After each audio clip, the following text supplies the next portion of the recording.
I clearly awakened as the lord of the divine-level talent aura, yet I am ridiculed as trash by people, simply because the aura cannot cause harm, and activating the aura will seal the maximum magic limit. Normal people cannot release skills with 2 auras activated, but what they don't know is that my talent can increase the effects of all aura skills by 100%, and it reduces the magic consumption of aura skills by 99%. The same type of aura can be stacked indefinitely. As long as enough auras are activated, even the lowest level fireball spell can kill instantly, reaching the highest level of explosiveness. The eternal game descends into reality. Everyone can freely enter the eternal plane, obtain various powerful items, and bring all these things back to the real world. But the coordinates of the blue star were also exposed in the universe, which led to the generals of the various demon god legions. On the eve of the Great War, the staff of the Resistance Alliance conducted countless simulations. It turns out that only the Lord of the Aura can raise the combat power of the Blue Star to the same level as the Demon God Legion.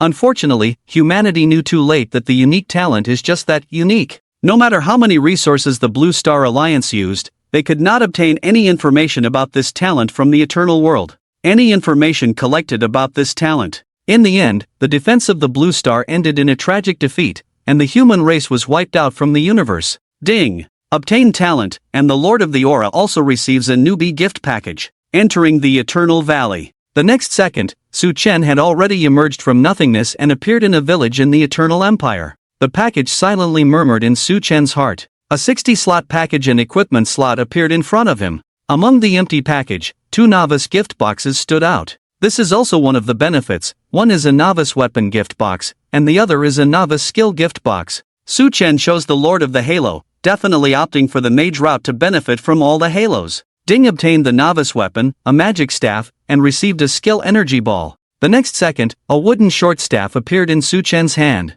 A skill icon also appeared on the skill bar. After opening the gift boxes, Su Chen headed straight to the grocery store, where there weren't many players entering the game yet. Once everyone discovers the Eternal World, the novice village will become crowded. Not only will the surrounding monsters become harder to hunt, but the small vendors in the village will also prosper. Eternal is real and enduring. This is a truly existing world. It is just presented to the Blue Star players by the gods in the form of an online game. Boss, give me a Frost Halo, along with Lightning Halo and Flame Halo. Su Chen directly slapped the windowsill. As soon as Su Chen spoke, the boss inside heard a sound and cheerfully stuck his head out. No problem, that will be a total of 40 silver coins. Don't worry, Su Chen waved his hand, confidently saying, I also need agility, perseverance, faith, clarity, and passion. These 5 auras. After listening, the skill bookshop owner's eyes lit up, but a look of extreme difficulty immediately appeared on his face. Agility and perseverance are fine, but the others are a bit scarce.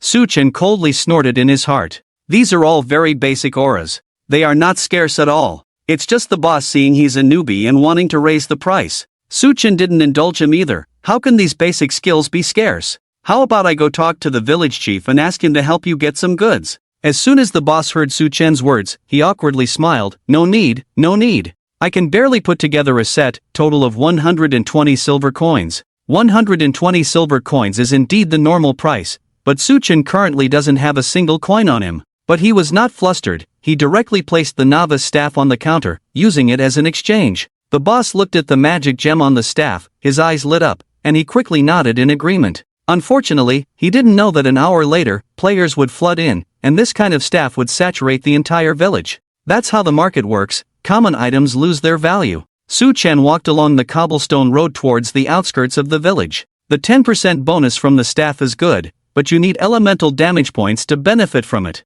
Without aura damage points, a staff can only add a few points of magical damage. Exchanging the staff for so many basic auras now is definitely not a loss. Through the study of the Flame Halo, successful attacks add 20 points of fire damage. There is a 30% chance to cause a burning effect when hitting an enemy. Su Chen looked at the attributes and couldn't help but feel excited. The talent of the Halo Master. It directly doubles the damage of the first level Halo, and also increases the chance. Moreover, the original 30% magic seal now only seals 0.3%. Su Chen's fingers moved in unison, and the remaining 7 halos were all activated. In an instant, he felt full of power, then smiled and walked towards the wilderness. A rabbit about half a person's height was crouching in a patch of grass, eating. Su Chen steadied his posture. He swung his hand and threw a ball of energy. The blue energy ball hit the magic rabbit. The half-height rabbit was about to counterattack, but the 30% chance of freezing directly immobilized it. Suchen then conjured another energy ball in his hand,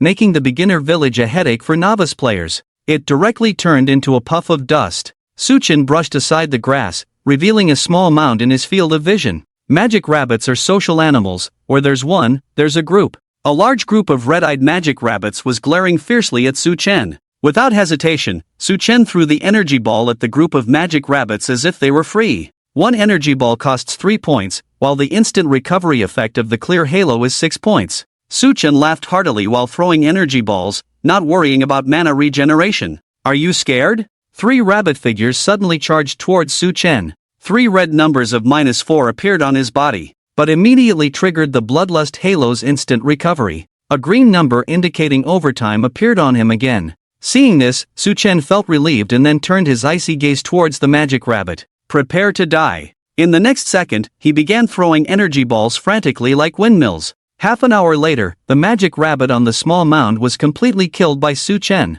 Having reached level 4, Suchen turned and headed towards the steel ball territory in the distant forest. Just as he reached the edge of the forest, a large gray wild boar with a metallic skin color leaped out. Suchen directly threw an energy ball, causing -95 damage to appear above its head. The steel ball had innate low magic resistance and detested spell attacks. It let out a low growl. It charged forward like a steel train. Suchen stood calmly in place and released another energy ball. Several deep blue lightning snakes burst out from the steel ball's body. In the next moment, the lightning snakes around the steel ball exploded like fur. Erupting with double lightning damage, it instantly killed the huge wild boar. Suchen checked his experience and was very satisfied. 1 wild boar is equivalent to more than 10 magic rabbits. Killing one yields a substantial amount of experience points. He temporarily doesn't level up and allocates all the experience to his skills. This way, he can continue to gain experience bonuses from killing monsters beyond his level. An hour later, Suchen upgraded all his auras to level 2. With the blessings of his talent, the base damage of the fire and frost auras has reached 36. The lightning aura has reached an astonishing 96 points. You should know that most players nowadays can only deal single-digit damage. Now, his energy ball can easily deal 200 points of damage, enough for him to walk through the newbie village with ease. At that moment, a loud shout was heard nearby. Suchen turned his head to look and saw 4 wretched men harassing a slender girl in the distance. The beauty seemed a bit annoyed by the men's harassment, her pretty face as cold as ice. It's surprising that as soon as eternity began, some people already treat this place as lawless. The originally quiet forest suddenly had someone speaking, catching the attention of a few people. The beauty was slightly stunned, then looked towards Suchen with a hint of pleading in her eyes as she approached. The bald man also noticed Suchen in the distance, shaking the muscles on his face. Hey, kid in the red robe, take a good look at yourself before trying to be a hero and save the beauty. Facing the threat from the bald man, Suchen didn't even bother to respond, just gripping his energy ball. Directly hit the steel ball charging towards him. A critical strike instantly killed the steel ball at full health. Then, without looking back, calmly said, "What did you say? Repeat it for me." The bald group couldn't help but gasp at the damage. It's only been over 2 hours since the server opened, and someone can already one-shot level 5 monsters. Bro, you play the game well. The bald guy winked at his nearby companion. He slowly approached as he spoke. Honestly, our Dragon Guild happens to need a squad leader. You seem decent enough. Before the bald guy could finish speaking, a blue energy ball shot out from Suchen's hand, heading straight for his face. With one hit, the bald guy's health bar emptied instantly. His figure disappeared on the spot, and a dagger hidden behind him also fell to the ground with a clatter. The remaining 3, enraged at seeing their leader taken out in an instant, charged forward without hesitation. Suchen looked coldly at the 3, then casually sent 2 energy balls their way. Return to the spawn point. The remaining tattooed bald guy not only didn't back down but became even more aggressive.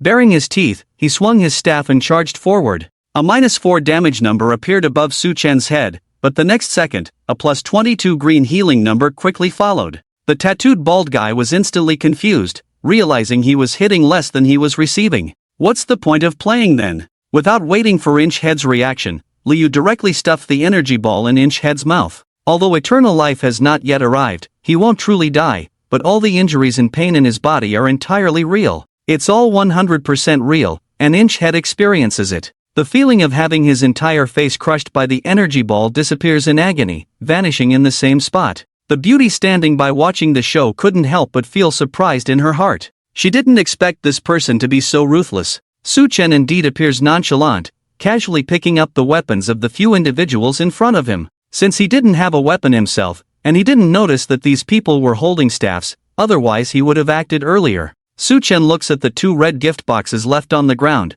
revealing a pleasantly surprised expression. It turns out they are newbie weapon and skill gift boxes. Unexpectedly, among this group of people, there's someone who hasn't even opened their newbie gift box. Although Eternal offers free resurrection, when a player dies, they will drop levels and lose all items on their body, not keeping a single one. Although it seems much harsher compared to other games. Compared to the real death after the arrival, this is definitely as merciful as it can get. Zheng Yu didn't open the newbie gift box. In his previous life, he once saw a guide on the forum where a player only opened the gift box after reaching level 10 in their profession, resulting in receiving profession-specific weapons and skills.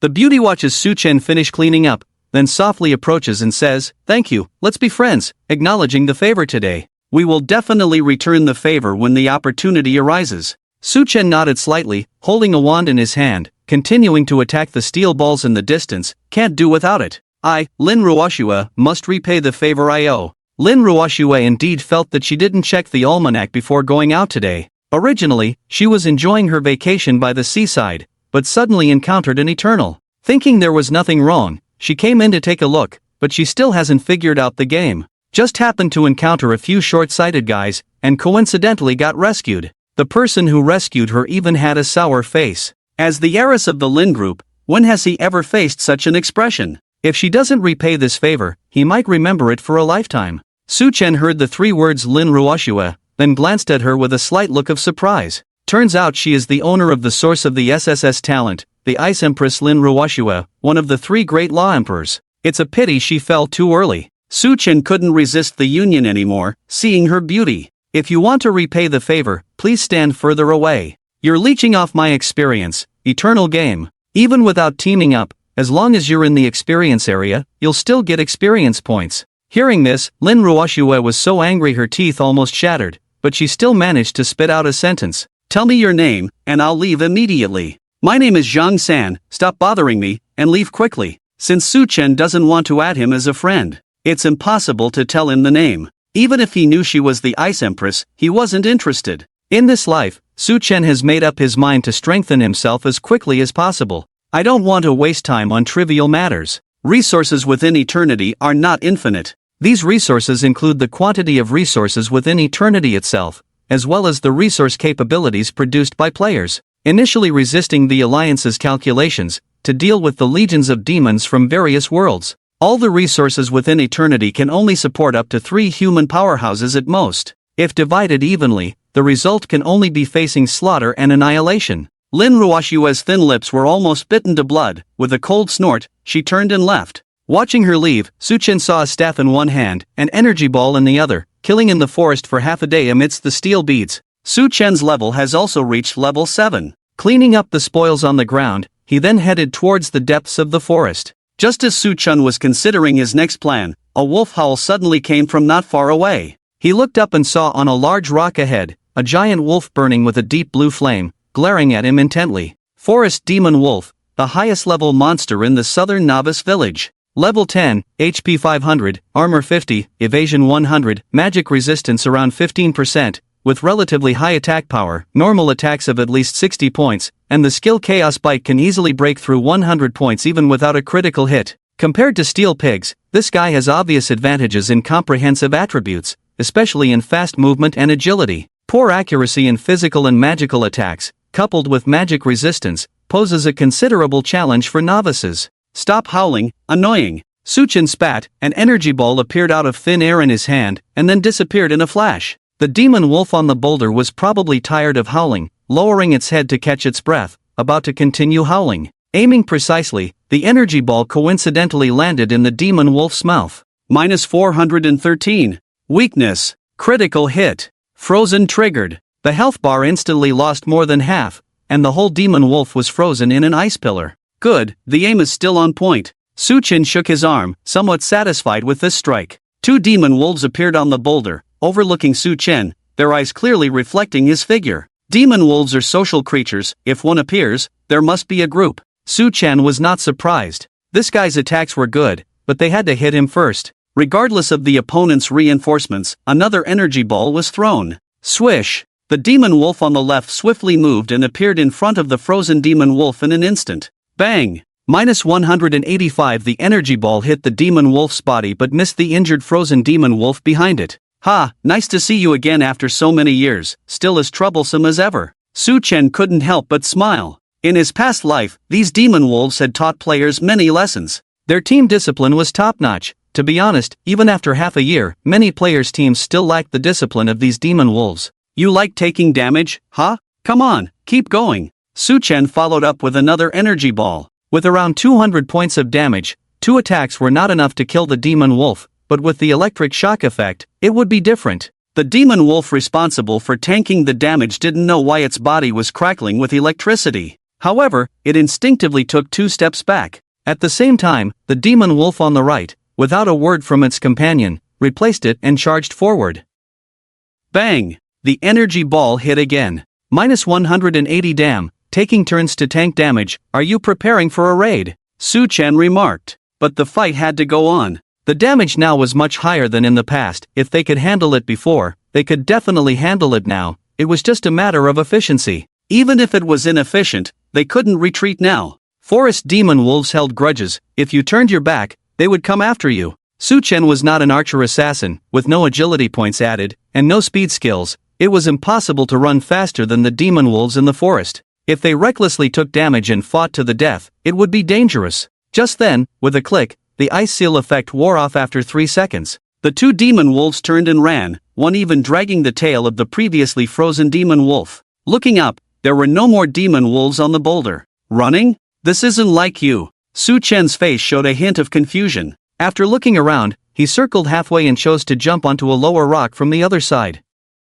With no rock cover, the entire valley was exposed. Swish swish swish. The eyes of 7 or 8 forest demon wolves all turned towards Su-chan simultaneously. At the same time, Su-chan quickly realized why this group of demon wolves, facing the enemy, did not choose to surround and attack but instead chose to retreat. In the midst of 7 or 8 demon wolves, one of them was noticeably larger in size, with fur emitting a faint blue light under the sunlight, was lying on the ground with its eyes closed. Is it giving birth? No! Su-chan focused his eyes and blurted out, second demonization. The demon wolf, already corrupted by darkness, had undergone demonization once before, and now, it was going through a second demonization. Su-chan had encountered such a situation before, but not in the newbie village. This was something only high-level monsters could achieve. Resources were scarce near the newbie village, so theoretically, demon wolves couldn't find the resources for a second demonization. However, Su-chan didn't have time to think about this now. If the second demonization succeeded, this demon wolf would advance to become a rare boss. In the world of eternity, monster grades were divided just like equipment: common, magic, rare, legendary, mythic. The attributes of rare monsters had already been greatly enhanced. If it was a pack monster like a demon wolf, the leader would automatically advance to become a boss with additional attribute boosts. Su-chan could try to take it on one-on-one. But if there were minions around, the difficulty would increase exponentially, and he would have to consider whether it was worth it. I was planning to catch up, but today is not the right time. Let's change it to next time. Su-chan smiled and said, while his right hand hidden behind him had already formed an energy ball. Stepping forward, he half-crossed his stance, barely blocking the right hand about to throw the energy ball. Swish! The energy ball was thrown at an unpredictable angle below the demon wolf. A hurried low howl. Swish! All the demon wolves pounced towards Su-chan at the same time, deliberately blocking the line of sight between Su-chan and the demon wolf leader. Facing an ordinary player, this would definitely miss the demon wolf leader.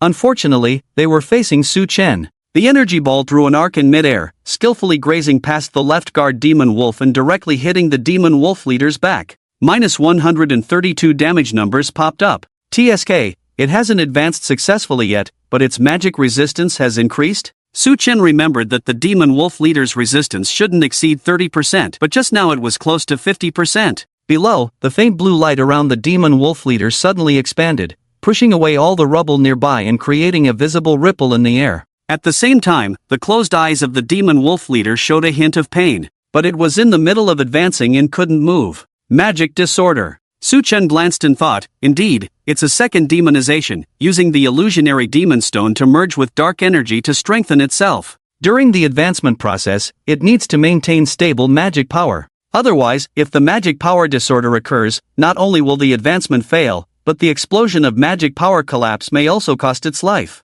Normally, no matter what monster it was, as long as it wasn't stupid, it would advance in the safest place in time. This valley was indeed a good place, located in the middle of the forest, rarely visited by people, so accidents were unlikely. Even if eternity started, players wouldn't be able to reach this deep into the valley in such a short time. By the time players could reach here, this demon wolf's advancement would have been completed long ago. What a coincidence! I came earlier this time. Su Chen smiled, calmly watching the demon wolves surrounding him in the valley, not showing any signs of worry about the wolf pack siege. Swish! An energy ball appeared in his palm out of thin air. This time, Su Chen didn't hide it. He casually placed his right hand at his side, his gaze sweeping over the wolf pack before turning back to the demon wolf leader advancing behind them. The message was clear. If you have the guts, come at me and see how long your boss can last. Awah! With a command, 7 demon wolves instantly froze in place. Ha! Since you won't come, I'll go myself. Su Chen chuckled lightly, raised his arm, and the energy ball flew straight towards the demon wolf leader. Swish swish swish. The demon wolf immediately turned around, like a sheepdog chasing a frisbee, staring at the energy ball while galloping on all fours. Fortunately, they hadn't pounced too far just now. At this moment, they turned around, relying on their extraordinary agility and speed. They actually caught up with the tail of the energy ball. Bang! The fastest demon wolf leaped into the air and stretched its head to catch the energy ball. -202 frozen. Electrocuted. Triggered simultaneously. The injured demon wolf instantly turned into an electrified ice lump and was thrown out. Seizing the opportunity, Su Chen flipped his hand and sent another energy ball chasing after it. If it were just now, the surrounding demon wolves would definitely have gone to protect their companion. But now, the demon wolf leader was at a critical stage of advancement. To protect its companion, the leader would have to expose itself to the opponent's attacks. They had no choice but to lower their bodies, their wolf eyes turning blood red, glaring fiercely at Su Chen, baring their sharp fangs, growling menacingly. On the other side, the fallen demon wolf shattered the ice pillar, just about to get up when the slow effect of the ice triggered, having its speed. With such sluggish movements, it couldn't dodge the attack. With a loud bang, the energy ball exploded in its electrified state. -430. The demon wolf's health was only 500, and it instantly died from this blow. Ding obtained 328 experience points. Now killing steel pigs only gives 80 points of experience, with 2 attacks left and right. Demon wolves give nearly 4 times the experience, just 1 extra attack, and because of the high probability of electrocution, they are often dealt with in 2 attacks. If we don't consider how troublesome this guy is, we could reach level 10 in 2 to 3 hours. Su Chen thought to himself, but his actions didn't stop. Facing a group of demon wolves that wouldn't fight back, he had never experienced such treatment in his life. Shouldn't he give them a proper greeting? In front of him, the remaining demon wolves had already formed a formation, showing no signs of wavering due to their companion's death. Swish! Swish! Swish! Su Chen stood on a rock, aiming his attacks at the demon wolf leader. Naturally, the nearby demon wolves would go up to catch the ball, without needing to worry about hitting them. Even if they took turns to bear the damage, in less than a minute, all the demon wolves were already at low health. The next round began. With just 1 blow, he could easily take out a demon wolf. Even so, this group of forest demon wolves chose not to retreat. Ding obtained 322 experience points. Ding obtained 326 experience points. Ding level up, LV8. Obtained 5 free attribute points. The last one. Su Chen conjured an energy ball, looking at the mess of wolves in the valley. Boom! A deafening sound suddenly exploded in the valley. Buzz buzz! A deep blue magical energy spread from the center of the valley, enveloping the huge body of the demon wolf leader several meters long in an instant. Damn! The advancement is about to succeed, just 1 minute short. Su Chen smirked. From being discovered by the demon wolves to when he started attacking the demon wolf leader, it had only been a minute or 2, not delaying at all. But this leader was just a few minutes away from a successful advancement. Awah! The lone remaining demon wolf, upon seeing this scene, appeared extremely excited, raising its head and howling. Bang! Awah! The demon wolf that was excited just a moment ago instantly died the next second. What are you howling for? It's none of your business. Su Chen dodged and rolled down the stones at the edge of the valley. The forest demon wolf leader, with attributes already half more than ordinary demon wolves, after advancing to a rare boss, its attributes had at least doubled. Health close to 2000, armor close to 200, attack close to 200. Magic resistance is approaching 60%. With such terrifying attributes, without any defensive means, being touched is instant death, there will be no accidents. Setting aside the luck-based means of evasion, from a pure armor perspective, one can only withstand a boss for a moment at most, and it has to be a basic attack, not a skill. Even with a full defense aura, one cannot withstand it. Who in the newbie village can endure it? A full-blooded warrior with a shield can only withstand one skill at most. Without instant recovery potions, one would not last until the second hit. And the Magic Wolf's skill is a small range group attack. After advancing to a boss, the range will only get larger, coupled with extremely high evasion armor and magic resistance attributes. Even if 100 people output damage simultaneously, it won't hurt. Even if all the players in the newbie village come, it's just sending food to this rare boss. Damn! This thing shouldn't appear in the newbie village. As he spoke, Su-Chen landed on both feet, his whole body suddenly shrank by a section, his feet suddenly burst, and he shot out like a cannonball. Energy Ball. At the moment of the charge, Su-Chen directly launched an attack. Strike while the iron is hot. The only chance now is to take him down before the advanced Magic Wolf leader. Swish! The energy ball directly collided with the magic energy condensed shell.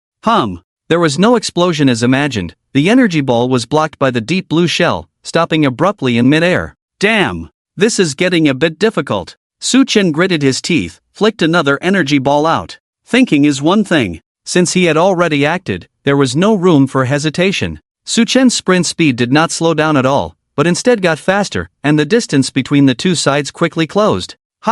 In front of him, the energy ball that was just released was once again blocked by the magic shell, but the entire magic shell suddenly flashed with several electric snakes, crackling and emitting light. Electric shock! Su-Chen's eyes turned, and he threw another energy ball towards the right side of the magic shell. He urgently changed direction and pounced to the left. In his line of sight, Su-Chen had been staring at the trajectory of the energy ball. 10 meters, 5 meters, 3 meters, 1 meter. The energy ball unexpectedly collided with the magic shell. The electric snakes around it were already unstable, and now being detonated by the energy ball, they were torn apart instantly. After the electric light shone, the magic shell seemed to show no movement. But in Su-Chen's eyes, inside the magic shell, those deep blue magical energies had clearly begun to stir. Swish! A blue lightning several times, hundreds of times brighter, tore through the sky in an instant, illuminating the entire forest like a blue canvas. Following that, boom! Rumble! The terrifying explosion sound, accompanied by a visible shockwave, struck towards Su-Chen.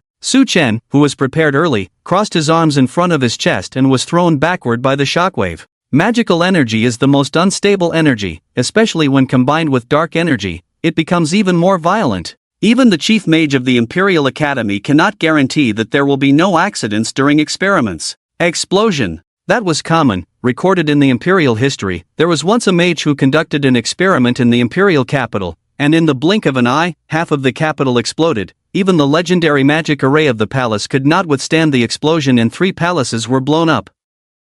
So the current Imperial laboratories are all located on the remote island of Hubo outside the capital. Let those mages do their own thing. In fact, Su-Chen's first attack had already triggered the magical energy, but although the subsequent attacks were desperately blocked by the Magic Wolf pack, it forced the Magic Wolf leader to stabilize forcibly. By the final stage of advancement, forming a magic shell, it was already impossible to trigger the magical energy riot again. But the energy ball happened to have an electric shock effect. The electric snakes don't play around. From the outside to the inside, everything must be within the attack range. The magic energy that couldn't resist teasing was stimulated by the electric snake. Can it be endured? Explosion. A shocking blast. Su-Chen's back hit the stone wall, and his internal organs were almost shattered. In front of him, the explosion formed a cloud of smoke that rose into the air, like a mischievous mushroom breaking through the soil. If it keeps exploding like this, it's going to die, right? Su-Chen thought to himself. In his hand, an energy ball appeared out of thin air and plunged into the smoke with a thud.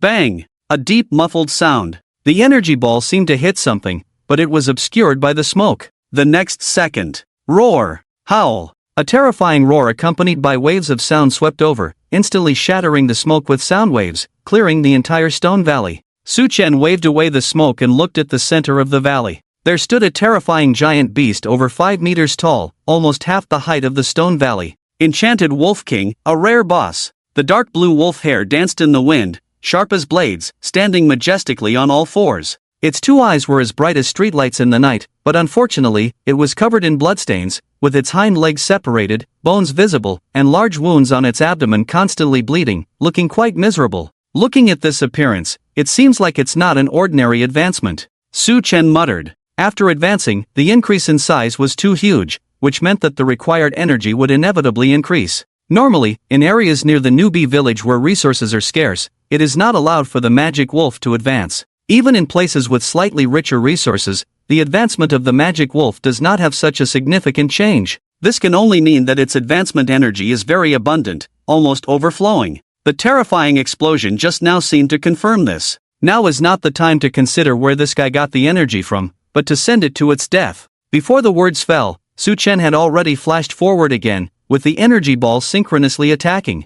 Bang! The energy ball hit the Wolf King boss first. -192 weakness attack. The Wolf King was covered in wounds all over, with no defense or magic resistance left. As long as it hit, the damage would be maximum. During the battle, Su Chen glanced at the health bar. Even though it survived the explosion, the magic wolf had already been crippled, with less than 1/10 of its remaining health. After several consecutive attacks, it now had less than 1,000 health left. Roar! Although the magic wolf boss was injured, it was still the strongest presence in this forest. It shook its head, and the only intact hoof on its right side flew up with a thud. In midair, 3 sharp wolf claws popped out of the flesh pad. Swish swish swish. 3 green wind blades attacked head-on, sharp and fierce. Su Chen slightly closed his eyes, and as the wind blades approached, he stepped back with his left foot, moving his body to the side, perfectly avoiding the wind blades.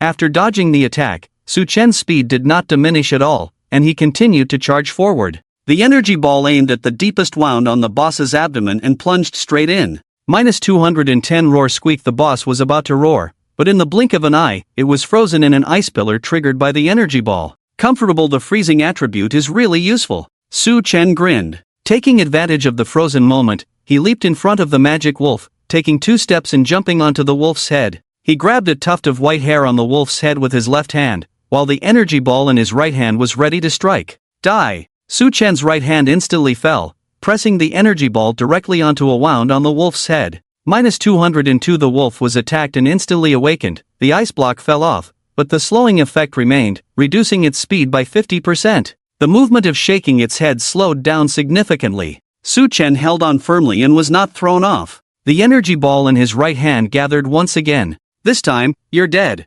Boom! The energy ball fell on the wound again, in the exact same spot as before. The wound just looks a bit deeper than before. -480. Critical hit. The health bar of the Wolf King boss instantly turned gray, and the light in its eyes dimmed completely. Thud! The majestic body fell to the ground, raising a cloud of dust. Su Chen couldn't help but breathe a sigh of relief at the sight. Even such a terrifying explosion didn't take it down. If it were in its complete form, there would probably be little chance of winning. Just then, a clear prompt sounded in his ear. Ding! Player Su Chen killed the demonized Wolf King boss, rewarded with 10,000 experience points, 1,000 empire reputation, 5 phantom demon stones, and 1 special fate stone. The continuous prompt sounded 3 times in everyone's ears, even for those not in the eternal game. On the forum, players were in an uproar. Are you kidding me? He killed the boss just like that? It's the demonized Wolf King. I don't even know where the wolf is. I can't understand. Even the rabbits at the entrance of the newbie village are being snatched. Why does he get to level up by killing the boss? The steel pigs are level 5 monsters. They die instantly when they see people. It's just inhumane. How high level must he be to go kill the Wolf King? Bug. Cheating. Eternal officials should come out and explain this. It's chaos. Starting off with this kind of abnormality. What a crappy game. If it's not explained clearly, I'm not playing anymore. With that said, some players followed up with posts. Oomph. Go home if you don't want to play. This isn't a kindergarten. No one's going to spoil you. Still looking for the eternal officials, but until now, there's been no word from any country's officials. If you can find the eternal officials, the country will definitely give you a big red flower. Leave early, so you don't have to fight for monsters at the entrance of the newbie village. Exactly, a bunch of idiots who don't know how to play games, don't even know how to use skills, just swinging their staffs to snatch monsters. Damn it, I want to smash your heads right now. Damn. I'll play if I want to, it's none of your business. The 2 groups of people instantly started arguing. On the other side, someone was continuously posting on the forum. High price for Wolf King strategy. Price is negotiable, money is not a problem. High price for Phantom Demon Stones. Price is negotiable, money is not a problem. High price for Special Fate Stones. Price is negotiable, money is not a problem. These 3 posts, among the exploding number of forum messages, all appeared at the forefront, showing their strength. Wow! Is the boss really that powerful? He doesn't even know what Phantom Demon Stones are, but he's buying them at a high price. He might as well just buy that Suchun hemp. Just talking about high prices, but not saying how much. He's just trying to deceive us. When the time comes, go ask, he'll give you a few cents. That's also a high price, ahaha. With that said, the original poster couldn't hold back and added 2 more sentences below the post. Strategy, Phantom Demon Stones starting at 1 million in cash, specifics can be discussed, have goods, private message me, guaranteed satisfaction. Guaranteed with any intermediary, all major streamers are welcome. Don't worry about me not having money, worry about you not having goods. Hiss. The people below were instantly shocked. 1 million in cash, is that even real? Isn't that a bit much? These are just things from the newbie village. Even if they're amazing, they're only amazing in the newbie village. You just don't understand playing games is all about getting a head start, step by step. The first group to get the strategy guide and start grinding will be the top tier forever, and whatever they get will be worth a lot. With a cost of a few million, you can easily make it back. If you know so much, why aren't you doing it? Damn! If I had the money, I would too. Just a million, online isn't everyone driving a Ferrari, starting with a McLaren, small change, it's all small change, damn. Just spending $1 million is just to show off. Do you know the actual transaction amount? Don't embarrass yourself if you don't have a foundation. Stop babbling, a bunch of people don't even know what a damn illusion stone is. What are you guys waiting for? On the other side, Ling Ruoshue, who was buying silver coins and potions in the newbie village, suddenly froze when she heard the news. Suchen. If it were someone else, just by the name alone, they probably wouldn't be able to figure out who it was. But Ling Ruoshue was different. Besides that person, she could hardly think of anyone else in eternity who could kill a boss. Now you can't run away. Ling Ruoshue snorted lightly, full of confidence. Ding gained 5,500 experience points. Ding gained 100,000 experience points. Ding obtained 10 illusion stones. Ding obtained 1 special fate stone. The rewards for killing a rare boss for the first time were too extravagant. In the past life, the first kill of a rare boss took at least a week. By that time, the first tier players had already completed their job changes, and 100,000 experience points weren't considered extravagant. But now, just one day after the game started, 100,000 experience points were definitely at the level of a tyrant. Not to mention that ordinary players couldn't grind out that much experience. Suchen hadn't even gained 100,000 experience points yet. In eternity, experience points were definitely an important resource. Not only were they needed for leveling up, but also for upgrading skills, they were always in short supply. Level up. Ding level up, LV9. Gain 5 free attribute points, ding level up, LV10. Gain 5 free attribute points. After leveling up twice, Suchen didn't level up anymore, with about 80,000 experience points left. Let's wait and see the skills after the job change before using them. Open the inventory. Illusion Stone. Suchen's eyes lit up with excitement. While others might not know what this was, he was very clear. Illusion Stone, use vast magic power to enhance equipment items. A proper artifact for pioneering. 1 illusion stone represents a magical equipment. 10 illusion stones, that's a full 10 magical equipment pieces, and you can freely choose the equipment slots, which was a big deal in the early days of eternity. No, let's try one first. Said and done. Suchen took out a deep blue illusion stone from the inventory, and after taking a deep breath, he directly smashed it into the staff in his left hand. Ding item used successfully. Ding obtained a new item, Ice Crystal Staff. Crystal Staff, magic increases spell damage by 10%, adds 10 to 75 frost damage to spells. The original whiteboard equipment instantly turned into a magical level. That's the crazy thing about illusion stones. Creating high-level equipment out of thin air. Although the attributes produced by the illusion were random, in the early stages, any magical attribute was very scarce, and there wouldn't be a situation like in the later stages where the attributes were too rubbish to be used. 75 frost damage, nice. Suchen put away the staff. With just 1 illusion stone, he could increase the damage brought by over 200 intelligence points. Where else could you find such a good thing? The rest of the equipment was not in Suchen's package. He could only wait to go back to the blacksmith shop to check or buy them after returning to the main city for a job change. Special Fate Stone. Su-chen looked at the gemstone lying in the package, shimmering with 7 colors, feeling somewhat hesitant. Su-chen was very clear about what this special fate stone represented. It had only one function, to randomly adjust the grade of all items. For example, the demon stone just now could upgrade ordinary equipment to magical level. If the special fate stone was used on equipment, it could randomly produce magical, rare, legendary, mythical, and all other levels. Although the higher the level, the lower the probability, there was still a chance, unlike the demon stone which had no probability at all. This was a chance to own mythical level items, the rarity of which was self-evident. To be honest, Su-chen had only heard about this in the Eternal announcement before and had never seen it. There was no specific information about its production source. However, there were many rumors on the forum. It was said that the mythical level unparalleled sword in the hands of the Sword Saint was obtained using a special fate stone. The use of fate stones was not limited to equipment. Various resources, rare treasures, and even skills in the Eternal world belonged to the category of items and could be upgraded using fate stones. Let's wait for now. I have nothing in hand at the moment, and even if I want to use it, there is no place. Su-chen was not being frugal. Using fate stones in the early stages was definitely cost-effective. Regardless of the level produced, they had extremely scarce value. It's just that he currently had nothing in hand. Money had to be spent wisely. It would be an insult to use a fate stone on a common whiteboard staff. After dealing with the reward for the first kill, Su-chen then turned his gaze to the Wolf King boss's corpse. Rare bosses dropped only rare materials such as claws, teeth, and fur, each of which could be sold for hundreds of gold coins in the shop. Su-chen directly put them in his package to be handled by the hunter later. Looking around, the Stone Valley was a mess, with no trace of the forest demon wolves that had died earlier. Damn, could they have been cleared by an explosion? Su-chen frowned and continued searching the Stone Valley. Those were money. A forest demon wolf was worth a gold coin, so how could he just throw them away casually? After a while, Su-chen sat down on a piece of rubble. I've been searching for a long time and found nothing. The explosion must have been too powerful, and the demon wolves were too close to the blast point to be saved. Phew! Su-chen sighed and kicked away the nearby rubble. Forget it, let's hurry back and change jobs. Crash! Just as he kicked a stone, the stone wall in front of him instantly shattered into countless pieces, as if a mountain had collapsed. Damn! I just kicked a stone, did it have to be this dramatic? Su-chen quickly stepped back. In the Stone Valley, the opposite stone wall cracked open, and amidst the dust, there seemed to be clusters of azure lights flickering. Ha! Su-chen's eyes lit up, and without waiting for the dust to settle, he rushed in.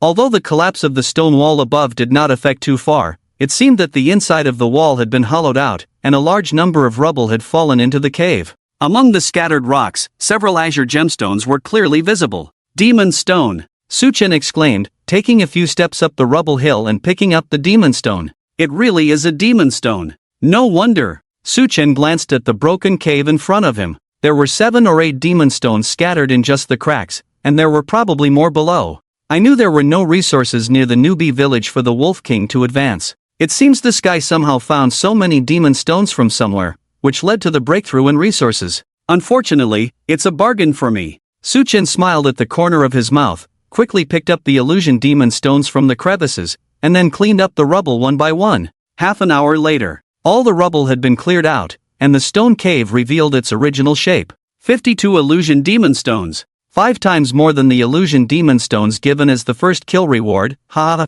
Su-chen almost wanted to burn a chicken leg for the Wolf King in his heart. It's rare to see such a hard-working little guy who delivers packages desperately. In addition to the illusion demon stones, Su-chen also found a package from the rubble. Most of the illusion demon stones were inside, and there were also 2 pieces of equipment and a letter sealed with wax inside. Gale Thunder Sword, rare, increases basic physical damage by 100 points, adds 50 to 120 points of lightning damage to attacks, and increases attack speed by 15%. Requirement, 100 Strength Thunder Ring, rare, increases lightning resistance by 30%, adds 50 to 100 points of lightning damage, and increases lightning damage by 30%. Requirement, LV10 Rare Ring. Without hesitation, Su-chen directly put the ring on his hand. Lightning resistance reached 50%, reducing lightning damage by half. Comfortable with 100 points of lightning damage, more than the aura adds, it is indeed of rare quality. The 30% increase in lightning damage on the back is even more abnormal. This can be added to all lightning damage. Now the lightning aura adds 96 points of lightning damage, 30% more. The ring itself adds 100 points of lightning damage, still 30% more. Instantly leeching 60 points of damage.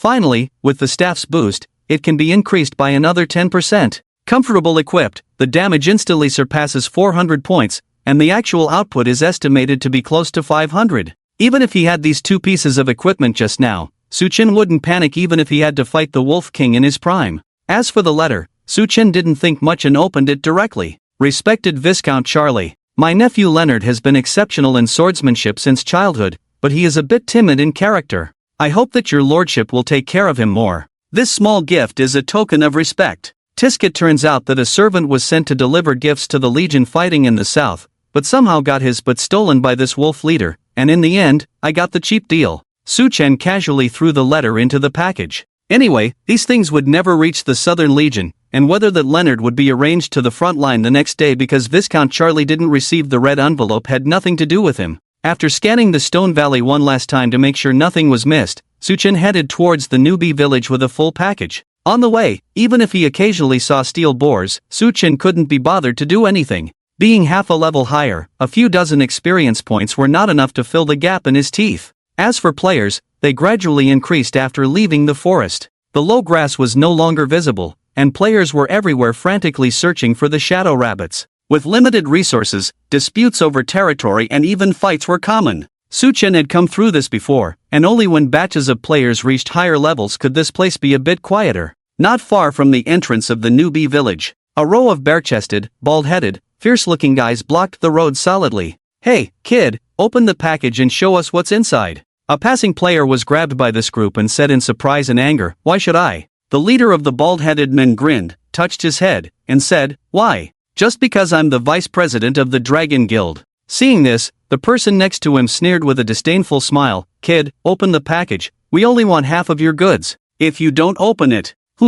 you know the consequences. Suchen looked at the few people blocking the road and robbing in front of the door, feeling somewhat familiar. Dragon Guild. Never heard of it. In the past, there were many guilds that had committed many wrongdoings, and the behavior of the Dragon Guild was not uncommon in the newbie village. There was always a group of people who took advantage of their numbers and were too lazy to fight monsters. Anyway, there were only 2 entrances to the newbie village, and death meant dropping all items. At the newbie stage, everyone's strength was not that great, and robbing did not require a high level. As long as there were many people, it was enough, and the profits were much higher than going out to fight monsters. When encountering a team with many people, they would let them pass with a smile, but when they encountered someone alone, they would directly attack. After all, you couldn't do anything to them. As for the guards, now that there were many people, even if someone went to report, the guards would be annoyed. If they couldn't find evidence once, they wouldn't come again if they couldn't find evidence twice. Damn! Whoever hasn't heard of our Dragon Guild, I'm going to show him today. In the crowd, Zhang San's ears were quite sharp. He immediately shouted and pushed aside the angry crowd to look around. But before he could finish speaking, Zhang San looked at the familiar voice not far away, and his whole body froze in place like being struck by lightning. His heart was beating wildly, and he stammered, you, don't run, run. Su Chen's mouth slightly curved up, walking casually with a relaxed expression, flipping his wrist, and a dagger immediately appeared in his hand. Zhang San was slightly stunned at the sight. Wasn't that guy a mage? Why was this person in front of him pulling out a dagger? Earlier, Zhang San and a few others were instantly killed by Su Chen, and when they came back online, they found all their items had dropped. Originally, they couldn't snatch monsters, and now without weapons, they couldn't snatch anything. So, after a brief discussion, they brought a few people into the guild from the newbie village and started a profitable business at the entrance of the newbie village. In just half a day, the group made thousands of silver coins, and there were people in the newbie village willing to buy silver coins. The prices were frighteningly high, 1 to 100 dragon coins, and they made tens of thousands in just a few transactions. They didn't know how to play Eternal, but making money first was definitely not wrong. Thinking of this, Zhang San's courage grew a bit. Kid, open your package immediately, otherwise, from today onwards, you won't be able to return to the newbie village. Put. Ha! What's this? Why does it hurt a bit? Zhang San was once again stunned. In front of him, a dagger was precisely inserted into his left shoulder, and the person holding the dagger was the same guy from earlier. SSS, you. Su Chen lightly turned his wrist, his gaze cold, and said indifferently, what's wrong with me? Ah. SSS. No, let go. Quickly, let go. Zhang San was in pain, cold sweat dripping from his forehead, his mind blank, hoping the other party would let go quickly. Damn! You dare to make a move? The people around immediately shouted, quickly let go of my brother, otherwise, you're done for today. As they spoke, a group of people surrounded them, but there was one bald man who was obviously a step slower, with a hint of fear in his eyes. Request approved, proceed. Suchin casually replied, then flicked his wrist, and the dagger flew out. Immediately after, an arm flew up and fell into the arms of a few people. Suchin flashed his steps and once again plunged into the crowd. With a crisp sound, the dagger once again pierced the shoulder of a bald man. -127 before Suchin could act, the bald man in front of him instantly died. Tisk, forgot to turn off the aura, the damage was a bit high. Suchin complained in his heart. He thought that without using skills or aiming at vital points, he wouldn't have instantly killed this group of guys, but they were just too weak. Turning off the lightning aura reduced the damage by half in an instant. Now, unless it was a critical hit, there would be no instant kills. Come on, next contestant, please. Suchin weighed the dagger in his hand and turned his gaze to the side. Shwa! The gangsters were scared and took a step back. It was so damn scary. They didn't pay attention to the attack just now, but now a single slash could kill a person instantly, which was not something they could handle. Brother, it's all a misunderstanding, all a misunderstanding. Please, the few men dared not stop them anymore and quickly made way. Zheng San was lying on the ground in pain, blood still dripping continuously, and he was already scared silly. Although he had died once just now, that time was so fast that when he closed his eyes and opened them again, he was as good as new. This time, the pain almost made him faint. It would have been better to faint and die directly. Suchin took a step to the side, and with a swift motion, the dagger smoothly plunged into the shoulder of the person who had just spoken. Misunderstanding. Are you saying I got the wrong person? Ah, damn. Are you crazy? Brothers, let's kill him. The group of people saw that negotiation was not possible, and anger rose instantly, courage grew, and taking advantage of the close distance, they pulled out their weapons and aimed them at Suchin's head. -5 dodge. -7, -2, -8 Several people swung their weapons, but not even a strand of Suchin's hair was cut. Instantly restored to full health. Damn! Who the hell is this big shot? Is it too much for your level in the newbie village? The bald companion turned pale with fear, instantly frozen in place, but the crew cut saw through the situation. Damn it! It's that devil, run! The crew cut turned and left, thinking about what would happen to his brothers next. People can die, but he didn't want to experience the feeling of his eyeballs bursting again. Swish! An energy ball flew through the crowd and hit the crew cut's head squarely. -130 instant kill. With a bang, everyone around was left speechless. Oh my god, is this big shot a mage? No, it can't be true, right? Using an assassin's dagger to cast energy balls, it must be a mage, but why is the dagger attack so terrifying and the energy ball attack even scarier? I can't understand. Hiss. Terrifying attack, invincible defense, and even healing. Tell me, isn't this the big shot who was mentioned in the boss killing tips just now? Damn! It seems so. As soon as the crowd heard this, they suddenly realized, oh my god, with this attack, defense, damage, and healing, if he can't kill the boss, I'll quit the game immediately and never play again in my life. Exactly. There aren't so many freakish big shots, this one must be Suchin. Su is awesome. Take down these little gangsters. However, Suchin acted as if nothing had happened, as if he hadn't just killed the crew cut. With a flick of his dagger, another arm flew up. Although not a warrior by profession, in his past life, he often used a dagger to dissect prey outside, not good at fighting, but definitely a master at cutting vegetables. Swish swish swish. His steps moved continuously, circling around the few people, his arms flying in the air. Suchin didn't even look back at the people behind him, he sheathed his dagger and walked back into the newbie village. The few people had lost an arm, and there were no high-level potions in the newbie village to heal them. Besides, the bleeding status was there, with the little health they had left, a few screams and they would be resurrected at the Blue Star. Suchin was already at level 10 and didn't need to go out again, but since he had seen it, he couldn't let this group of people continue to block the road and rob others. They were not afraid of death. Without levels, as long as there were enough people, after killing them, they could still come back to rob at the entrance. They had to be dealt with severely.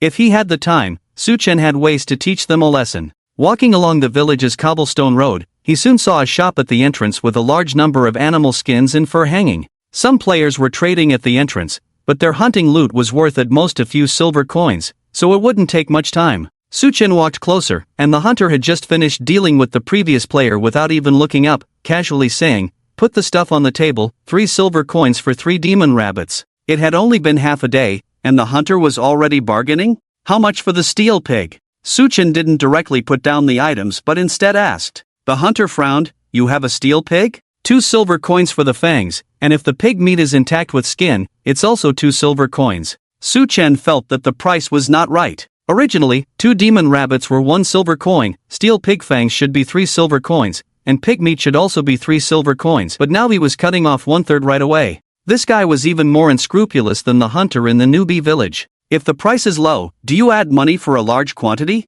Suchen pondered. The hunter had intended to look up to see if the other party had a steel pig, but upon hearing this, he didn't even plan to look up. Large quantity? If you really have a large quantity, I can take 10 silver coins for a whole one, but do you have it? Go go go, don't waste my time doing business. Suchen smiled at the words, 10 silver coins for a whole one, that's what you said. Give a clear answer. How many count as a large quantity? Does 10 count? The hunter, seeing the other party so confident, suddenly looked up at Suchen, with a look of doubt in his eyes. Could this kid really have 10 steel pigs? If so, it would be a huge loss to take them. No, absolutely not. Ahem. Is 10 considered a large quantity? At least 50, no, at least 100. The hunter smirked. 100 steel pigs. It would take me a week to kill them all. How could a little guy like you possibly get them? Young man, if you can't produce them, you'll have to sell me the steel pigs in your hands at the price we just discussed. Before the words had even finished, with a bang, dozens of steel pigs instantly smashed onto the table. Crack! The wooden table instantly collapsed under the weight, and the steel pigs scattered all over the floor. The hunter recoiled in shock, about to curse loudly, but upon a quick glance, he realized that the number of steel pigs was not right. Ha, you have just over 50, still missing half. Suchen felt amused. He had killed more than 100 steel pigs just to practice his skills. He took a few steps to the side, reached out his hand, and shook it. Boom! Hundreds of steel pigs were thrown out, stacked together like a small mountain. 360, count them. The hunter, looking at the steel pigs in front of him, was instantly dumbfounded. This is going to be a huge loss. Suchen glanced at him, what, having second thoughts. The hunter was itching with hatred, looked at Suchen, then at the guards not far away, feeling resentful. But if he really regretted it, he didn't have the courage. He could only grit his teeth and deliver the goods. Soon, the goods were ready, and he took out the silver coins from his pocket, counting them out to Suchen with a pained expression on his face. 100, 200, 300, 1,000, 2,000, 3,006.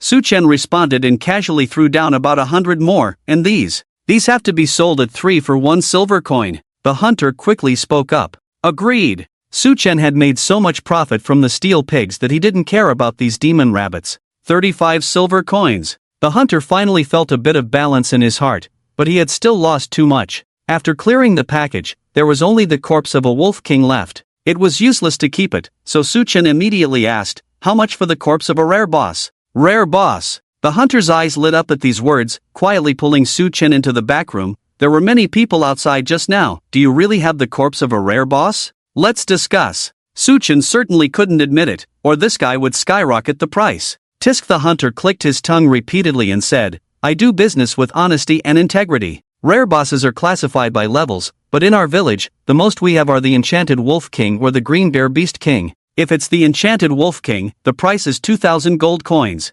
Suchen looked at the other party with some surprise. The price he offered earlier was high, but now the boss's price seemed reasonable. Selling the loot, wolf fangs, wolf skins, and wolf claws are worth hundreds of gold coins each, and the rest could also fetch a few hundred. Offering 2,000 now, it's definitely not fair to say this guy is greedy. Of course, Suchen couldn't agree and said calmly, only 2,000 for an advanced wolf king boss? 2,000 is not low. The hunter rubbed his hands, looking embarrassed, and explained, this is a gold coin transaction. Honestly, I don't have that many gold coins on me. If you don't have gold coins, why say so much? Suchen was a bit speechless. Why talk nonsense? Don't go, I don't have gold coins, but the village chief does. The hunter smirked, 2,000 gold coins, if you have no objections, I'll go ask the village chief for the money. Suchen glanced at the other person and waved his hand, forget it, I can't sell it to the village chief. Put. The hunter immediately spurted out a mouthful of old blood. What's the use of mentioning the village chief with his broke self? Don't go, I'll go gather the money for you now. How about adding 200 gold coins? Or, how about 300 gold coins? Can't add any more. Suchen simply ignored him. This guy dares to collect money without having any, and the village chief will have money? Probably a bounty set by the empire. He may not earn much with 2,000, but but with a bounty, he'll be rolling in money. Realizing this, Su-chen naturally wouldn't sell to him. At the entrance, a large number of players gathered at the hunter's door, marveling at the steel pig like a small mountain. Su-chen originally wanted to go directly to the village chief, but seeing the number of players here and a few cash buyers nearby, he suddenly had an idea. Selling things to the village chief now would mean changing jobs along the way. Leaving the newbie village, there were no players in the main city, and the items in hand couldn't be cashed out. When Eternal just started, many people didn't understand the prices, causing the gold price to remain high and even rise continuously. Ordinary people may not have the ability to earn gold coins, but that doesn't mean Su-chen doesn't. Su-chen originally had no goods on hand and didn't intend to make money, but now he had things on hand that he couldn't use up, so he had to seize the opportunity to make a big profit. Thinking of this, he set up a stall at the entrance. Throwing the ice crystal staff in his hand up, he didn't set a price, just for display. He also wrote a sign. Custom-made full set of magic equipment, low price no return, 7 figures no return, only displayed for 10 minutes. Custom-made full set of magic equipment. Can someone tell me what magic equipment is? I've never seen it before. The stall attracted people around. Scammer. Who plays at such a high level? Eternal has just opened for a day, no one has seen magic equipment, and he wants to make a full set, even custom-made. Pure nonsense. Where did this idiot come from? He's just displaying it up there, and you're criticizing without even looking, showing off your ability, huh? Everyone could see the displayed equipment, but they couldn't buy it. Ice crystal staff? 75 frost damage. Damn! How can such a thing exist? I can't accept it. 3 points of intelligence for 1 point of spell damage. This staff directly deals 75 points of spell damage. Unreasonable. Is this magic equipment? It's simply too magical. Get lost. This is sorcery. Impossible, absolutely impossible. This kind of thing is a monster even if one piece comes out now. How could a full set be made? And it's custom made. Do you understand what customization means? It includes the location and attributes. I can't accept this. Just a glance, and the player at the booth exploded. Brother, are you sure you can customize? If you can, give me a set, we can discuss the price. At this moment, someone suddenly asked about the price. Su-chen sat behind the booth, not even looking at the other person. Damn, can't you speak? Can you do it or not? The person asking the price, seeing no response, became impatient. Ha ha, this boss hasn't played games before? Isn't it written that they won't reply to low prices? If you don't offer a price, how can they respond? Hiss. They won't reply to low prices, and they won't reply to asking prices either? Damn, but he also said he won't reply to 7 figures. How much is 8 figures? Tens of millions. Damn. This is too ridiculous. Equipment in the newbie village costs tens of millions. I can't accept it. Tisk, they're not forcing you to buy. If you can't accept it, you don't have to buy it. Damn. What do you mean by that? Are you saying I can't afford it? Why should equipment in the newbie village be worth tens of millions? Is this a price that people can afford? Let him display it. I want to see who will buy it. Tisk. You still won't say anything. A guide on the forum costs millions, and there are no magic equipment available now. Silver coins are now more than 1 to 100, not to mention anything else. Just selling this one for $1 million is not a problem. A full set of 10 pieces of equipment, is it too expensive to charge you tens of millions? Damn. And you, raising the price, are you a scammer? The person explaining was immediately surrounded by everyone, but they were not flustered at all, with a disdainful look, saying, Scammer. That's Su-chen. Do you think he needs a scammer? Are you kidding me? Hiss. The onlookers all gasped in unison.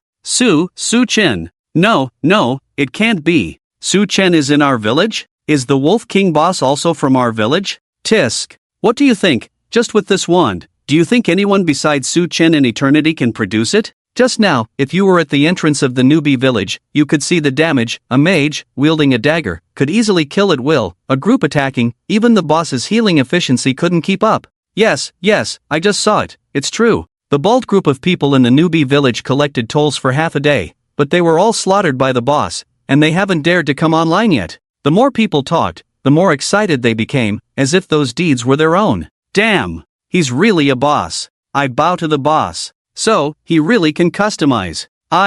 Before this person could finish speaking, they were pushed aside by several people from behind. Make way. A group of 5 people, led by one, walked up to Su-chen and said seriously, Su-shin, I'm Yen Koen from the Chin Duo team. We want a full set of custom magic equipment. 10 million is not a problem. The boss also wants to ask, do you sell phantom demon stones and guides? Someone offered 10 million, and Su-chen finally glanced up. Chien Duoduo's team made an offer, so it shouldn't be a joke. Speaking of Chien Duoduo, he had seen him before, not very good at playing games, but he had a lot of money. Within a year of Eternity's launch, he had always been in the top 3 of the rich list, but he disappeared in the second year, for some reason. 8 minutes left, the highest bidder wins. Su Chen did not answer the other party's question about the guide. The Phantom Demon Stone was the core of selling equipment. How could it be sold? As for the guide, there was no guide to begin with. It's too troublesome to explain, and it's easy to expose talents and attributes. As long as the equipment can be sold, the money for the guide is completely unnecessary.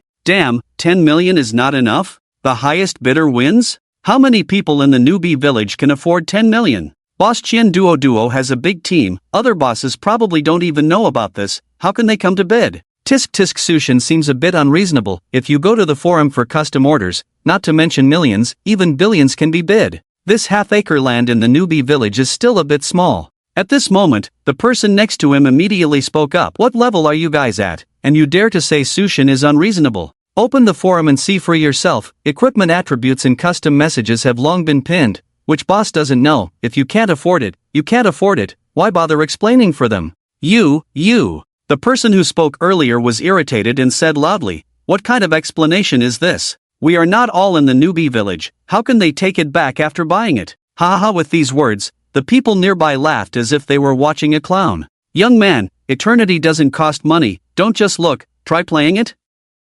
Exactly. The server has been up for a day. Everything in Eternity can be brought back to reality with your inventory. The boss may not be here, but you can find someone in this village to make the purchase, then fly back in reality and bring it directly into Eternity. If you really can't resell it, do you think Boss Chien Duoduo can't get rid of the money, buying a set of equipment for 10 million just for viewing? When these words were spoken, many players showed a sudden realization. Some people who don't like going on forums really didn't know that you could play Eternity like this now. Then, 10 minutes is too short to open. Even if those bosses know, they can't find someone to make the purchase so quickly. Before the words fell, a clear female voice sounded nearby. 20 million. What? 20 million? Directly doubled. As everyone was shocked, all eyes turned to the person who made the offer, only to see a young woman in a light blue sportswear standing quietly in the field. Although wearing a duckbill cap and sunglasses, she could not hide her proud figure and perfect face. Such a beauty is not easy to come by. Su Chen took a closer look and realized it was Ling Ruoxue.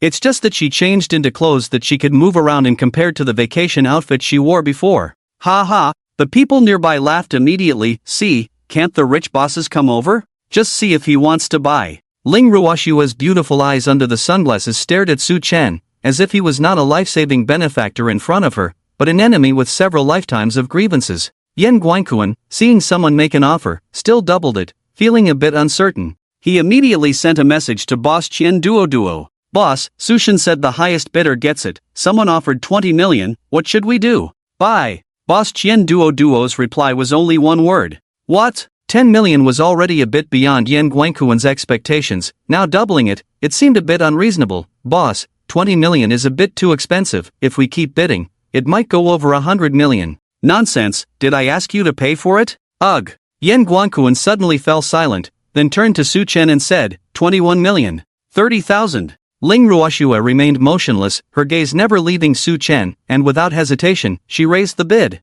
TSK. Isn't this bid too ruthless? Yen Guanquan is an old member of Boss Chien Duoduo's team. Not the first time he has bid for items on behalf of the boss. He has bought equipment worth millions before, which is nothing. But this time the game has just started, and burning tens of millions for equipment is indeed a bit alarming. Yen Guanquan gritted his teeth. 31 million. 40,000. 41 million. 50,000. 50. I can't go on, boss, it's 50 million. Did I say stop? Yen Guanquan immediately said, 61 million. 70,000. 71 million. 8,000. Ling Ruoxue's offer did not stop at all, as if she was not talking about money, just numbers. Chien Duoduo hesitated for a moment over there. The full set of magic equipment was indeed worth this price. 80 million was not a problem, but if she got into a conflict with someone, even a billion wouldn't be enough. In the past games, no matter who it was, they would dare to compete. Playing games, although there were many awesome people, Chien Duoduo knew that there was no one in the gaming world more awesome than herself.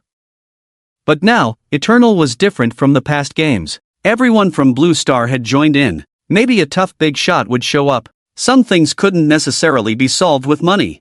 Who is that person? Do you know her? Never seen her before, she's a woman, very beautiful, Yen Guangquan replied. If you haven't seen her, why ask? Yen Guangquan almost wanted to slap himself upon hearing that and immediately whispered, Miss, this isn't the way to resolve this. If you tell me your name, and if we know each other, there's no harm in sharing the item. Who needs your permission? Ling Ruoxue wasn't short of money and didn't care about what others thought. Damn! Yen Guangquan was speechless. He was dealing with someone who wasn't short of money. Boss, you see.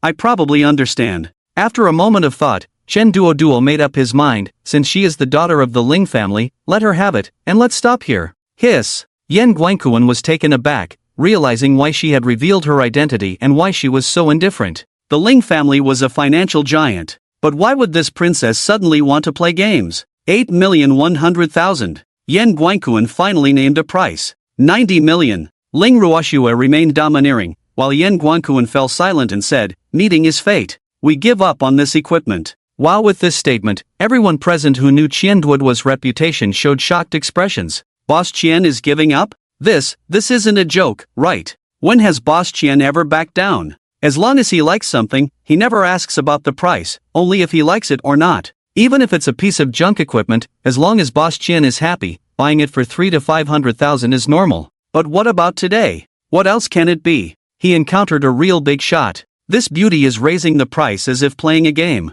Money is just a number in her eyes, not actual money. Tisk, it's still the early stages of the game. Spending over 100 million on a set of equipment is unnecessary. Money should be spent wisely. Yen Guangquan had no intention of explaining to the people around him. He turned to Sushin and said, Sushin, you must have more than one set, right? If you do, we'll buy them all at the price of 1 billion. Wow! Just said they wouldn't compete. Now, raising the price by 10 million, they would take as many as available. Wow, Chen Duoduo was indeed generous, trying to buy up all the equipment. Ling Ruoxue raised her eyebrows slightly upon hearing this but did not stop them. She only needed one set, and she had no place to store any extras. Moreover, the price had been raised by Su Chen. If someone wanted to buy, she had no reason to stop them. How do we make the transaction? Ling Ruoxue asked calmly. Wait for me for 10 minutes, Su Chen said as he packed up his stall and left. You don't even want a deposit. Aren't you afraid I'll back out? Ling Ruoxue was a bit puzzled by his actions.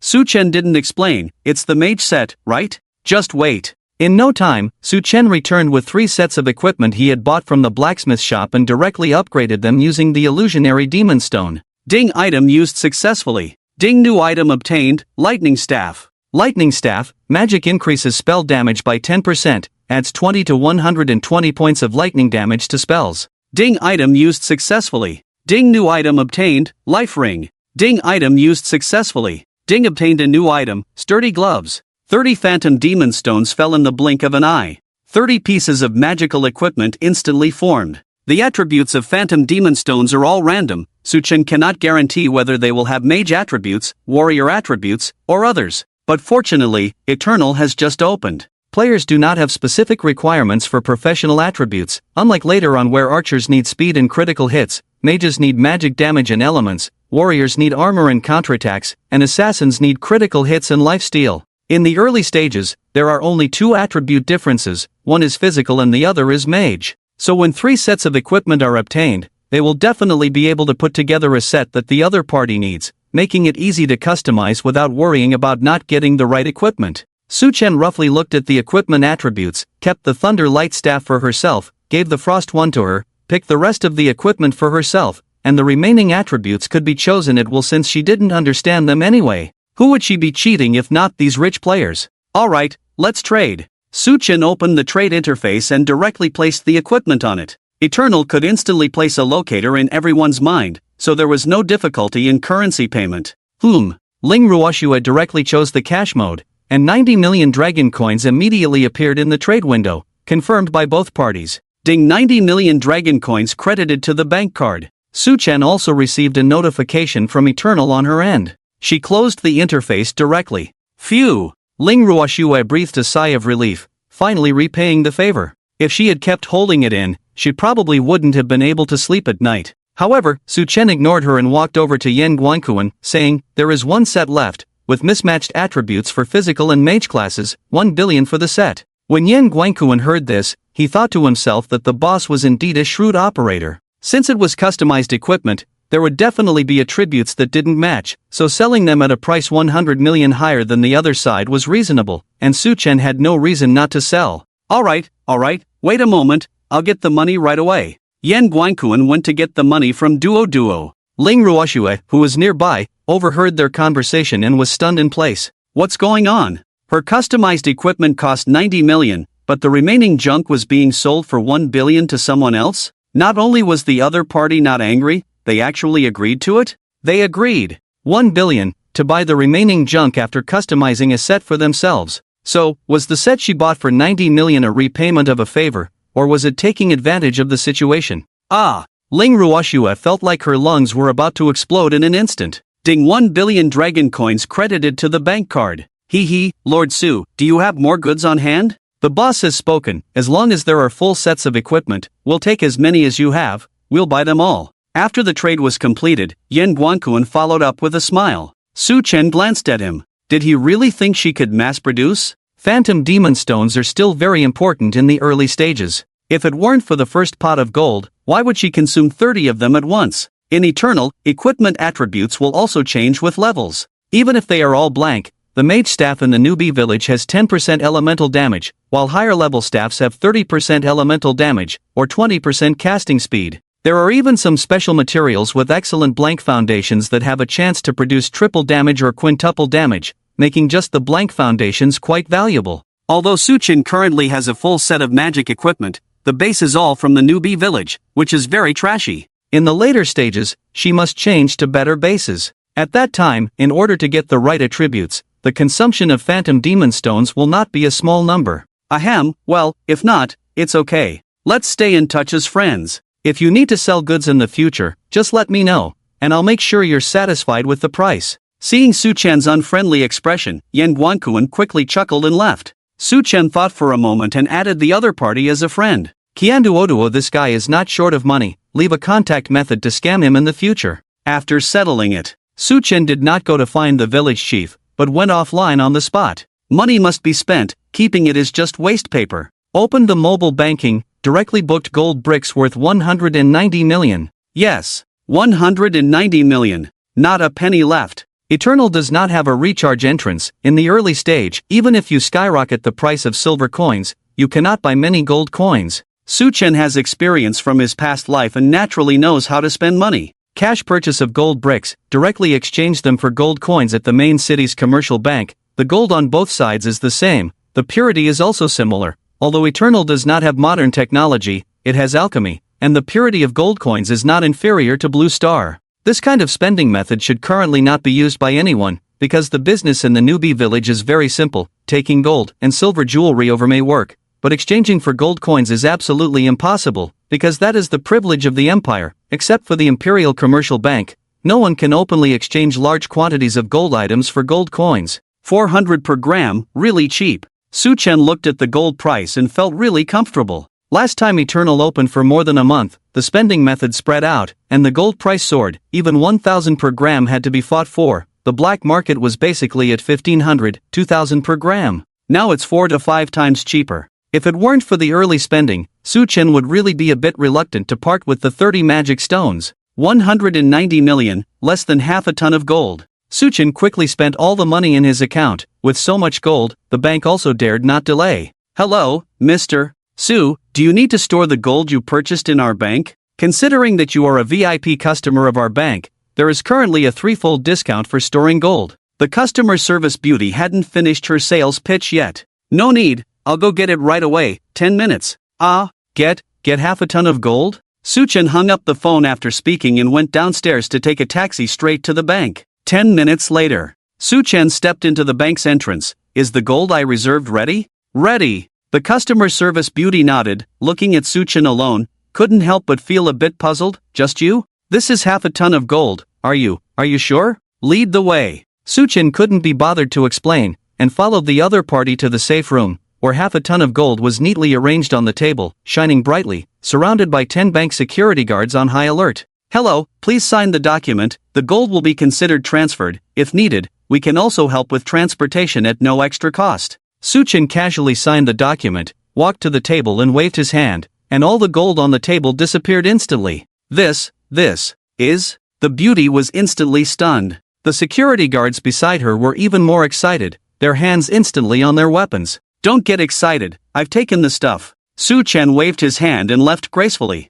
Damn! Is this magic? Inside the safe room, everyone was dumbfounded, staring at each other in shock. Do you think this is from Eternal? Hiss! Can magic from Eternal be used in reality at will? Damn! This world has really changed. After being shocked for a while, everyone couldn't recover. Su Chen left the bank entrance, not even wanting to wait for a taxi back to the rental house, directly communicating with the crystal, and disappeared on the spot at the bank entrance.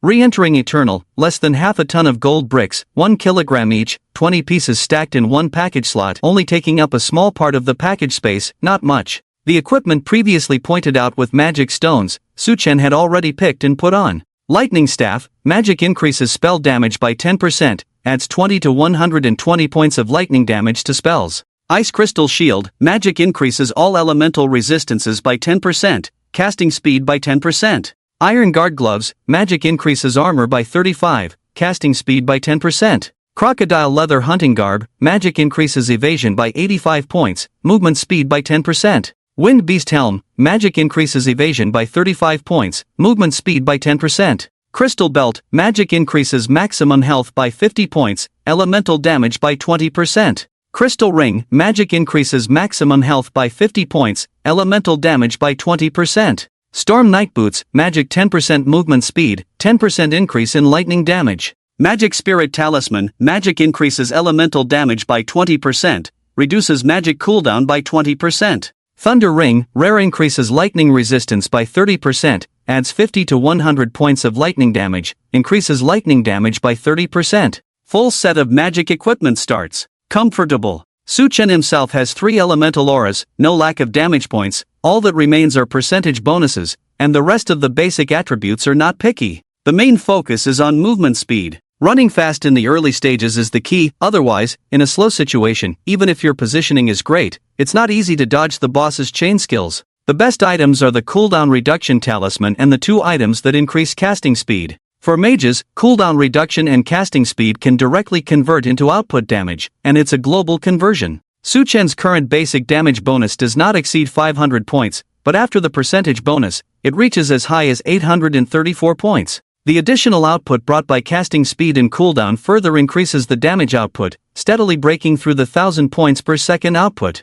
In terms of defense, armor is at 195, evasion at 280. Under the same level conditions, it can reduce damage by up to 40% and evade nearly 45% of attacks. Health has doubled to 216 points, magic resistance is at a comprehensive standard of 30%, and lightning resistance is at an impressive 50%. The defense is considered abnormal. With this defense mechanism and terrifying health regeneration efficiency, not to mention newly transferred players who can't catch up, even if they put on advanced equipment, they may not necessarily catch up. Su Chen checked his attributes all the way and found himself in front of the village chief. Young man, the road out of the village is long, and you may face many difficulties alone, the village chief said with a kind smile. Here, take this teleport scroll and go to Helsin to find Mr. Klein. He will surely help you settle down there. The Eternal Empire is vast, covering the entire half of the continent, bordered by the endless sea to the west, the barbarian wilderness to the south, the snowy mountains and glaciers to the north, and the scorching desert to the east.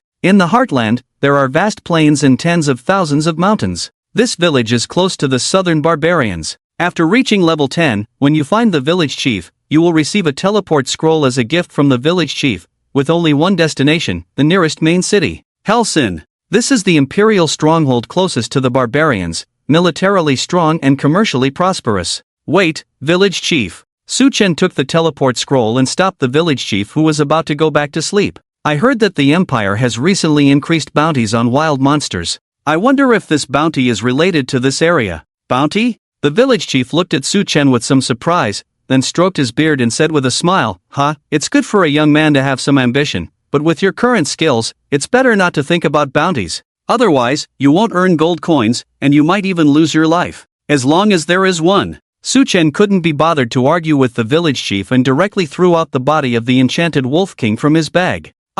The village chief was shocked to see the huge body of the Wolf King and almost dropped his jaw. How did you kill the enchanted Wolf King? Suchen was about to speak, but he saw the village chief squat down, getting close to the Wolf King's body and carefully examining it.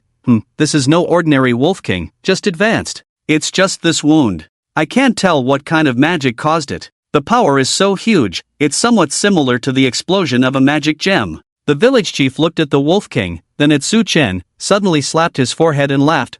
So that's how it is. Young man, you're quite lucky to encounter an advanced Wolf King. Not only that, but also cleverly detonate the condensed magic power. Not simple. This old man looks like he has poor eyesight, but unexpectedly his eyes are so sharp. Su Chen paused for a moment. Anyway, it's about killing. The reward shouldn't have restrictions on how to kill, right? Young people are impatient. Of course, the reward doesn't have such requirements. Since you've killed it, then the reward will definitely be there. Can the Grand Eternal Empire lack the money for you, little guy? The village chief chuckled. The reward is divided into 2 parts, handing in the wolf head separately, 1,500 gold coins, handing in the whole body, 3,000 gold coins. The Wolf King's body is full of treasures, with the wolf head being the most valuable because the sharp wolf teeth are all on the head, and the magic core that releases skills is also in the head. 1,500 gold coins are considered a reward plus purchase. The price is definitely fair. Handing in the whole body for 3,000 gold coins, 1,000 more than the 2,000 gold coins offered by the hunters.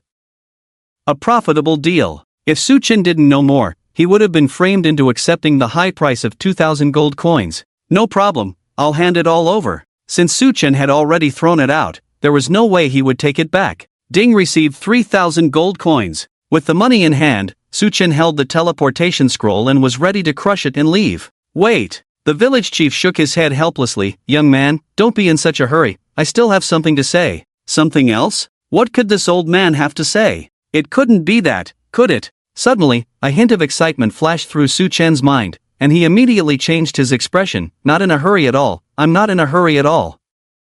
The village chief, seeing this, nodded in satisfaction, stroked his beard, and slowly said, to be able to kill the Wolf King at your age, luck is one thing, but without strong courage and intelligent wisdom, it would be impossible. I've been guarding here for decades, and you're the first young person like you I've seen. As he spoke, the village chief took out a badge engraved with magical patterns from his pocket. This is a token given to me by the great Archmage Damanira when I served in the army. Holding this badge, you can join Damanira's ranks and learn the profound imperial magic. Originally, this badge was meant for the descendants at home, but unfortunately, a deep sense of regret appeared in the village chief's eyes, but after a pause, he did not continue. Forget it, today I'll give this badge to you, hoping that you will work harder in the future and not waste this badge.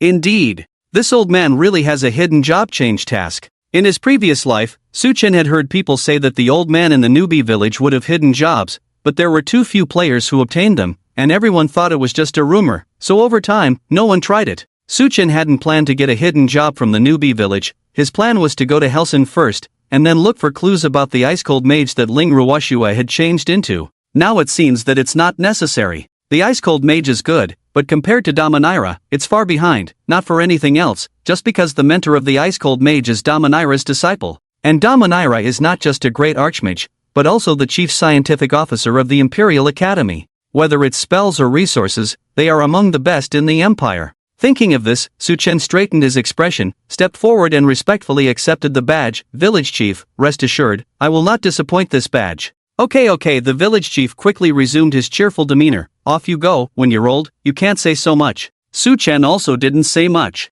He reached out and crushed the teleportation scroll, and an elliptical teleportation gate appeared out of thin air in front of him. He immediately stepped into it. Opening his eyes again, he found himself in a city with high walls, bustling streets, and a constant flow of people in the southern fortress city of Helsin. Damanila is in the imperial capital, and it will take some effort to change jobs. Su Chen thought for a moment, glanced in a direction, and headed straight to the Imperial Trading Company. In his past life, he had spent a lot of time in Helsin, and he could navigate the city's layout even with his eyes closed. Exchanging gold coins was also easy. As for the origin of the gold bricks, he simply brushed it off as plundered from the barbarians. Barbarians, they could do all sorts of things, so it wasn't abnormal for the gold bricks to be a bit strange, right? Ding obtained 15,800 gold coins, with nearly 2 billion in cash, only exchanged for 10,000 gold coins in the Eternal Realm. It was evident how valuable the gold coins in the Eternal Realm were. far surpassing ordinary currency. A gold coin weighed 30 grams, deducting a small handling fee. He could only exchange for this many gold coins.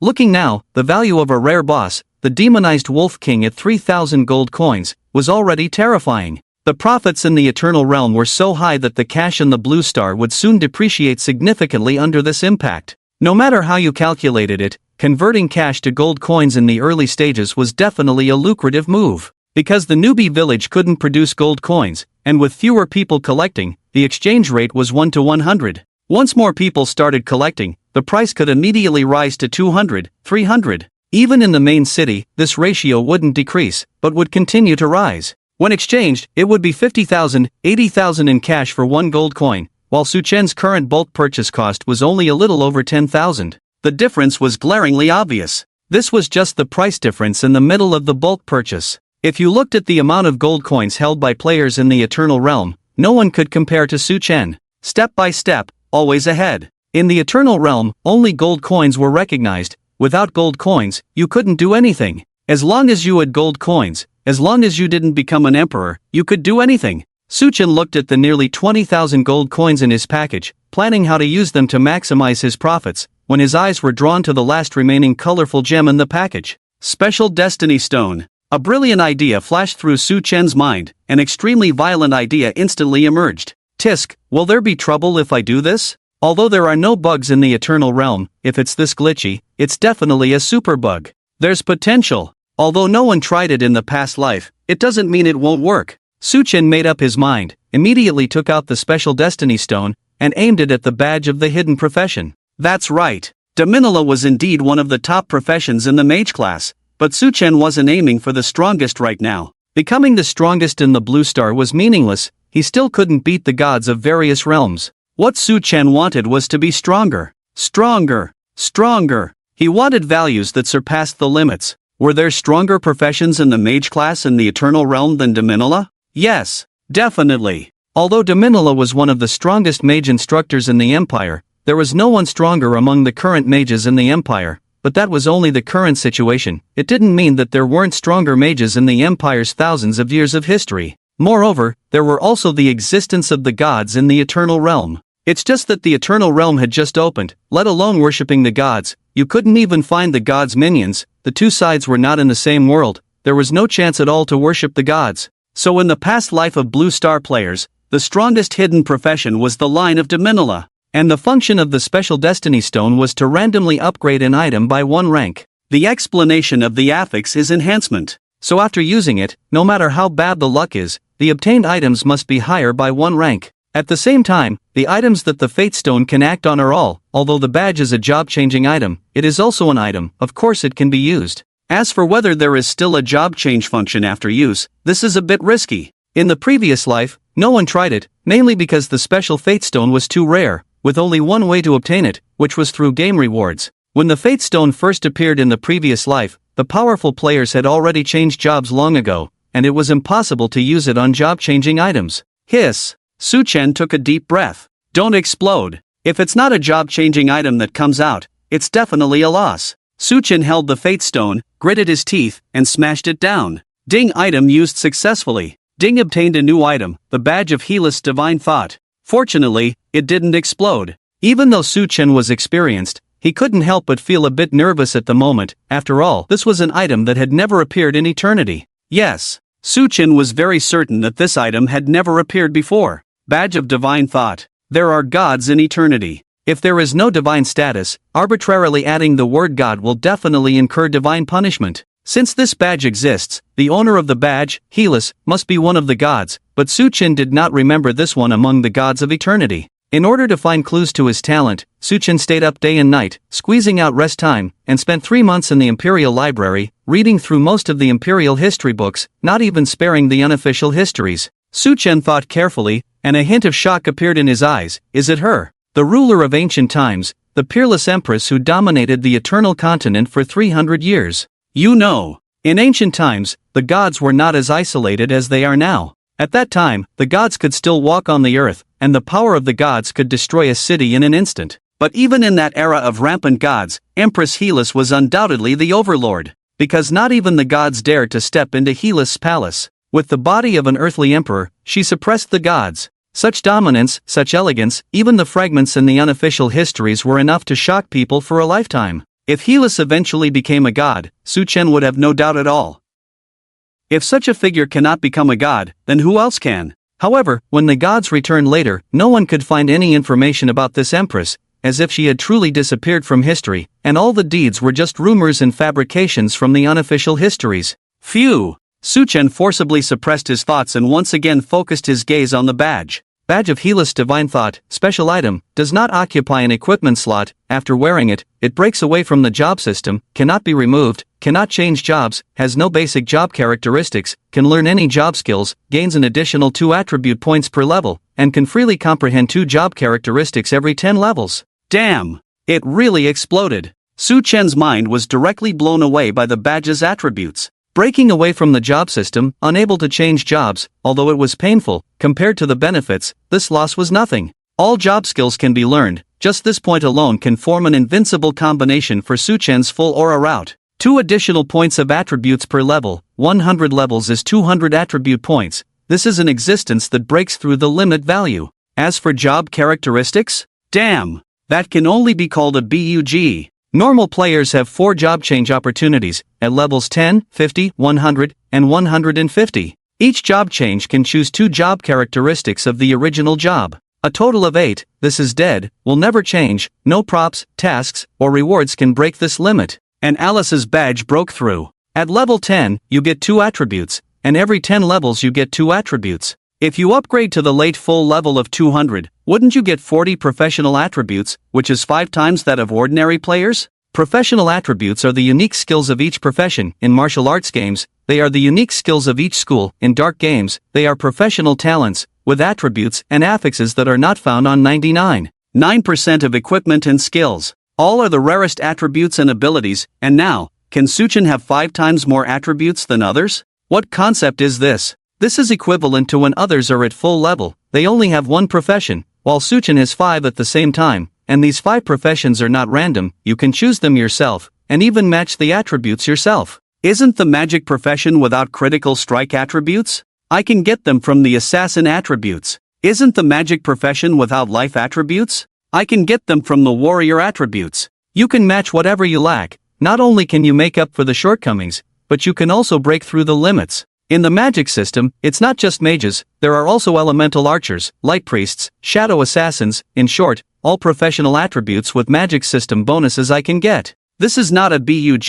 What is a bug? Su-chen finally understands why Alice can suppress the gods with the body of an earthly emperor. The unofficial history is not exaggerated, but too conservative. She is a bug, too abnormal. No wonder eternity can't find any traces of Alice's existence. Her existence is simply a nightmare for the gods. If she is sealed as a god, all the gods will perish. Su-chen sighed lightly and hummed the badge on his chest without hesitation. Buzz! The Divine Thought badge instantly bloomed with divine light, dark red in color, shimmering, in just a blink of an eye. Before Su-chen could carefully observe, the badge brushed into his chest. Ding! Alice's Divine Thought badge successfully worn. Ding! Player attributes have unexpected deviations, adjusting. Ding! Player attribute adjustment completed, adding X20 free attribute points, adding X2 free insight into professional attributes opportunities. Done! Su-chen had just thought that even the game developers couldn't fix this bug and had to fix it himself. It seems fine now. There is no room for attribute points to choose now.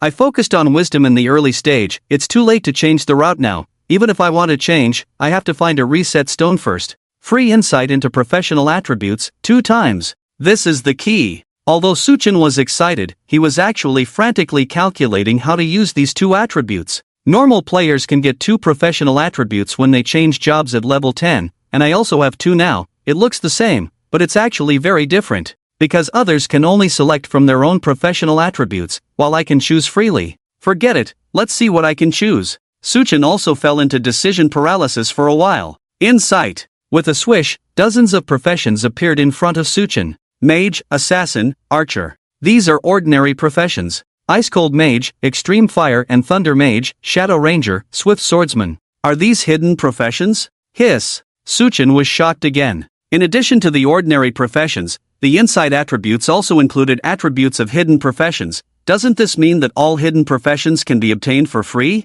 Damn! Huge profit! Besides these professions, there are even some profession names that Suchin has never heard of. Arcane mage? What kind of mage is this? I've been playing for years, and I've never heard anyone say they are a secret mage? Suchin subconsciously scratched his head. And what profession is this flame blade sword? I know about flame mage, but can it also become a swordsman? I've never heard of it. And also, this storm son, isn't he the son of the storm god? A dignified demigod, how did he become a profession here? Perplexed for a while, Suchin suddenly had a flash of insight and took a deep breath, saying, no way, could it be true? The so-called freely comprehensible professions are not the current eternal professions, but all the professions from the ancient era, the era of Xylus? The more Suchin thought about it, the more he felt it made sense, quickly flipping through the professions. That's right, that's right. No matter how awesome Xylus was, she couldn't know the current profession characteristics. The professions from her era naturally could only comprehend those profession characteristics.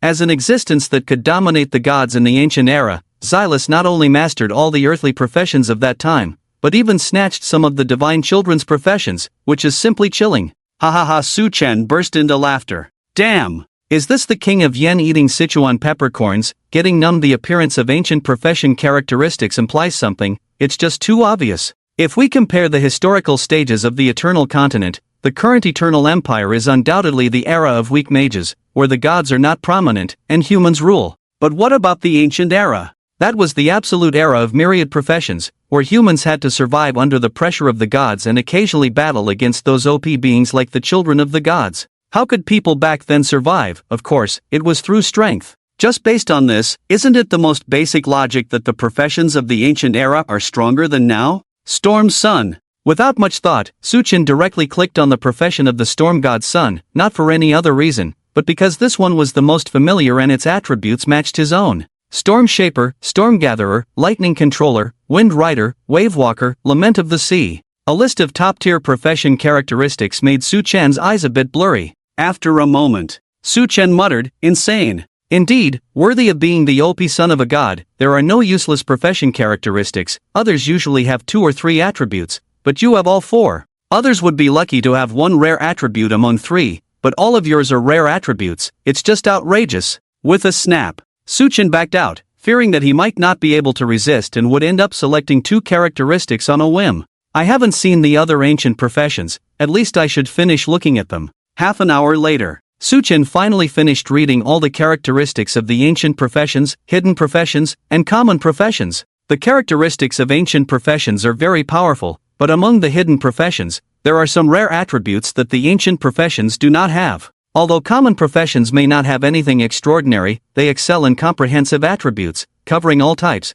Without any deficiencies, they are not completely useless. Now there are only 2 characteristics to choose from, but there is no need to be too entangled. Suchin understood this after reading through. After all, he only needed to level up by 10 to get 2 more characteristics. Those he couldn't choose this time, he would soon be able to obtain, as long as he considered how to increase damage and output at the moment. The top priority is definitely to match the attributes with the current elemental aura, followed by attributes that significantly boost lightning damage. Storm Sun. In the end, Suchin still clicked on the Storm Sun. This guy is a divine child, with insane attributes, and controls thunder and lightning. Since his lightning damage is currently the highest, wouldn't it be foolish not to choose him? Storm Shaping. All your damage will inevitably cause electrification, all your attacks will have an electrifying effect, and the electrification effect you cause is increased by 50%. If your lightning damage is the highest, then all lightning damage and effects are increased by 50%. No point damage, all 4 rare attributes.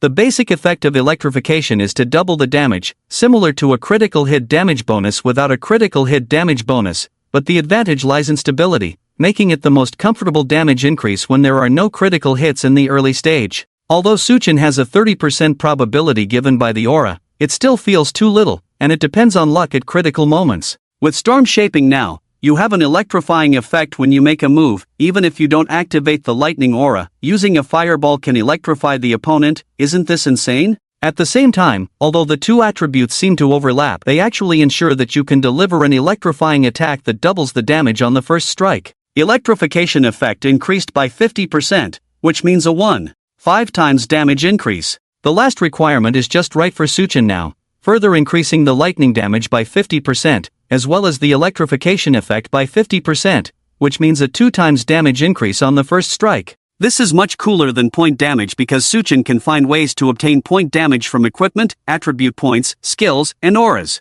However, the rare abilities brought by characteristics are nowhere to be found. Done, there is one more characteristic. Suchin left the profession of Storm's child, turned to open the endless magic circle, also an ancient profession. But what was unexpected was that in ancient times, there was actually a profession that pursued auras to the ultimate degree. This is something that cannot be found in the current Eternal Empire, completely obliterated in history. Make the most of it. All aura skills do not conflict, non-continuous auras are converted into continuous auras, and intelligence is increased by 100 points.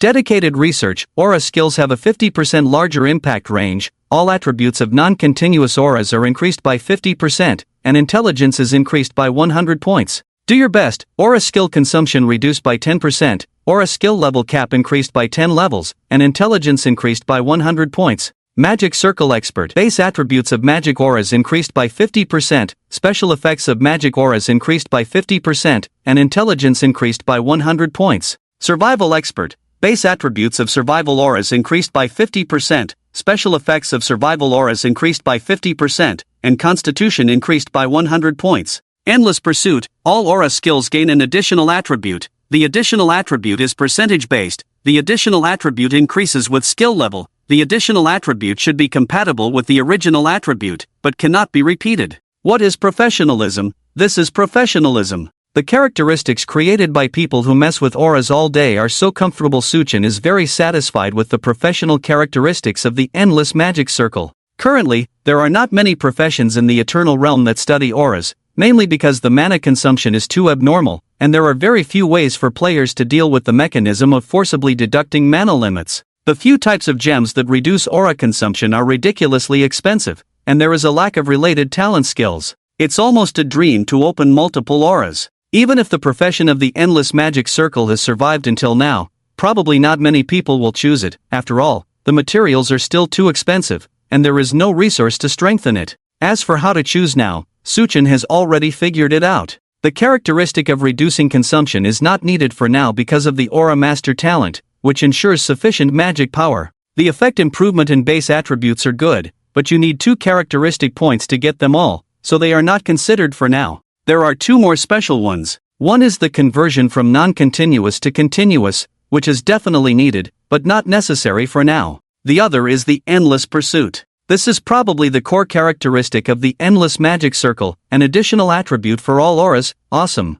Suchin can only give a thumbs up to the founder of this profession. Others are creating skills. This guy is modifying skills based on the foundation, adding an extra attribute to the skill. The Halo skill originally had only 1 attribute. With this feature, an additional attribute can be added. Not only does it increase by a percentage, but it can also increase along with the skill itself, and it does not conflict with the enhancement of other halos. For Suchin's talent, this one is a must-have. It must be taken regardless of the time. Confirmed, endless. Suchin did not hesitate anymore. The rest can wait, but this feature cannot. After confirming, Suchin immediately opened the skill panel. Lightning Halo, LV2 adds 10 to 48 points, 20 to 96 points of basic lightning damage, with a 15% chance, 30%, to electrocute enemies when hitting the target. Additional attribute, lightning damage increased by 7%, 14%. Flame Halo, LV2 adds 5 to 18 points, 10 to 36 points of basic fire damage, with a 15% chance, 30%, to burn enemies when hitting the target. Additional attribute, fire damage increased by 7%, 14%. Agile, LV2 increases base evasion by 80 points, 160 points. Additional attribute, evasion increased by 7%, 14%. Resilient, LV2 increases base armor by 80 points, 160 points. Additional attribute, armor increased by 7%, 14%. Passionate, LV2 increases life regeneration by 11 points per second, 22 points. Additional attribute, increases life regeneration by 2% per second, 4%. All 8 halos receive a percentage increase. Although the base is small, level 1 skills increase by 5%, and level 2 skills increase by 7%. But Suchin has talent bonuses, instantly increasing by 14%. If the skill level is increased a bit more, the additional bonus attributes will be very terrifying. Yes, it must be combined with the additional attribute bonuses of the Endless Law Ring. By then, one additional attribute can increase by 50%, or even 100%. Comprehensive, too damn comprehensive. Suchin's basic damage is now directly over 1,000 under the bonus, with the panel showing 1152 points. When all electrified, the triple damage output is over 3,000 stable. If you consider the increase in casting speed and cooldown, it is at least 5 times stronger than before. Just 2 features have gained a 5-fold increase. Among them, the increase from the storm is the most, but this feature needs a high base attribute to be effective, while the halos are growing players, and as time goes by, the more base attributes this feature adds. Unexpectedly settled the transfer issue, now there is some time available. 2 things, one is consumption, and the other is improvement. Suchin already had a plan in mind, but it was delayed a bit by the Fate Stone. Now, looking up, he headed straight to the commercial street in Hellsin. Take a look, see, fresh hunted cloud beast magic cores, only 5 gold coins, and various materials for you to choose from. Young man, do you need a sword? The sword of the Imperial Capital Sword Master Scott, sold only because his mother was seriously ill at home, for only 30 gold coins. This sword can be yours. Hey, don't go, the price is negotiable. I really need it urgently, young man, you should at least give a price. Ignoring the peddler following behind, Suchin walked through Hellsin, a major city in the south, to defend against monsters and barbarians, with various professionals coming and going, along with soldiers called up from various places. It is no exaggeration to say that it is a mixed bag of fish and dragons. In addition to the shops on the commercial street, there are also many street vendors setting up stalls, so scammers are naturally not in short supply in this situation. Just now, that scammer probably saw Suchin looking like he had just come from outside, so he chased after him. Bang! Suchin shook off the person behind him and pushed open the door of a building. Professional Training Institute. Suchin is now out of the professional system. Although he can learn all skills, he also faces a huge problem, which is that there are no teachers available for free skill learning. If you want to learn any skills, you have to rely on yourself. The first thing is to get a spell skill for leveling up, and then see if there are any aura skills for sale. The Professional Training Institute is a good choice, but it's not a place with free teachers. They only provide some professional common skills that can be purchased for learning. In addition, there are also tasks posted here by the Empire's strong individuals, who have the authority to teach skills, but generally do not sell them. They are distributed in task mode. For spell skills, they shouldn't be too advanced, otherwise they will consume too much. The cooldown should be short. Output is not lacking now, as long as it feels handy to use. Suchin looked around the counter and quickly found his target. Lightning Pulse, condense lightning elements in both palms, attack targets in front in a range, release the skill, consume 10 mana points per second, deal 80% lightning damage per second, and have a 30% chance to generate a lightning pulse upon killing a target, dealing 40% lightning damage to surrounding targets. An early spell skill for dealing with groups of monsters, with 2 stages of damage, moderate range. The downside is that it consumes a bit much, but with my clear aura, this consumption is not a problem. Suchin simulated it in his mind for a moment and felt that there was no problem, so he was ready to acquire it. Just then, a tall, thin-faced man next to him approached. Little brother, do you want to buy a skill? A powerful spell aura, absolutely rare goods. Powerful. Suchin's eyes widened, and he looked at the man sideways. Are you sure it's a powerful skill?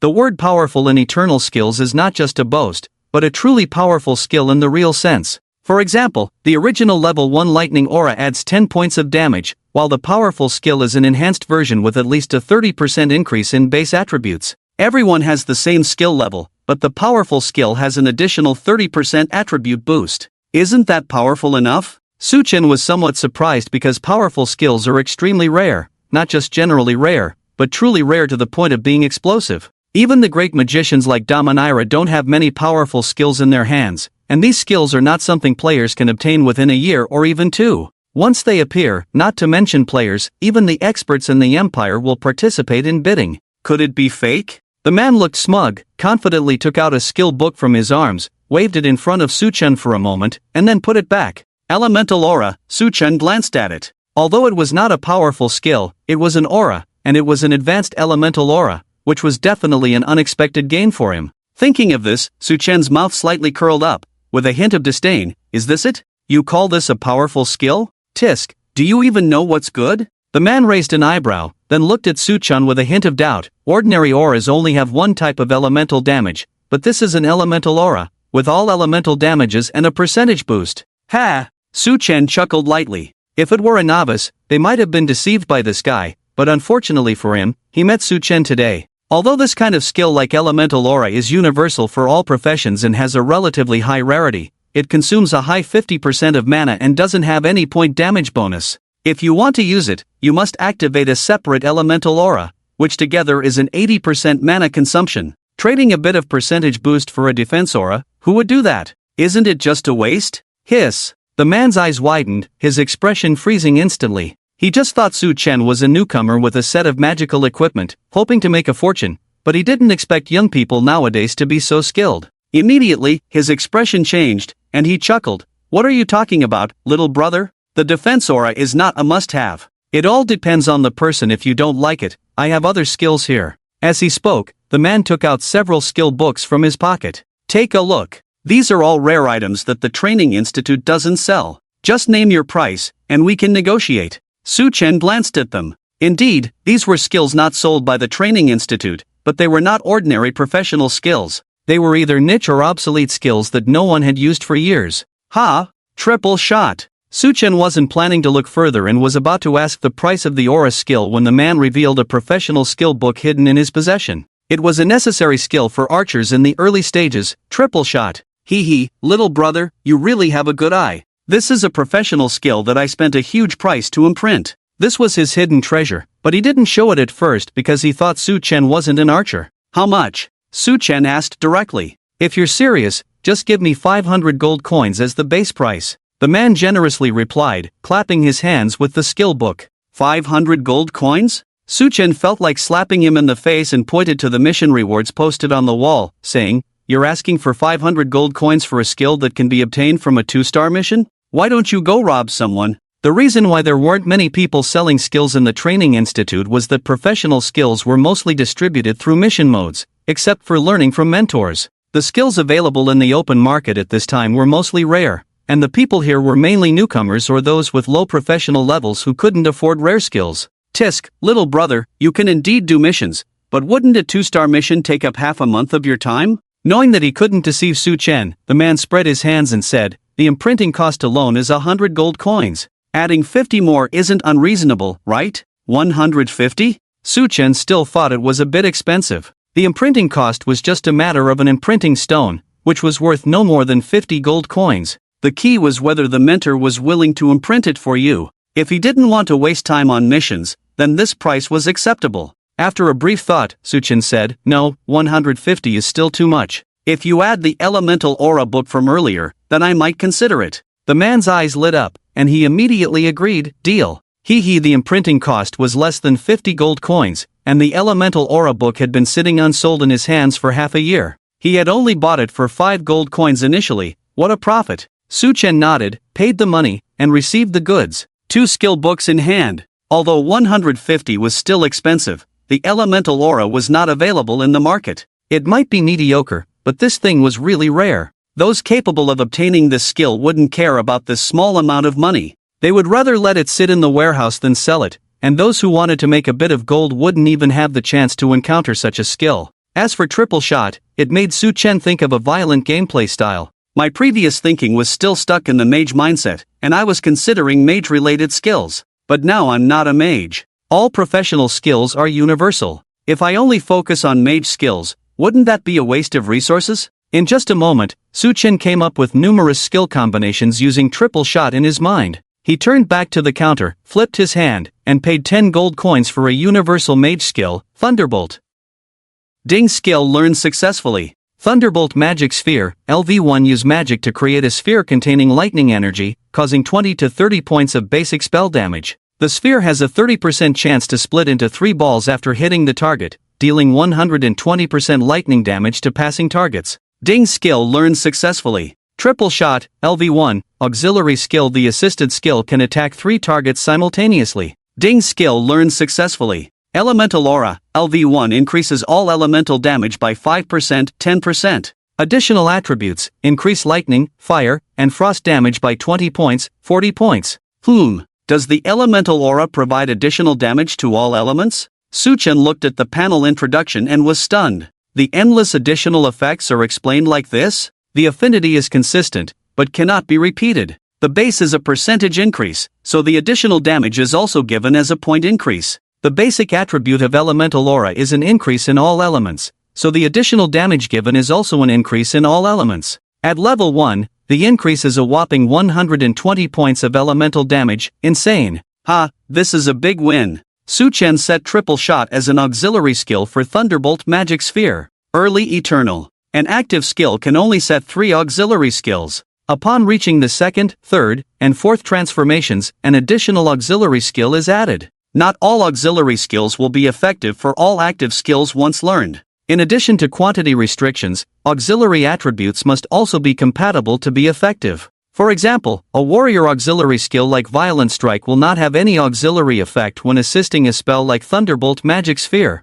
Even auxiliary skills within the same professional system must be matched properly, otherwise, there will be no auxiliary effect, which is equivalent to learning in vain. Triple Shot, as an archer's auxiliary skill, was originally intended to allow the archer to shoot 3 arrows at once. As an expert in Eternal, Su-Chen was very clear about the explanation of this skill's affix. Triple Shot assists shooting skills. Although Energy Ball and Thunderbolt Magic Sphere are spells, when using the skills, there is no difference from shooting, they are both about throwing things out. Therefore, there is theoretically no attribute conflict. If successful, combining the attack power of the magic system with the archer's auxiliary skills, the early stage will be filled with screen-wide spell effects, which may be even more terrifying than the ultimate spells in the later stages. Suppressing his excitement, Su-Chen walked to the nearby mission notice board, scanned it, and selected a few skill tasks that he needed, with no major conflicts in locations. Odd Mountain Cloud Beast, 2 stars hunt and kill 30 cloud beasts in Odd Mountain, requiring intact bodies without beast cores. Reward, auxiliary skill, quick casting. Hill Crimson Ant, 2 stars hunt and kill 1000 crimson ants at the foot of Odd Mountain, requiring intact bodies without beast cores. Reward, archer skill, assault. Odd Mountain Cloud Devourer, 3 stars hunt and kill 10 Cloud Devourer leaders in Odd Mountain, or 1 Cloud Devourer boss, magic level, requiring intact bodies with beast cores. Reward, auxiliary skill, magic resonance. The difficulty of tasks in Eternal is rated on a 5-star scale. 1 star is easy, 2 stars are complex, 3 stars are difficult, 4 stars are a nightmare, and 5 stars are hell. The task level of 50 is a threshold, and the Vocational Training Institute is for beginners, only assigning tasks that players within the first transformation can complete. The relationship between the 5 difficulties and levels is not necessarily proportional. For example, the 3-star difficult task that Su-Chen accepted, the Cloud Devourer itself is only a level 20 leader monster. Even if it is a boss, a level 50 player can definitely kill it when teamed up. For high-level players, their time is money, and finding the boss is the difficulty. If the player's level is lower, around level 20, and happens to be leveling up an Odd Mountain, even if they occasionally encounter a boss, they may not be able to kill it due to insufficient strength. So this hunting boss mission will be difficult level. The remaining 2 2-star missions are both complex levels. It is time-consuming and laborious for low-level players to complete them alone. When the level is higher, the completion speed will be faster, but the rewards are ordinary professional skills, which are not attractive to high-level players. In fact, this kind of simple collection task can be completed by spending money, but it is not cost-effective. The Cloud Beast's core is about 5 gold coins outside, and the body also costs about 5 gold coins. It's enough to complete the task for about 150 gold coins, but if you hunt by yourself, the core is yours, which means that you have gained experience and skills while leveling up, and you have earned 150 gold coins from the core. Anyway, now I need to level up. If you need other skills, consider spending money to buy them later. Su-Chen came out of the Professional Training Institute and turned to the nearby grocery store to buy some potions. Teleport scrolls are very useful. It only takes a moment to return to the city, but the downside is that they are expensive, 30 gold coins each. If it were before, Su-Chen would definitely not be willing to use them. Using it once would cost hundreds of thousands of dragon coins. Who would spend hundreds of thousands to return to the city when going out to level up? Isn't walking enjoyable? Su-Chen is not short of gold coins now, but time is more valuable. He bought 5 scrolls in advance and prepared everything. There is only one thing left. Su-Chen left the commercial street and headed towards the city center, and after finding the front desk staff, he spoke directly. "Hello, I want to open an auction house on the commercial street." An old man with gray hair peeked out from behind a high table and asked, "Do you have a noble title?" "No. If you don't have a title, why open an auction house?" The old man rolled his eyes and spat disdainfully. "I have money." Su Chen said expressionlessly, took out 1,000 gold coins from his backpack, and pushed them onto the table. A golden light flashed in the old man's eyes, and he quickly stuffed the coins into his arms when he confirmed that no one was around, as fast as a master drawing a sword. Ahem! The auction house is the core of commerce, and it requires guarantees for consigned goods. You are young, so it's better not to get involved in such a dangerous business. The old man paused, took out a few forms from the side, and said, there are still a few vacant shops on the commercial street. You can choose one. The Imperial Auction House is indeed not something an ordinary person can open. The minimum requirement is to have the status of an imperial noble. This way, others will trust you for trading, and the empire will not worry that you will run away with items of high value, causing public outrage. Su Chen needs to improve himself as quickly as possible, requiring resources and time. Among all businesses, the auction house may not necessarily be more profitable than chain stores, but that's for the people of the empire. After the player's auction house is opened, it can be linked to the Eternal Game Forum, which is a hidden benefit given to players by the game developers. The Imperial Auction House serves Imperial clients, while the player's auction house serves all player clients. Therefore, Su Chen must open an auction house, no matter how much money it takes. My ancestors have been running auction houses for generations. I'm not short of this money. As he spoke, Su Chen raised his hand and pushed another 1,000 gold coins over. With a swish, the coins disappeared into the old man's arms again. Tisk, why don't you young people listen to advice? With 2,000 gold coins in his account, the old man still refused to relent. It is the empire's regulations that opening an auction house requires a noble title. A title. Don't you understand? Understood. Su Chen did not argue, but directly pushed 10,000 gold coins over. Imperial contribution for a title, 10,000 gold coins. The old man snorted lightly, showing a hint of surprise on his face. Not bad, not bad. Indeed, an imperial contribution for a title only requires 10,000 gold coins. But the contribution for a title is not handled here. What do you mean by coming here? Is that so? Su Chen pretended to be surprised and was about to take back the gold coins. Sigh, the old man hugged the gold coins into his arms. It just so happens that I have nothing to do. Tell me your name, and I will help you run an errand. Su Chen looked at the old man's nimble appearance and couldn't help but feel amused. It is true that it only takes 10,000 gold coins to contribute to the barony, but it's troublesome. With the bloated bureaucratic system of the empire, it's normal for it to take more than a month to process. He had previously stuffed 2,000 gold coins, hoping this old man could expedite it for him. Otherwise, why spend so much money? In less than a quarter of an hour, the old man ran back with the decoration document and noble medal in his arms. Ha, esteemed Baron, why didn't you mention your empire reputation earlier? The old man glanced at Su Chen. A baron only needs to contribute 8,000 gold coins for 1,000 empire reputation. Su Chen knew, it's just like spending money, it's all about going all in. Splitting the money won't have the same effect as going all in. Looking at the old man's appearance, Su Chen knew the money wouldn't be spent in vain. It's nothing, consider these gold coins as treating you to tea. The old man's gaze towards Su Chen softened significantly. Oh, thank you very much, Baron. Here is your certificate of honor as a baron and the noble medal. Please keep them safe. Specific registration as a noble and confirmation of the family emblem need to be done at the Empire's Noble Affairs Office. And these are the forms for applying to open an auction house. Honor Baron. It's a title bought with money, without land or income. Although there is a gap compared to a legitimate baron, the status is useful. Besides business needs, when joining the Empire's army, you can automatically obtain a small official position without starting as a common soldier.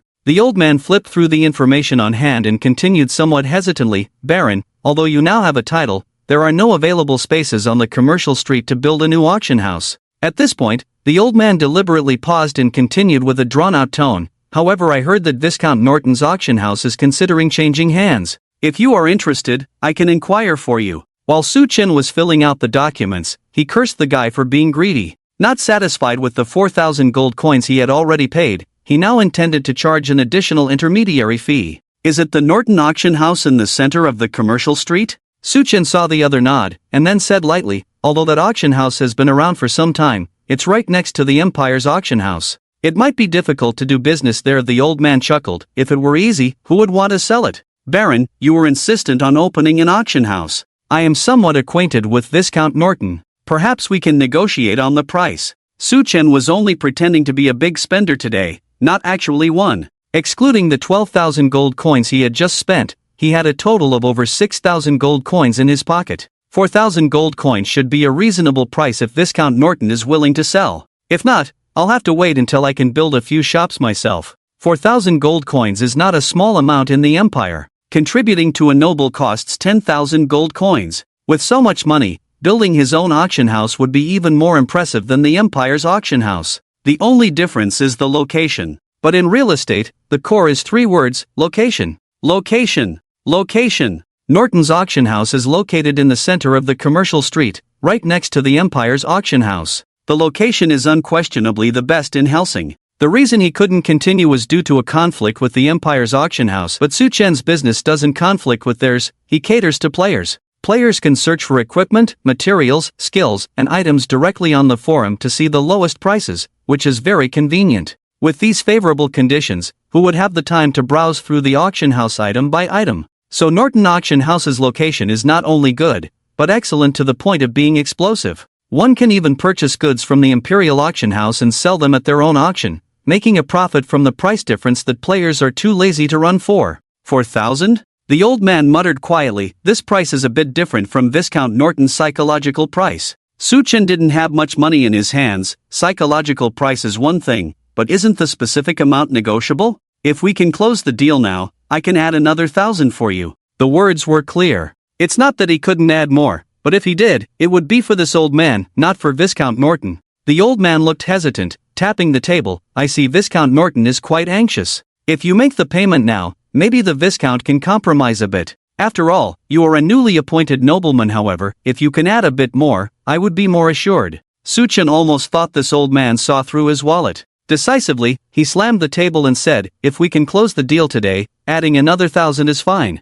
Hee, I promise you won't be disappointed. The old man chuckled, pulling out a transfer agreement from the drawer. 6,000 gold coins, and Norton Auction House is yours. As for the Viscount, I will inform him. Damn! Indeed, this old man could make decisions in this business, wanting to swindle money. However, in the original plan, Su Chen budgeted 20,000 gold coins. Although he didn't have enough in his pocket, it was not a problem to make up the difference next time. Now, he settled it all at once. 2,000 gold coins less than planned, not a loss. He took out the gold coins and signed the agreement. With the contract in hand, he also received the noble medal. Su Chen directly opened the in-game forum, and sure enough, the auction house appeared under his name. He changed the name to Eternal Auction House and clicked to bind it. Suddenly, a beep sounded in his ear. Player Su Chen has obtained the title of Imperial Honor Baron. Eternal title system activated. Baron Su Chen opens the forum auction house function. Players can now trade items through the Eternal Auction House search on the forum.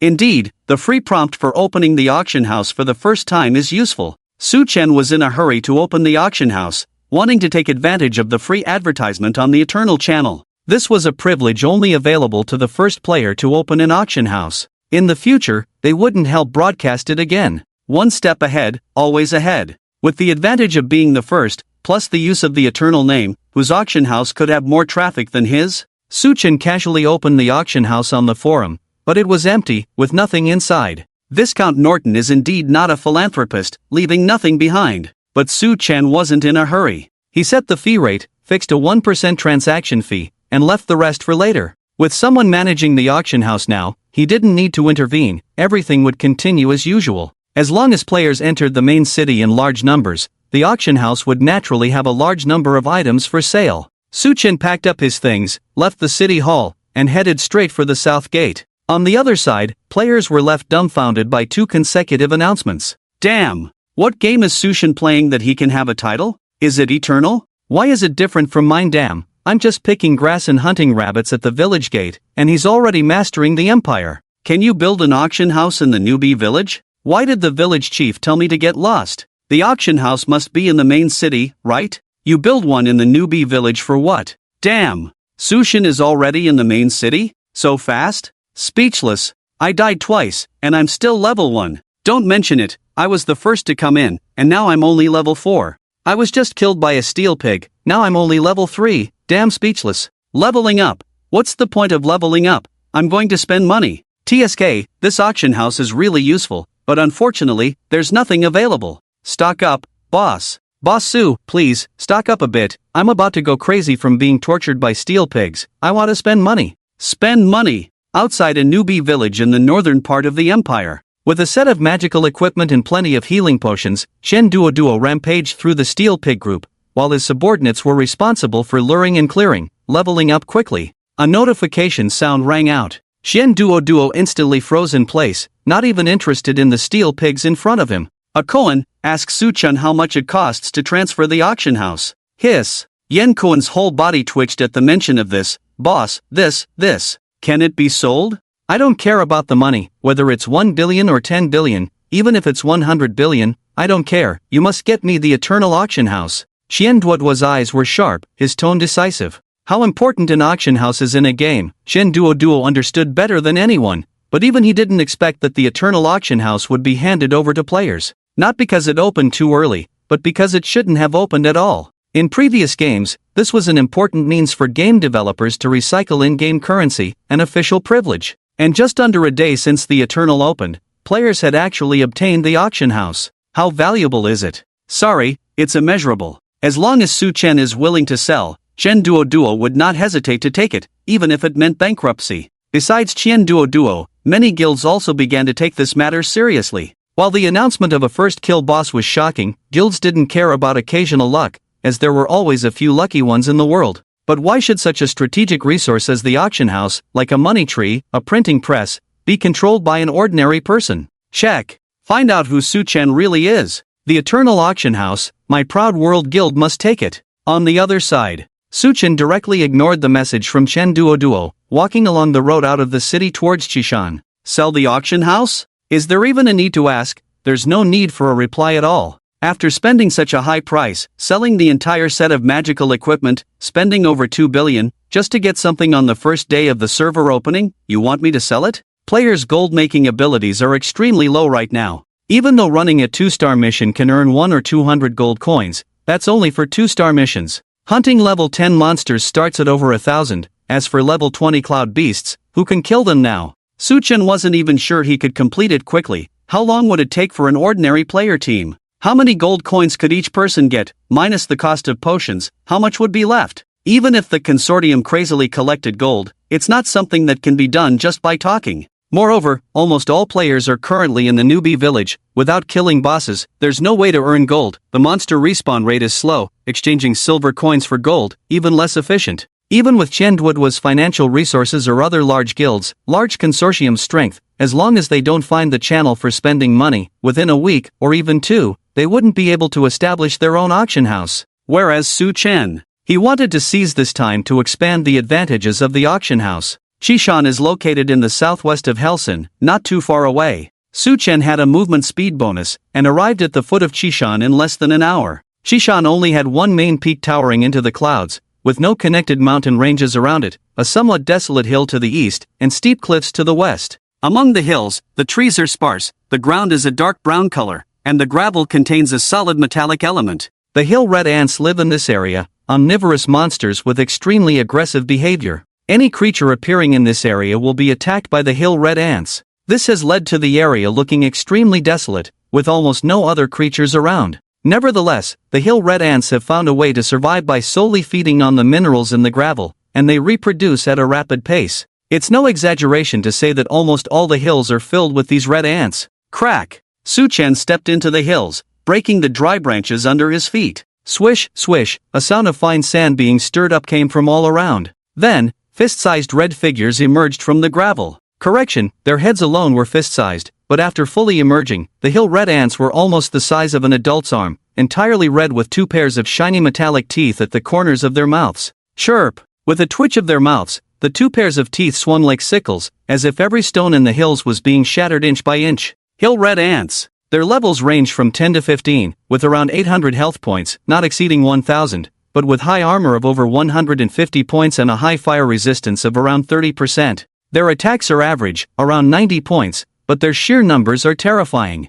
With their small size, they can easily gather dozens of ants to attack at any moment. In such situations, even a tank couldn't hold up. In the past life, players had a love-hate relationship with the red ants. They loved the high numbers for grinding but hated how difficult they were to deal with. Even with a careful shield warrior, there was always a risk of being wiped out. Swish, swish, swish. The leading red ants swiftly advanced on the gravel ground like flowing water. Crack, crack. Su-chan stood still at the edge of the hills, twisted his neck, and smirked slightly. Thunderball. In an instant, Su Chen swung his right arm, releasing the thunderball. A blue electric light flashed, transforming into 3 thunderballs, with the leading one hitting the ant squarely in midair. Bang! 3,502. A blue electric number instantly took away the ant's health bar, a one-hit kill. Ding obtained 850 experience points. The other 2 thunderballs missed their mark, narrowly passing by the other ants and flying backward. Unfortunately, at that moment, a hapless ant popped its head out and collided with one of the thunderballs.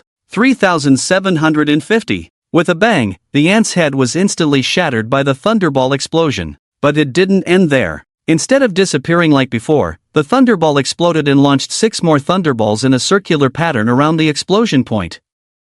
Yes, not 3, but 6 thunderballs. And they had a 120% lightning damage bonus. Just as the ant had popped out, it happened to be the daily entrance and exit for the ants. When the ant alarm sounded, a large number of ants were preparing to emerge from this entrance. The 6 enhanced thunderballs were waiting for them. The thunderballs were surrounded by electric snakes, radiating electric light, resembling thunder dragons. As the 6 thunderballs appeared simultaneously, the hills became a small boat unwittingly entering the center of the thunderstorm. Boom! 4,022, 4,130, 3,970, 4,218. The 6 thunderballs split the ants in half along their path. Yes, as the 6 thunderballs exploded, their state changed. Instead of disappearing after a single hit, they now caused damage to any target they passed through. Regardless of hitting or missing, as long as the attack distance remained, the thunderballs would not disappear. 2 full breaths passed. The exploding thunderball dashed over a range of more than 30 meters before gradually disappearing into the air.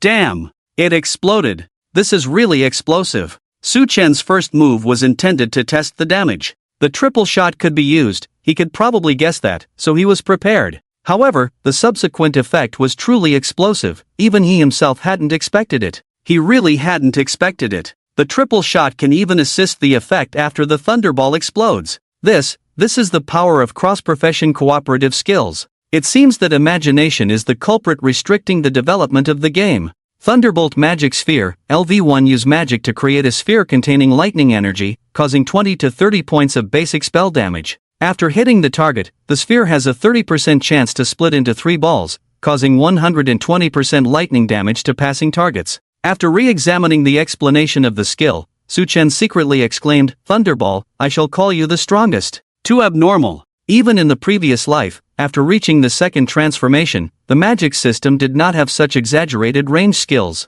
Although the Thunderball, as a basic skill, could explode, the coverage of 3 Thunderballs was too small, mainly relying on luck. The explosion trigger rate was also average, only 30%. With an average of triggering once every 3 seconds, the gap in between was so large that even hitting an elephant would be easy to miss, let alone hitting normal monsters. Now, with the assistance of triple shot, Su Chen could easily release 3 thunderballs with a 90% probability, basically ensuring an explosive attack every time. The coverage of 6 thunderballs was not simply doubled from 3, once they exploded, they basically sealed off the escape routes of the surrounding monsters. Just think about this scenario for a moment. Can the difficulty of shooting 3 lightning bolts be the same as shooting 6 lightning bolts simultaneously at the boss in front of you? Doubled? Impossible. The evasion difficulty increases exponentially. Are there any skills in the magic system that assist in the number of shots? No. Not only are there no skills, but there are also no such attributes in the magic system characteristics.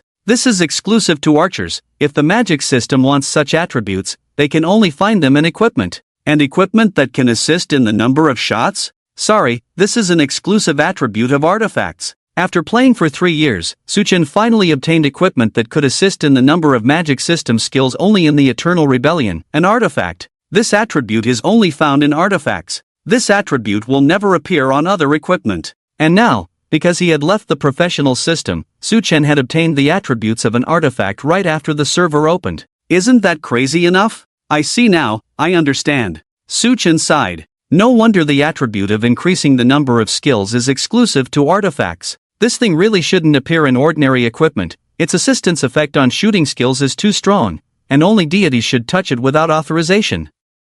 Thinking of this, a golden light suddenly flashed in Su Chen's eyes. Damn! I still have the archer's characteristics to choose from. The surrounding red ants were still gathering. Although the previous blow killed half of the ants that had emerged, their numbers were so large that this loss was negligible. They continued to attack. However, Suchen didn't even look at them. In his mind, he frantically searched for the archer's characteristics he had comprehended before. Got it. Infinite shot, fires an additional 2 projectiles. This characteristic had only one attribute, just this one, and there were no other attributes. But based on this one, it was enough. Invincible. The shock in Su Chen's heart was already indescribable. As long as he comprehended this characteristic, he would release 5 thunderballs with each shot, exploding into 8 thunderballs. With a 30% chance of shooting, it was also possible for the thunderballs to explode 2 or 3 times simultaneously. If all 5 thunderballs exploded? What a sight! Wow! Too beautiful! While Su Chen was lost in thought, the group of red ants had already rushed to his side, opening their mouths to bite.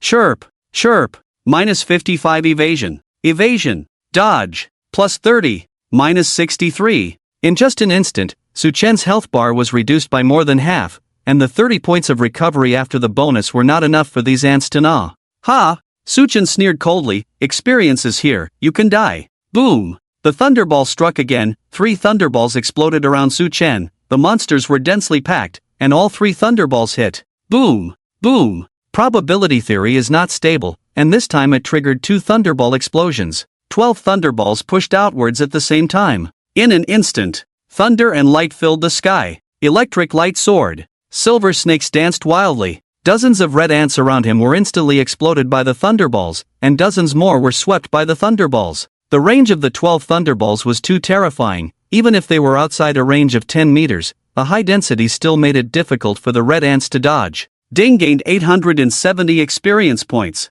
Ding gained 865 experience points. Ding gained 882 experience points. The sound of experience points notifications rang in Su Chen's ears in a continuous line, as if the computer had crashed. It's a good thing it's not a computer, otherwise my graphics card would explode. Su Chen secretly rejoiced. With just one move, there was enough experience to level up. The red ants were higher level than himself. Originally should have been around 500 experience points, now it was over 300 more. This is where the most early monsters are, leveling up is not cost effective. Su Chen looked at the skill of infinite shooting with longing, but there was no way, there were the most monsters here. If he didn't practice skills now, practicing skills in the future would be a waste of time, and not just a waste of time, it could be 3 or 5 times the time wasted. Practice skills first. Su Chen made up his mind to practice skills first. Ding Elemental Aura upgraded. LV2. Ding Elemental Aura upgraded. LV3. Elemental Aura, LV3 all elemental damage increased by 9%, 18%. Additional attributes, lightning, fire, frost damage increased by 55 points, 110 points. With enough experience, Su Chen upgraded the Elemental Aura by 2 levels in a row. The damage per hit nearly tripled, with 110 points each, totaling 330 points. This was the most generous damage given by the aura so far, without considering the bonus. The Elemental Aura was originally an extremely useless skill, but in his hands, not only did it ignore mana consumption, but he also gained an additional attribute for free, making it a divine skill. While practicing skills, the red ants emerged again. Su Chen didn't plan to wait for them to come over, he took a step back, bent down, and rushed into the hilly area. If this were in his past life, someone would probably have started setting up a camera, ready to broadcast how a newcomer was courting death. Because just now was only the outskirts of the hills, where the number of red ants was the least, inside was covered with brown gravel, and the red ant colonies were even more densely packed, one after another. Even when no one was around, these red ants could fight for territory all day long. Now that outsiders had intruded, it was a different story. It was as if a beehive had been half destroyed, and they all emerged from the gravel. Ha ha! Su Chen saw the densely packed red ant colony emerging, and immediately burst into laughter. Let me blast them. Swish! 3 thunderballs smashed into the most densely packed area of red ants. Minus 5,720. Boom! As the thunder light exploded, 6 thunderballs appeared in the center of the ant colony, with electric snakes spreading out in all directions. Any red ant that brushed against the thunderball was immediately struck by the electric snake and died instantly. Su Chen's experience bar instantly filled up. Without waiting to see, he flipped his hand and threw out 3 more thunderballs. This was the center of the ant colony, where Su Chen killed quickly, and the speed at which the ant colony emerged was even faster. It was not enough to describe it as sprouting after rain, it could only be said to be like sunflowers blooming, all seeds. There were too many. Agile, steadfast, passionate, level up.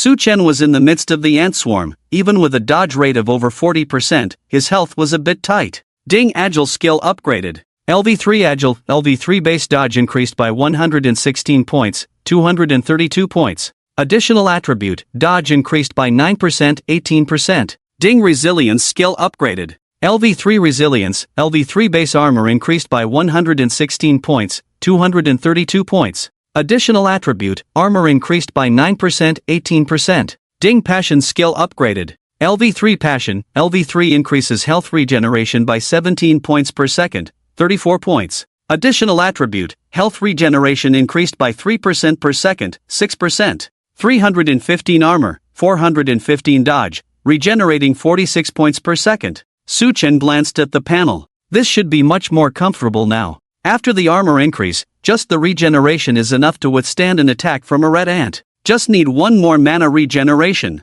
He had been attacking quickly and hadn't paid attention to his mana. Now he saw that his mana was already at its lowest. Thunderball was a basic skill, with a frequency of once per second, and with cooldown reduction, he could use it every 0.8 seconds. However, Thunderbolt required 10 mana points, which was significantly higher than the previous 3 points for Energy Ball. The regeneration could only restore 6 points, which couldn't keep up with the current consumption rate. Su Chen wasn't in a hurry to use potions. With so many monsters around, one attack was enough for a skill upgrade. He detonated the Thunderball in his hand. 12 Thunderballs exploded in the middle of the ant swarm, clearing out a large group of red ants in the blink of an eye. Ding Clarity skill upgraded. LV2 Ding Clarity skill upgraded. LV3 Clarity, LV3 increases mana regeneration by 10 points per second, 20 points. Additional effect, mana regeneration increased by 3% per second, 6%, regenerating 27 mana points per second.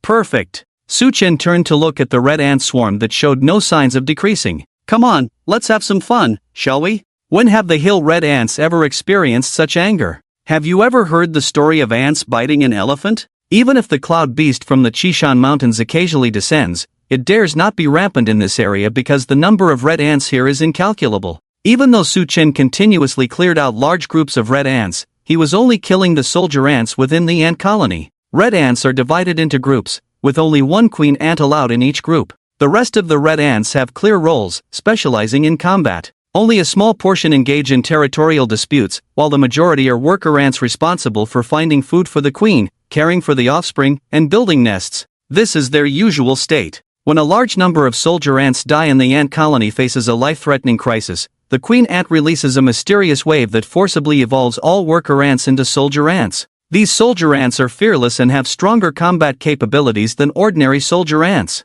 Some of these soldier ants even have cicada wings on their backs, leaping into the air with a swoosh, flapping their wings while baring their crimson steel teeth, appearing like mad demons as they fly towards Su Chen. Oh my god! Mutant red ants! Su Chen saw the red ant spreading its wings and instantly remembered what was happening. In a previous life, the first group of players encountered this situation while attacking red ants, causing the red ants to mutate due to continuous slaughter. That mutation was an absolute tragedy, with the highest level guild experts all killed, the hill area expanding threefold, and all dropped equipment unrecoverable. With just their own strength, the red ants nearly crippled several large guilds in the southern part of the empire. Afterwards, several guilds issued a joint statement and set rules that slaughtering red ants must be within a reasonable range and not excessively carried out in a short period. Su Chen had come alone to level up, so how could he have expected to cause such a situation? Although the level of the mutant red ants remained the same, they transformed from ordinary monsters to magical level creatures. All their data had nearly doubled.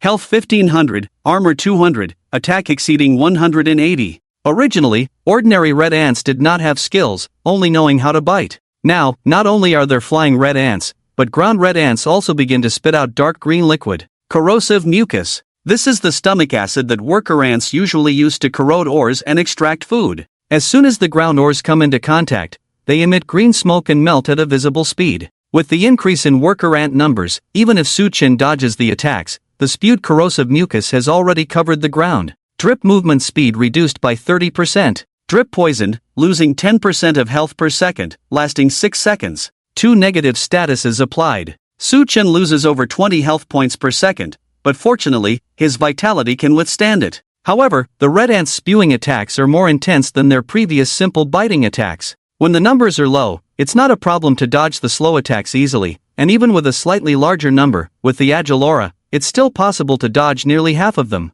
However, the surrounding mutated red ants are increasing in number, and the spewed corrosive mucus quickly merges into a unified attack, resembling indiscriminate rocket strikes. Damn it! Suchin cursed inwardly, just enjoying the increased shooting, and now you play this hand? Mutual harm, ha! Suchin shouted explosively, leaping and avoiding several flying red ants, then spinning in midair to smash the ground with a thunderball. Boom! 3 lightning flashes, followed by 6 exploding thunderballs. Minus 5,700. Minus 5,620. Minus 5,880. Even though the red ants have mutated into magical creatures, the damage from the thunderballs is still overwhelming.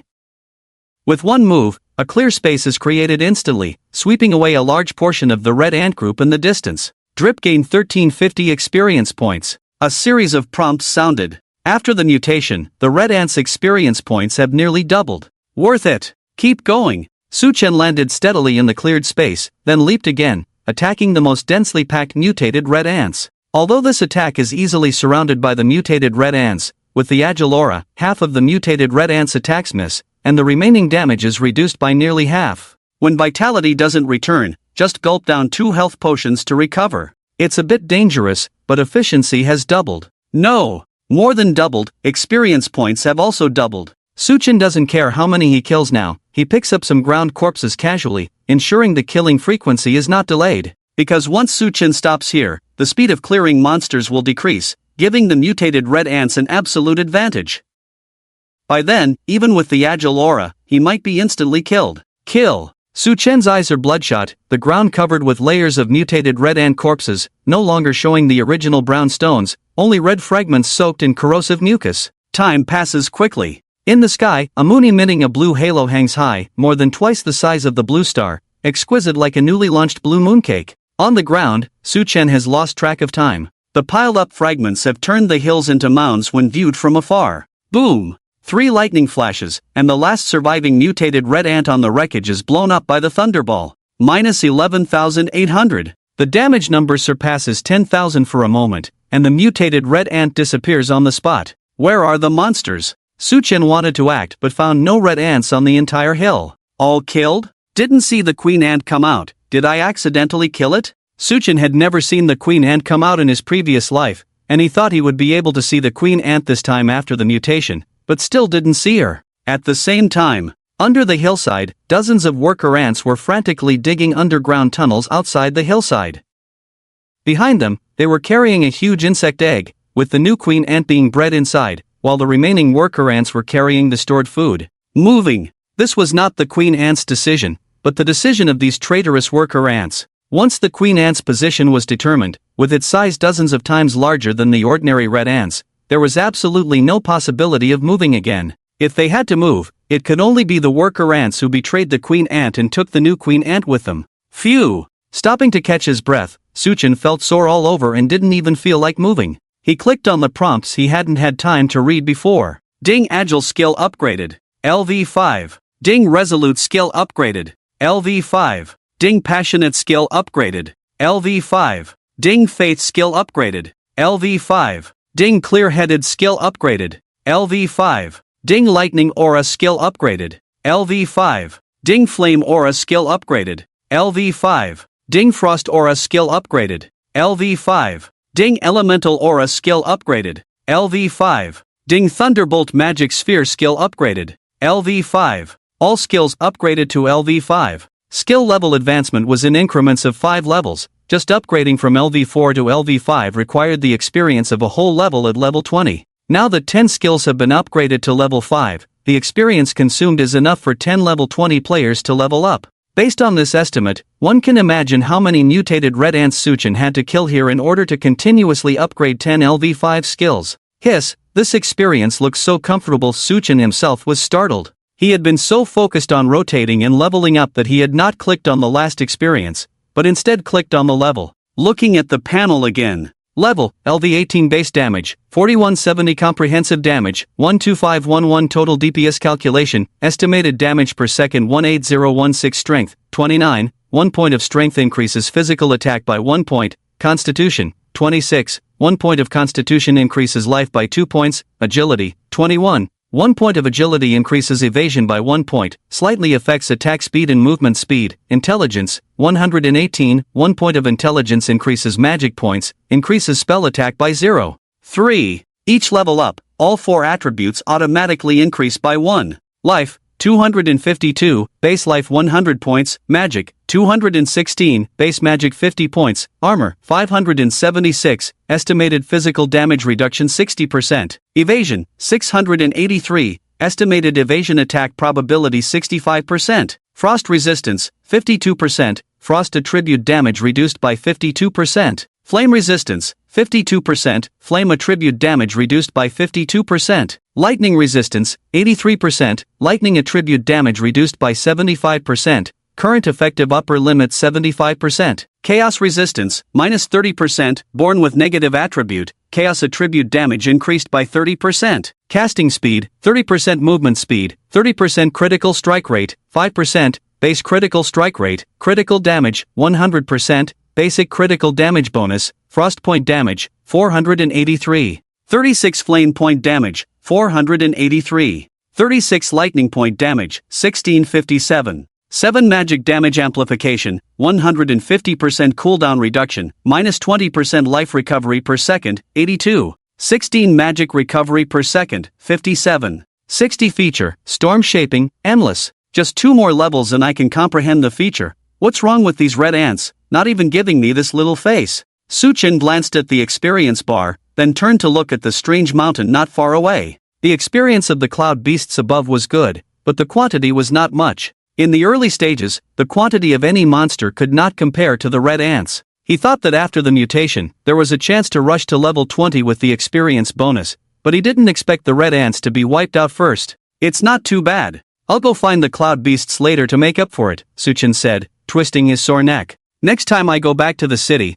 I need to get some equipment for stamina and health. Defense is not lacking at the moment, lightning resistance is already over the limit. Improve physical fitness so that monster grinding can be easier. As for damage, Su Chen was not worried at all. Level 20 monsters don't have over 10,000 health, except for bosses, the rest are easy to kill. Next is to collect the spoils. The red ants didn't have beast cores, and although the red ants exploded like a bomb, this guy's shell was equivalent to red ore, and even if it shattered, it was still worth some money. Collect them all. Starting from under his feet, Su Chen began to clean up step by step. After a while, Su Chen started throwing things out. There was no other way. The package couldn't hold so many fragments. Each red ant's body took up 1 slot, and the fragments were the same. With so many red ants under his feet, there were definitely more than 1,000, right? Isn't this a waste of backpack space? TSK, I seriously doubt that the task instructor did this on purpose. The backpack has a total of 60 slots, which means it can hold 1,200 red ants.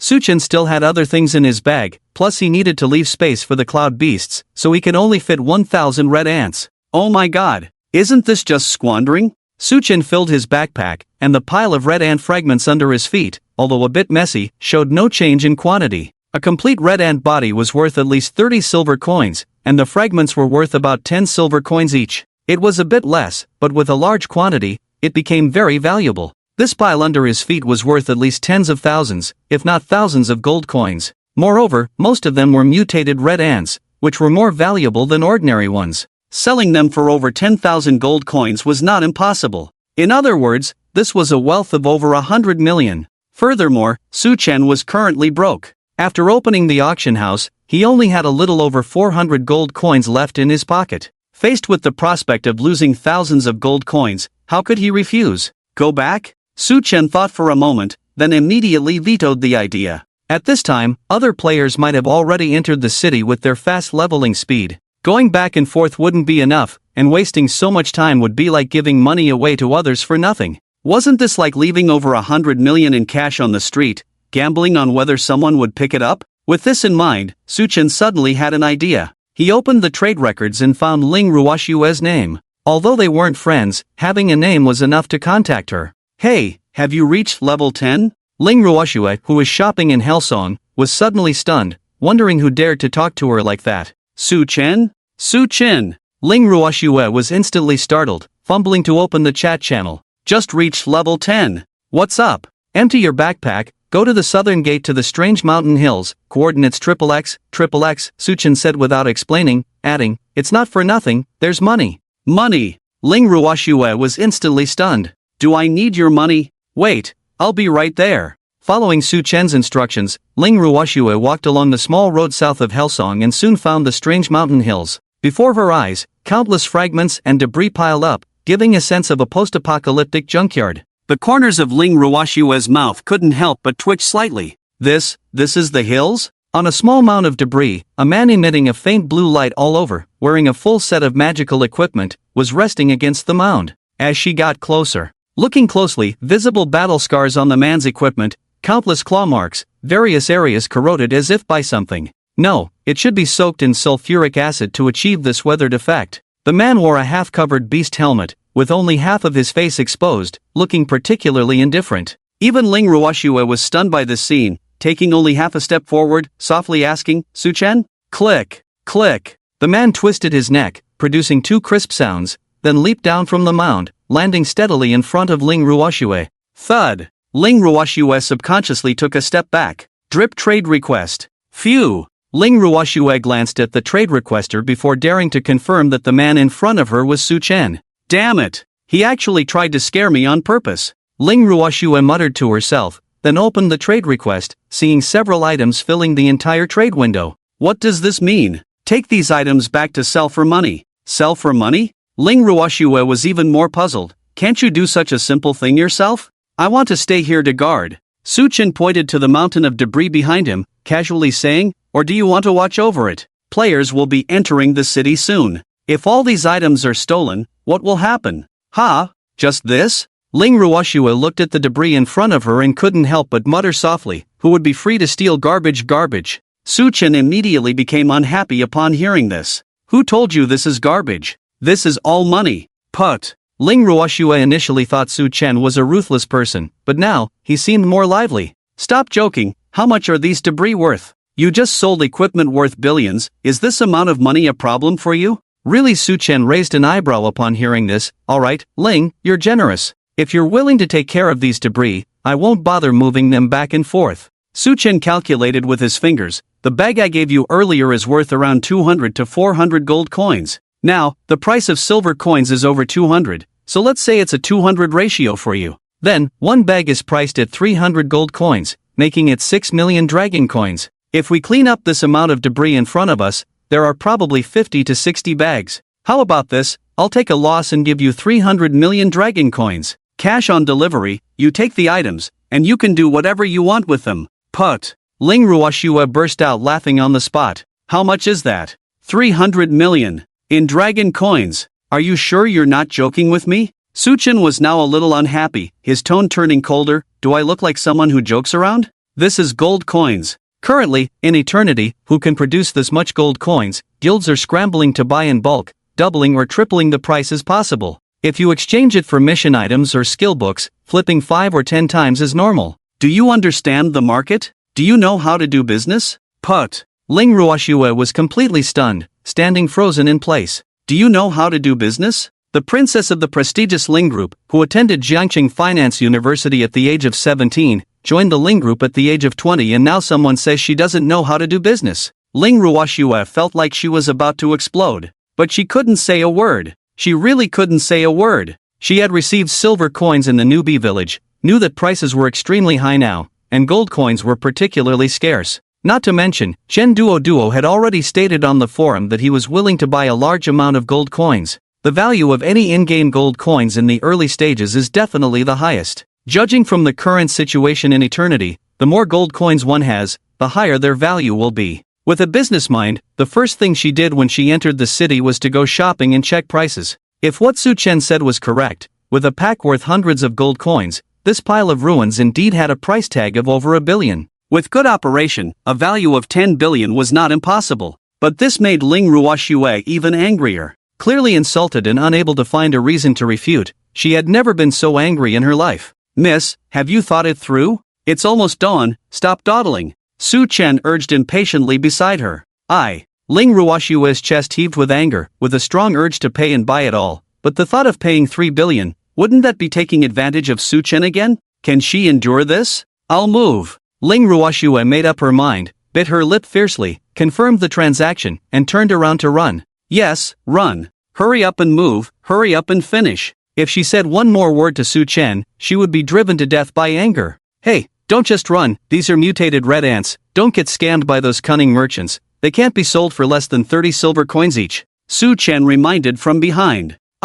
Ling Ruoxue couldn't even run away, she was insulted once again. Su Chen himself wasn't too sure about the value of mutated red ants, but it was definitely more expensive than usual. He gave her the lowest price. If she still got scammed, there was nothing he could do. After all, he couldn't leave her here and not worry. Based on past experiences, large guilds and wealthy players would basically enter the main city at this time. Their leveling speed was not something ordinary players could compare to. The newbie village was fully booked, with a large number of support personnel responsible for luring monsters, bringing back injured monsters, feeding them all the experience, and there were also specialized medicine providers. In the village, there were buyers of silver coins, buyers of equipment, a full set of support. Leveling up was almost as fast as flying. Ling Ruoxue, because of her talent in buying a set of magical equipment, was able to keep up with Su Chen for half a day and reach level 10 alone. In this situation, those players who were fully supported by the entire newbie village and consumed a lot of resources could of course also break through level 10.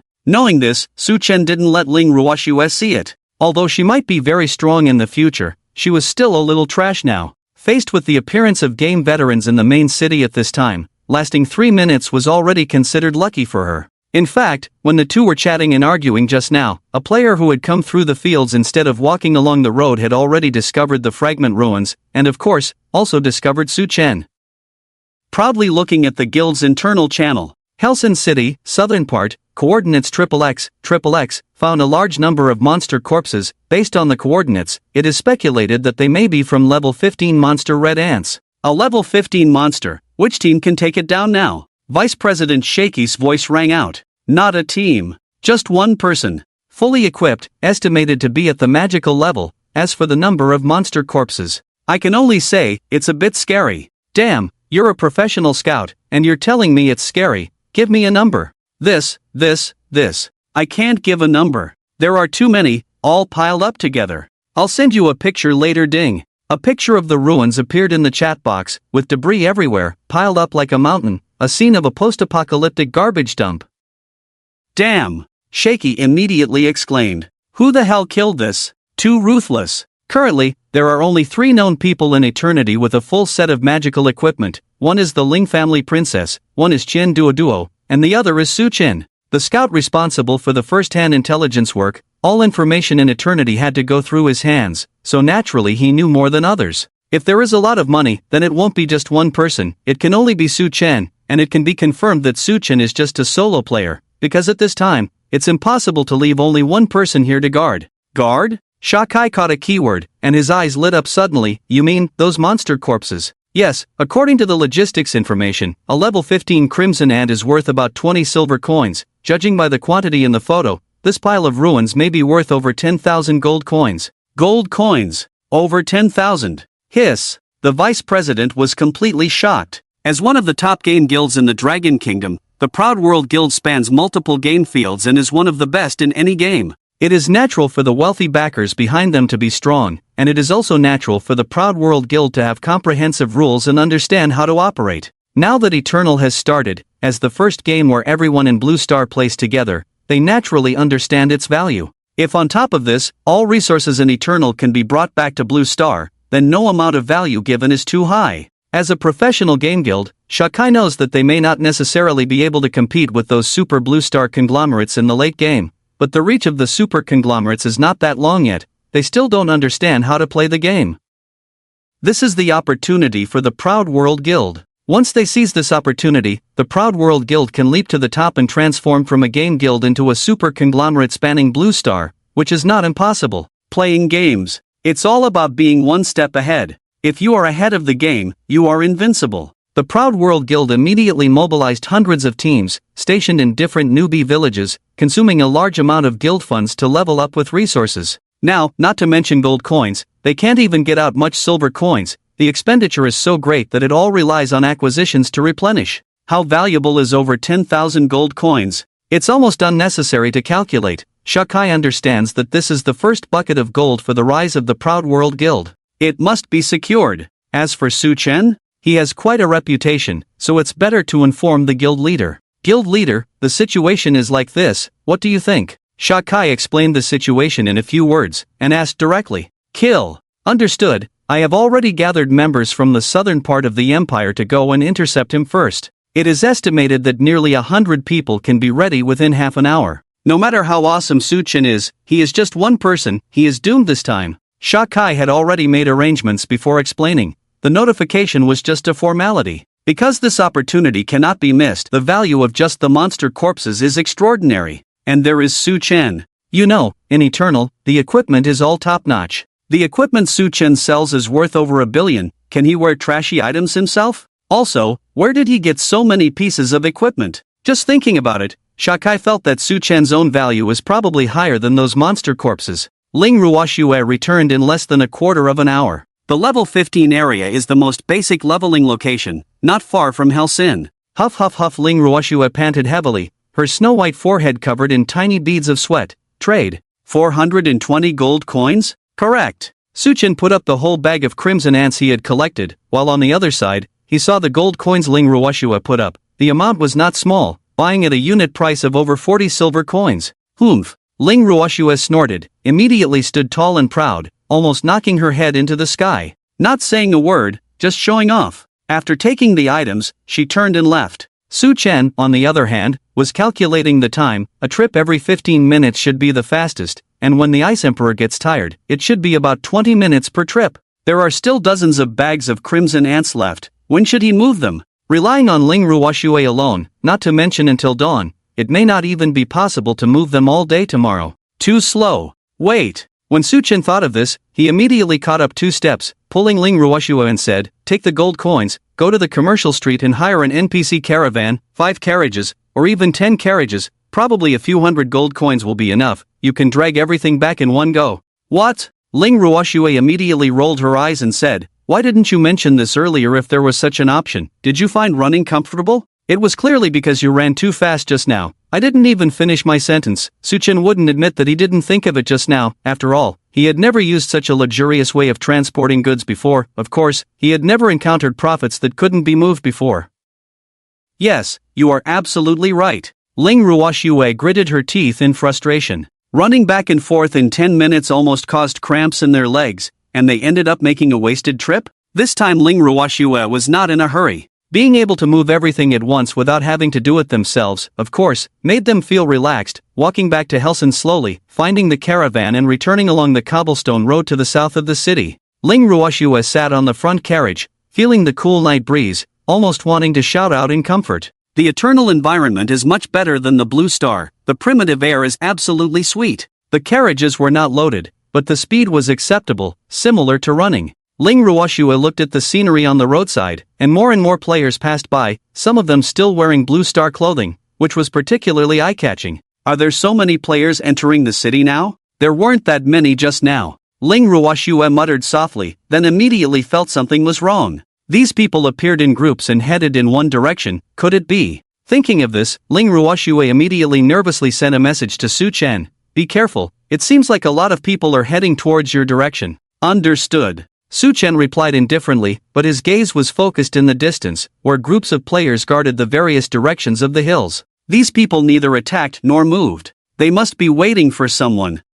They must know who they are dealing with now? Su Chen smiled slightly in his heart, knowing and still daring to come, they do have some courage. In the distance, Ling Ruoxue's caravan was clearly visible, and the crowd surrounding them did not block their way, but instead opened up the road for the caravan to enter. Su Chen, are you sure everything is fine? The players gathered quickly, and their numbers kept increasing. Looking around, there were almost 100 people. Before Su Chen could reply, a person stood up from the opposite side, smiling and approaching. I am Shakai from the Proud World Guild. Is that the great god Su Chen ahead? Proud World? Su Chen's lips curled slightly, unexpectedly encountering a familiar person. But thinking about it, in the early days of Eternal Mark, the development speed of the original major guilds was relatively fast. At this point in time, it was not something an ordinary guild could achieve to gather 100 level 10 players.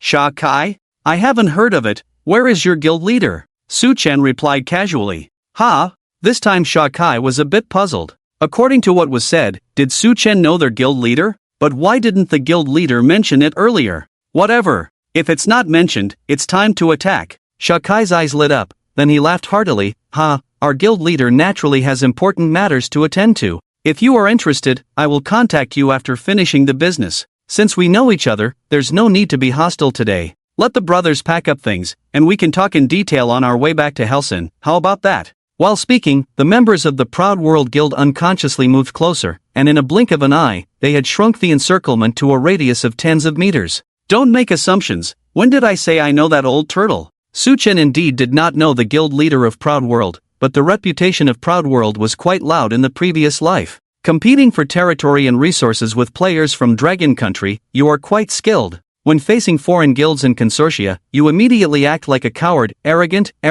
I really don't know which family's arrogance. Puff. What did you say? Say it again if you dare. Hearing this, Shaka was instantly enraged, his eyes widened, and he angrily rebuked. Su Chen shrugged casually. Didn't you hear me, little turtle? I said I don't know that old turtle. Don't try to make connections randomly. Be careful, I sue you for defamation. Damn. Shaka finally realized that he didn't mishear just now, and cursed. You are looking for trouble with Lord Yen Wang, aren't you? I was just thinking of giving you some face, but now that you don't know what's good for you, I might have to teach you a lesson today. Shaka threatened. With a clatter, everyone around immediately drew their weapons, long swords, war knives, bows and arrows, magic staffs held in their hands. Ling Ruoxue couldn't help but feel a tremor in her heart. Are they really going to fight? Although she was not familiar with the game, she could still see the simple situation in front of her. There were over 100 people on the opposite side, while there were only 2 people on her side, and they were surrounded. How could they win? Wait, are you planning to openly rob us of our belongings?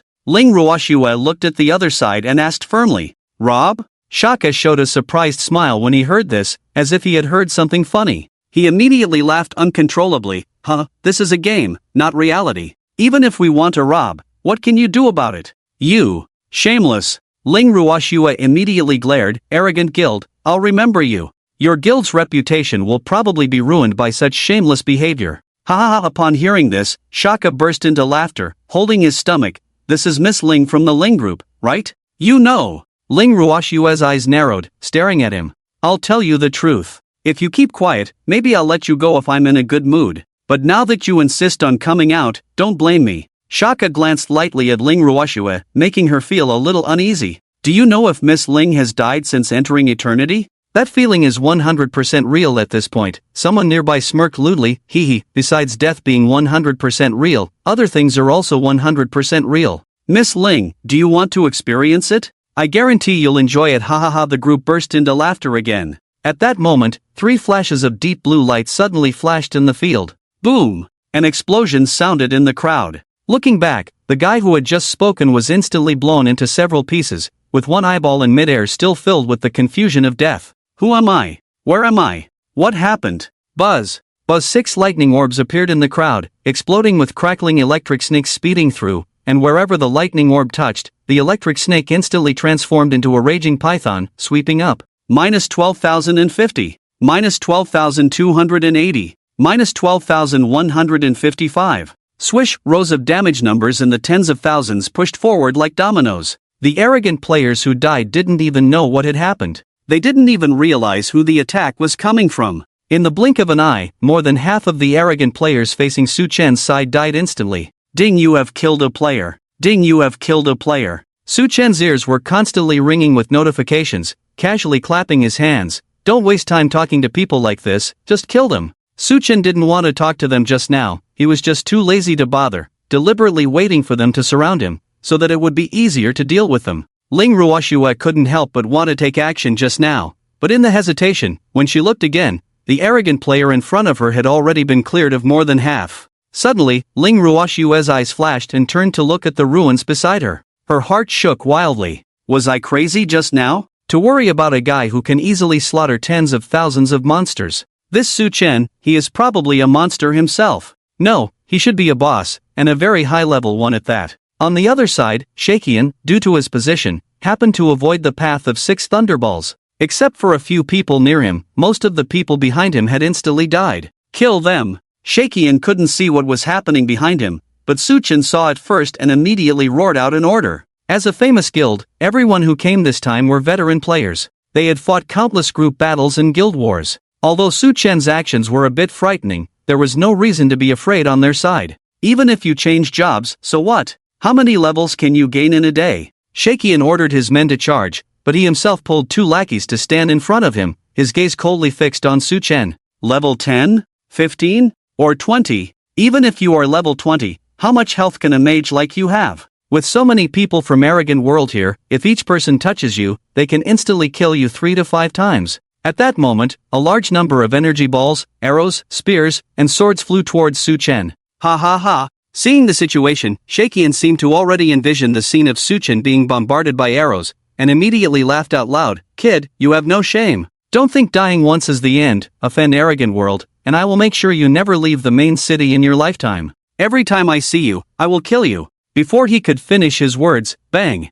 Dozens of people's attacks hit Suchen one after another. Dodge! Dodge! Dodge! -8 dodge! -15 dodge! A series of dodge symbols appeared as if they were free, followed by damage numbers that were quite pitiful. Not a single 2-digit damage, the best result was -15. Just 15 points, with so many people, isn't it enough to kill a squishy mage like you? The next second, +82. A green recovery number appeared. Damn! The members of Arrogant World Guild were instantly stunned. After dodging for so long, the combined damage they managed to hit Suchen with didn't even scratch him much, and now with 1 instant recovery, he was back to full health. Damn, is this fake? Instant recovery of 82? Is this a potion? Which potion can instantly recover 82, and with a 0 at the end? No. I didn't see him take any potion just now. Damn! Is this an illusion? Yeah, an illusion. Shakian also felt it was an illusion. It had only been a day. How could someone stack defense to this extent?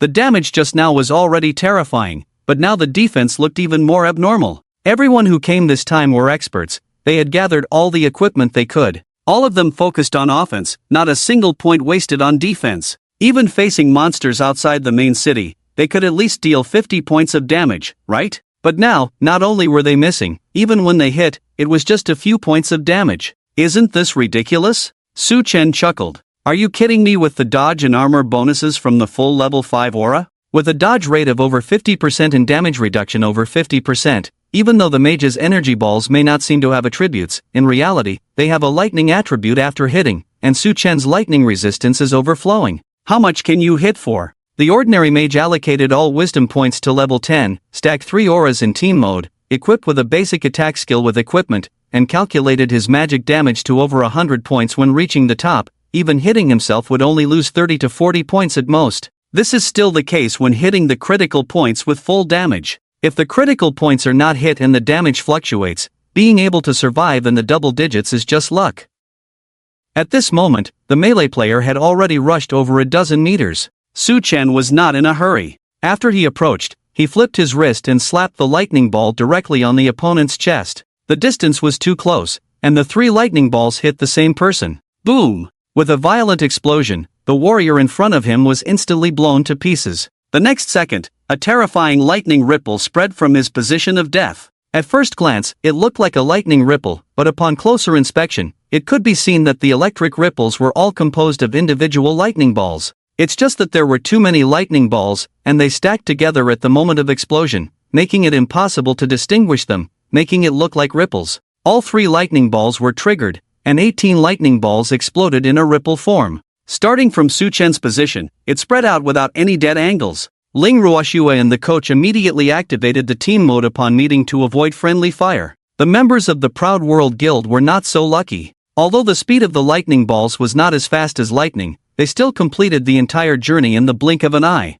How could the members of the Proud World Guild possibly outrun the lightning balls? In an instant, the scene was like a nuclear explosion, with lightning flashing and everything being annihilated. Shaky saw the lightning and knew it was bad, so he pushed his 2 subordinates in front of him and ran away. In terms of distance, Shaky had already retreated once before, making him the furthest away from Suchen among all the members of the Proud World Guild. After the shockwave of lightning ripples dissipated, the dense lightning balls gradually spread out, creating a gap in the middle. Shaky was indeed lucky. He ran headlong, managing to escape through that gap. However, it seemed that the luck of the Proud World Guild had run out on him. Over 100 experts from the Proud World Guild were all killed by the lightning flash, leaving nothing behind except equipment scattered on the ground. Don't rush to leave. Su-chen looked up, surprised at Shaky's incredible luck, and accelerated to catch up. With a 30% speed boost, Shaky would need an extra leg to outrun him. Go back and tell old Wangba, every time I see someone from the Proud World,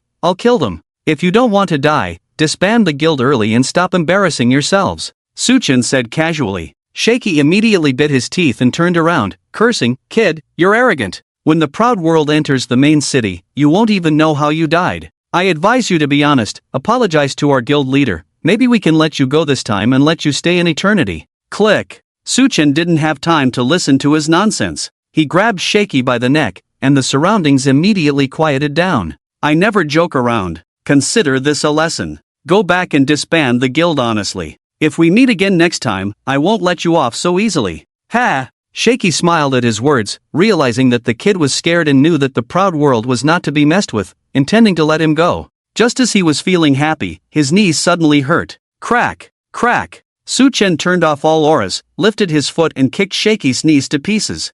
Shaky's face was full of pain, wanting to scream but unable to, his pupils dilated instantly, his eyes becoming extremely vicious. Not satisfied? Su-chen asked calmly, then slowly smiled. With a swish, Su-chen flipped Shaky over and kicked both sides of his wrists to pieces. Tisk, is that all the blood you have? A few attacks and Shakai's health bar was only half left. Su-chen smirked, patted Shakai's head with a hint of regret, and said, remember this for next time. Go back and report properly. Crawl away now. All that was left in Shakai's eyes was pure terror. Wah! Wah! Tears streamed down like an open faucet. Ling Ruoshua shivered as she watched from the side. Su-chen, however, acted as if nothing had happened and said, what are you standing there for? Help clean up quickly, make money early, and get off work soon. But, Ling Ruoshua cautiously pointed to the wailing Shakai on the roadside. Aren't we going to help him? Of course not. Su-chen slapped his forehead, glanced at Shakai, and said, sorry, but the stuff on you might still be worth something. I'll give you a free ride back this time, but not next time. Before he could finish his sentence, a huge footprint gradually enlarged in Shakai's eyes. Crack! A critical hit to a vital point. Shakai dropped all his belongings and instantly respawned at the blue star. Ling Ruoshua was stunned in place, thinking to herself, wow, he really is a boss. Good thing we called for a car. Su-chen looked at the scattered equipment on the ground, realizing that even if they didn't have a car, they wouldn't be able to move all the Ice Emperor's stuff. The 100 or so members of the Proud World Guild were among the first group of experts to enter the main city. Although they couldn't get magical equipment yet, they still had some basic equipment, and some even had a foundation of level 10 equipment. The carriages were being cleaned up at the ruins, while Su-chen took charge of organizing the equipment. In no time, 2 sets of level 10 basic equipment were sorted out. It's a bit wasteful to smash 2 sets. Su-chen hesitated as he looked at the phantom demon stones in his inventory. He was currently at level 18, about to reach level 20, so if he wanted to upgrade his equipment, it wouldn't be long before he could switch to level 20 gear. However, smashing 2 sets now wouldn't be a waste, considering there was an auction house where level 10 basic magical equipment could fetch a good price. Let's get 2 sets first. Although phantom demon stones were precious, they had to be used in the early stages of the game. Su-chen arranged the equipment and started socketing the phantom demon stones one by one. 2 sets of level 10 magical equipment were instantly socketed. Su-chen spent some time matching the 2 sets of equipment before finally deciding on a set to equip. When it came to equipment, it was essential to consider the attributes. Having more basic attributes was good, but if the subsequent attributes were not useful to oneself, wearing them would not only fail to increase attributes but might also reduce output. Fortunately, the gift package from the Proud World Guild was good. Wealthy families always chose the best foundations to buy, and for mages, the best thing in the early stages was casting speed, which suited Su-chen perfectly. After putting on the full set of equipment, Thunderous Wand, magic increases casting speed by 15%, adds 30 to 150 points of lightning damage to spells. Whispering Helm, magic increases elemental damage by 20%, increases maximum health by 80 points. Demon Hunter Gloves, magic increases casting speed by 15%, increases movement speed by 15%. Forest Hunter Boots, magic increases movement speed by 15%, increases maximum health by 60 points. Crystal Belt, magic increases maximum health by 50 points, increases elemental damage by 20%. Crocodile skin armor, magic increases dodge by 85 points, increases movement speed by 10%. Phantom magic shield, magic increases casting speed by 15%, reduces magic cooldown by 20%. Spellcasting ring, magic increases casting speed by 10%, increases elemental damage by 20%. Thunder ring, rare, increases lightning resistance by 30%, adds 50 to 100 points of lightning damage, increases lightning damage by 30%. Magic spirit talisman, magic increases elemental damage by 20%, reduces magic cooldown by 20%. After adjusting the equipment. Casting speed, 55% movement speed, 40% cooldown reduction, minus 40% base damage, 5006 total damage, 15019 total DPS calculation, estimated damage per second 32592. The panel increased by 3000, but the total damage increased more, because casting speed and cooldown reduction both increased total damage. The original estimated total damage was only 18,000, now it's 32,000, an increase of over 10,000. Damage calculation in Eternal is divided into 3 types. One is surface damage, which is the panel damage calculation, such as increased elemental point damage, elemental percentage, magic damage obtained from intelligence, skill damage, all of which can be found on the panel. This is surface damage. Another is total damage, which is the estimated total DPS per second. This appears because some attribute bonuses do not show on the panel, such as output increase from cooldown reduction, which cannot be accurately calculated in panel damage. If estimated, cooldown reduction is the result of adding bonuses to all panel damage. In addition, there are many attributes and status total damage that cannot be calculated, such as increased projectile damage, or some special buffs. The lightning ball originally had only one projectile. If 2 projectiles are added, and all 3 projectiles hit the same target, does it increase global damage by 200%? So the increase in projectiles is very terrifying, not only terrifying in the early stages, but also quite a bug in the later stages. At the same time, projectiles can also increase attack range and increase unit critical strike efficiency. Both output value and burst power will receive terrifying bonuses. As an artifact-specific attribute, it's no joke. Su Chen finished looking at the panel. He then separately tested the casting speed and cooldown reduction of the lightning ball. Not bad, the speed has doubled, feels much more comfortable. Su Chen was quite satisfied with the results. Besides cooldown reduction, the other aspect of skill release is casting time. If you only adjust the cooldown, regardless of casting speed, the result may be the skill waiting for the player, and the player waiting for the skill.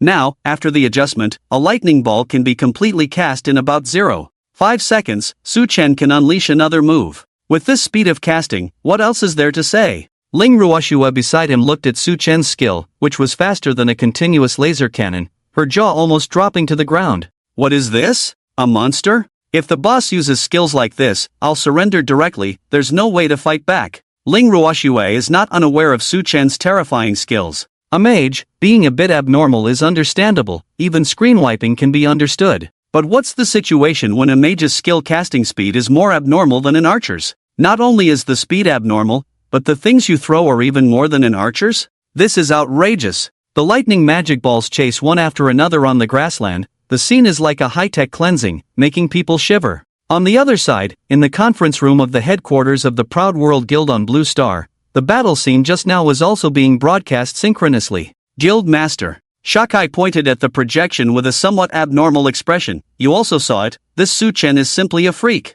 Eternal has just started, and his skills are already screen wiping. That damage, that range. This can't be blamed on us. Other members of the Proud World Guild also echoed, yes, Guild Master, this guy probably exploited some bug. How could such a freakish skill appear at the beginning of a normal game? In most games, mages in the later stages may not even have his abnormality. It's too scary, can't fight back, really can't fight back. The people of the Proud World Guild were already confused. Most of them could only catch a glimpse of the lightning flash, then everything went black before returning to Blue Star. They didn't even know how they died, couldn't see the damage at all. If it weren't for the Union starting the war with someone specifically responsible for recording the video, they wouldn't have known what had just happened. The president of the Proud World Guild at this moment had a grim face, his heart was bleeding. Bang! The president of the Proud World Guild overturned the projector, his neck veins exposed, glaring and said, "Do you know how much money the guild has spent since entering eternity? 57 million.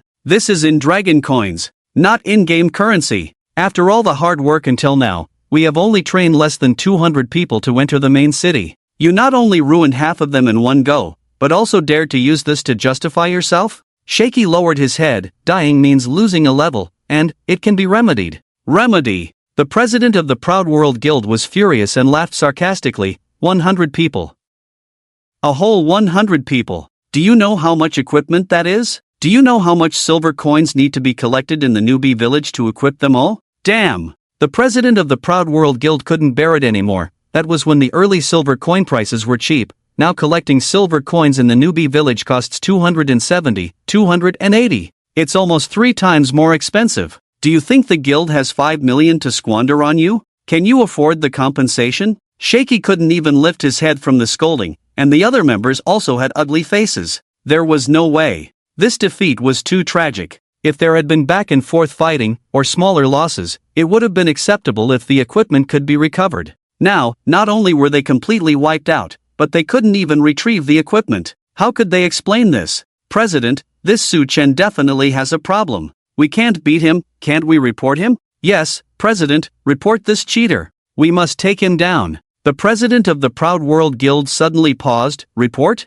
Who are you going to report to? The group of people were suddenly at a loss. There was no official authority in eternity. Who could they report to? However, in a blink of an eye, a hint of cunning flashed in the eyes of the president of the Proud World Guild. Reporting is useless, but we can't let him go. Card bugs, cheating, if we can't deal with him, there will always be someone from Blue Star who can deal with him. Post the video on the forum, find someone to set the tone. I want this cheater to be unable to move an inch in eternity, to be cursed by everyone. Su Chen soon sorted the debris and equipment from the ruins onto the car and returned to Helsin. The original plan was not to go back. But this time, with the equipment, it was just right to take it back to the auction house. Although most of it was whiteboard, it was still good to charge the warehouse, and there were 2 sets of magic equipment to sell, which meant money. You go sell the debris, send the equipment to the Eternity Auction House, located next to the Imperial Auction House, and wait for me there. As soon as he entered the city, Su Chen jumped off the car, not giving Ling Ruoshuet a chance to ask more questions.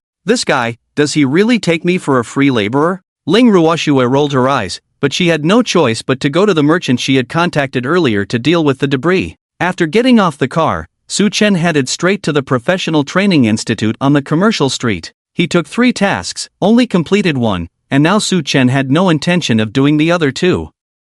Previously, when he had no money, he would do some ordinary tasks, but now that he had gold coins, who would still do those low-level tasks? He turned to the merchant and purchased 30 cloud beasts and 1 cloud devourer boss. Altogether, more than 700 gold coins. He exchanged the silver coins as well, barely enough. Returning to the Professional Training Institute, he went straight to the front desk. Task completion. After a while, all items were checked. Ding Chishan Cloud Beast task completed, reward auxiliary skill, quick casting. Ding Hill Red Ant task completed, reward archer skill, assault. Ding Chishan Cloud Devourer task completed, reward auxiliary skill, magic resonance. Learn. Su Chen opened the skills directly upon receiving them. Ding skill learning successful. Assault, LV1 rush forward a short distance, cooldown 5 seconds. Fast casting, LV1, support skill increases the casting speed of supported skills by 10%. Magic Echo, LV1, support skill supported skills have a 20% chance to be cast again.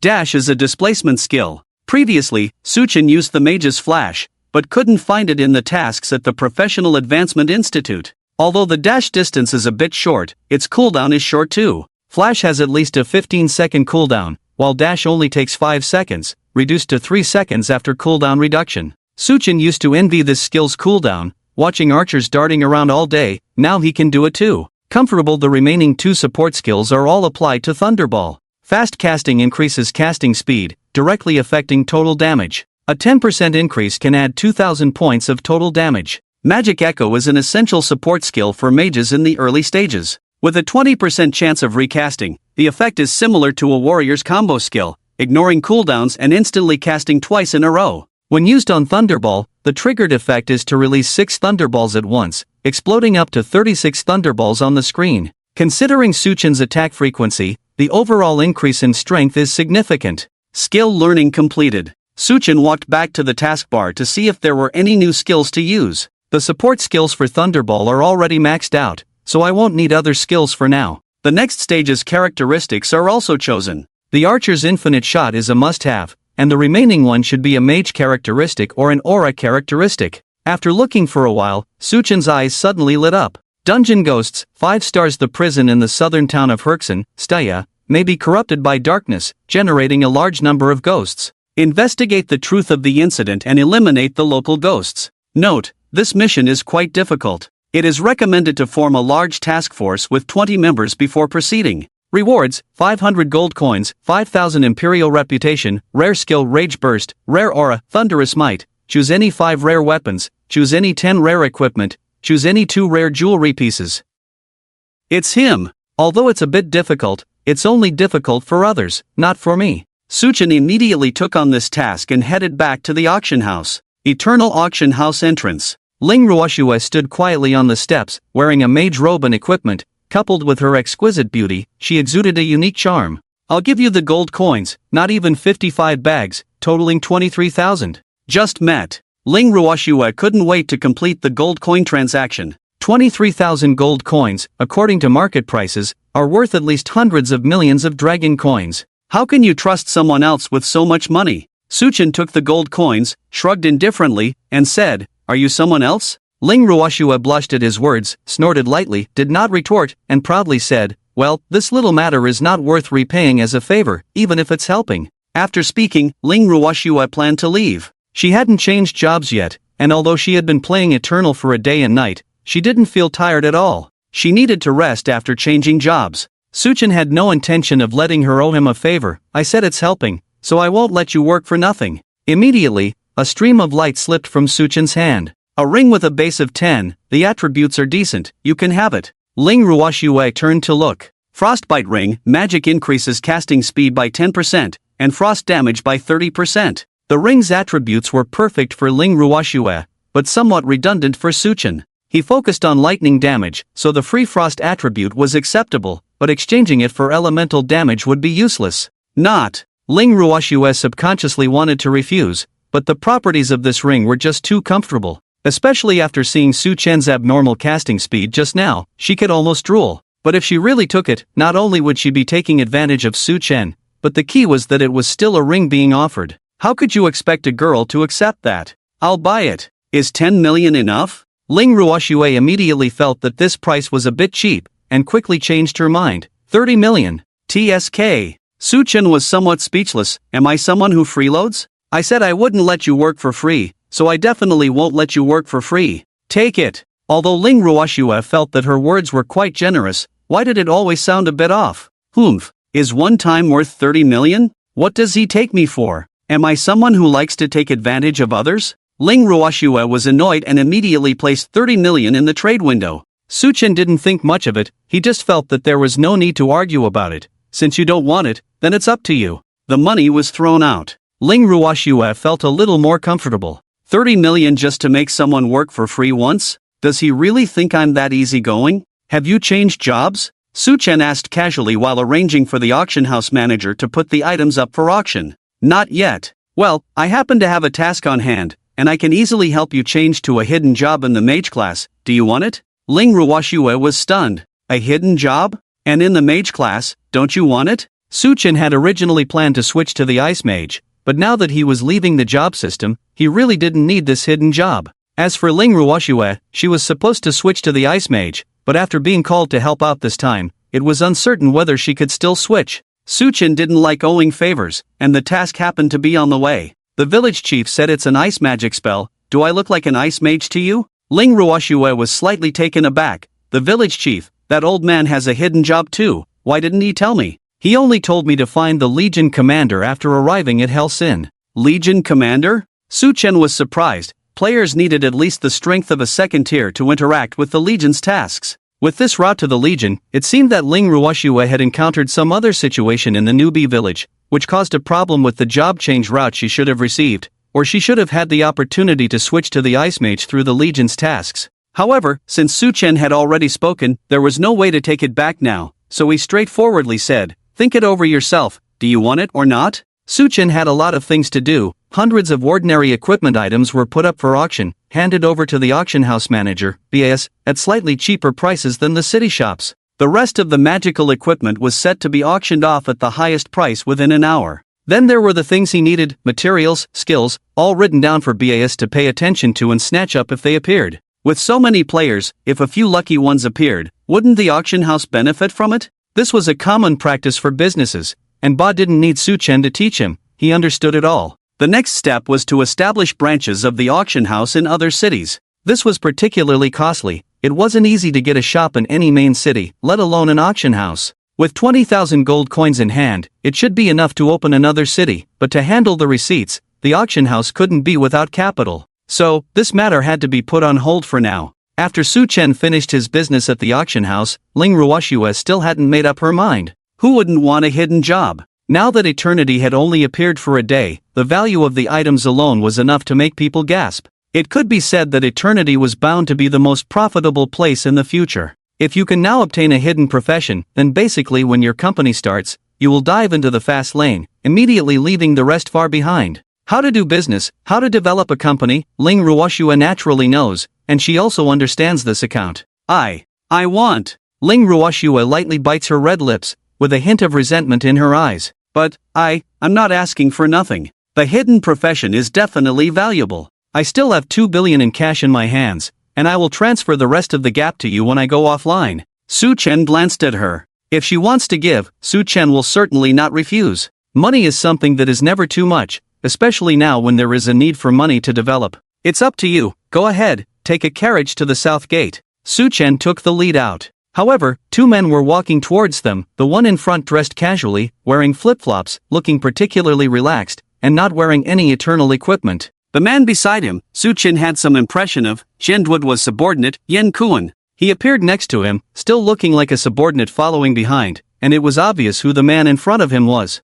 Brother Su, this place is really magnificent, absolutely prime location, impeccable in terms of position and decoration, no need for any changes, perfect. Shen Duo greeted with a smile and then proceeded to inspect the auction house. Yen Kuan stepped forward and clasped his fists. Su Shen, can you reconsider about the auction house? You can set the conditions as you like, we will not bargain. Not for sale, don't ask me about such boring things in the future. Su Chen replied lightly without hesitation. Brother Su, I don't think you are a businessman, are you? Shen Duo turned around at this time, smiling. No matter how valuable this auction house is, it's not worth anything in your hands. Let's make a deal, I'll offer 5 billion, take this shop, and you won't have to worry about it anymore, right? An auction house, even in the game, valued at 50 billion? Ling Ruoxue couldn't help but be surprised. What's going on in this world? She had already set the value of the eternal position high enough, but Qian Duo's arrival today instantly shattered the value she had just established.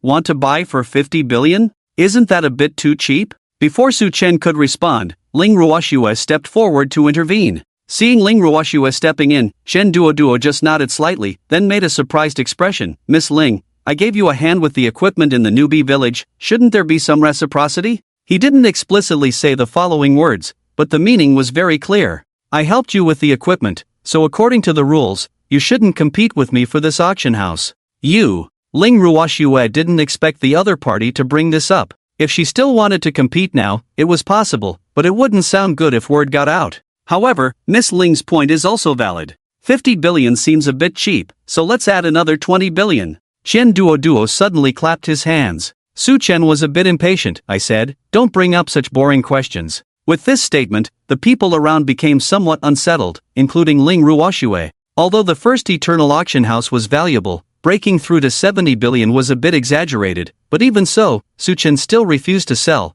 without even thinking about it. It was as if that 70 billion was not money at all. What's going on in this world? Are people looking down on 70 billion now? Or was her past understanding of the value of cash simply wrong? Or maybe, Su Chen is not an ordinary person at all? Is he a big shot from some super consortium? It shouldn't be. Whether in Longwei or abroad, I have never heard of a consortium with the surname Su. Jian Duoduo's current thoughts are surprisingly consistent with Ling Ruoxue's. No way. Su Chen's demeanor, tone, and unhesitating expression are not something an ordinary person can fake. Ordinary people without a certain background would be somewhat surprised, hesitant, and contemplative upon hearing 7 billion, even if they were confident that the value was insufficient. Su Chen's calmness is something only someone who frequently handles hundreds of billions can possess. Hiss. Qian Duoduo is also a bit uncertain now. With the first plan falling through, it seems that only the second best option is left. Ha, Brother Su is indeed someone who does big things. In that case, I won't beat around the bush, a flat price of 10 billion. In addition, the auction house will share 30% of the annual profits with Brother Su. How about that? Upon hearing this, Suchin couldn't help but chuckle, with a hint of disdain on his face. 10 billion? Is that a lot? As for the 30% profit sharing, is this an attempt to take my money and redistribute it to me? Ridiculous. 10 billion sounds like a number that would be enough for an ordinary person to strive for a lifetime. Although Suchin doesn't have that much cash on hand, this number is really not worth mentioning. After all, the nearly 200 million in cash exchanged for only 15,000 gold coins before was obtained through a special method of gold farming. If Qian Duodua were to make the acquisition, with 200 million at most acquiring a few thousand gold coins, 10 billion would only be a few 100,000 gold coins, while the operation of the auction house alone would require at least 100,000 gold coins. With such an investment, coupled with the number of players in Blue Star Sky, the subsequent transaction fees alone would make your hands sore. Not to mention the value of various means of preemptively acquiring equipment, props, skills, and materials. How can these things be measured by a few 100,000 gold coins? If sold at this price, wouldn't it be a huge mistake? For the last time, if you still want to trade in and out of my auction house, don't bring up such boring questions with me again. After Suchin coldly finished speaking, he lifted his foot and walked towards the south gate, with Ling Ruoxue naturally following closely behind. Qian Duodua, left behind, looked bewildered. Having played games for so many years, this was the first time he couldn't collect something in a game. In any previous game, it was always about spending money and the other party smiling and calling him generous. Has the world changed now? Qian Duodua's eyes were unpredictable, and his face was particularly ugly. Besides losing face, what was more embarrassing was that he couldn't figure out Suchin's identity. Alone, without any followers, it was obvious he wasn't from a financial group or a wealthy individual. Selling equipment in the newbie village should mean he's short of money. But looking at it today, this guy doesn't seem to lack money either. Isn't that contradictory? Could he be a whimsical big shot who, regardless of how much money he has, insists on freeloading? Qian Duodua's eyes lit up as he immediately added in the direction Suchin was leaving. Brother Su, business is not done without integrity. Also, here's a piece of information. There are many people on the forum trying to set you up. If you ignore it, it might be troublesome in the future. Qian Duodua knew who was setting the pace, but he didn't say it, trying to build some goodwill first, and deal with it slowly in the future. As for the auction house, if he couldn't get a ready-made one, he would find a way to build one himself. I don't believe that 10 billion can't build an auction house, Qian Duodua said bitterly. On the other side, Suchin couldn't be bothered to respond. What does the forum's pace setting have to do with him? Who has the time to argue with the keyboard warriors on the forum? How much is my time worth, and how much is their time worth? Ling Ruoxue glanced at Suchin, seeing him silent. She secretly opened the forum and took a quick look. Card bug, cheating. How does the Eternal First play the game? Eternal First cheater. Suchin's cheating journey. Just open the homepage, and all you could see were posts about Suchin cheating. Are you crazy? Isn't Eternal unofficial? Does it make sense for them to cause trouble here? Ling Ruoxue was a little puzzled. She casually clicked on the post. The attached video played automatically, showing Suchin's Thunder Light Shock, instantly capturing the entire scene. In the early stages, it's this kind of full-screen skill. The damage is ridiculously high, no doubt he's cheating, right? Not even using a sledgehammer, this is a stainless steel hammer, nailing it. Who do you think can wash it off? The original poster made a few simple remarks, along with the stunning video, and the comments were almost unanimous. No way to wash it off, no way, it's indeed cheating, even using bugs can't achieve such a crazy effect. I said, how could he kill rare bosses right after the game started? It feels like he's really cheating. Give me this cheat, I can also kill bosses. Exactly. Over 10,000 output, full screen instant kill, not to mention bosses, I can directly push Eternal. It's really boring, making the game so difficult, no official support, clearly condoning cheating affecting game balance. Most of the front row messages were posted by proud people, and there were also dissenting voices from the onlookers who came later. Yes, you also know that Eternal is unofficial, so why are you even talking? If you have the ability, you do it. Ha ha ha. These people are just envious, they've seen too much. Eternal is boring. If you don't want to play, go play other games. Who's forcing you? If you have the time to be envious, it's better to be practical. Go grab some steel pigs in the newbie village and level up a bit more. Steel pigs are now valuable, hundreds of dragon coins each, almost equivalent to the price of pork. Don't talk nonsense, take the steel pigs out in your backpack. the price of selling pork is even higher than an eternal, not just a few hundred. Damn! There's this trick too. Learned it. Pork is over 10 yuan per catty. The steel pig's head is at least 6 to 700 catties, indeed more profitable than selling hunters. That profiteer in our village lowered the price 3 times a day. I really want to punch him to death. The proud people felt the rhythm was a bit off and immediately jumped out. I'm envious. Do you dare say you're not envious? Full screen instant kill. This efficiency in grinding monsters, how much can he earn in a day? Hundreds of millions or tens of millions? Over $1 billion is not a problem. Why should a cheater in Eternal earn over $1 billion a day while we can only earn a few hundred killing pigs? This matter must be addressed. Right. It must be addressed. Although Eternal doesn't have an official support, isn't this forum related to Eternal? People are watching. This kind of cheating will sooner or later face justice. With that said, the players seem to have a change of heart. Although Eternal is said to be unofficial, the forum came out with the game. If it could attract the attention of the mysterious game developers, maybe they could really take action. Isn't there anyone to deal with such a big cheater in Eternal? Trash game, I'm quitting. There must be an explanation. Why full screen instant kill in the newbie stage? It's unfair.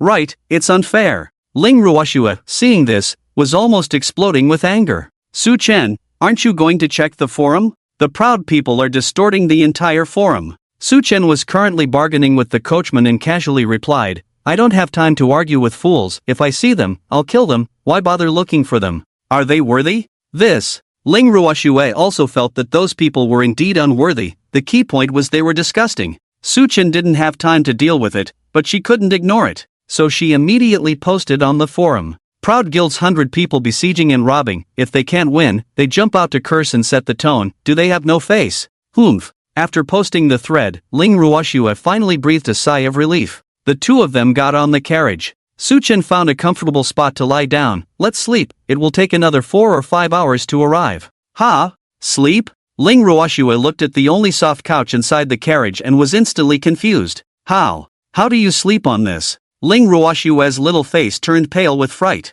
This was no ordinary carriage, but a luxurious one that had been renovated. There were no seats inside, only a soft couch over 2 meters wide with a low table in the middle. Su Chen slept on one side, leaving the other side empty. But in Ling Ruoshue's eyes, wasn't this the same as sleeping on a bed? Su Chen ignored her. Resting was the priority. Seeing this, Ling Ruoshue was at a loss whether to sit or stand. Thump! With a jolt of the carriage, Ling Ruoshue sat down. Comfortable Ling Ruoshue had also been tired all day, and the silky soft couch instantly made her sink into it, making it impossible for her to get up. She comforted herself in her heart.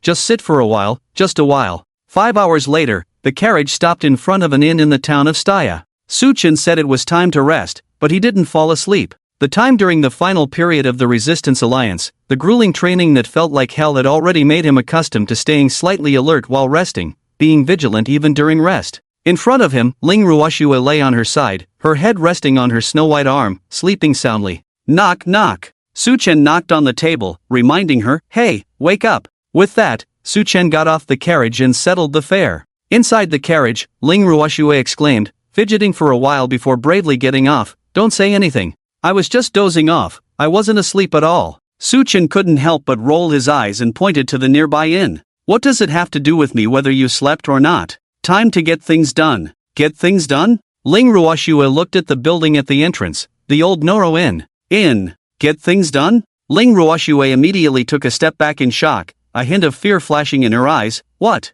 What are you going to do at the inn? Of course, to get things done. Don't you want to give up your hidden profession? The more Su Chen looked at it, the more he felt that Ice Emperor's intelligence was limited. Did he really need to ask such a simple question multiple times? With that said, Su Chen led the way inside. The transfer process for the Ice Sky Fury class wasn't complicated, mainly depending on the trigger of the task. Bang! Just as they entered the inn, a weak figure collided head-on. Su Chen instinctively moved aside to let the figure pass. But Ling Ruoshue behind him wasn't so lucky, and was hit head-on by the figure. Ah! Ling Ruoshue took several steps back from the impact, before a voice came from the door. Damn thing, how dare you startle my guest? Suddenly, a burly man with a beard and wearing a vest strode out of the inn. Grabbing the weak figure in front of Ling Ruoshue, he raised his foot. Ambush! Su Chen finally saw the situation clearly, his eyes sharpened, and he immediately launched an ambush, leaving 3 phantoms behind him. Smack! Just as the burly man's foot was about to hit the weak figure, Su Chen preemptively pulled the figure out. What's going on? Ling Ruoxue was completely puzzled by the scene before her. Upon closer inspection, she realized that the child Su Chen was holding seemed to be dressed in patched clothes, with tangled dark hair and a particularly prominent red mark on his pale face, as if he had just been injured. Seeing Su Chen's unpleasant expression, the burly man quickly bowed and apologized. "Esteemed guest, just leave this little thing to me to take care of, you don't need to bother." What happened to him? Su Chen put down the child in his arms and asked calmly. "This little thing stole something from the store, it's just a small matter, you don't need to worry about it. You want to stay at the inn, right? Please come inside, please come inside." The burly man's face was smiling like a flower at the moment, and he was about to pull Su Chen into the inn as he spoke. "Nonsense, I didn't steal anything." The little guy seemed to have realized it now and mustered up some courage to argue. "Damn it, watch me teach you a lesson today," the burly man threatened, rolling up his sleeves as if ready to take action. The little guy was scared and kept backing away, planning to run away. Snap! Su Chen reached out and grabbed the little guy again, looking at the burly man and asked, "How much money did you lose?" The burly man was stunned at first, then immediately reacted, rubbing his hands and said with a smile, "Hee, that thing is a treasure passed down in my family. It's worth at least 100 gold coins, and if sold in a big city, it might be worth 200 gold coins. You're talking nonsense, I only took 2 pieces of leftover bread that the guests didn't finish,"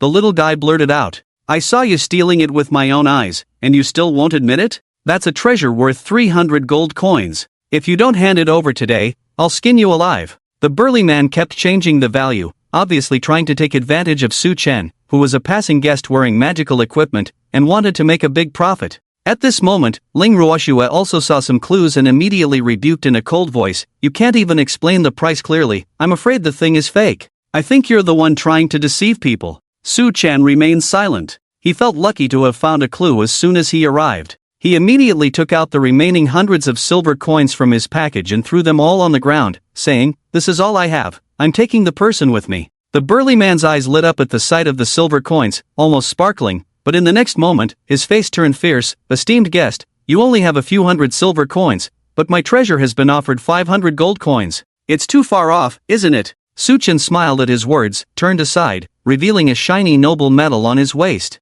The burly man's face turned pale at the sight, trembling and stammering, "Sir Baron, I didn't know it was you." "Then it's fine. If my treasure falls into the hands of Sir Baron, it's my good fortune." Seeing Su Chen's actions, Ling Ruoxue's brows furrowed, about to ask Kevin. "Don't speak, follow the mission process," Su Chen whispered. "Mission process?" Ling Ruoxue's heart skipped a beat, only then did she remember that she came to get the hidden profession, and if that's the case, everything that just happened suddenly made sense. Su Chen carried the little guy to the next alley and let her down. "Don't run, no one is asking you for money." The little guy was about to run as soon as she landed, but upon hearing this, she stuttered, I don't owe you money, I didn't steal anything, I just took a piece of leftover bread. I can give you back 2 silver coins, no, 1 silver coin. But it will take a few days, I am now." Su Chen smiled slightly, "I said no one is asking you for money, why are you in a hurry? So, what's your name? Where do you live?" After sizing up Su Chen for a while, the little guy hesitated and replied, I am Xiaomili, I live in the alley behind here. "Let's go, we'll take you back." Although Su Chen knew this was the Ice Sky Crazy Law's mission initiation process, he didn't know how to proceed with the subsequent tasks. Upon hearing this, Xiaomili hesitated again. Seeing this, Ling Ruoxue squatted down, showing a warm smile and said patiently, "It's okay, you can tell us if you have any difficulties, Big Brother and Big Sister will definitely help you." Really?" Xiaomili reached out and wiped her dirty face. "Of course it's true." Ling Ruoxue nodded very seriously. Xiaomili considered for a long time before finally making up her mind to speak. Then I need 500 gold coins." Puff! Ling Ruoxue almost spat out a mouthful of blood. Where could she find 500 gold coins at this moment? A hidden task requiring so much money right at the beginning, is it necessary to be so exaggerated? Xiaomili immediately explained, "Really, I'm not making this up. The doctor said it would take 500 gold coins to save my mother. Let's go, take us to see that doctor." Ling Ruoxue gritted her teeth and stood up.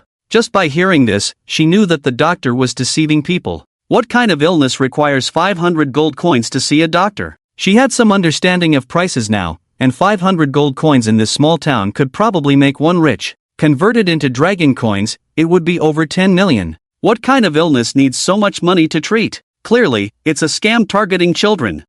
I'll take you there right away," Xiaomili said with a smile, ready to lead the way. However, Su Chen didn't move. After a moment of thought, he held Xiao Mili back and handed over 500 gold coins. "Take the coins, we'll wait for you in the alley near your house." Ah! Xiao Mili, who had never seen so much gold coins before, was so scared that her hands were trembling.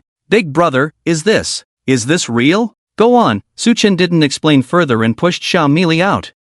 Big brother, rest assured, I'll buy the medicine and come back soon. Please wait for me, sniff, my mother's illness can finally be cured, Xiao Mili said while crying. Suchen just watched as Xiao Mili left. Ling Ruoxue frowned and asked, "Why did you do that?" "It's obvious that the plot is to teach a dishonest doctor a lesson. Isn't it a waste to give money?" "I know," Suchen replied indifferently, "even if we teach the doctor a lesson, we still need to find a way to cure Xiao Mili's mother. The plot is too complicated and time-consuming. I don't want to do it." Puff! Ling Ruoxue was stunned. "Can you really play like this?" Although Suchen didn't know the subsequent plot, he had played many games and could complete tasks with his eyes closed. The doctor must be fake, and the medicine given must be fake as well. But fake medicine might cause unexpected changes, revealing the true situation of Xiao Mili's mother sooner. Isn't that better? Otherwise, after teaching the fake doctor a lesson, then finding the real medicine, going around in circles, and only realizing that Xiao Mili's mother is not sick but in some messy special situation. Isn't it a waste of time to switch the plot? If there's no money, naturally, one would follow the plot. Now that there's money, why waste time? Besides, this money doesn't have to come out of their own pockets. Is Ling Ruoxue someone who lacks that bit of money? The task expenses will definitely be reimbursed. Let's make it clear, you pay for this money because it saves your task time.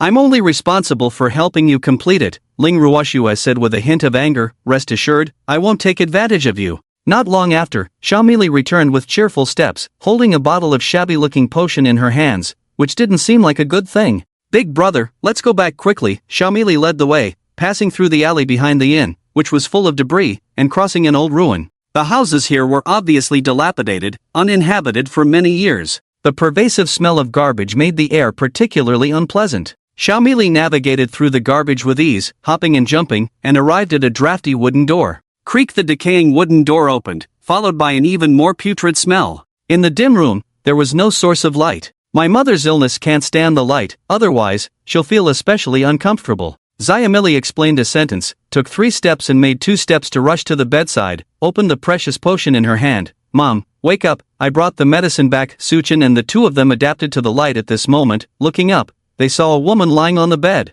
with large areas of skin already ulcerated. Only the woman's face showed no expression, looking quite normal, except for a bit of weakness, with only a black aura swirling around her brow. Suchen, something seems off. Ling Ruoxue glanced over and felt that things were a bit beyond expectations. Understood. Suchen naturally knew something was wrong. If it was just a common illness, he wouldn't have wasted 500 gold coins. Oh no, Ling Ruoxue wasted 500 gold coins. Mom, drink the medicine, you will get better. The doctor said so, you will recover soon. Xiao Mili helped her mother take the potion. Perhaps due to the dark color of the potion, after the woman took it, the black aura on her face became even more intense. Swish swish! Suddenly, a cold wind blew in the room, making people's hair stand on end. Suchen! Seeing the situation change, Ling Ruoxue immediately shouted, "Take Xiao Mili out first." Suchen also felt that the situation was changing, so after giving an order, he secretly formed a lightning ball in his hand. Sizzle sizzle! The lightning flashed, and the dim room suddenly became bright,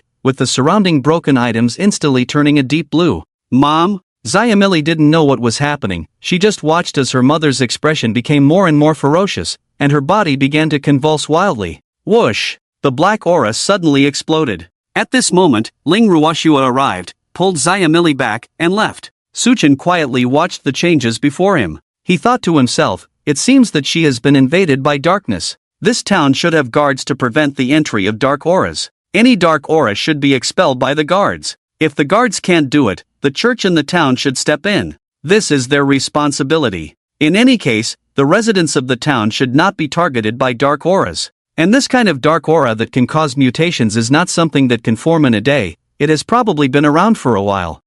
This change is probably related to the prison to the west of the town. The 5-star mission may have arisen because of this. In a moment, Suchen had already speculated that since the change here was due to the invasion of darkness, it did not conflict with the 5-star mission he had taken. It would have to be resolved sooner or later. At this moment, the dense dark aura had completely enveloped the woman, like a black mist that completely obscured all sight. Roar! Suddenly, a roar erupted from the black aura, and in the blink of an eye, a head suspended at an 80-degree angle emerged from the black mist. Shadow Fong. At a glance, Suchin recognized the monster in front of him. It was the most common dark monster born from the condensation and mutation of dark auras. Common, but not ordinary. At least level 30, and also a magical monster, with a health pool of 6,000 and an attack power of 500 after attribute bonuses. Due to the fact that Shadow Fawn was entirely condensed and mutated from dark auras, its physical damage reduction ability was terrifyingly high, reaching 80%. Warriors would be scraping against it. In addition, its own magic resistance was not low, with resistance to all elements at over 40%. Hee. Shadow Fawn let out a strange laugh, twisting its mouth into a twisted shape, laughing even uglier than crying, revealing two sharp fangs, pointing directly at Suchin. Die! Suchin knew that this guy had a high attack power and couldn't waste time with it. He immediately waved his right hand, and the lightning ball smashed straight towards Shadow Fawn's head. Just then, the twisted black head suddenly shrank, leaving a layer of hitting thunderball out of thin air. Swish! In the corner of Suchan's eye, another shadowy fanged head sprang out from under the bed, skimming the ground and biting back at Suchan's back. Yes, still so cunning. Suchen not only didn't panic at the sight, but instead smiled. Fighting against dark monsters in his previous life was not a matter of a day or two. He didn't need to remember the opponent's methods, he could instinctively dodge them. Suchen slightly adjusted his stance. The positions of both sides were instantly restored, once again facing each other. At the same time, the thunderball that Suchen had just held did not release, it was already present, taking advantage of the body's rotation to perform a full-angle super loop, and then swung back with a bang. Squeak! The twisted head of the shadowy fangs also looked scared at this situation. Damn, this kid is even more cunning than me? The head it had just used was a shadow condensed by the breath of darkness, which could disappear at will, but now this head was its real body, and it couldn't disappear. Hide? Not necessary. After all, it's just a thunderball, a basic skill it recognized. Boom! The thunderball smashed into the dark fang's dark nose. 3 damage numbers -9,330. -9,210, -9,350, popped up simultaneously, and the Dark Fang's health bar emptied instantly. Squeak! The Dark Fangs would never have thought that they would be killed by a low-level thunderball, and before dying, their strange cries were not only confused but also puzzled. Boom! 3 thunder lights triggered 6 thunderballs, which then exploded around. The already crumbling room was instantly shaken by the explosion, with debris falling everywhere. Is this it? Ling Ruoshuet at the door was stunned. The Hidden Professions mission monster was killed in one shot? Suchen was a bit puzzled. What, do you find it too easy? Isn't this monster as easy to kill as cutting vegetables for you? Ling Ruoshua realized that the difficulty was meant for level 10 players, or those who hadn't changed professions, so it shouldn't be that high. But the next moment, he felt something was wrong. But that monster seemed quite tough to me. If I can't beat it, how can I complete the mission? Before he could finish his sentence, a low chant came from the sky, Frost Spear. Go! Chirp! A frosty blue light flashed by, piercing through the roof of the room with a splash and embedding itself in the ground. Looking up, there was a frosty blue spear stuck in the ground, engraved with stripes, its crystal clear material making it look like a piece of art. Click! With a cracking sound, the ground around the spear suddenly froze, and before the few people could react, the frozen area expanded rapidly, turning the entire room into a layer of frosty blue in an instant. Even the area outside the room was not spared, as within tens of meters, it seemed like entering a northern snowy country, with a sudden drop in temperature, making people shiver. Ding, you have entered a frozen environment, all speed attributes -50%. Suchen listened to the prompt in his ear. He immediately understood what was going on with this broken plot. To be able to play the low-level skill of Frost Spear so skillfully and with such an exaggerated range, besides the Frost Mage, no one else needed to think about it. And the Frost Mage who could appear here, of course, was only the Frost Mage's career mentor, Li Weina. Swish! A petite figure suddenly flashed into the room, accompanied by a soft and tender voice. Creatures from the darkness, meet your end. With the sound of shouting, a huge magical power condensed in the palms of the white and tender hands. The energy fluctuations were so intense that even the air felt somewhat oppressive, the temperature dropped sharply again, and even visible ice flowers began to appear in the air. Wait! Suchen shouted quickly. Oh my, if he didn't speak up now, he would immediately be frozen into an ice sculpture. The Ice Heaven Mad Mage was about to unleash a big move, definitely not joking around with you. Ha! Li Weina finally realized that something seemed off. The person in front of her was obviously from the Empire, without a trace of darkness. Where are the dark creatures? Suchen pointed to the ground, where 3 black beads left by the shadow fangs. Dead. Suchen nodded, then bent down to pick up the shadow beads. This was a good thing in the early stages, something he had worked hard to kill. How could he let others benefit from it? Oops, my apologies. Li Weina realized she almost made a mistake, quickly apologized, waved her hand, and the ice spear disappeared, restoring the environment to its original state. I see you are young, but I didn't expect you to be able to kill dark creatures. Well done. Young? Su Chen couldn't help but smirk. Even if he was young, he couldn't compare to this little girl, right? That's right. A hidden profession, the apprentice of the Ice Heaven Mad Mage, the great mage Dominaira, was indeed a little girl, wearing a sky-blue Lolita dress, white knee-high socks, black round-toed shoes with buckles, long twin tails with bows behind her head, and holding a cute wand with a heart-shaped pattern. Well, at least she looked like a little girl, but her actual age was unknown. What are you standing there for? Call me teacher. Su Chen reminded Ling Ruoxue. Teacher. Ling Ruoxue's mouth opened wide. She could fit an egg in it, facing an explosively cute little girl, calling her teacher? Even if she had a good mental fortitude, she felt it was too embarrassing. Don't speak out of turn, this princess rarely takes on disciples. Li Weina said with a serious face, but with her cute Lolita image, there was no hint of intimidation. Li Weina then turned to Su Chen and said, but with your qualities, if you want to be my disciple, this princess can consider it. No, I'm not interested. Su Chen quickly waved his hand. He knew what the Ice Heaven Mad Mage's mentor was like. If there weren't any other options for magic classes, which grown man would want to be called teacher by a little girl all day, be scolded from time to time, and possibly be trampled under her white socks? Ugh! Just thinking about it was terrifying. It was not a way for a man to live. Ling Ruoxue was also a bit discouraged. Hidden professions were good, but she couldn't bring herself to call a little girl much younger than her teacher. Hey, what are you waiting for? Su Chun grew impatient seeing her not moving. Aren't you the source of all magic talents? Learn the Ice Heaven skills, reduce cooldown by 90%, freeze monsters throughout. The effect is amazing. What's there to hesitate about? Source of all magic talents. 2 exclamations sounded at the same time. Ling Ruoxue was surprised that Su Chen knew about her talent. Li Weina, on the other hand, flashed to Ling Ruoxue's side, jumped up and pressed her forehead with her hand. A complex and mysterious magical pattern appeared on Ling Ruoxue's forehead. Wow, it really is the source of all magic talents. Li Weina was also quite shocked. Her expression on her little face was very serious. The legendary SSS level talent, rarer than this princess's Ice Heaven Snow Country, among the countless mages on the Eternal Continent, there are no more than 5 people with this talent. However, in the rumors, whenever an SSS level talent appears, it is always a sign of crisis in the Eternal Continent. Is there another crisis this time? Or are the dark forces planning to make a comeback? Originally, what scared Livina was not the rarity of the talent, but the significance behind the appearance of the talent. Little girl, since you are the owner of the source of all laws, then you must be this princess's disciple. Livina didn't dwell on it too much, happily rubbing Ling Ruoxue's head. Well, indeed, it was a rub. Although Livina was not tall, she couldn't even reach Ling Ruoxue's chest, but she was a mage, capable of levitation. Alright, Ling Ruoxue didn't agree, but a prompt sounded in her ear. She had become Livina's disciple, successfully changing to the Ice Sky Mad Mage class.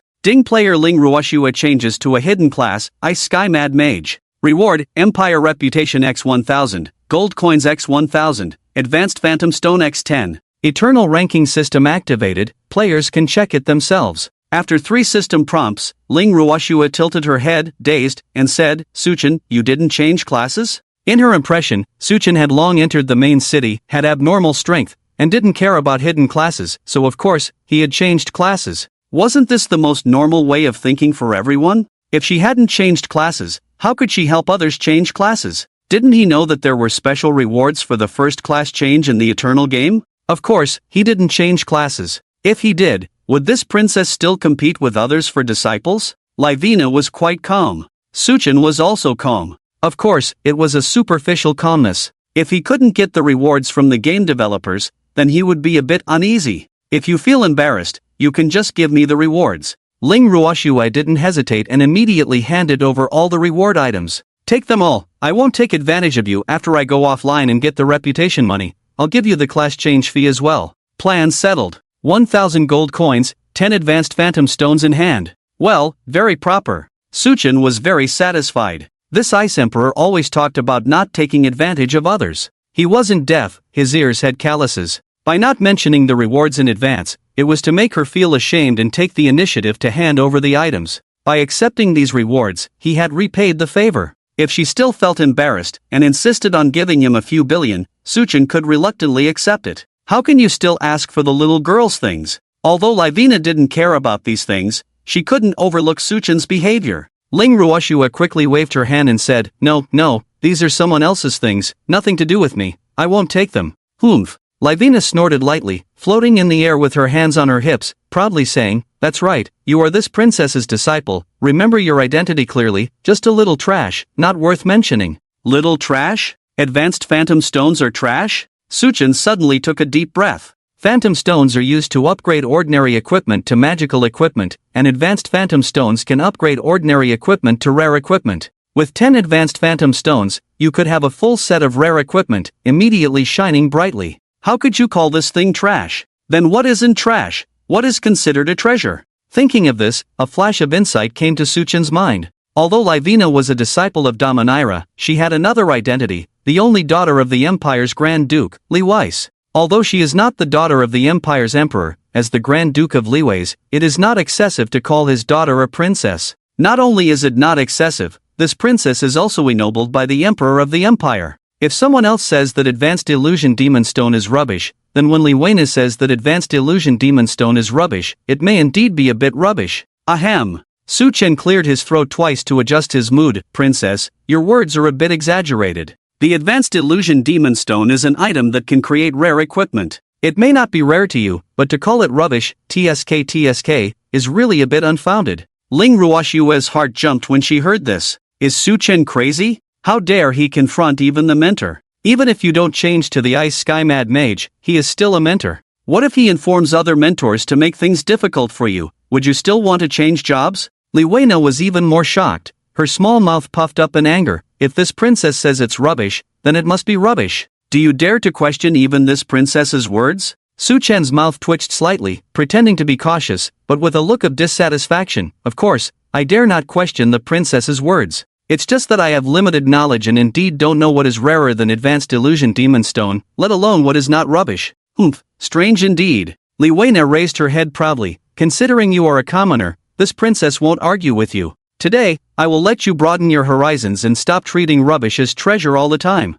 As she spoke, Li Weina took out 2 crystal clear, colorful gemstones from the small pocket of her Lolita dress. With a raised eyebrow, she said quite arrogantly, I bet you've never seen this before. Hiss. Suchen saw the items and his eyes lit up immediately, whispering to himself, Eternal Gemstone, it seems to have the luster of an ancient version. The Advanced Illusion Demon Stone is only for equipment, while the Eternal Gemstone enhances abilities themselves. The effects of the two are fundamentally incomparable. Li Weina paused slightly, swayed her hand over the gemstone and sighed. Among the many eternal gemstones, the ancient Eternal Gemstone is the most precious. Because the attributes of the Eternal Gemstone are innate and cannot be changed, and will change with the times. The ancient Eternal Gemstone is different for this reason. It perfectly retains some unique attributes of ancient times, some special abilities that cannot be found in any Eternal Gemstone today. This is what truly deserves to be treasured. Indeed, this is truly something worth passing down through generations, one gem at a time. Because this is an ancient artifact, nowadays the entire Eternal Plane cannot produce more ancient Eternal Gemstones,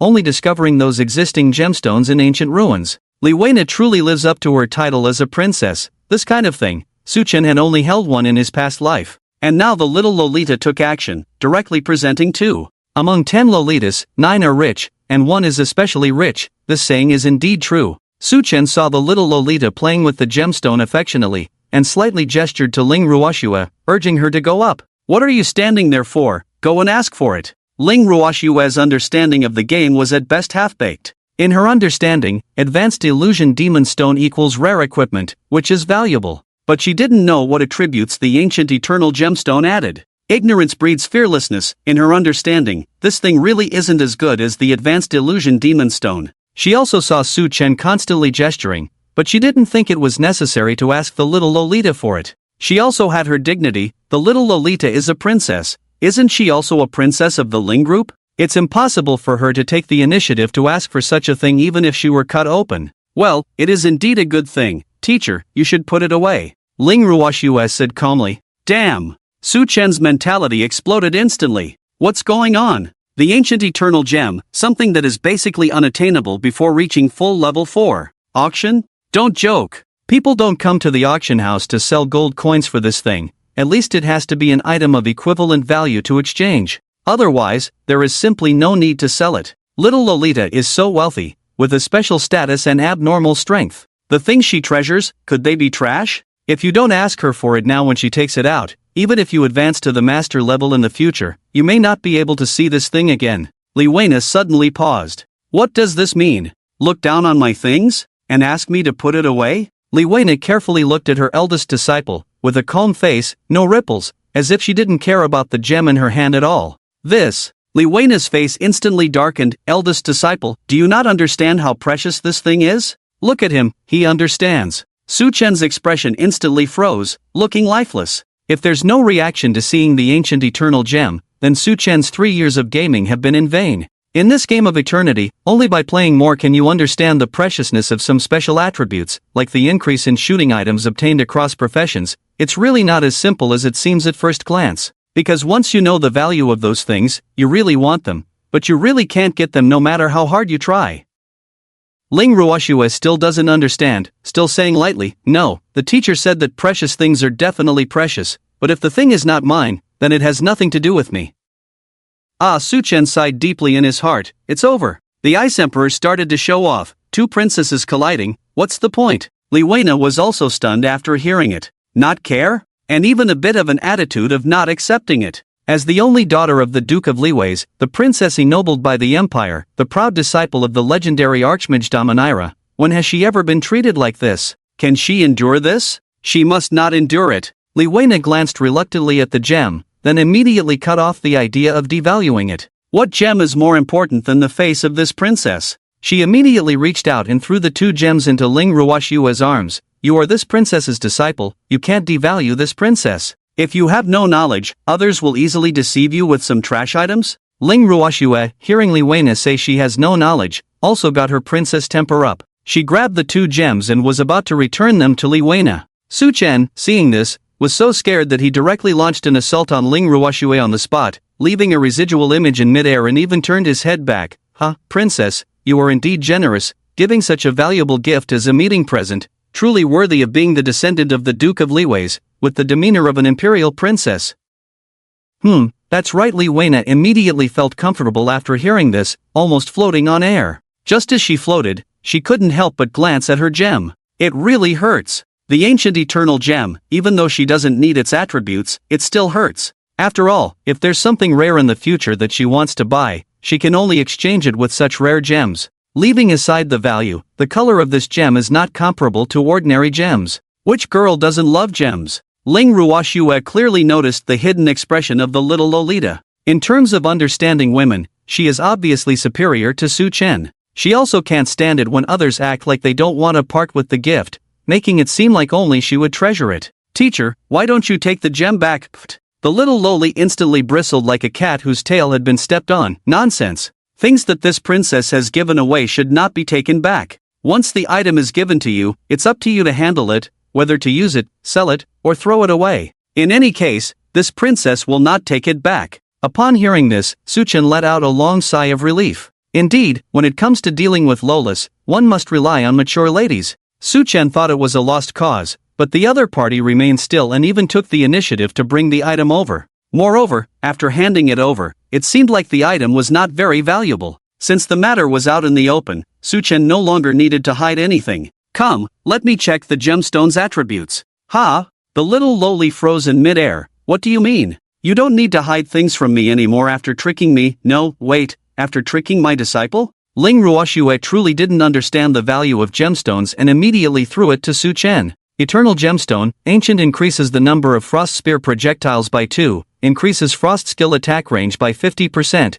and increases Frost Skill attack speed by 50%. Eternal Gemstone, Ancient 5% chance to gain Agility status when casting, 5% chance to gain Strength status when casting, and 5% chance to increase spell damage by 100% when casting.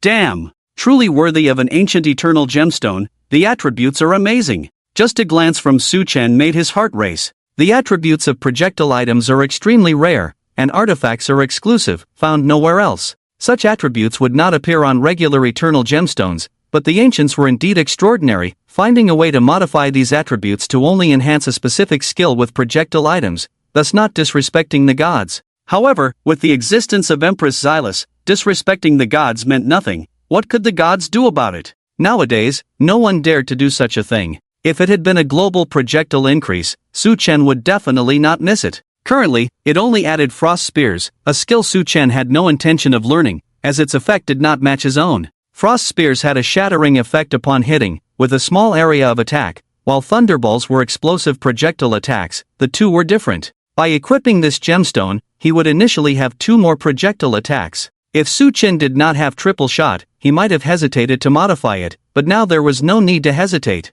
The other was a very rare status gemstone. 5% chance to trigger 3 effects. The probability seemed low, and since it was a status effect, its duration would likely be short. Eternal was fair. Skills with short durations would undoubtedly be very powerful. Agility increases physical evasion rate by 30%, increases spell evasion rate by 30%, and increases movement speed by 30%. This effect lasts for 5 seconds, can be stacked, up to 10 layers, each additional layer increases the duration by 1 second, and the effect diminishes as the duration decreases. Su Chen silently recalled the agility status. This status was a unique attribute of the ancients, and currently, there was no way to obtain it in the Eternal Empire. All acquisition channels had to be found in ancient items. How powerful was the effect? Just by looking at the significant increase in evasion rate, one could tell that the evasion increase on Su Chen's body was not absolute, while agility provided an absolute increase. After equipping it, the effect would provide at least a 70% evasion rate, which was significant. If the opponent was lower level, they might not even hit once in 10 attacks. As for spell evasion, it differed from the current effects, and while it would undoubtedly increase, the specific value could not be confirmed. As for movement speed, it was self-explanatory, a versatile enhancement that anyone would find comfortable to use. Strong, increase life limit by 30%, increase life recovery speed by 30%, increase life recovery efficiency by 30%. The duration is similar to agility, both are ancient special effects. Su Chen muttered, "This state is quite cost-effective, adding health, increasing health recovery amount, and enhancing recovery speed." After taking medicine, the speed of health recovery increases, equivalent to upgrading the potion level. Taking a bottle of ordinary potion is almost as effective as taking a bottle of intermediate potion. In summary, these are 2 very rare defensive measures. Su Chen's current damage is no problem at all when fighting level 30 monsters. The only issue is what? It's that the health cannot keep up. The damage from high-level monsters is too frightening. With basic attacks ranging from hundreds to close to 1,000 points,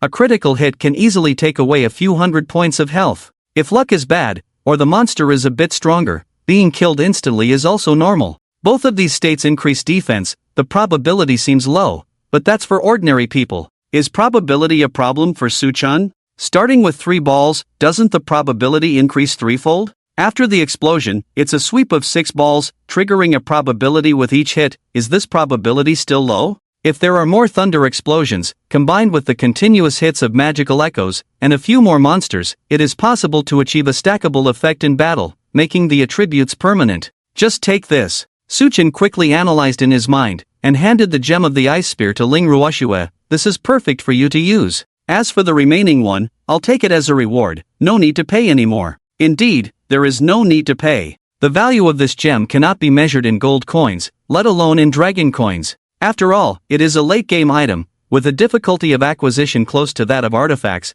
The value can be imagined. At this point in time, selling artifacts on Blue Star, can anyone afford them? Obviously not. Ling Ruoxue still had that indifferent look. She couldn't understand the properties of the gem, didn't know what skill the ice spear was, and had no idea what use the 2 additional projectiles had. Ignorance is indeed a strength. "No need, I will still pay what needs to be paid. Take this gem if you can use it, no need to be polite." The words were said casually, with an extremely relaxed attitude. Ling Ruoxue felt so refreshed inside. It was almost like shouting out loud. Having known Su Chen for so long, she finally felt relieved. If she continued to hold it in, she feared she would suffocate. Li Weina was also stunned by her disciple's actions. Giving away her own gem, and doing so generously, what kind of person could do such a thing? Well done, this is how a princess's disciple should be. Although Li Weina was internally fuming, she didn't say anything negative. Instead, she encouraged her disciple. The performance was excellent, perfectly in line with the princess's demeanor,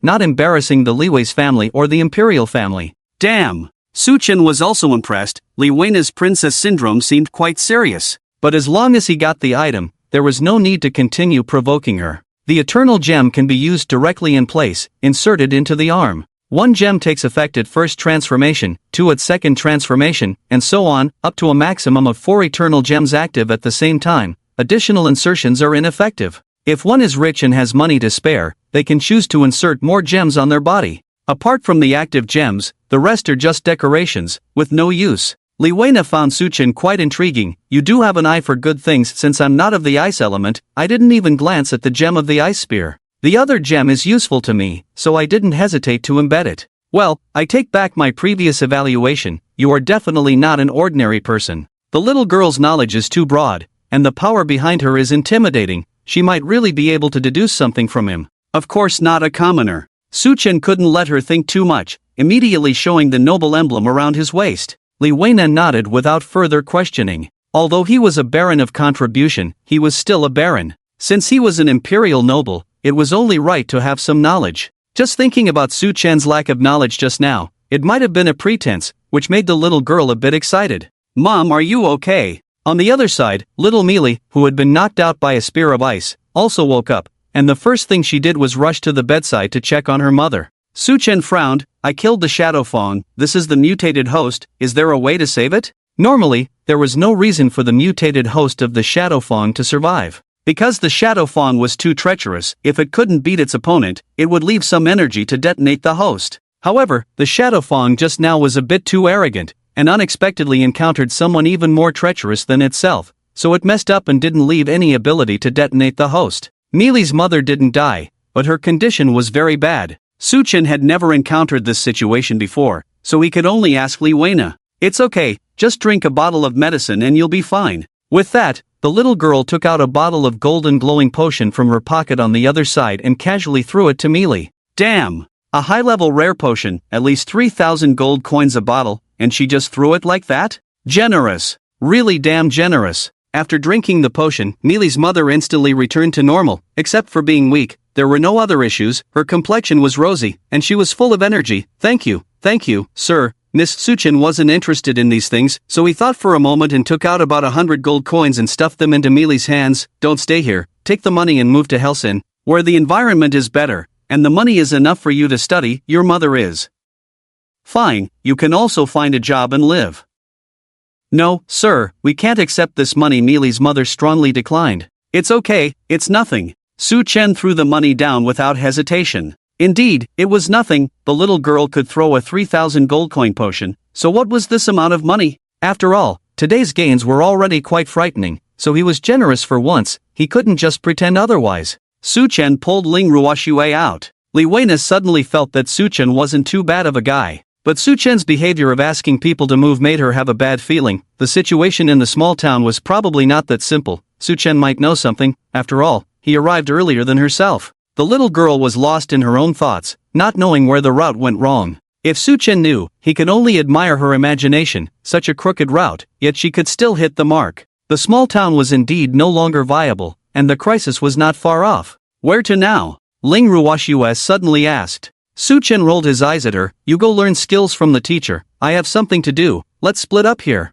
After speaking, Su Chen used his ambush skill and ran. He had to run. In the previous life, the dungeon mission didn't appear, and the memory was that the instance was opened directly. This time, after going through the Ice Days mission process, Su Chen had figured out all the situations. The changes in the dungeon were caused by the dark aura, so with the Ice Days mad mage teacher appearing here, the little girl Li Weina was probably also here for the dungeon. Dealing with Mealy's matter was just a coincidence. After solving it, she would definitely go check out the dungeon, and when she unleashed her big moves, what did the dungeon have to do with him? So he had to retreat, and before retreating, he had to make Ling Ruoxue hold back Li Weina. Ling Ruoxue was stunned. She didn't expect Su Chen to run away so decisively, not even saying goodbye. Heartless. She turned to look at the hovering teacher in the air. Awkward. Li Weina was also embarrassed. In fact, it was her first time taking an apprentice. With her status and talent, she was a prominent figure in Damanila. Who would dare to provoke her? Ice-cold magic was not a profession in Damanila, but Damanila tailored the profession based on Liwina's talent, thinking of teaching according to the aptitude, and forcibly extracted the profession from ancient books. Apart from Liwina, Damanila had also taught several students of the ice-cold system. Unfortunately, those with insufficient talent could not handle this hidden profession, so they simply gave up and obediently took on traditional magic apprentices. Liwina racked her brains for a while but couldn't come up with a good solution. She could only follow the old man's teaching method and teach her apprentice. The first step in cultivation is to practice skills. After saying this, Liwina handed over several skill books to Ling Ruoshue. That's how the old man treated her back then. Frost spear? Ling Ruoshue saw it at a glance. This is the skill you used just before landing. It looks very powerful. Yes, that's it. Liwina suddenly remembered and pointed out, your eternal gem, when used directly, can add 2 ice spear shots, a very comfortable attribute. Ling Ruoshue first learned the ice spear, then, following Su Chen's example, embedded the gem into her arm. She raised her hand. 3 crystal-clear ice spears instantly condensed in the air. With a wave, swoosh, the ice spears flew towards Ling Ruoshue's line of sight. Ha! Why isn't there any ice surface? Ling Ruoshue waited for a long time, but there was no ice layer on the ground where the ice spear hit, and the effect was far inferior to when Liwina used it. Hee. Liwina proudly puffed out her chest. To trigger the ice surface, you need to reach the 3rd transformation to support it. You still have a long way to go. Oh, right. I still need to learn the transformation. Liwina slapped her head, realizing she had forgotten the most important thing. Without further explanation, she directly asked Ling Ruoshue to learn 2 transformations. Good. Now try again. Ling Ruoshue still used the ice spear, raised her hand, and waved it. The ice spear shot out again, but this time, the speed of the ice spear was faster, more powerful, and looked much more damaging. The ice spear is a projectile, and the speed bonus also increases the damage. Don't forget about this. Liwina's skill was still there, but she didn't know how to teach systematically. Ling Ruoshue nodded. Using the new skill for the first time was much more pleasing than the energy ball. Try again, see if you can be as abnormal as Su Chen. Thinking of this, Ling Ruoshue's ice spear in her hand shot wildly like a free crossbow.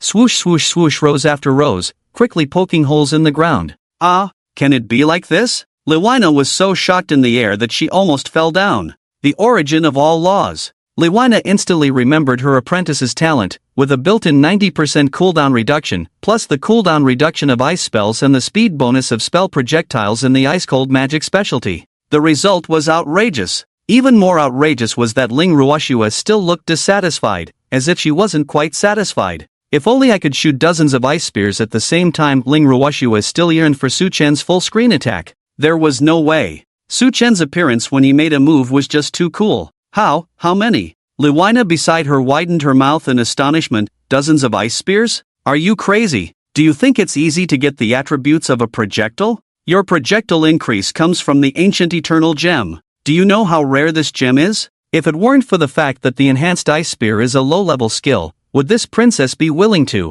Liwina instantly covered her mouth in embarrassment, then quickly changed the subject. Don't dream at such a young age. Don't say I can't count dozens of ice spears. Even if the old man in the imperial capital has so many artifacts in his hand, he can only shoot 7 ice spears at most. Now do you understand? Increasing the attributes of shooting objects is exclusive to artifacts. If you don't work hard in your life and can't get artifacts, you basically won't have the opportunity to increase any more ice spears. Ha! When Ling Ruoshue heard this, she was even more surprised. Artifact attributes? Then, was the ancient gem I just used an artifact? Liwina waved her hand. Of course not, so the attributes are a bit lacking, only increasing the shooting of ice spears, not all shooting objects. Ling Ruoshue finally understood the true value of the gem in her hand. She didn't understand the attributes, but as soon as it was mentioned that this thing was second only to artifacts, she instantly understood. Too precious. Eternal has only appeared for a day, and such a precious thing has come into her hands.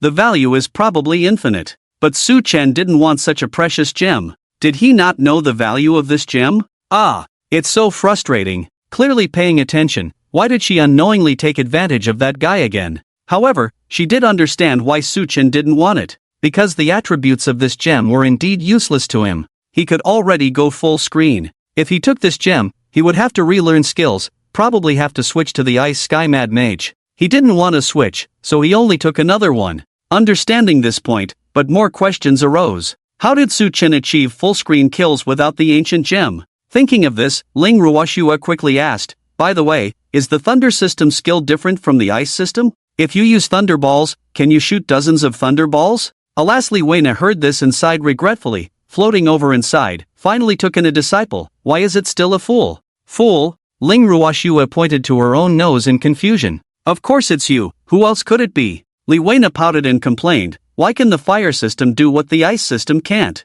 Are we ice system inherently inferior to others? Hiss. Right. If the thunder system is so special, then why would anyone choose the ice system? Li Weina patted Ling Ruoxua's shoulder. Just be a little foolish, as long as you are willing to work hard, your master won't despise you. Puff. Ling Ruoxua really wanted to vomit blood. How can this be me being foolish? I have seen someone use thunderballs and explode dozens of them. Li Weina turned around in the air, facing Ling Ruoxua, and asked closely, are you sure you're not mistaken? Is it not that the other party is too fast, and the skills before and after are combined to confuse you? No, Ling Ruoxua was very sure. No, it's just one move. 3 thunderballs were shot out, then exploded, sweeping dozens of meters around with dozens of them. I didn't count carefully, but it must be no less than 15.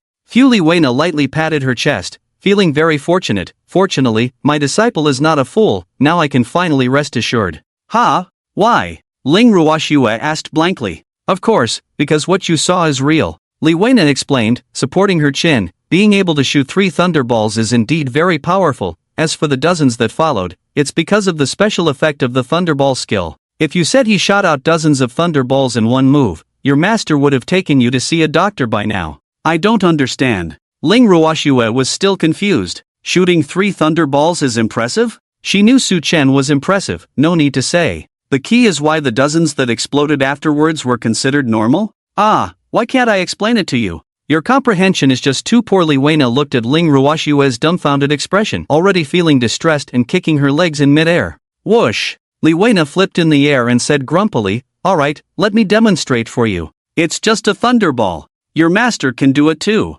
As she spoke, Li Weina rummaged through her chest pocket for a while and suddenly pulled out a dazzling and magnificent object, shining with a mysterious red color and an ancient and elaborate crown shape.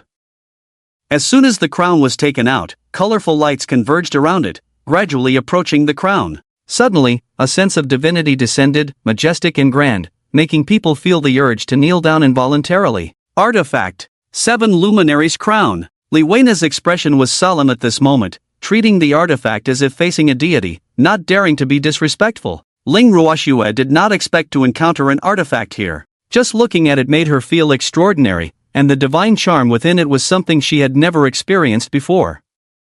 As a firm atheist, she was truly shaken at the sight of the crown. In the midst of the shock, she remembered something and quickly opened the video recording. If such a wonderful moment was not recorded, she might not have many chances to see it again in the future. Li Weina did not pay attention to Ling Ruoxua and solemnly put on the 7 Luminaries crown. Watch closely. Thunder Light Magic Ball. Go! With a clap of her hands, Li Weina instantly released 3 flashing thunderlight balls, aiming directly at a nearby withered old tree. The thunderlight flashed and struck the trunk of the old tree in the blink of an eye. Boom! 2 explosions rang out simultaneously, and the trunk burst open with crackling thunder lights. The next moment, 12 thunderballs scattered instantly, like a wave of thunder sweeping over, enveloping everything in electric snakes, sizzling. A bit of bad luck, not all triggered. Li Weina sighed lightly. Apprentice, do you understand now how the explosive effect of the thunderball works? If all 3 thunderballs are triggered, you can release up to 18 thunderballs for attack.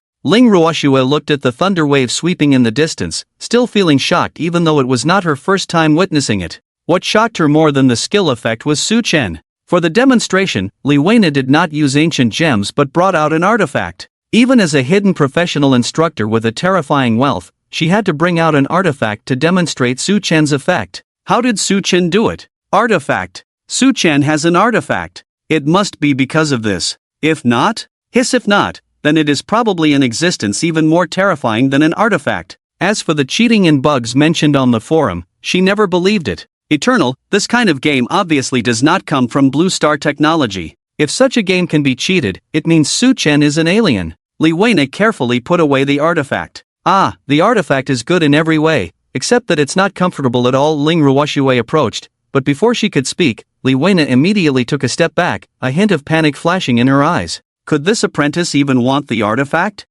You already have ancient gems now. Coupled with your talent, the younger generation can no longer find opponents. There's no rush for the artifact. When the time is right, you will naturally have the opportunity. Ling Ruoxue immediately forced a smile. Can't find opponents? Shouldn't it be a lack of confidence, right? SSS level talent, coupled with matching ancient gems. Li Weina, a professional instructor of such status, a hidden professional of ice sky mad magic, with so many things combined, still couldn't grasp Su Chen's boundaries. The gap was a bit too big. Thinking of Su Chen, Ling Ruoxue couldn't help but think of the eternal ranking she had opened before. Opening the forum, the 3 splendid rankings have now occupied the empty space on the homepage. Eternal level ranking, Su Chen, no occupation LV18 Ling Ruoxue, Ice Sky Mad Mage LV10 Wu Tian, no occupation LV10 Shen Duo Duo, no occupation LV10. Li Chankong, no occupation LV10 level 18. How did this guy train? Ling Ruoxue couldn't remain calm when she saw the level. The gap was too big. The rest of the players were all at level 10, with only him at level 18 on the list. None of them have changed occupations. They should all be looking for hidden occupations, or running occupation change tasks. Ling Ruoxue carefully looked through it. Only her occupation was displayed on the ranking list, the rest were not. He was led by Su Chen to complete the occupation change task, and even paved the way with gold coins, skipping a lot of task processes, which allowed him to be the first to change occupation. Otherwise, he should still be running tasks now. No! He should still be looking for hidden occupations. Only when he can't find hidden occupations will he consider changing to a normal occupation. This back and forth wasted a lot of time. Eternal wealth ranking, Su Chen, 23,400 gold coins, Shen Duo Duo, 3,820 gold coins, Li Chankong, 1,630 gold coins, Zhang Ao, 1,205 gold coins. Ling Ruoxue was very clear about how much money Su Chen had, just by looking at the last one. Eternal equipment ranking, Eternal jewelry, Ancient, Su Chen Eternal jewelry, Ancient, Ling Ruoxue Gale Thunder Sword, Rare, Su Chen Thunder Ring, Rare, Su Chen Empty. Ling Ruoxue was speechless. There were only 4 items on the entire list, Su Chen occupied 3, and the last one was hers. The rest didn't have any equipment that could make it to the list. This guy, topping all 3 rankings, all first places. Truly a freak. Ling Ruoxue sighed in her heart. The rankings appeared on the forum, and all players received notifications. Damn! I said Su Chen was cheating. You didn't believe me. Now look at your rankings. Dare to say he's not cheating? First in all 3 rankings. What's there to explain? Just cheating. As expected, just look at his skills that can wipe out the whole screen. Leveling up must be like taking off. Can't compare. The amount of gold coins is outrageous. Just brute forcing it. What kind of task is Chen Duo Duo doing? A true god-level big shot in many games, spending tens of millions without blinking an eye, but now only has a few thousand gold coins. How did Su Chen get those tens of thousands of gold coins? All from grinding. Since Ling Ruoxue exposed Arrogant World in the last post, Arrogant World found that the situation was getting worse, and now that the rankings were out, the whole network was in an uproar. The people from Arrogant World immediately charged forward as if they had been injected with chicken blood. Ling Ruoxue looked at the comments and was furious. These people have no shame, can't win so they slander and spread rumors. Once exposed, they flaunt it everywhere, no shame at all. It's a good thing Su Chen killed them all. If it were the other way around, letting them take Su Chen's equipment or artifacts, they might go crazy, probably wanting to monopolize all the main cities. Ling Ruoxue casually flipped through. Only then did she realize that not all comments were following Arrogant World. Arrogant World scum, why don't you talk about how you killed me in the main city and stole my equipment? Trash Arrogant World, my equipment is worth hundreds of thousands. I've already reported it. You better wait for me. Can't match our skills. Still shouting here. We can kill you twice for every one time you kill us. Reporting a game. That's all you're worth if you don't agree. Come out and continue. We'll still kill you. Arrogant World is awesome. Double standards? Su Chen killing you is like cheating. When you kill others it's because they lack skills. It's really disgusting. The arrogant people were all present, and when someone started trouble, they immediately surrounded them. Damn, are you stupid, kid? Su Chen is a cheater. Killing people with cheats, how can that be the same as us? Exactly, in games it's all about skills. If you can't win, it's because you lack skills. What's the point of cheating? Arrogant dog, you're just talking nonsense. Is that your skill? Ambushing over a dozen people at the door. What kind of skill is that?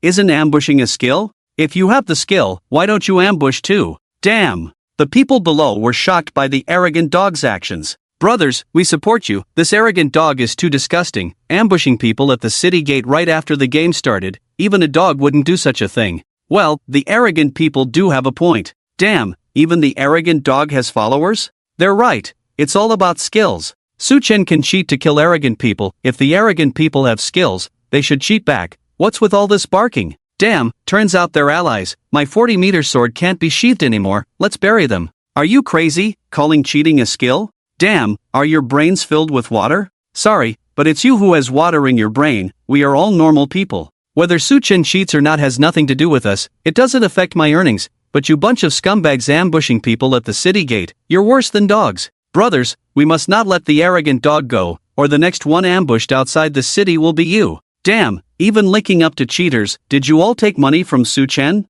Give me the group number. Let's make money together. Damn it. You're the ones who don't hesitate to do anything for money. Ambushing people at the city gate without shame. Is the arrogant world even worth anything? Ling Ruoshua watched as the arrogant people below were being scolded, feeling somewhat relieved. Exactly. These guys have no bottom line. They can do anything. If they can come over to kill Su-chen, they can definitely kill others. They've really lost all sense of shame just for money. If we let them go this time, playing games in the future will be chaotic. With this in mind, Ling Ruoshua had a clever idea and cut a segment of the video she had just taken. The matter of the artifact cannot be exposed, but the following demonstration is fine. After editing the video, she quickly added a title. Arrogant dog, pay attention, this is what it means to rely on skills. At this moment, the rhythm on the forum had already gone awry. Whether ordinary players or paying players, they all detested the behavior of ambushing people at the city gate. Su-chen was ambushed. He could kill 100 people in retaliation.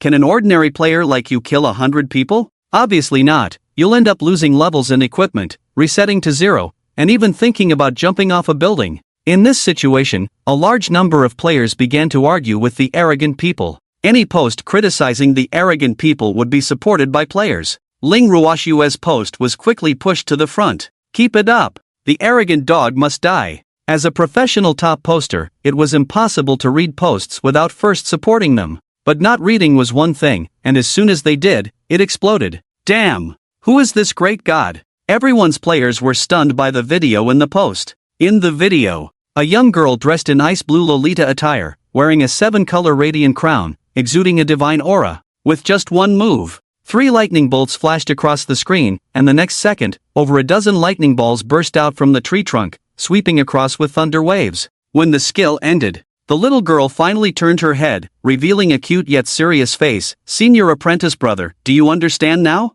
This is how the explosive thunderball effect works. If all 3 thunderballs trigger their effects, you can release up to 18 thunderballs to attack. The video ended, and the players who came to comment were instantly blown away. TSK Tisk, this scene is not unrelated, it can only be said to be exactly the same. May the best man win. Ahahaha, hilarious. Arrogant world dog, come out and see today what it means to truly rely on skills to kill. Can it really be done? To be honest, I also thought Su-chen was cheating at first. After all, it's too abnormal. Now I can only say, damn, my imagination is limited by the ability. The big shots playing games are not on the same level as us, always one step ahead. A group of people who can't even kill a steel pig discussing whether the big shots are cheating on their skills? Funny. Arrogant world people who saw the top post cursing at themselves, of course, also came. But as soon as they watched the video, they instantly shut up. They really dared not speak. Who would have thought that such an outrageous full-screen skill could actually be achieved?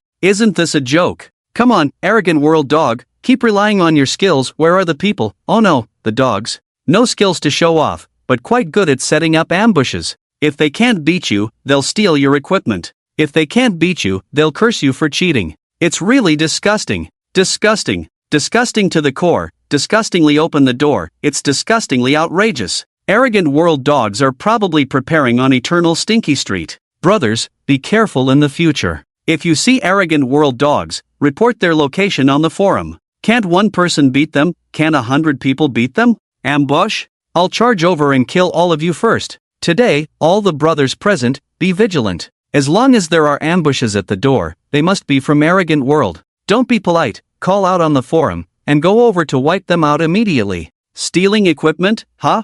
I'll strip you all first. Haha, this proposal is good. Strip the arrogant world people first, make them all roll back to the newbie village. But speaking of which, it's really awesome to be able to film such a video. Awesome. I can only say it's awesome. Not only did they find someone to film, they even provided explanations. I wonder who this big shot is. Isn't it a big shot? It looks like an NPC from Eternal, probably a professional mentor? Don't fool me, I've met all the mentors, never seen such a cute lowly mentor. If there is one, even if it costs 10 million, I'll be their disciple. Nonsense, I also want to be a disciple, with those white stockings tisk perfect. Unfortunately, even if it's perfect, it's not enough. Such an awesome mentor must be a hidden profession. Ordinary people shouldn't even think about it. Makes sense, it should indeed be a hidden profession. Maybe Sushin is also a hidden profession. Pfft, can't stop laughing. Did your internet just get connected at home? Broadband is outdated. We now go online by just shouting in our minds. Don't you have it, brother? If not, you can get a free Eternal login crystal. Haha, go check the forum rankings. Sushin may have a high level, but he hasn't changed professions yet. The Eternal profession change quest is a bit difficult. I've been running for an hour and still on the road. No one has changed professions yet. Only one person has so far. Wait, what did you say? Only one person has changed professions? Yeah, it's on the rankings. Do you need a free Eternal login crystal too? Oh my god, that's not what I meant. Looking at the angle of the video and the words in the video, it's obviously the mentor talking to the apprentice. Following this logic, it should be the apprentice asking the mentor why the thunderball can turn into a full-screen explosion skill, and then the mentor demonstrating it. The people in the forum were originally discussing excitedly, but with this explanation, they became even more excited. Wow, Peanut, congratulations on finding the blind spot. The video should be filmed by the only player who changed jobs, and this player is Ling Ruo Shui. So the original poster is the great Ling Ruo Shui. My apologies. Wow, everything suddenly became clear. Ling Ruo Shui, the great one. Oh no, the senior sister Ling Ruo Shui. Can I trouble you to ask how to hide the job change? I don't mean anything else, absolutely not any special interest in Lolis, I just purely enjoy learning. And also, I saw on the equipment ranking list that you and Sushin both have eternal gems at the same time. Is there any strategy tips to share? While Ling Ruo Shui was originally happily watching and then beating the arrogant dog, but how did the rhythm suddenly shift to her? No, run. Ling Ruo Shui's speed of escape was still very fast, selecting and deleting content with one hand, deleting the post with the other, 2 seconds, instantly disappeared. Oh, 404, is the great Ling Ruo Shui planning to run away? Ah, what era is it now? Don't you know how to download videos? Don't you know how to take screenshots on the forum? There's too much evidence, it's just a post, why run away? Come out in chat, great one. We are not bad people, we will never force you to reveal the lowly, oh no, the job change process of the hidden profession. Please rest assured, I guarantee with my brother's integrity, if I break this oath, let my brother not find a girlfriend for 100 years. Hey, the one above, it would take 10 lifetimes of bad luck to be reborn as your brother, right? A group of people were discussing a post outside, when suddenly a scout arrived. Brothers, explosive news. The great Ling Ruo Shui is actually the princess of the Ling family group, that beauty, I would call her the strongest. What? Quick, show the way, let's go through the portal. On the forum homepage, a post exposing Ling Ruo Shui instantly topped the list. Ling family group, ranked 137th among the top 500 companies in Blue Star, with dozens of holding companies and total assets exceeding 100 billion. Ling Ruo Shui, daughter of the Ling family group, currently holding positions as General Manager of Ling Shui Network Technology Company, Ltd., and Director of the Ling Family Group's Network Business Department. Below, 2 long-distance photos, clearly taken sneakily, not to mention the blur, one can only see the side profile, and the other is an enlarged app avatar, showing only a silhouette. Wow, just looking at the side profile features makes her invincible, perfect. At least 95 points. Damn, isn't this 100 points? Is your judging panel corrupt? To be honest, the photo resolution is indeed a problem, but based on the current temperament, aura, and background assessment, 95 points seem a bit low, raising it to 97 points should be no problem. Right, the one above is more fair. If there were high-definition photos, especially with a mysterious silk, there might be a chance to reach full marks. Tisk TSK, the key is temperament, and ice beauty, such as strong aura. Go away, I only care about mysterious silk, all of you get lost. Only I can appreciate this mysterious silk photo. What lowly? Am I very familiar with her? I, Chow, am very loyal, currently only love big sisters. Currently? Your currently is a bit mystical. Wow. It's terrifying to think about it, with such a strong real identity, being the first to change jobs in eternity, the Ling family group is about to rise. What do you say, should we buy some Ling family group stocks? Yes, that's the idea. Which brother made a move? Ling Corporation's stock has risen by 6 points. It's so fierce. If we don't catch up now, we'll miss the opportunity. Damn it, are people's investment strategies this strong now? Am I falling behind? Investment my ass, we don't have money to invest. Let's focus on raising pigs and making money steadily. Isn't a stable monthly income of over 10,000 good enough? Guys, something is clearly wrong with this eternal ranking. How can there be no goddess ranking? One word awakens the dreamer. Princess Ling must be at the top. No. 1. Come on, let's post it and reveal the entire ranking. They acted on their words, and a minute later, the post was pinned to the top of the forum. Eternal Girls Ranking, Ling Ruoshuet, heiress of Ling Group, Ice Cold Lady, provisionally first, no objections accepted. Ice Blue Little Lolita, Eternal Hidden Professional Mentor, extremely powerful, super fierce and cute, NPC must be included, no objections accepted. Others to be determined. TSK, the OP is biased. Little Lolita shouldn't be tied for first place. I don't agree with that. Long hair is the way to go, sis is the best. Cuteness is worthless in front of sexiness. Nonsense. Twin tails are treasures of the world, you know nothing. Don't agree? I don't care if you don't agree. Mysterious Silk is invincible, Pure Silk is second. Come bite me if you dare. OP, if you say that, the Pure White Party must stand up. Damn, the OP is firing shots, looking for trouble. Guys, let's charge at him. Ling Ruoshue deleted the post and left the forum. She didn't bother to see what happened next. If she had seen it, she might have exploded on the spot. Li Weina still thought her disciple was impressed by her, and comforted her, don't rush, practice your skills well. Some things can't be learned by just watching. You must practice more. Because mages lack defensive means, no matter how high your damage is, it's easy to accidentally fall. Little Lolita remembered this clearly because the old man used to lock her up for practice in the early days and never let her out. On the other side, Su Chen was rushing towards the town's prison. After the prison mutated in the previous life, it became a dungeon, with a 20-member team difficulty, comprehensive level 30 to 50. If we consider the previous difficulty, the current attributes should be fine. After all, there is an ancient gem added, almost fully buffed in combat. While contemplating, a group of silver-armored guards appeared ahead. Halt! The guard shouted. Didn't you receive the notice? The prison path is closed, no passage allowed. Su Chen stopped, thinking to himself. So the guards are all here, no wonder there are no guards in the town. He couldn't be bothered to explain to the guards, so he directly took out his noble medal. By the Emperor's order, I'm going to the prison for inspection. Greetings, my lord. The guard captain's expression changed immediately upon seeing the medal. But, my lord, the prison is now surrounded by a large amount of dark aura. None of the scouts we sent returned. No, none returned alive. The guard captain glanced at Su Chen. You're alone, it might be dangerous if you go. This was already a subtle warning.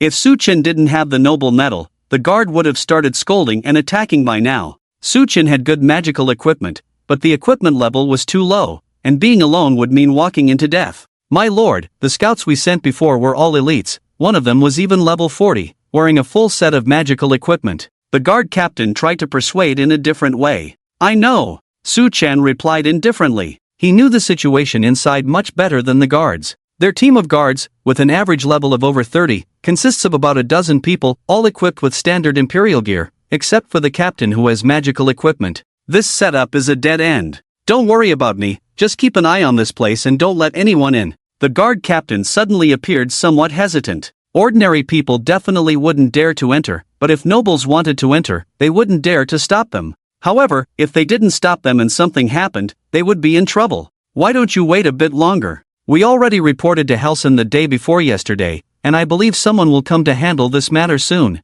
No need to say more, just guard this place. With limited time, Su Chen pushed the guard captain aside and swiftly launched an attack, instantly flashing out. Crossing the guard's defense line, the visibility ahead quickly decreased. The sunlight overhead seemed to be obscured, giving a cold feeling in the middle of the wilderness in broad daylight. Not the kind of cold when a little girl takes action, but a bone-chilling cold. Keep moving forward. The dark aura had become visible to the naked eye, strands of black mist drifting in the air, recklessly washing over everything around, withering trees and wilting flowers and grass wherever the black mist passed. As for living creatures, click-click, a sound of twisted bones came from the side. Su Chen looked up and saw several chocobos running towards him. Mutated. Suchin looked at the chocobos with twisted, thick legs like twists, still running fast even after mutating, immediately understanding. Chocobos are common mounts in the Empire, around level 30, cheap, easy to tame, and have good endurance. The only downside is that riding them is quite bumpy. The chocobos in front of him were equipped with saddles, but their owners were nowhere to be seen. Surprise attack! Suchin directly flashed up. The chocobos' levels were not high, at most. They were transformed from ordinary to magical level after mutating, with slightly more attributes, but still no impact on himself. Swish! In midair, a lightning burst in Suchin's hand. Boom! Suchin was now accustomed to the triple shot. As long as he found the right angle, all 3 lightning balls could hit their targets. Bang! Bang! Bang! All 3 lightning balls hit their targets. Minus 11,800. Minus 12,400. Minus 11,300. 3 chocobos instantly died. Ding acquired 6,500 experience points. Ding, you have gained the agile status. Just as the agile status was activated, Suchin's body suddenly felt lighter, with a 30% movement speed bonus. Comfortable, Suchin smirked. He then checked his experience points. Damn, 6,500 points. Even Suchin was startled by this amount of experience points. Normally, a level 30 monster would give a maximum of 3,000 experience points, and although mutation would add some experience points, it wouldn't be much. It should be due to the excessive level difference, resulting in an experience bonus. Suchin was level 18, and the monsters were over level 30, with a level difference of 1, but the experience had more than doubled. Shadow Orb, too bad there's only one. Suchin picked up the item on the ground. After the monsters mutated from the dark aura died, they would turn into ashes and disappear, the core would vanish, and only the Shadow Orb could drop. Shadow Orb, condensed from the dark aura, can be used on items, effect unknown. The description is unknown. Even Suchin couldn't determine the effect of the Shadow Orb, because in his past life, this thing was called a gambling stone. When used on equipment, there was a high probability of damaging the equipment, a medium probability of lowering the equipment by 1 tier, and a low probability of upgrading the equipment by 1 tier. Yes, it's an upgrade by 1 tier. Common upgrades to magical, magical upgrades to rare, rare upgrades to legendary. Theoretically, there is no limit, and there are legends of the strongest gambling stones producing mythical equipment, and some even say half-god artifacts, but that situation is even rarer than winning the lottery. Suchin didn't believe it. In addition to equipment, shadow beads can also be used on other items, just with a lower probability. For example, when used on skills, there is a very small chance to obtain rare skills or even enhance the skill level. Let's put it aside for now. The cost of gambling on equipment skills is too high. Even a set of magical equipment can still sell for millions in the newbie village. After arriving in the main city, although there are ways to obtain magical equipment, the prices still amount to millions for each piece. A click of the shadow bead may result in the equipment being shattered, causing a loss of millions in an instant. Who can bear that? Even the rich can't afford to gamble on it. However, if you succeed in gambling, magic becomes rare, rare becomes legendary, then you really make a killing. Just as Suchin was preparing to leave, an arrow suddenly shot out from the side. Dodge! The arrow was deftly dodged with a flick. Damn! An ambush?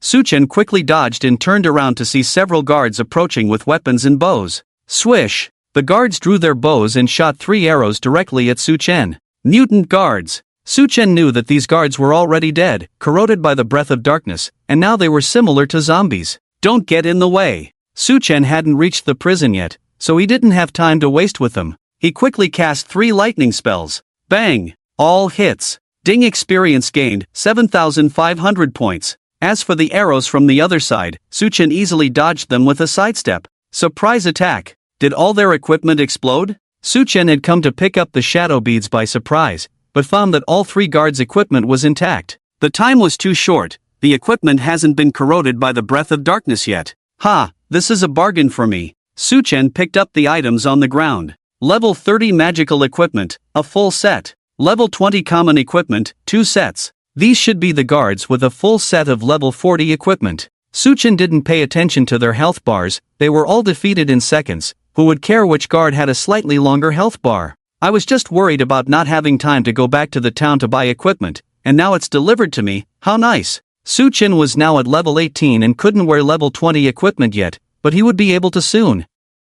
He also had 10 high-level phantom demon stones that he had swindled from Ling Ruoxue. As soon as he leveled up, he could immediately switch to a full set of rare equipment. Let's go! Suchin packed up his things, turned around, and headed towards the prison. He encountered mutant monsters on the way and defeated them quickly, arriving at the prison gate in no time. 20-man raid. Dungeon Phantom Souls. Suchin had cleared this dungeon over 100 times in his past life. He easily made his way to the guard room not far away and blasted the guards with lightning balls. Ding obtained prison gate key. It's a pity, these guards have been corroded for too long, their equipment couldn't be salvaged, it all turned to ashes. Suchen had hoped to get some magical equipment from the guards. Creak, the heavy iron gate opened. Boom! A massive surge of darkness gushed out from the gate, like countless sharp steel knives, piercing Suchen's body, making him shiver and break out in a cold sweat. Ding, you are under attack by dark forces, all elemental resistances minus 30%. Ding, you are cursed by dark forces, movement speed minus 30%. Damn, isn't this dark breath too strong this time? Suchen remembered clearly that after the dungeon opened normally, the resistance was only reduced by 10%, and there was no curse of reduced movement speed. Inside the gate, a series of roars erupted, sounding as if they were from hell, like metal friction, piercing the eardrums, tearing everything around. Getting excited, huh? Suchen twisted his neck, kicked open the prison gate, and swiftly rushed in. Lightning ball. Without even looking, he cast 3 lightning spells from his hand. With a swish, the black mist around was dyed with a touch of deep blue halo, and at the same time, the entire space lit up. The prison hall was now filled with ragged prisoners. These people had gray eyes, decaying bodies, and some could even see their skeletons from the outside. The dungeon prisoners have attributes that are worse than the guards outside, just some small monsters guarding the door. Suchen knew exactly what this place was, so he rushed in directly. As he pondered, lightning crossed the hall and struck the prisoners directly. The number of monsters here was dense, there was no need to aim, and there would be no mistakes.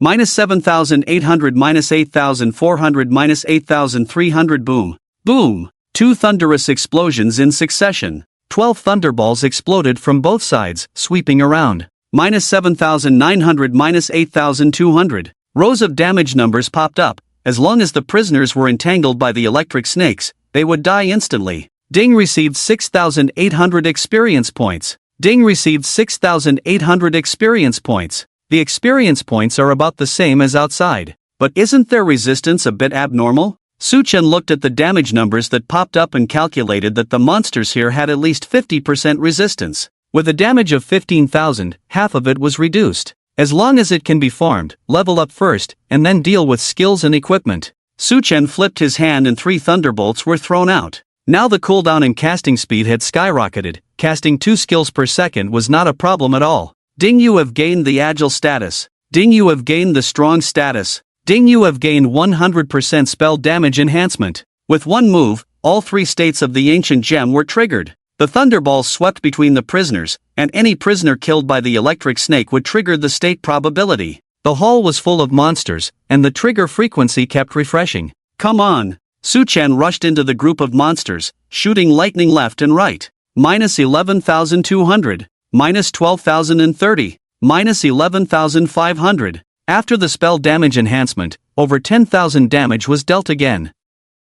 The spell damage bonus of the ancient gem only applied to the base spell damage, which was about 2,700 points, increasing by 100%. It was not a global damage bonus after being doubled by the electric shock. Besides the damage, the most comfortable thing was agility. The reduced movement speed had now returned, and Suchen suddenly felt much more relaxed. Rush in to kill monsters, then quickly pick up the shadow pearls on the ground. After a quick sweep, the rush was restored, and the rush was launched again. Ding, level up to LV19. Gain 7 free attribute points. Ding, level up to LV20. Gain 7 free attribute points. Trait comprehension, infinite shot. Suchen leveled up immediately after a few rounds, and without hesitation, he opened the trait comprehension screen. Archer selected, infinite shot selected. Infinite shot, fire an additional 2 shots. Ha ha! Suchen laughed wildly, flipped his hand and summoned a thunderball, then pushed it hard. 5 thunderlights spread out from his palm. For a moment, the electric light flickered, and the thunder snakes danced wildly. Boom! Boom rumble! Explosions sounded from the prisoners, triggering 3 thunder explosions in a row. 18 thunderballs swept out, and the entire hall seemed to fall into a thunderous hell. The electric snakes intertwined with the thunderlight, and everything in the hall fell under the control of thunder and lightning. The overlapping thunder explosions from multiple angles made it impossible for any prisoner in the area to escape such an attack. In the blink of an eye, the world was quiet. Ding ding ding, you have gained 5,700 experience points. The upgrade sound couldn't keep up and started to lag. Comfortable Su-chen looked at the empty hall in front of him, with a slight smile on his lips. Clearing a stage of prisoners every 30 seconds, I might break the record. It's a pity that the instance is not open now, so the record cannot be updated. But it doesn't matter, I can clear it faster in the future. Clearing monsters means packing up things. The dark shadow orbs on the ground must be taken. Even when one becomes wealthy later on, these things cannot be overlooked. After all, when there's nothing to do, one can test their luck. Now, it's even more important, whether you can make big money at the auction house depends on it. You can choose a talent, but there's no rush for now. Currently, the damage and defense are sufficient, I can study it later. Su-chen indeed hasn't made up his mind yet. Mainly because there's an idea that needs to wait for the completion of a 5-star mission before considering the skills. After packing up, Su-chen walked towards the depths of the hall. This is the control room, with various mechanisms to control the prison. The prisoners were originally locked in the cells, but after being eroded by the breath of darkness, everyone died, no one managed, and the mechanisms couldn't stop these already dead prisoners. Opening this will lead to the second stage, entering the underground. Su-chen skillfully manipulated the control room mechanism. Click-clack. The sound of metal mechanisms activating. Next to the control room, a metal door slowly rose. The entrance was not large, at most 3 people could enter at the same time. Below is the main body of the prison. The Empire does not have prisons in the main city, only in the surrounding towns. The prisoners on the surface are those with fixed-term sentences, while those with life imprisonment and death row are held underground. In other words, most of the prisoners on the surface are ordinary Empire civilians, while below, there may be prisoners with strength. These prisoners, eroded by the breath of darkness, mutated, and the monsters formed are naturally stronger. Humans? A chilling voice suddenly sounded, as if it came directly from hell, or from the surrounding dark fog, more uncomfortable than the previous screams of the prisoners. Su-chen was also surprised. Normally, when the mechanism in the instance is activated, the dungeon ghost instance officially starts. There shouldn't be any plot development in between. Even if there are a few elites and a boss at the end, the boss, after mutating, would not be rational and speak. This situation clearly indicates an anomaly that only appears during the first attempt to challenge the instance. Oh, your body seems a bit different. You should be a good experimental material. Come before I dissect you, show me all your abilities, let me study them well. After the mysterious voice finished speaking, it disappeared without a sound. Su-chen turned back to look at the prison gate. The dense breath of darkness had sealed off the entire hall, making it impossible to find the door. There was only one way now, to enter the dungeon. This time is indeed a bit unexpected. Su-chen had to admit that the current situation was a bit of a dilemma. In the Eternal Realm, one must be extremely cautious, especially as one progresses further. How difficult it is to level up. How valuable is experience. Losing once is a huge loss. What about equipment? Gems? If they can't be retrieved, it's normal for someone with a slightly bad mentality to jump off a building. Su-chen was fine with his equipment, but the ancient gems were quite expensive. If they were lost, it would be a big deal. It's hard to find another naive little girl who was so easily deceived in the Eternal Realm. For safety reasons, log off. Ding, you are currently in battle and cannot leave the Eternal Realm. As expected, it's not possible. With a curse on me, I can't return to the Blue Star. Su-chen didn't plan to try other methods to leave. Since the other party was so confident, he decided to go down and see. However, before going down, he needed to prepare. Advanced Illusion Demon Stone. Su-chen opened the package, picked up the high-level Phantom Magic Stone,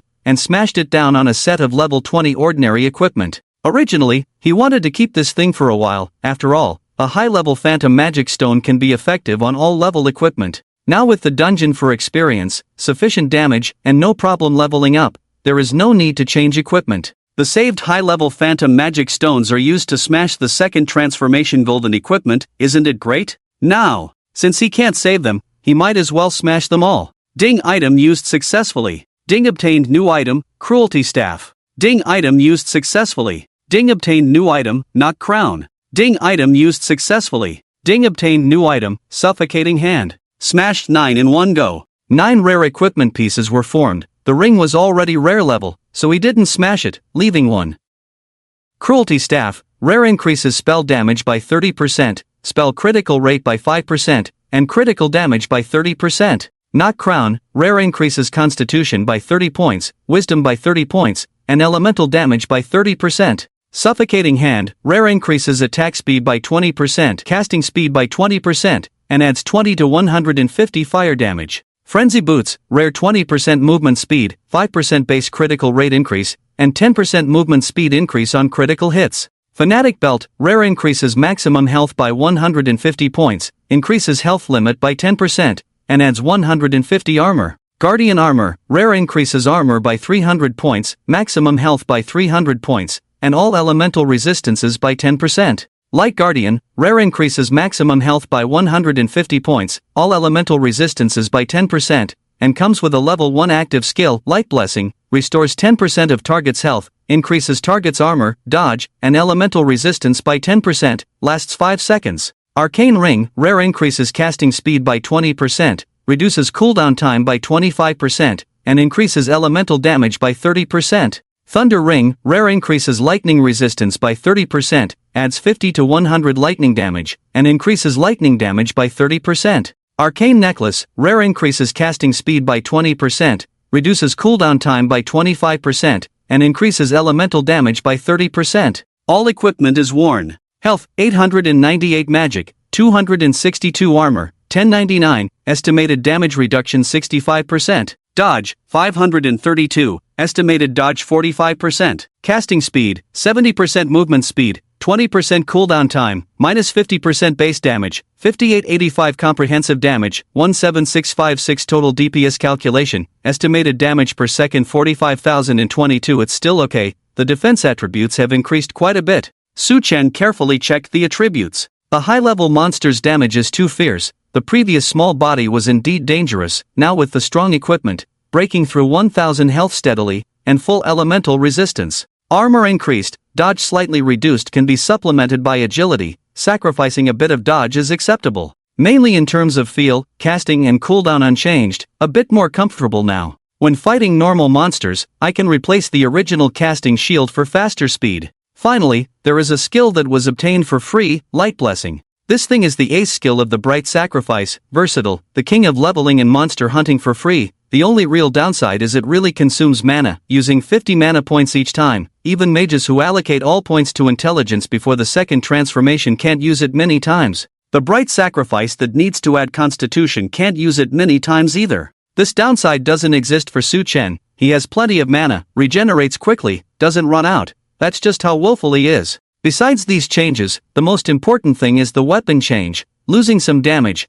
but increasing spell crit and crit damage. Spell crit and base crit are equally useful for Su Chen. Basic crit is triggered when attacking, while spell crit attribute increases critical strike chance for multi-stage spell damage. For example, for fire-based damage overtime skills, only spell crit chance is effective each time the damage ticks, and basic crit does not apply. Thunderball only deals damage in one stage, and both attributes are used similarly with little difference. The difference between a 15% crit rate and a 5% crit rate during use is quite significant. A 5% chance is basically invisible, while a 15% chance noticeably affects output. Su Chen is very familiar with the game, so this is clear to him. After changing equipment, there is a noticeable lack of movement speed, but shoes with crit can compensate for this with added speed, and agility can also help. The difference in combat is not significant, and it can be solved by changing equipment in normal situations. Once everything is settled, Su Chen steps into the dungeon. Ding, you are under a stronger influence of the dark aura,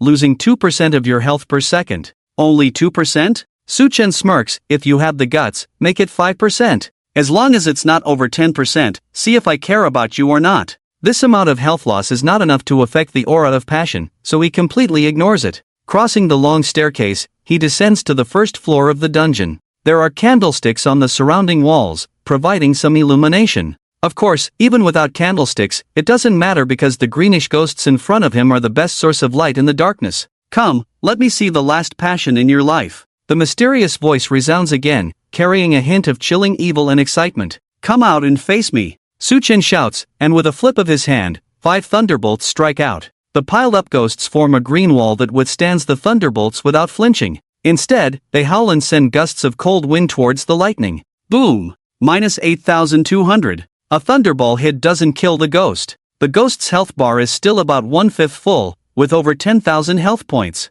It's been strengthened. Su Chen remembers that the ghosts he faced before, except for elites, never had over 10,000 health. Boom! thunder crit triggers, and thunder waves ripple. This time, the ghost is directly incinerated into ashes by the electric snakes of the 6 thunderballs. The next moment, 2 thunderous explosions follow one after another, covering the entire dungeon in lightning once again, entering an electric oven mode. Agility. Triggered. Strength. Triggered. Mage bonus, 100%. Suddenly, the damage skyrockets. Minus 12,600. Minus 13,200. Minus 24,500. Critical hit. Swaths of damage numbers rise within the ghost, and the increase in critical hits is now very clear in this situation. What was barely visible before can now even appear continuously. As long as there are critical hits, the ghost is doomed. If there are no critical hits, some ghosts may survive a bit due to damage fluctuations and struggle on. Well, they can only struggle a bit, no more.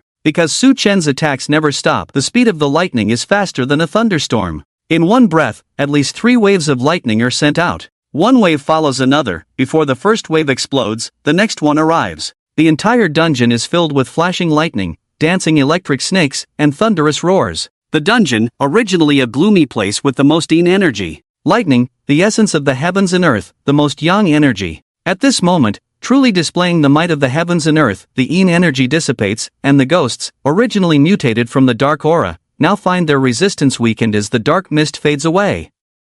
With the loss of resistance, the damage from the thunderballs surges. Minus 16,250, minus 17,200, minus 34,500. Critical hit. Minus 32,800. Critical hit. Su Chen watches as the damage suddenly spikes before he can even consider what's happening, and a prompt sounds in his ear. Ding! The dark aura retreats, the curse disappears. Ha! Why don't you just die already? Su Chen shouted explosively and rushed into the front passage. In the straight passage, it was densely packed with ghosts, and a thunder wave knocked them down instantly. Boom! The thunderball exploded, leaving no gap to escape in the narrow environment. One move cleared the passage. Ding! Elemental aura upgraded. LV6. Ding! Lightning aura upgraded. LV6. Now is a great opportunity to gain experience. Su Chen decided to level up his skills as it was the fastest way to improve attributes at the moment. It was too difficult to level up by 10 levels in a single instance. Even soloing, it was impossible to do a level over challenge.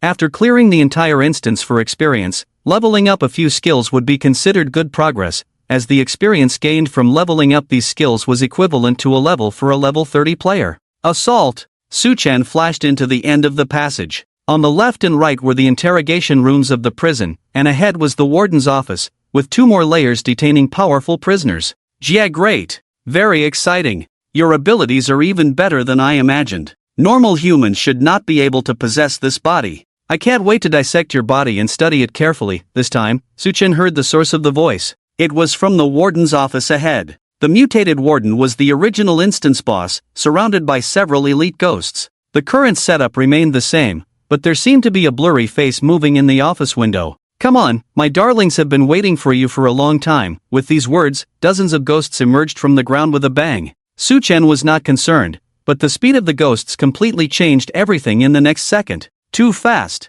The speed was at least 50% faster than the previous ghosts. Not only that, each ghost was surrounded by a circle of black mist. Su Chen, who was familiar with eternity, immediately recognized it. Dark Spirit Enhancement, Swift, Shield. Damn. This is a bit tricky now. Despite saying that, Su Chen still pushed out the thunderball first. The agile and robust state must not be interrupted, otherwise, he wouldn't last a few seconds. Running was meaningless. Dark Spirit Enhancement was a special strengthening skill of an NPC faction that players could not control. Dark Spirit Swift, movement speed increased by 50%, attack speed increased by 50%, casting speed increased by 50%, skill cooldown reduced by 50%. Dark Spirit Shield, gain an additional 50% Dark Shield, which has 75% elemental resistance. After the shield is broken, it has a 5-second cooldown before automatically recovering. The shield restores 10% shield value per second when not under attack. Both enhancement skills were extremely abnormal. They were not like continuous skills of player auras, but completely additional, with no consumption or duration, and could last until death. After the full speed enhancement, with such a terrifying number, Su Chen couldn't outrun these ghosts unless he could assault without cooldown. If I can't run, I'll kill. Su Chen was now in a fully resistant state, with 30% more agility for physical and magical dual flashes. There was no reason for him to be defeated. Thunderball. Explode for me. 5 thunderlights chased after, with the first 5 exploding as the next 5 arrived in a blink of an eye. Boom! Boom! 18 thunderballs burst out in 3 waves, followed by another 18 exploding. The shockwaves of the 2 thunderballs swept the surrounding ghosts. Sizzle! The electric snakes instantly entangled the dark spirit shield. Minus 6020. Crack! The dark spirit shield surprisingly did not break. Although the shield's black mist visibly faded, the cracking sound was heard, but it did not shatter. The second shockwave rolled over. Minus 5800. Click! With this blow, the dark spirit shield finally shattered. But after the electric snake broke the shield, it disappeared, and the shockwave, carrying thunderballs, raced away at high speed, making it impossible to come back and hit him again. Damn it, the shield breaking also absorbed the overflow damage. Although Su-chen knew this would happen, he was still a little angry watching thousands of damage being absorbed. You owe me blood, spit it out quickly. Su-chen shouted explosively.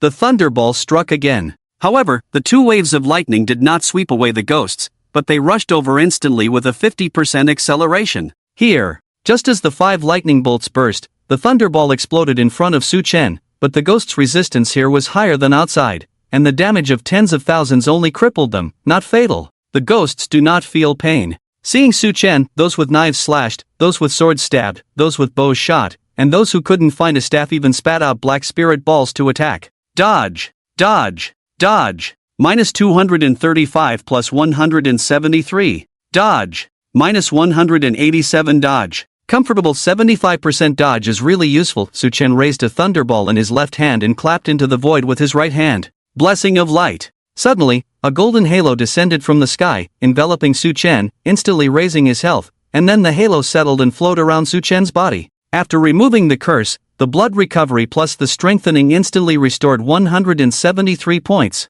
The healing from the blessing of light was also about 100 points. After a wave of beatings, Su-chen's health was full. Full. The unconscious ghosts couldn't help but wonder at this moment. How come this person doesn't fall? On the other side, inside the warden's office, the pale face immediately spewed out. This guy is too damn outrageous. Is he human? No way. The mysterious man rubbed his eyes, afraid that he had taken too many drugs and was hallucinating. Opening his eyes again, a large number of ghosts were shattered by the lightning. 2 waves of shield breaking, 2 waves of killing. After this round, they should be dead too. But it doesn't matter, the mysterious man is not at all flustered. There are still enough ghosts in the dungeon. The previous wave was an illusion, so regroup. In the blink of an eye, a large number of ghosts emerged from below, gathered together, and rushed towards Su-chen again. Su-chen stood still, not dodging. One hand with a thunderball, one hand with the blessing of light. Dodge! Dodge! Dodge!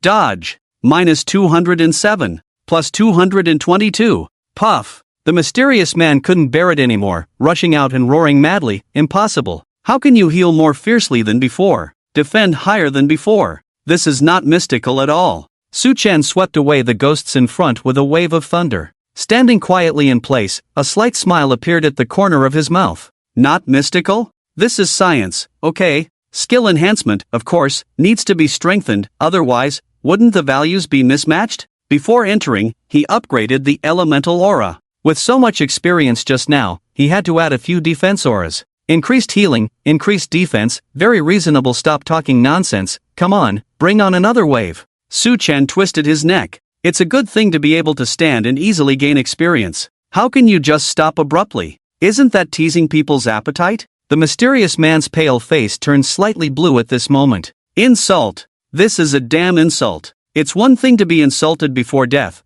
but to be insulted even after death and clinging to the thigh? A man can endure, but a ghost cannot. Go to hell! The mysterious man pushed his hands violently, and a large amount of dark breath gushed out from his hands, like 2 black waterfalls, pouring down from the sky and instantly entering the warden and several elite ghosts' bodies. Swift and agile, dark spirit shield. The dark spirit state smashed up, originally just a magic level elite, instantly promoted to a rare level. In addition to the original 2 states, the rare level boss unexpectedly added a dark spirit frenzy. Attack damage increased by 50%. With a 50% chance of repeating the attack twice when attacking. Su-chen saw the situation and immediately threw a thunderball. 7 rare monsters, plus a boss, this time can't be taken head-on. The attack power of rare monsters is not just scratching, 1 slash down, if not dodged, almost half of the health is gone. The boss also has a frenzy, and it may die instantly. Wait, frenzy? Su-chen suddenly remembered something in his mind. Trait comprehension.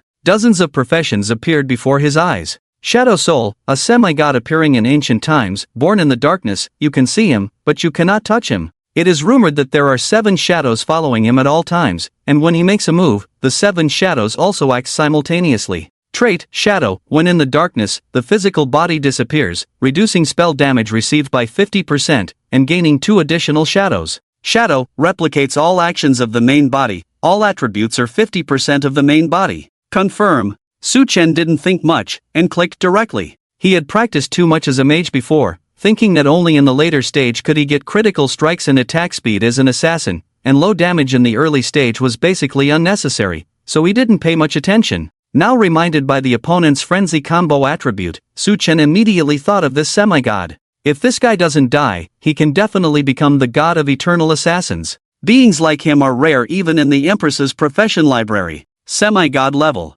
The core ability is too abnormal. Magic Echo has a 20% chance of repeating a spell. The shadow directly replicates an action. There is no difference in the effects of the two. If any, it is that the shadow's replication probability is 100%, and the damage is slightly lower. However, this doesn't matter, the Shadow Soul's professional traits have other benefits, now just taking one needed in the early stage, and later can stack the number of shadows, increasing shadow damage. Instantly, Su-chen's figure gradually faded. In the dungeon where there was no daylight, it belonged to the darkness. Roar! The leading elite ghost rushed straight ahead, sweeping with a crescent scythe over 3 meters long in his hand. Su-chen stood still, motionless. Swish! The scythe passed through Su-chen's dim body as if cutting through an attack. Dodge! Su-chen then smiled. Physical form disappears. It means all physical collisions disappear. Any attack hitting oneself can only pass through, without any injury action. Even if directly colliding with a monster, one can pass through directly, absolutely no possibility of being surrounded and unable to escape. This is the talent of an assassin.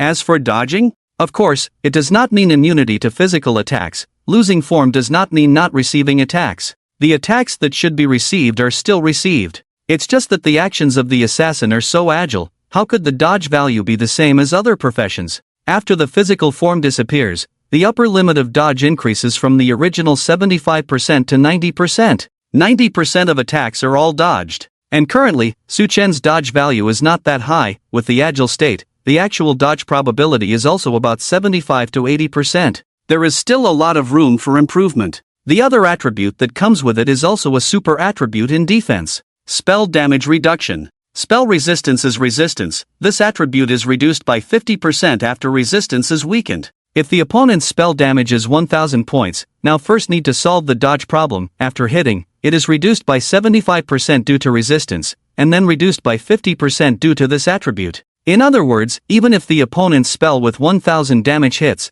it can only cause 125 damage. Come on, don't say I didn't give you a chance. Su-chen gestured towards the opposite side, signaling the ghost to come closer. Hiss! Am I afraid of you? The elite ghost was furious. Although lacking intelligence, as a strong one among the ghosts, it still had its pride. Bang! The elite ghost stomped fiercely with both hands, instantly creating a shallow pit on the ground. The sickle in its hand swung around, creating a whirlwind around its body. The speed was so fast that one could barely see a ghostly light flashing by. Dodge! TSK, I gave you a chance, but you're useless. Su-chen sighed and shook his head, his palm flipped, and lightning appeared. The next second, the shadow behind him moved in sync, and in a trance, it seemed like 3 lightning bolts were gathering, with 3 Su-chens coexisting, giving the feeling of being dizzy as if one's eyesight had deteriorated with age. Boom! Su-chen moved, stepping forward, bending down and pushing fiercely, the lightning crashing onto the skull of the approaching elite ghost. 5 lightning strikes exploded on its face. -5800, -6720, -12700.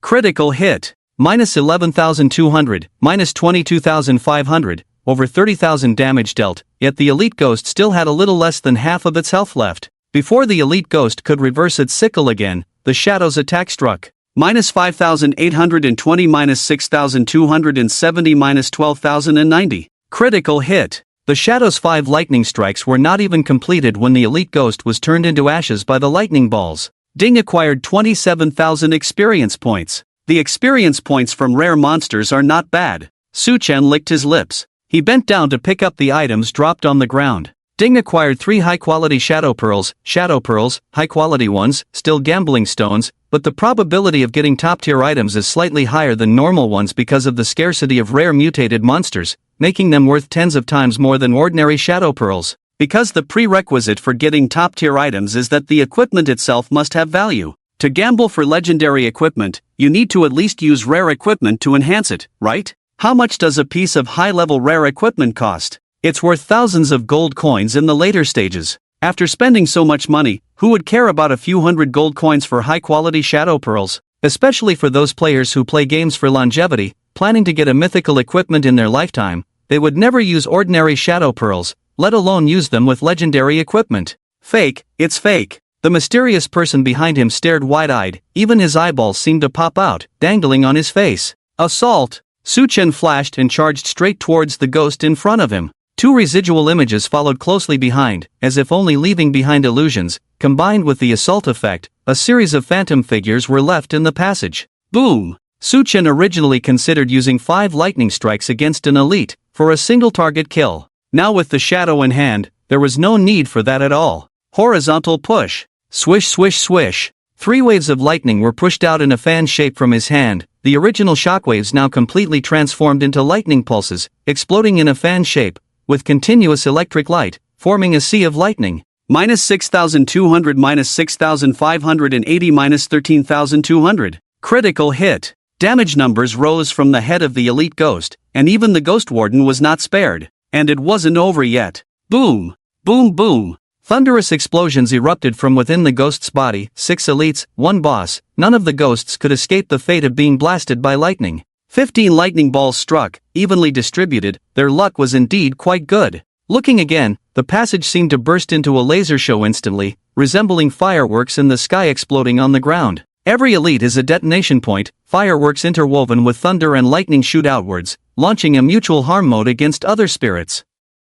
The fireworks are brilliant but fleeting. 7 spirits, each suffering damage from their companions. Su Chen's damage is terrifying. After breaking the shield, the damage steadily exceeds 10,000, even the shadow damages have to 5,000, not to mention critical hits. Shadows can't crit? The shadow's attributes are the same as Su Chen's, so the critical hit rate is naturally the same. Except for the warden, all elite spirits are instantly wiped out. Ding ding ding, gain 27,000 experience points. Tens of thousands of experience points in hand. Comfortable. The warden on the opposite side is also quite comfortable. Just frozen, then ignited, then frozen again, and then continue to stack burning. The blood is still dripping from the forehead. Su Chen casually walked over and picked up the things, came to the warden's side, and patted the warden very friendly. Squeak! The warden just let out a sharp and terrified scream. The next second, a huge thunderous firework bloomed on its chest. Ding, gained 42,000 experience points. The mysterious man came back to his senses from his daze and quickly stuffed his eyeballs back.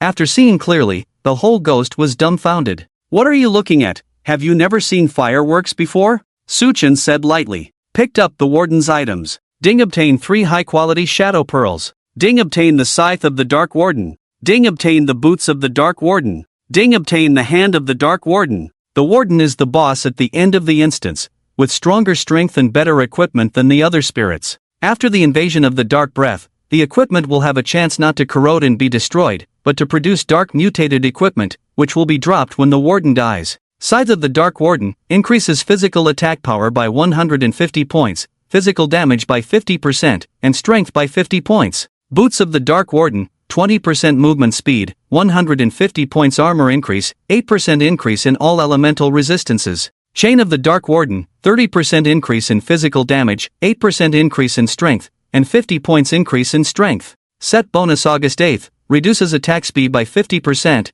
increases attack power by 50%, increases strength by 10%, increases armor by 10%, increases all elemental resistances by 10%, and converts 1% of damage to enemies into own health. 3 items in one go. The drop rate for the first clear is indeed high. Normally you need to clear it at least 3 times to get 1 item. The Dark Warden set is the top set for a first level knight player. It is of rare quality, and the attributes of the dark set are quite powerful. Most players run dungeon instances to get this set, with shadow pearls as a guarantee, and getting rich depends on luck. Normal parts cost around 1,000 gold coins, jewelry is more expensive, rings cost 2,000 gold coins, and necklaces require 3,000 gold coins. This time, the luck of the first clear was good, and the necklace was drawn right away. As for using it, Su Chen is not interested. First of all, it can't be used due to the reduced attack speed, and the rest are all strength attributes, which are completely mismatched, making it heavy to wear and slowing down movement speed, as long as it can be sold for money.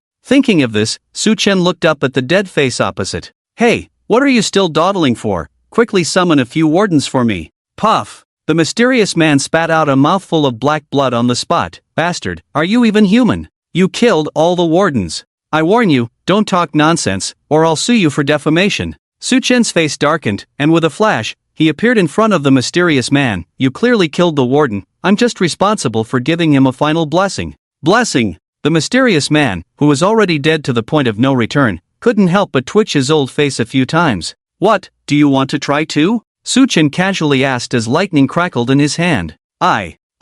The mysterious person was scared and kept retreating. This guy is really abnormal, even the enhanced warden can be killed in seconds. In this remote town, the prison warden is invincible, especially after being enhanced. He couldn't understand why he was discovered before the plan even started, and moreover, by someone so powerful. If given some time, he could have further modified the specter and enhanced the warden. Even if a second or third level expert came, he wouldn't be afraid. Moreover, after gathering enough dark aura, he could summon demons from the depths of hell. At that time, even if the Empire sent out elites, they would be helpless against him. But now, all his lackeys are dead, and he, a novice necromancer, besides dark summoning and enhancement, hasn't even learned a decent attack spell. How can he fight? Su Chen had been considering this guy's identity since entering the dungeon. Now, seeing how cowardly he is, his previous speculation was confirmed. With a human face, he is a necromancer, not a specter, indicating that he wasn't mutated by the dark aura but rather transformed after death. Or rather, transformed before death, and then died. With this point, his identity is no longer in question. People near the town or even a prisoner in the prison, tempted by the dark aura, have become part of the darkness. For such individuals, they were generally referred to as dark apostles in the past life, with their professions mostly being mages, necromancers, necromancer summoners, necromancer occultists. Dealing with such professions, as long as you get close, the other party basically has no chance to fight back.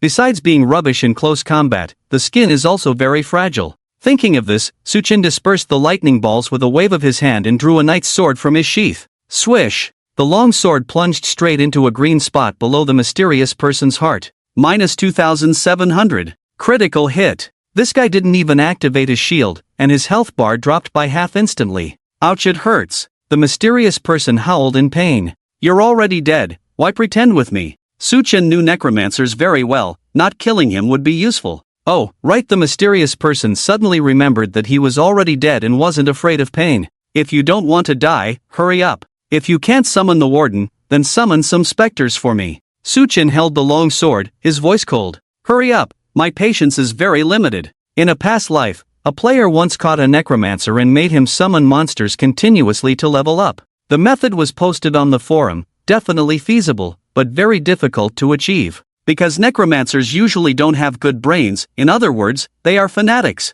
They don't give you a chance to chat. If they can't win, they explode after a few words. The current necromancer is obviously a newcomer, he needs to be properly trained. With good training, reaching level 40 in one go is not a problem. Yes, I'll do it right away. The mysterious person had died once, so he certainly didn't want to die again. A bright future was waiting for him, promised by the great dark spirit. As long as things were done well, he would be promoted to be a commander of the undead legion below. He had been bullied in the town all his life, wrongly imprisoned by the rich man, and constantly abused by other prisoners. He had endured such a miserable life, and now that good days were ahead, how could he die? The mysterious person waved his hand, and the dark aura gushed out. Below the dungeon, greenish specters emerged from the ground like chives, one after another. See, wouldn't it have been better if you did this earlier? Su Chen smirked. One hand holding a sword, the other smashing a ball. Ding obtained 6,500 experience points. Ding Agile Halo upgraded to LV6. With a massive amount of experience points blessing, not easily recovered, Su Chen's Halo all received upgrades. Come again. Su Chen shook the sword in his hand. The mysterious person originally wanted to take the opportunity to escape while Su Chen was busy, but now, upon closer inspection, Wow. This guy is not human at all. Killing monsters with one hand is like taking a walk in the garden. Not to mention ghosts. Even if 100 prison wardens were summoned, they would all die instantly, without any accidents. What to do? What to do? The mysterious person released the death spirit summon again, while using the already dark brainflower to contemplate. This won't work, I'll die sooner or later. The mysterious person made up his mind, silently praying, Great Spirit of Darkness, Master of the Abyss of Hell, the Herald of Fear, your loyal servant implores your gaze. Su Chen was having a great time here. After the skill upgrade, then leveling up. Ding level up, LV21. Obtain 7 free attribute points. Ding level up, LV25. Obtain 7 free attribute points. Ding obtained 5,400 experience points. No, the experience drop is too much. Su Chen saw the experience points decreasing as the level increased, so he quickly stopped the leveling operation. Now there is a monster summoning machine, he must make the most of it. The skill experience is so terrifying, if he doesn't grind now, it will be even less efficient later. Suddenly, after the ghost in front of him exploded from the thunder, it did not reappear. What are you doing? Slacking off. Su Chen was somewhat displeased and looked over. At this moment, the darkness in the mysterious person's eyes disappeared, replaced by a black flame burning wildly in his pupils. Suddenly, a huge pressure appeared in the dungeon. The breath of darkness gushed out from all sides like a fountain. Damn, still hiding a trick? Su Chen wondered in his heart. There was so much breath of darkness, but the ghosts did not appear. Those things would only give experience, they were useless. Of course, this guy himself was also giving experience, it would be useless. Hee, the mysterious person let out the same chilling laughter again. Kid, your fate will be very miserable. Su Chen shook his head slightly. Why don't you listen? Work well, maybe I can spare you. Why do you have to court death? The amount of darkness in front of him was still increasing. Su Chen couldn't just sit back and watch. If it continued to increase, the negative attribute curses alone could wipe out his attributes. Suddenly, for some reason, a change occurred, but this guy couldn't be left alive. What a pity. Su Chen sighed inwardly. The lightning in his hand flashed and instantly pierced the mysterious person's chest. Boom! 5 lightning disappeared in an instant, followed by shadows, and dozens of lightning balls exploded simultaneously. Minus 1023, minus 1057, minus 2201. Critical hit. Damn, this defense? Su Chen's pupils contracted. The black mist in front of him absorbed a massive amount of damage like a piece of cloth. It seemed that without breaking through 100,000 attacks, this shield couldn't be shattered. Surprise attack. Su Chen flashed and retreated. This guy's enhancement in the breath of darkness was a bit abnormal. He couldn't kill him now. Hee kid, you know nothing about strength. The mysterious person seemed to be reborn. The power within his body seemed endless, never-ending, and inexhaustible. Is this the gift of the spirit of darkness? The power of the Lord is truly too strong. Ha ha ha, Ice Heaven Spear of Termination. Go! The crisp lowly voice suddenly resounded throughout the entire dungeon, followed by the ultimate divine spear that seemed to have crossed over from another world. Flashing out in the void, it instantly pierced through the mysterious person's heart and chest. The black curtain that had just blocked Su Chen now looked like a piece of tattered cloth, completely powerless to resist. -9999999. Critical hit. Termination. The protective shield seemed non-existent, and the health bar emptied instantly. Gah! The mysterious person's laughter abruptly stopped, confusion once again clouding their mind. What's going on? Wasn't I supposed to rise up? In the darkness, a nail-sized black flame hovered in mid-air, faintly revealing the silhouette of a mysterious person's face. Still not dead? Su Chen was also somewhat surprised at the sight. A 4th turn ultimate skill should be a guaranteed kill once triggered. However, the undead summoner on the other side somehow preserved their soul in a different way, a truly unique situation that Su Chen had never encountered before. The little lowly floated in the air, drifting to Su Chen's side, hands on her hips, and said, "What's wrong with young people these days? So daring? Venturing into the outbreak site of the dark breath alone?" Su Chen couldn't help but roll his eyes. Being criticized by a little lowly like this was quite embarrassing, so he casually replied, "It's not a big deal." Ha! The little lowly immediately pointed at the opposite side in exasperation. You call this not a big deal? The shield under the dark possession is impenetrable below the 2nd turn. If this princess had arrived a moment later, your life would not have been spared. Damn it! Just because the 2nd turn can't break it doesn't mean I can't. The 2nd turn is just 4 attributes, and I also have 4 attributes now. What can't I break? Su Chen was about to confront directly if not for the fear of exposure. He had retreated earlier because most of his attributes were focused on efficiency and not enhanced for single target output. The guy's shield was thick, but by creating distance and playing with positioning, even a thick shield could be broken. If he dared to summon minions, not only would it not affect him, but it would also provide him with experience points. After leveling up by 30 levels, with 2 more attributes, how could he lose? However, the current situation seemed to be more of a plot issue. He shouldn't have been here in the first place, and that guy over there was meant to be dealt with by the little lowly. Thinking of this, Su-chen no longer cared about the little lowly stealing his boss. Now, that guy seems to still be alive. Huff, huff. The little lowly looked at Su-chen, who seemed indifferent, her face almost a circle larger with anger. She couldn't do anything about Su-chen, could she not even control others? Immediately, she spun around, facing the mysterious undead summoner and unleashed a move, Ice Heaven Prison.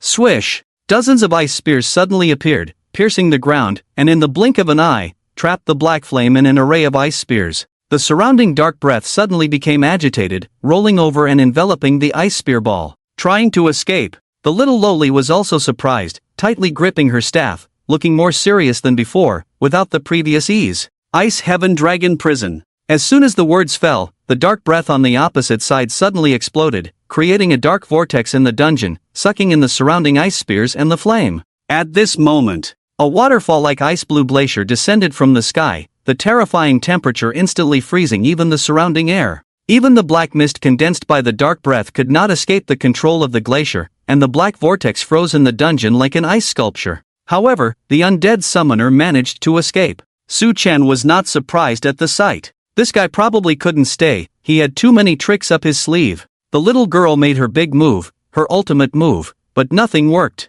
Even if she had just spent some effort to smash this guy's head, she estimated that he could still escape. Now there's no need to waste energy, everything looks fine. Abyss Passage. The aura of the Abyss Master, this. The little girl looked at the vortex in front of her, her expression becoming more serious. After a moment of contemplation, she quickly turned around and said, "Disciple, I leave this place to you. I need to return to the imperial capital. I've already taught you almost everything you need to know. Come find me in the imperial capital when you reach the second transformation." And the little girl turned around very seriously and said, "Don't get too close to the guy next to you. He's reckless. Don't learn from him." Let's go. After saying that, a traditional door appeared, and the little girl rushed in and immediately disappeared. Su-chen, what's going on? Ling Ruoshua hadn't had a chance to speak since she arrived, and she couldn't understand what was happening. We were originally in a small town, but then a guard seemed to recognize Li Weina. After a few words, she brought me here. Ding. Player Su-chen opens the dungeon soul instance, the dark aura erupts in prisons across the Eternal Empire.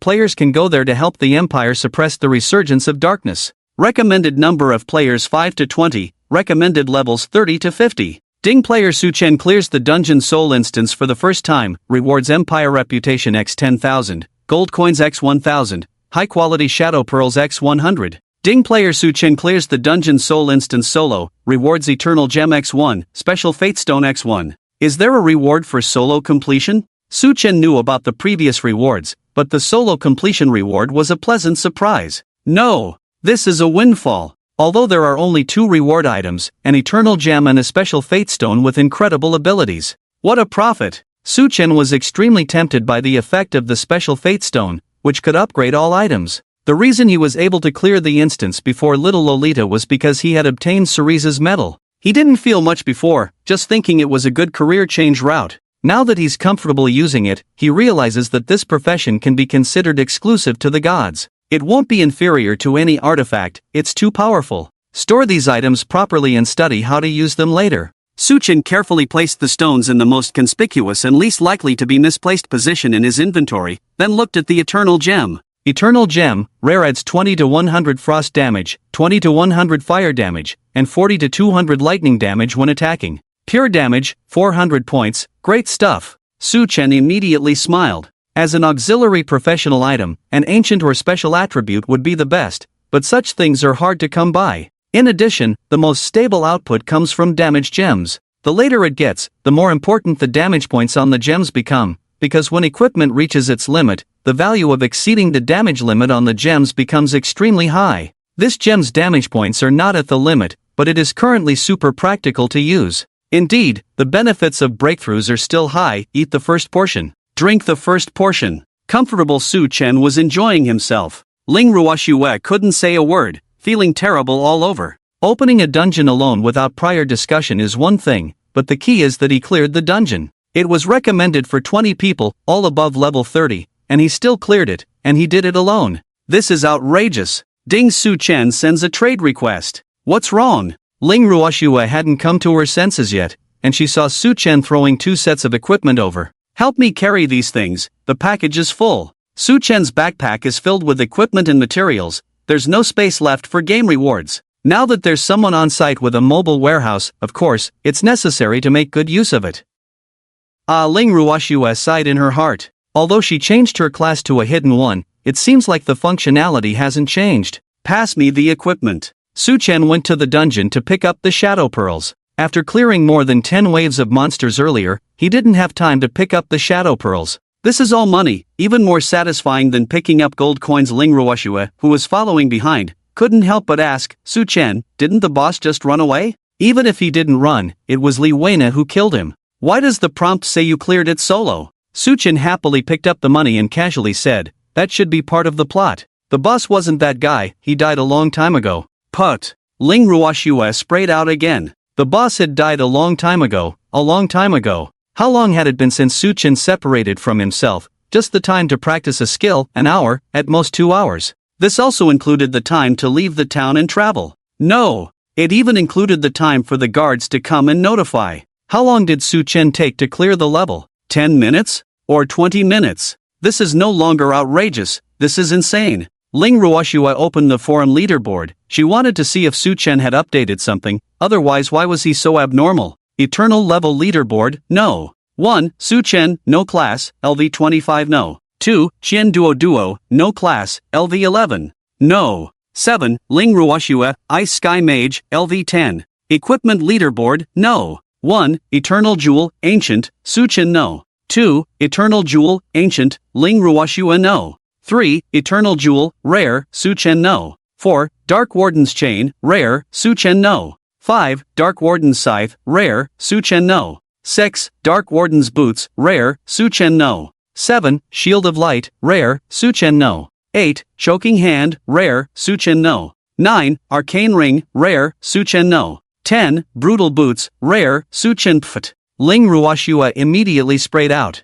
Just looking at the levels was already hard to accept, others were just in their teens, and he was already at level 25. Now looking at the equipment, it's just unbearable. When the leaderboard was first opened, Su Chen only had a few rare equipment pieces, but in the blink of an eye, he dominated the list. All rare equipment. There should be restrictions on the leaderboard, you can't get on it without reaching the rare level, and only above the rare level will you be ranked. If Su Chen hadn't given her an ancient gem, this leaderboard would have been dominated by Su Chen alone. In the forum, players were driven to despair by the sound prompts. Solo cleared the dungeon. It's even a 20-person raid. What's more outrageous is the recommended level of 30. Excuse me, how is this possible to clear solo? Impossible, this is definitely not something that can be done now. Wake up, the guy upstairs has already done it. Does Su God still need a pendant? He's already a lowly. No wonder just now, I saw Su God's level soaring abnormally, turns out he solo cleared a level 30 dungeon.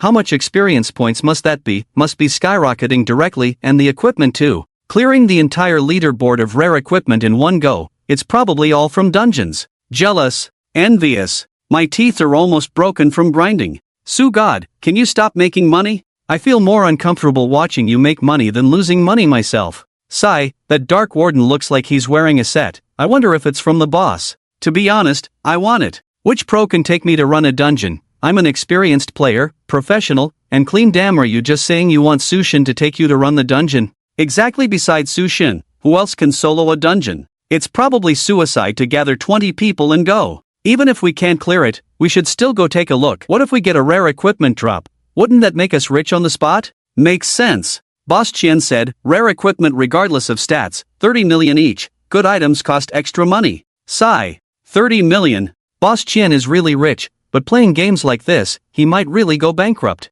Bankrupt? You're really nosy. Do you think the boss doesn't know the price of equipment? If you dare to buy, you definitely won't lose. Do you think 30 million is too high? Other bosses are also at this price. If the equipment stats match, 50 million each is not a problem. As for losing money, Don't even think about it, buying equipment now is definitely profitable, anything you defeat is valuable, you easily earn it back. 30 million seems like a lot, but how much is it in gold coins? Let me tell you, Blue Star's top 500 companies, over 300 have announced full entry into eternity, and the silver coin price has damn risen by 100. Risen again? If it didn't rise, how could it be? Now the whole eternity is all about cash. There are simply no gold coins. If you have a few hundred gold coins in your hand, you can instantly become a multi-millionaire. Financial freedom. Don't joke, I don't even have a few hundred silver coins now, and you're talking to me about gold coins. I suspect you're talking nonsense. Enough, let's level up. Grind. I want to earn my first 10 million in eternity. Charge. After reading the forum, Ling Ruoxue suddenly remembered something. Has the Ling group entered eternity? She hadn't told her family about being in eternity, they didn't understand the game, and if they started spending money randomly, it would have no effect at all. Thinking about this, Ling Ruoxue looked at Su Chen, who was still picking up money, and firmly thought, for the Ling family to rise in eternity, to surpass the top financial groups, it seems that only relying on Su Chen's line is the way. Not using advantages is not what a qualified merchant would do. But to use them, Ling Ruoxue was still unwilling in her heart. Owning too much, if she continued like this, she really wouldn't be able to pay it back, she wouldn't even be able to sell herself. Looking at the difficulty of the hidden professions in eternity, it's definitely not something that can be handled with 3 or 500 million. If she were to talk to someone like Chen Duo, the price would definitely start at over 1 billion. And then there are the ancient gems. Items whose value cannot be measured. How long will this go on? It's tough in her heart. What are you daydreaming about? Let's go back to the city. Su Chen finished checking the dungeon, made sure there was nothing left, and then brought Ling Ruoxue back to the team. Crushed the teleport scroll. Aren't you leaving? Let's go. Ling Ruoxue nodded heavily. She must hurry back home after returning to the city. With over 1 billion in funds to mobilize, it wouldn't work if she didn't tell her family. Eternity Auction House. Ling Ruoxue handed over the items to Su Chen and then logged off. Su Chen stored all the equipment materials in the auction house warehouse and would tidy up later. Opened the back end. Sales, 130 million dragon coins. Magical equipment sold out, over 100 pieces of ordinary equipment left. After entering the main city, there was a way to obtain magical equipment, unlike in the newbie village where they were scarce, so the prices naturally became cheaper. However, due to the recent rise in gold coin prices, the prices of magical equipment still ranged from 2 million to 5 million. Bath, take all the common equipment off the shelves, and also, send a few people out to purchase 300 sets of common equipment for me. The auction house manager bowed. Yes, sir. What level of equipment are you looking for? Su Chen thought for a moment. 150 sets of level 10, 100 sets of level 20, and 50 sets of level 30. Right. Issue a notice, the first auction of Eternal Auction House will begin in 2 hours. After saying that, Su Chen left the auction house and went straight to the Vocational Training Institute. Just as he entered, Su Chen saw many players' figures appearing here. After a day, many players gave up searching for hidden professions and instead changed jobs to learn skills and level up. After changing jobs, the vocational instructor would provide 3 skills. The acquisition of other auxiliary skills and professional skills could only be obtained by taking on tasks at the Vocational Training Institute.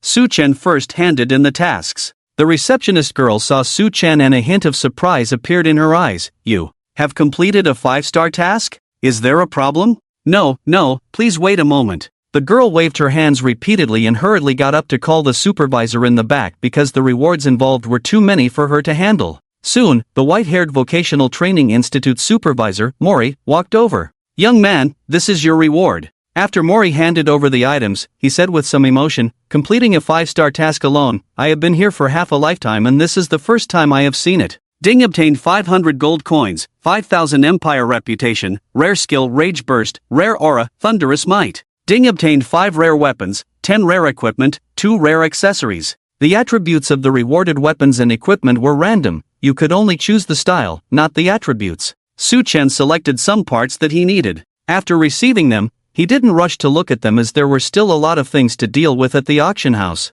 Wait. When Su Chen was about to leave, Mori stopped him and said, Young man, if you are not busy, I have something to ask of you. Su Chen froze instantly. Damn. The Vocational Training Institute could also issue tasks on its own, it must be of hidden difficulty. With his rich experience in Eternal, Su Chen immediately realized what this was about and turned back. Sure, what is it? 3 years ago, a tragedy occurred in Count Vostok's fiefdom, where hundreds of people disappeared in a single day, including the Count himself. Mori's voice was heavy, and after a pause, he continued, even the First Legion of Helsing was mobilized at that time, but not only was there no clue, they couldn't even find a single corpse. Since then, the Count's fiefdom has been deserted, and nearby residents dare not investigate until recently. Local residents reported that signs of activity were often seen in the fiefdom, but the local guards found nothing after investigating. This matter must be investigated. If possible, I hope you can go and take a look. Understanding the truth of what happened back then would be best, and if not, there will be corresponding rewards. No problem, I will go and investigate. Suchen had never received this task in his past life, and he had no impression of Count Vostok. This was something that happened before Eternal appeared, and Blue Star players entered at the wrong time, so they couldn't even come into contact with it. Ding obtained hidden task, Count Vostok. Task requirement 1, investigate the recent changes in the Count's fiefdom, reward 500 gold coins, 2 rare skills, of choice. Task requirement 2, investigate the tragedy that occurred in the Count's fiefdom 3 years ago, reward unknown. 2 tasks to choose from, no delay. Suchen looked at the introduction, just completing the first one, and there are also 2 rare skills for selection, which is very comfortable. Whether to complete the investigation task behind, it is not too late to decide when you get there. Learn the skills first. Thunderous Fury, LV1 Lightning Skill Damage Range increased by 10%, 20%, Lightning Skill Damage increased by 10%, 20%. Additional attribute, Lightning skills can penetrate 10%, 20% of enemy resistance.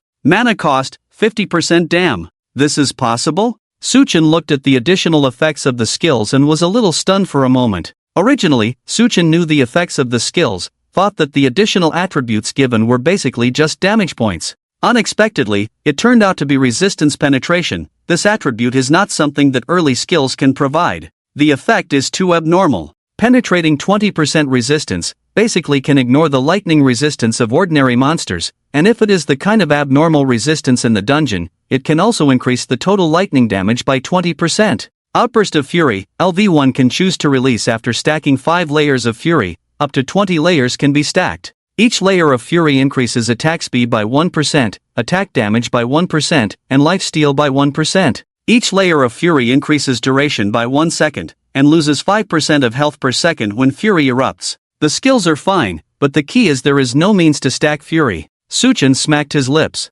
Fury is a unique state of the warrior route, and there will only be channels to obtain Fury in the characteristics comprehension after the transfer. This is just like how only the characteristics of archers will increase the attributes of shooting objects. It cannot be obtained elsewhere. This is a professional exclusive. Suchen originally wanted to choose a warrior route in the level 20 characteristics, so that he could gain Fury. Not only can the skill Outburst of Fury be used, many Fury skills of the warrior can also be used. By outputting burst capabilities, because various Fury skills stack, it is easy to break through the limits of the mage class. But now the opportunity for characteristic comprehension is gone, can only consider it again at level 30. Blue Star. Ling Ruoxue appeared in a villa by the seaside in a mage outfit. She opened her phone. Over 1,000 missed calls? Ling Ruoxue didn't have time to pay attention to these. The company's affairs are important, but definitely not more important than eternity. She immediately picked up her phone and made a video call to her father. Xiao Xue? Where have you been these past few days? Ling Qingshan looked at his daughter in the video with a hint of reproach. Did you enter eternity? Even if you did, you should at least take the time to send a message, right? Who? Ling Ruoxue took a deep breath. Dad, don't worry, listen to me first. After some explanation, a hint of shock appeared on Ling Qingshan's face. So it was really you on the eternity leaderboard? I thought those people on the forum were spreading rumors. I even had a team go and announce to dispel the rumors. Cough cough. Ling Ruoxue also felt a bit embarrassed at the words. Taking the limelight was not her intention. On the other side, Ling Qingshan continued, these are all trivial matters, the key is Suchen. Do you know that the Blue Star's top 500 have all announced their entry into eternity? All of them? Ling Ruoxue didn't see this number on the forum before. Changes so fast? The importance of eternity goes without saying, placing it at the top is not an exaggeration. The group has ordered to position eternity as a strategic development business, and everything must make way for eternity.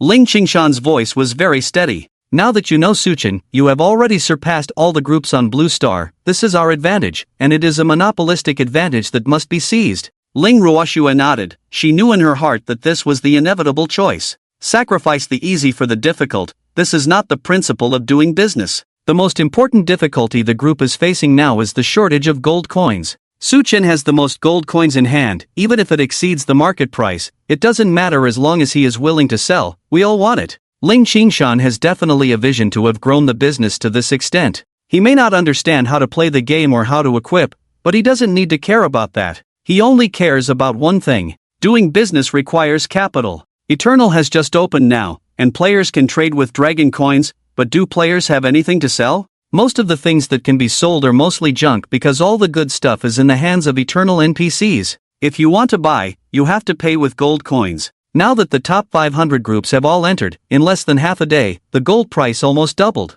If everyone didn't find the situation too terrifying and rationally lowered the public acquisition price, it wouldn't be a problem for the gold price to increase 3 to 5 times. On the surface, everyone has an unspoken agreement not to compete, but as long as someone puts out a large amount of gold coins in secret, there will inevitably be a premium acquisition. I know about the gold coins, but I don't have much money left. Ling Ruoxue has never lacked pocket money since she was young. After coming out of school, she started her own business and never lacked money. She doesn't know what it's like to be short of money. But after playing Eternal for just 2 days, she ran out of money. She does have a few billion in hand, but this amount is definitely not enough to pay Su-Chen for the hidden profession and ancient gems. If it were an ordinary person, they would probably take advantage of the situation. After all, it's something worth billions, and Su-Chen didn't clearly state how much he would pay, so playing dumb would work. But Ling Ruoxue couldn't do it. How could she swallow this humiliation? Ha ha, do you also ask your dad for money? Ling Qingshan suddenly laughed. He knows his daughter well. She has always been strong-willed. She only accepts pocket money when she takes the initiative. She would never ask for it herself. Dad Ling Ruoxue blushed, frowned, stomped her foot, and immediately made Ling Qingshan stop talking. Alright, I won't say anything. You should still have some savings. I'll transfer another 30 billion to you. No matter how much investment is on Su-Chen, it's not too much. Don't be polite with your dad. If it's not enough, just ask. After Ling Qingshan finished speaking, he suddenly remembered something. By the way, does Su-Chen have any intention to sell at the Eternal Auction House? Ling Ruoxue shook her head without hesitation. Impossible, the Chen family has offered 100 billion, and he didn't even frown. He's definitely not an ordinary person. Hiss. Ling Qingshan couldn't help but take a deep breath. The Chen family dared to offer a direct 100 billion. He thought that by investing 30 billion, he might have a chance to win the auction. Now it seems that he has a serious deviation in his understanding of the prices in Eternal. In that case, I'll transfer another 50 billion to you. Ling Qingshan, a decisive person, immediately decided, if the auction house doesn't sell, it's fine. Find an opportunity to ask how the auction house operates. If you can't find out, see if there's a possibility of cooperation. Okay. Ling Ruoxue agreed, about to hang up. In the video call, Ling Qingshan's secretary hurriedly walked in. President Ling, the Eternal Auction House has announced that the first auction will start in 2 hours. So soon? Ling Qingshan's eyes narrowed. Xiaoxue, you go into the game first. Find out what items are being sold at the auction. If you can secure them in advance, that's the best. If not, find out which items among those being sold are the most valuable. No need to say. Ling Ruoxue can roughly guess what will be sold. Ancient gems are definitely in the lineup because no one can afford them. Su-Chen has many rare equipment, which he will definitely sell. The key is whether she can grab them. As long as she can grab them in advance, it's definitely a win. Why does it feel like she's trying to take advantage of that guy again? Ling Ruoxue was speechless on the spot. At the same time, all the players online on the forum received the message of the Eternal Auction House. This is the privilege of the first auction house, which can promote the auction once for free every month. If other auction houses want to advertise, they have to pay real money, starting at 100,000 gold coins, and no bargaining. Of course, there are no other auction houses appearing now. Money Duo is leveling up with the team outside. He doesn't need to move, just browse the forum when he's free, and give orders. Eternal Auction House. Seeing these words, Money Duo couldn't help but get angry. The face of the capital's administrator, he almost couldn't bear it when he saw it. He wanted to draw his sword on the spot. Not for anything else, just because that guy looks down on people, too proud to even say a word to you. When has he ever been treated like this? But for the sake of the auction house, he endured it. The matter was handed over to Yen Kuan to handle. A day passed quickly, and Yen Kuan couldn't even make a sound. What's going on? It took so long for an auction house to be set up. Do you still want to continue working? Money Duo directly sent a message scolding. Boss, there is news. Speak. The rules for setting up an auction house in the capital are very strict, basically no chance, but the main city of the empire in the northwest, Icaz, managed to meet the conditions. I don't care about the conditions, now, immediately, go and set up the auction house for me right away. Well, that NPC said that the auction house is not something ordinary people can play with, you must have a noble status to participate. Damn! Money Duo couldn't hold back and cursed. Use your brain a bit, if you need to be a noble, then go get a noble status. Do you have to compete with an NPC? I don't want to compete with him either. The key is that I don't have enough money. If I donate to become a noble, the other party asks for 18,000 gold coins. Puff! Money Duo immediately spat out 18,000 gold coins. He didn't even have a single coin on him. Where can he get 18,000 gold coins now?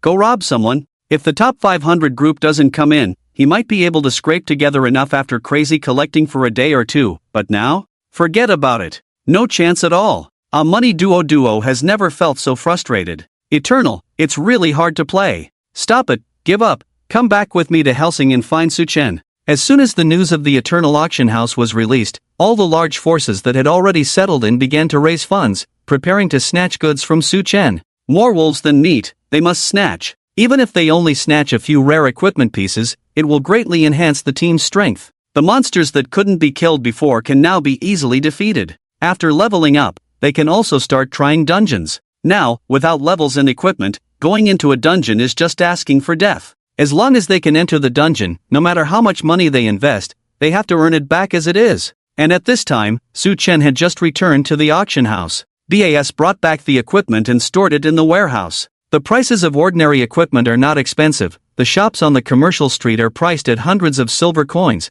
and when more players enter the main city, the profiteers will start raising prices. A set of 10 pieces of equipment, calculated at 50 gold coins each. 300 sets of equipment, 15,000 gold coins. When the quantity increases, the prices start to look a bit terrifying. Sir, the goods were purchased from the previous cooperative stores, with an 80% discount, totaling 12,000 gold coins, BAS reported with the account book in his arms. Hiss! Even with an 80% discount, it's still expensive. However, Suchen didn't use these for himself, these things are all for making money. The wool comes from the sheep, whatever price they were bought at, after the profiteers raise the price, adding a price and selling them is the way to go. A businessman is a businessman. If you don't hoard goods, can you still be called a businessman? Moreover, Suchen has other ways to make money. 523 shadow pearls. By probability, you have to give me some top-notch items, right? Ding, item used successfully. Ding, your item was destroyed by the shadow pearl. Ding, item used successfully. Ding, your item was destroyed by the shadow pearl. Ding, item used successfully. Ding, your item did not change. Ding, item used successfully. Ding, obtained a new item, Crown of Winter. After smashing 10 times, only succeeded once. Damn! It's really a gambling stone. Are they trying to play people to death with this probability? Suchen rarely touched this before. He read on the forum that there was about a 20% chance of success, and about a 20% chance of no change. If this is the probability, then based on the current prices, it should not be a loss. After the dungeon instance opened, the shadow pearls were around 20 gold coins each, and normal equipment was around 5 gold coins per piece. The cost of smashing 10 times was 250 gold coins, calculated at around 300 silver coins, costing 750,000. 2 pieces of magic equipment were produced, basic equipment above level 10, selling for around 5 million each, stable profit of over 2 million, and even more if a top-notch item is produced. But if only one item is produced, then it's a total loss. Either continue smashing, or try to sell the high-priced shadow pearls. Suchen thought for a moment. Selling the shadow pearls should be no problem, and tricking people is also possible, but the key is if a top-notch item is really produced, the early auction price will be very high. No, keep smashing. Suchen was originally preparing equipment for the auction, but now he had no goods in hand. What would he sell at the auction later? Sell blank items? Ding, item used successfully. Ding, your item was destroyed by the shadow pearl. Ding, item used successfully. Ding, obtained a new item, Ring of Sharpness. Ding, item used successfully. Ding, obtained a new item, Mana Gloves. For half an hour straight, Suchen forcefully smashed 400 shadow pearls, just one piece short of exactly 80 pieces of magic equipment. The forum didn't deceive me, the probability is indeed around 20%. Suchen breathed a sigh of relief. When he was smashing just now, he conveniently classified the equipment.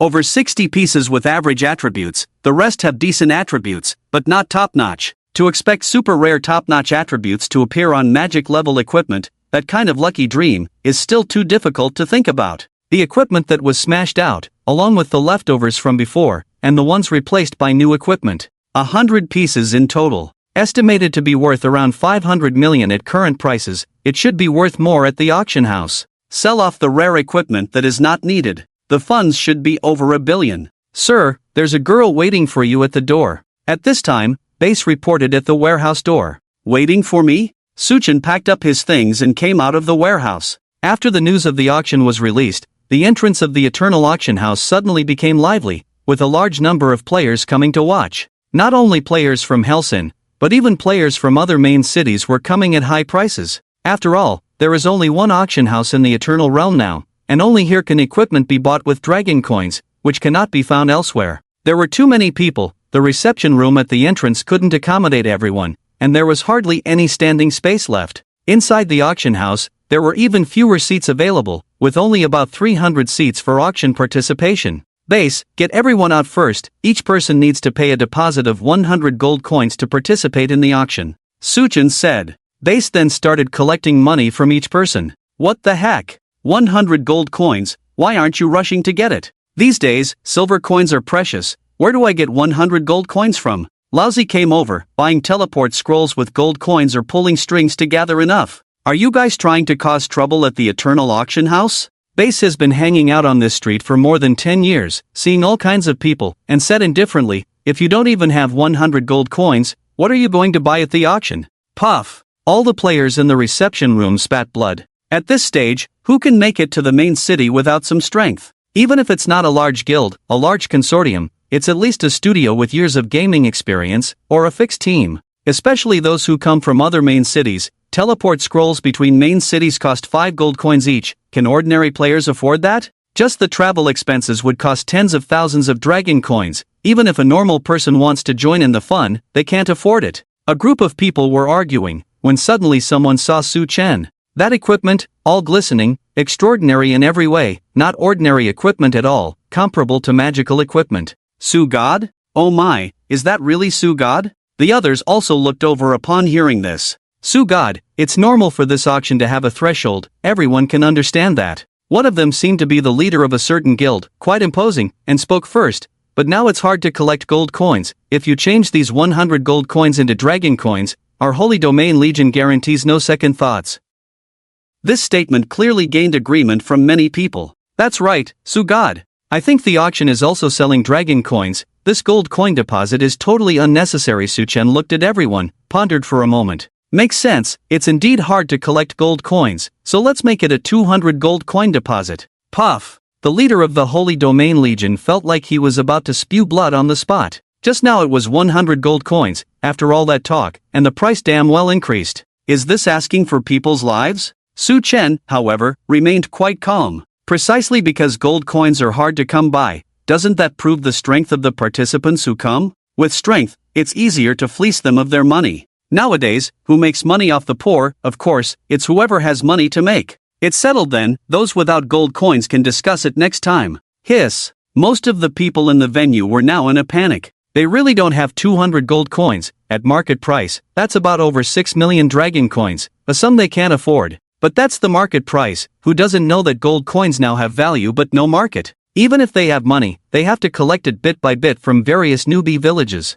Hey, quickly find someone to bring me 200 gold coins. None. You damn well won't go collect? Go now, hurry. If I don't see 200 gold coins in an hour, you're out of a job. In an instant. This group of people sent messages, contacted their contacts offline. In short, it's all about making money. Nearby, Ling Ruoshua had been here for a while, originally planning to speak up. But now with this situation, she felt a bit embarrassed to speak up. But she had to speak up. Without gold coins, they might not even be able to enter the door later. Ling Ruoshua made up her mind, approached Su Chen, and somewhat awkwardly said, Su Chen, can we find a place to talk privately? Her voice was low, but there were still people watching in the room. With her move, some people immediately reacted. Just because they can't collect gold coins outside doesn't mean they can't collect them here. Isn't the biggest gold coin merchant in eternity right in front of them, buying gold coins? Su Chen could roughly guess from the way Ice Emperor looked. No need to talk. Before Ling Ruoxue could even nod, she was instantly frozen in place. No need to talk. Without even opening her mouth, it's a straight no need to talk. Damn! Wasn't it said on the forum that Princess Ling and Su God have a close relationship? Why does it look off now acting? No, look at Princess Ling's expression. Even a damn volcano could be frozen, how could it be fake? In this state, throwing it into the sun could probably cool it down. Damn brother, I have to say, your imagination is quite unique. At this moment, someone couldn't stand it and came forward to help. Sushin, Princess Ling hasn't spoken yet, she might not necessarily want to buy. No need to say anything. Ling Ruoxue took a deep breath. Not only did she not get angry with Su Chen, but instead she drove away the people around her gaze firm. I owe you before, I'll pay you back with 20 billion. I'll figure out the gold coins myself, I don't need your help. What? Everyone was stunned by these words. Princess Ling owes Sushin 20 billion. Damn! How did she owe so much money? As for repayment, Ling Ruoxue, as the daughter of the Ling group, can definitely afford to pay back, but the amount of information in this matter is too much. It's a bit hard to wrap your head around. Sushin's identity is not simple. Definitely to borrow 20 billion from Princess Ling, that person can't be ordinary, right? At this moment, many members of large guilds and corporations began to reassess the situation. As for buying gold coins? Of course, there's no need to ask anymore. There's no need to ask, not even giving face to Ling Ruoxue. Do you have a bigger face than the Ling group that you still need to save face? Ding 20 billion dragon coins deposited into the bank account. Su Chen received the money. He was also a bit surprised. He knew Ling Ruoxue would definitely pay, but to give 20 billion, he really didn't expect it. The hidden profession was originally a reward for helping her as a laborer. Not only did he take advantage of her first job change reward, but he also indirectly took advantage of a little girl's ancient gem. Even if he didn't take a penny, Su Chen still made a profit. Now that he has everything in hand, he still wants to freeload 20 billion from her. Can only say one thing. Comfortable. As for the gold coins, she should have had them originally. The first job change reward was 1,000 gold coins. I'll sell her some gold coins later. Su Chen certainly wouldn't ask now. With so many people in the hall, speaking up would only cause trouble for himself. Ling Ruoxue settled the account and left. Su Chen left the auction matters to BAS and returned to the warehouse. I was a bit stuck in conventional thinking just now. In the past life, I always thought that gambling on dogstones was a loss, because the value of rare equipment was already stable at that time. Smashing out ordinary attributes was basically a loss. Only by getting a masterpiece, or continuing to smash legends could you get rich in one fell swoop. It's different now. The shops in the main city sell magical equipment for tens of gold coins, hundreds of gold coins combined. Even large guilds can afford them. But rare equipment, they can't afford. There are not many rare equipment in the shops, and the prices are over 1,000 gold coins. Now, asking them to come up with over 1,000 gold coins, they can only buy 1 or 2 pieces at most, they can't buy more. So the value of rare equipment is overflowing. Just like the newbie village without magical equipment, players can't get them, so they can sell them at sky-high prices. Once this was confirmed, Su Chen instantly felt that the 100 or so pieces of magical equipment in his hands were not that attractive. 5 billion. If a set of rare equipment is smashed out, it's worth more than 5 billion. The shadow pearls left over from before were just enough. Smash. Just smash it. Su Chen is rich now. Losing a few million in one go doesn't hurt at all. Ding item used successfully. Ding your item was destroyed by the shadow pearl. Ding item used successfully. Ding your item was destroyed by the shadow pearl. Ding item used successfully. Ding obtained a new item, Ice Spirit's Tooth. Drip item used successfully. Drip obtained a new item, Furious Ring. Over 100 pieces of magical equipment, all smashed. What's left in the end? 15 rare equipment. The probability has decreased. It's easier to get rare equipment when there are no magical equipment. Su Chen checked the attributes and found 2 good ones. Frost Fallen, rare, increases frost damage by 30%, increases frost skill range by 10%, and has a 10% chance to trigger a freezing effect when attacking. Furious Ring, rare, base critical strike rate 5%, critical strike damage increased by 30%, critical strike damage is further increased by 100% when full rage. Apart from these, there are a total of 17 rare equipment pieces rewarded from the previous 5-star missions. The attributes are average, no need for replacement. There is a good magic shield, can be exchanged for use with the Guardian of Light. Spirit Bind, rare, increases casting speed by 20%, increases skill range by 10%, and has a 5% chance to trigger Spirit Cage when hitting an enemy. Spirit Cage binds the target, restricting its movement for 3 seconds. The attributes are good, Su-Chen will definitely not sell it. Keep it for personal use. The Dark Warden set, if someone is willing to pay a high price, sell it, otherwise keep it to complete the full set before putting it up for auction. This kind of set, selling individual pieces will definitely not be as expensive as selling the full set. Su-Chen looked at the remaining rare equipment. It's obvious that he can't control himself. He smashed too much, got a bit carried away. Smashing rare with magic is profitable. If the probability remains the same, then smashing legendary with rare will definitely be profitable too. Su-Chen is very certain in his heart. But the key is the different probabilities. Just now, smashing rare with magic, the probability clearly felt a decrease in the drop rate. And going from rare to legendary is a threshold, a huge pit. High-level players on the forum have specifically tested the probability of gambling rare equipment to get legendary equipment. Basically, it's uncertain. Just uncertain. Today's test probability, 5 out of 100 items, 8 items. Tomorrow's test probability, 2 out of 100 items, 3 items. This is all very normal. Because there was a day when he smashed a full 150 items, and not a single legendary item came out. The forum was filled with angry comments, saying that Eternal has secretly changed the probability, but the key is that even if you curse, it won't solve the problem. Legendary items are just hard to come by. In Eternal, common equipment has 1 attribute, magical equipment has 2, rare equipment has 3, and legendary equipment has 4 attributes. Having 1 more attribute on the equipment brings a significant improvement. Especially on legendary equipment, some top-notch attributes are more likely to appear. If you get them, you'll be rich overnight. If you don't get them, you better have some quick heart-saving pills ready. So, to get legendary items, you can't use ordinary shadow pearls, you must use high-quality ones. The auction price of rare equipment is hard to say now, but it's definitely over 50 million. The auction will drive it up.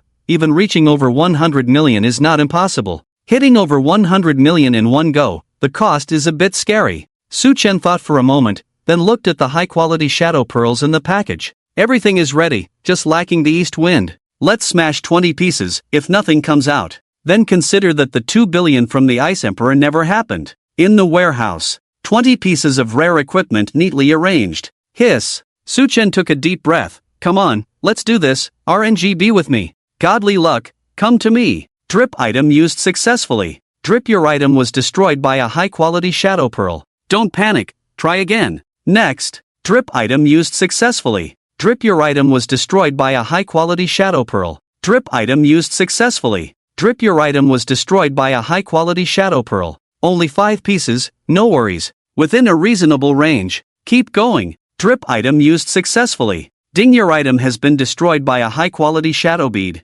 Ding, item used successfully. Ding, your item has been destroyed by a high-quality shadow bead. Damn. 10 pieces. Can I get a reaction? Now with so few players in Eternity, I'm the only one smashing. Even if I'm a gambling dog, you have to give me some sweet rewards to entice me, right? Su-Chen couldn't help but think of the probability of diving 150 times on the forum. No, don't be superstitious, don't dawdle. Just do it. Su-Chen made up his mind and reached out to smash the second row of equipment. Ding, item used successfully. Ding, obtained a new item, Sphinx's Insight. Phew, finally came out comfortable. The ancients didn't deceive me. Dawdling will explode. Su-Chen put down the high-quality shadow bead in his hand and picked up the ring. Sphinx's Insight, legendary ring, 30% attack speed, 60% sword damage increase, 30% increase in sword skill attack range, all sword skill levels increased by 1. Damn it! After reading the attributes, Su-Chen exploded instantly. What the hell? I can kill all professions.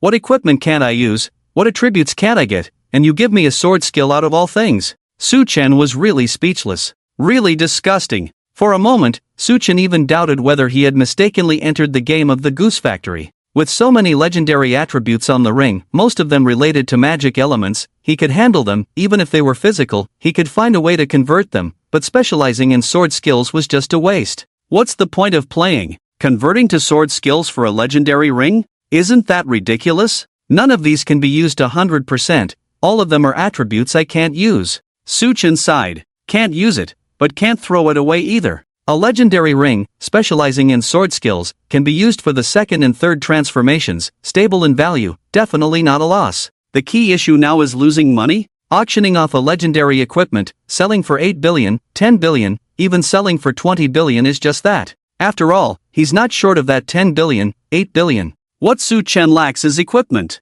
The stronger the strong, the faster the fast. With the legendary equipment in hand, the overall attributes immediately change. Back in the newbie village, a rare ring's damage instantly boosted the panel. Thinking of this, Su Chen was no longer calm. Although his eyes didn't move, his attention was already focused on that special destiny stone in his heart. I'm going. Explode. Just explode for me. With a roar, Su Chen suddenly pulled out the special destiny stone from the package and smashed it down. Don't hesitate, hesitation leads to defeat. Ding, item used successfully. Ding, obtained a new item, Xylus's Desire Ring. Oh, golden legend. Ha ha ha, artifact in hand who says gambling dogs lose every day. Su Chen looked at the equipment in his hand, gleaming with golden light. Artifact, this is definitely an artifact. Empress Xylus's equipment, isn't that a proper artifact level? Above legendary level equipment is mythical level, but mythical level also varies in strength. The son of a god, like the storm sun, when his equipment comes out, it's definitely mythical level, but because his own strength is not as good as a deity, he can't be called a legitimate artifact.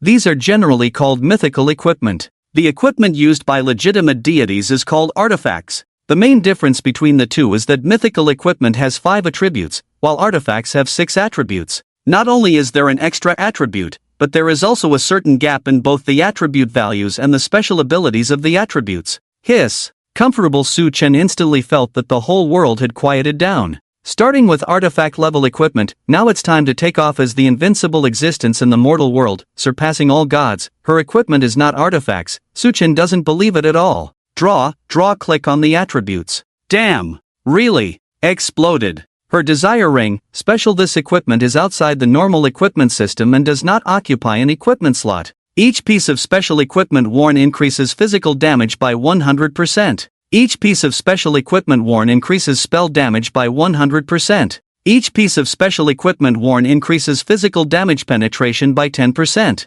Each piece of special equipment worn increases spell damage penetration by 10%. Each piece of special equipment worn increases all skill levels by 1. Each piece of special equipment worn increases inventory space by 1,000 slots. Smack smack smack. Facing the warehouse, Su Chen was stunned, and could only applaud. Awesome! Empress is indeed awesome. I'm willing to call you the strongest. You don't play with a profession, you have to break away from the professional system. You don't even play with equipment, you still have to break away from the equipment system. Goodness, eternity can't accommodate you anymore. Hurry up and ascend, eternity is not suitable for you. As for the attributes, Su Chen has played Eternity for 3 years and has never seen special series equipment. Never even heard of it. Breaking away from the equipment system, what is that concept? More insane than being able to kill everything. Originally, without having to move the 10 equipment slots, a completely independent equipment system emerged. Others wear 2 rings, you wear 3, what's the comparison? Is there comparability? 6 attributes, all insane. Physical and magical double damage, all 100%. Physical and magical double penetration, 10%. This is global damage, not added to the panel, but the actual output is even more fierce than physical and magical double damage. All skill levels +1, artifact attribute. Absolutely, without an artifact, you can't get this all skill levels +1. As for the last one, 1,000 slots. Hiss. Finally, I can pick up things without any worries. Without hesitation, Su Chen directly put on the desire ring. A 7-colored divine light suddenly appeared in the warehouse, majestic and grand, making the small warehouse look like a divine realm in an instant. The next second, all divine light disappeared, and the desire ring instantly turned into an ordinary ring, looking inconspicuous. At the same time, Su Chen's equipment slots also changed. The original equipment slots remained unchanged, with replacement equipment ready, but an extra page appeared. Special equipment slots. It looks no different from the original equipment slots. Most of the 10 equipment slots are empty, with only the left ring slot hanging a ring alone. Damn! There are 10 special equipment slots. Su Chen finally realized the most important point of special equipment. This thing can be worn in 10 slots. And in terms of attributes, for each additional piece of special equipment, you can gain the previous 6 attributes. Hiss! If you manage to get all 10 pieces, won't you reduce the monster's resistance to negative? And there's an all skill levels +10. Su Chen's heart skipped a beat. Eternal skills have level limits. After reaching level 150 in the 3rd transformation, leveling a skill to level 30 is the maximum. it cannot be leveled up further. But because of the existence of artifact attributes, it continues to increase levels. However, artifacts are not always available, let alone a full set, pushing it to level 35, 36 is the limit. Even if you don't have a normal artifact now, relying on special equipment alone can push the skills to level 40.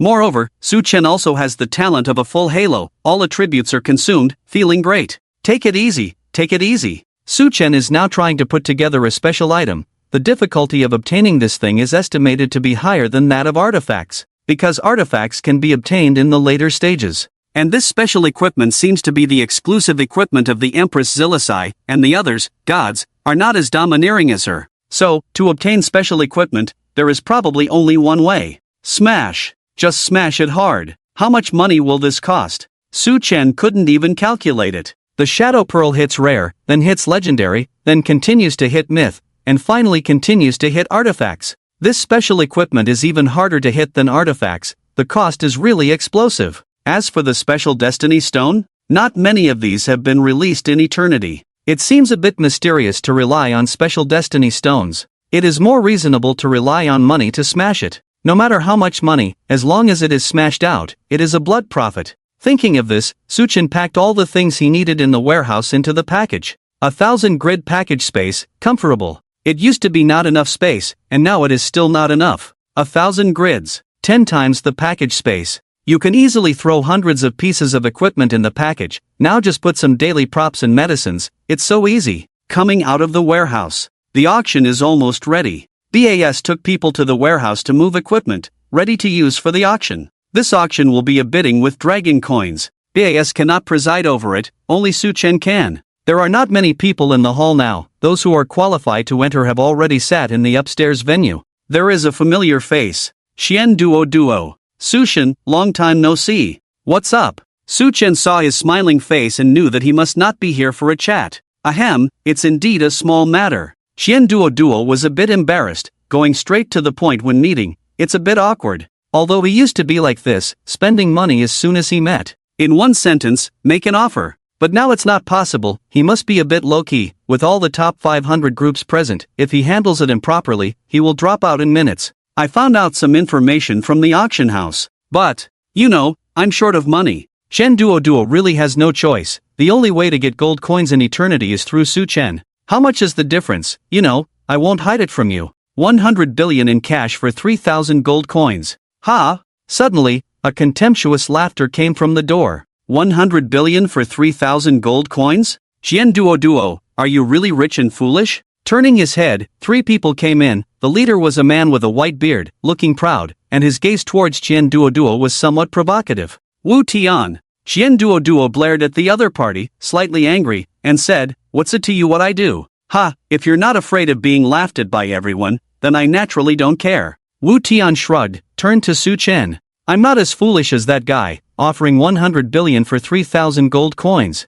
Eternity is valuable, but not that valuable." However, Wu Tian dragged out his words, looked around, and said, "If your little auction house sells to this young master, I can reluctantly give you 100 billion. Su Chen did not reply. He didn't even look at the other party, just said to Xian Duo, "Do you know him? Is he with you?" Xian Duo sighed. If he could, he wouldn't want to know this guy at all, then shook his head. "I've seen him, not familiar, nothing to do with me." Wu Tian immediately narrowed his eyes when he saw the situation. A hint of fierceness flashed in an instant. "Su Chen, this young master knows that you have some strength. However, your strength is only useful in eternity. Once you leave eternity, will your strength still be useful? Ha! Does this mean you want to play with real threats?" Su Chen laughed. He knew Wu Tian's name. The young master of Tianqing Group, at least 3 of the top 500 companies belong to the Wu family. I haven't seen it in my previous life, but I heard that this guy's reputation is not very good. A person's name, like a tree's shadow, seems to be completely true now.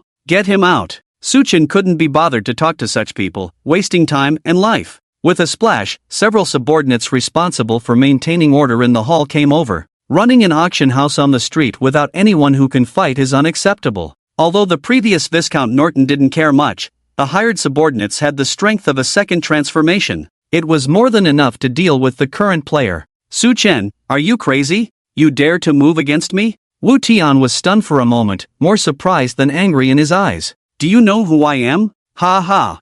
I don't care who you are, even if the emperor himself comes here, he has to kneel down. Su Chen chuckled. Wu Tian was really angry this time. Damn it. I gave you 100 billion because this young master valued you. Don't be ungrateful. If you really want to do something, do you believe that I can make you kneel and bring the auction house to me within 3 days? Su Chen remained expressionless, just waved his hand impatiently at his subordinates. Thud! Wu Tian was instantly thrown out by several people in the hall, and he fell heavily to the ground. Damn it! Wu Tian cursed angrily, quickly getting up from the ground. You bastard, you want to die, don't you? I'll grant your wish. Eternity Auction House, bah! What a joke! We had to pay 200 gold coins just to enter. Now you owe me 200,000 gold coins, I'm going to kill you. Ha ha! Su Chen listened and laughed happily. I thought you were a big young master from some family, but you're so nervous over 200 gold coins? If you didn't have money, you should have said so earlier, and I wouldn't have let my men let you in. What? After hearing this, Wu Tian's face turned as red as a pig's liver. Is he mocking himself for being poor?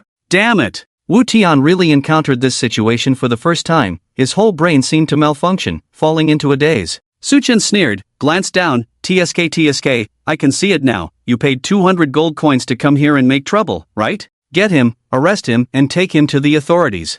Not much ability, but quite bold, coming to the Eternity Auction House to make trouble. Do you think the Empire's law is a joke? Can he be taken to the authorities? Now everyone was a bit confused. Isn't the main city a safe zone by default? No one even laid a hand on anyone. Oh wait, it was the Eternity Auction House that made the first move, and just by saying a few words, they could get the Empire guards to act? When the people from the auction house heard Su Chen's order, they immediately rolled up their sleeves and pushed Wu Tian to the ground. Slap slap 2 slaps. Wu Tian lost most of his teeth. You bastard! Open your eyes wide and see where you are. Daring to extort the Empire nobles, you're quite something in the Empire. Behave, you'll have a hard time later. Several people dragged Wu Tian away before he could react, still in a daze. Damn! Qianduoduo's eyes turned red, blood red. The power of the Empire nobles was too terrifying, far beyond what ordinary people could compare to. No wonder the auction house requires a noble title. Without a noble title, you can't do anything in the Empire.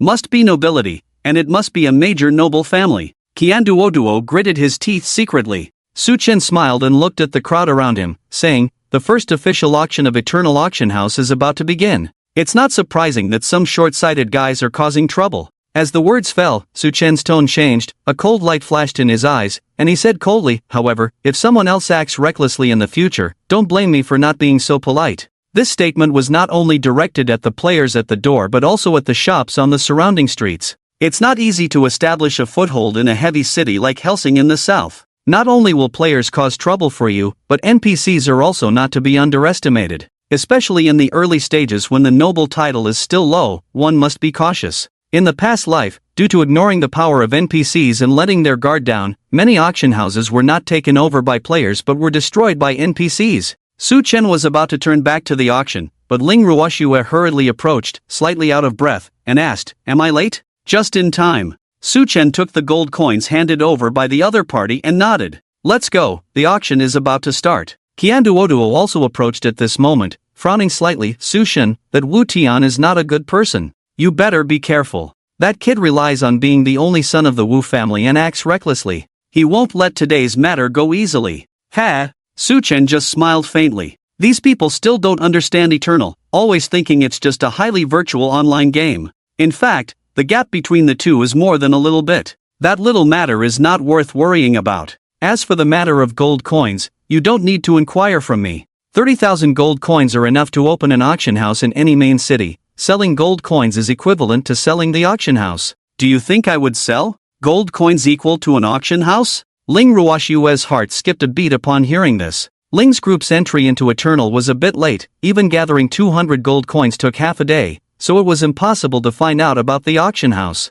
Now that Su Chen said this, she could understand why Su Chen said to discuss gold coins in person. If you don't want to sell the auction house, you have to do it yourself. In this case, who would want to create competitors for themselves? Not to mention not lacking money. Even if you lack money, you wouldn't sell gold coins. If it were her, not only would she not sell, but she would also try to harvest the gold coins from others' hands. The later they open the auction house, the better. Then, cooperation? A sudden flash of inspiration came to Ling Ruoxue's mind. You can't handle it alone, why not cooperate to open a branch? I'll provide all the funds, and give you a 50% stake. Impossible, drop that idea. Su Chen wouldn't even entertain such thoughts. Does opening a branch require manpower? No. NPCs in Eternal are much more comfortable to use than current players. Opening a branch is just for receiving and delivering goods. Players' transactions can be handled through forums, and large auctions will naturally only be held in the main city of Helsing. As long as there are enough gold coins, Su Chen alone could plant flags throughout the entire Eternal Empire and harvest all the players on the Blue Star. The only problem now is the lack of gold coins. Well, I'll figure out a way to deduct all these deposits later. This time, there were more than 300 forces that raised the full deposit, each person contributing 200 gold coins, totaling more than 60,000 gold coins. Such a big piece of fat, if not eaten, Su Chen would feel sorry for himself. Ling Ruoshua and Qian Duoduo looked at Su Chen's firm attitude and didn't dare to speak again. The group went up to the second floor. In the auction hall, players were already prepared, waiting for the opening. This auction didn't provide a list. Do you think the equipment on the rankings has a chance to appear? Hard to say. Su Chen himself is from the law department. Many things he actually doesn't need. If it's a physics department equipment, it's probably going to come out. Makes sense, just don't know if it will be fierce when it comes to fighting. Tisk scared before it even started? I dare say you won't be able to get any of today's items. Oh my, can't you speak properly? A dog bites Lu Dongbin, not recognizing a good person's heart. I kindly advised you, but you didn't listen? Don't look at the ragged clothes on the people in front, not even able to put together a set of equipment. Among the people who can enter, who doesn't have the support of a consortium behind them? The more tattered the clothes, the stronger the power. Because their original strength in Blue Star was too strong, they didn't care about Eternal a few days ago, that's why they came late. Many of these people are not even spokespersons for the consortium, just players brought in temporarily. Do you understand now? The auction today is very deep, you can't handle it. Some people from the surrounding guild forces couldn't help but gasp. 500 strong consortia, at least 200 have come today, the rest are not unwilling to come, but the market coins have been swept clean. Even if they raise the price hastily, they can't get any. The few people on the wealth list have over 1,000 coins, but each one of them, not even one coin will be sold externally. On the stage, Su Chen calmly walked up to the auction table. Although he has no experience in auctioning on stage, he has participated in many auctions before. Never eaten pork, have you not seen a pig run? First of all, welcome everyone to the first auction of Eternal Auction House. I won't say anything unnecessary, let's get straight to the point. Today's first item. 2 young girls in the auction house, dressed in tight black strapless dresses, slowly walked up to the stage holding an exquisite wooden box. Before opening it, let me introduce this extraordinary equipment. Sword of Thunder and Lightning. The first rare level equipment produced by Eternal. As soon as Su Chen finished speaking, there was a low discussion below. The first rare equipment in Eternal? Isn't that a bit exaggerated? There are so many equipment in Eternal, how can you determine the first one? Damn, have you guys not played the game? Or did someone boost all your levels? What is Su Chen's strength? The first player to kill a rare boss in Eternal, from the beginning of the rankings, only he has rare equipment. He says this is the first one, who dares to say it's not? Oh, everyone suddenly realized. Since that's the case, there's really no problem. The symbolism of Eternal's first sword is quite good. It's just a pity that it's not Blue Star now. Even if you have the first title, it's not worth much overflow. Indeed. Eternal is a game. The earlier the equipment is produced, the lower the level naturally, and the worse the attributes. Even if it's rare, this Eternal's first sword currently cannot be found on the rankings. Doesn't that prove that the sword's attributes are not good?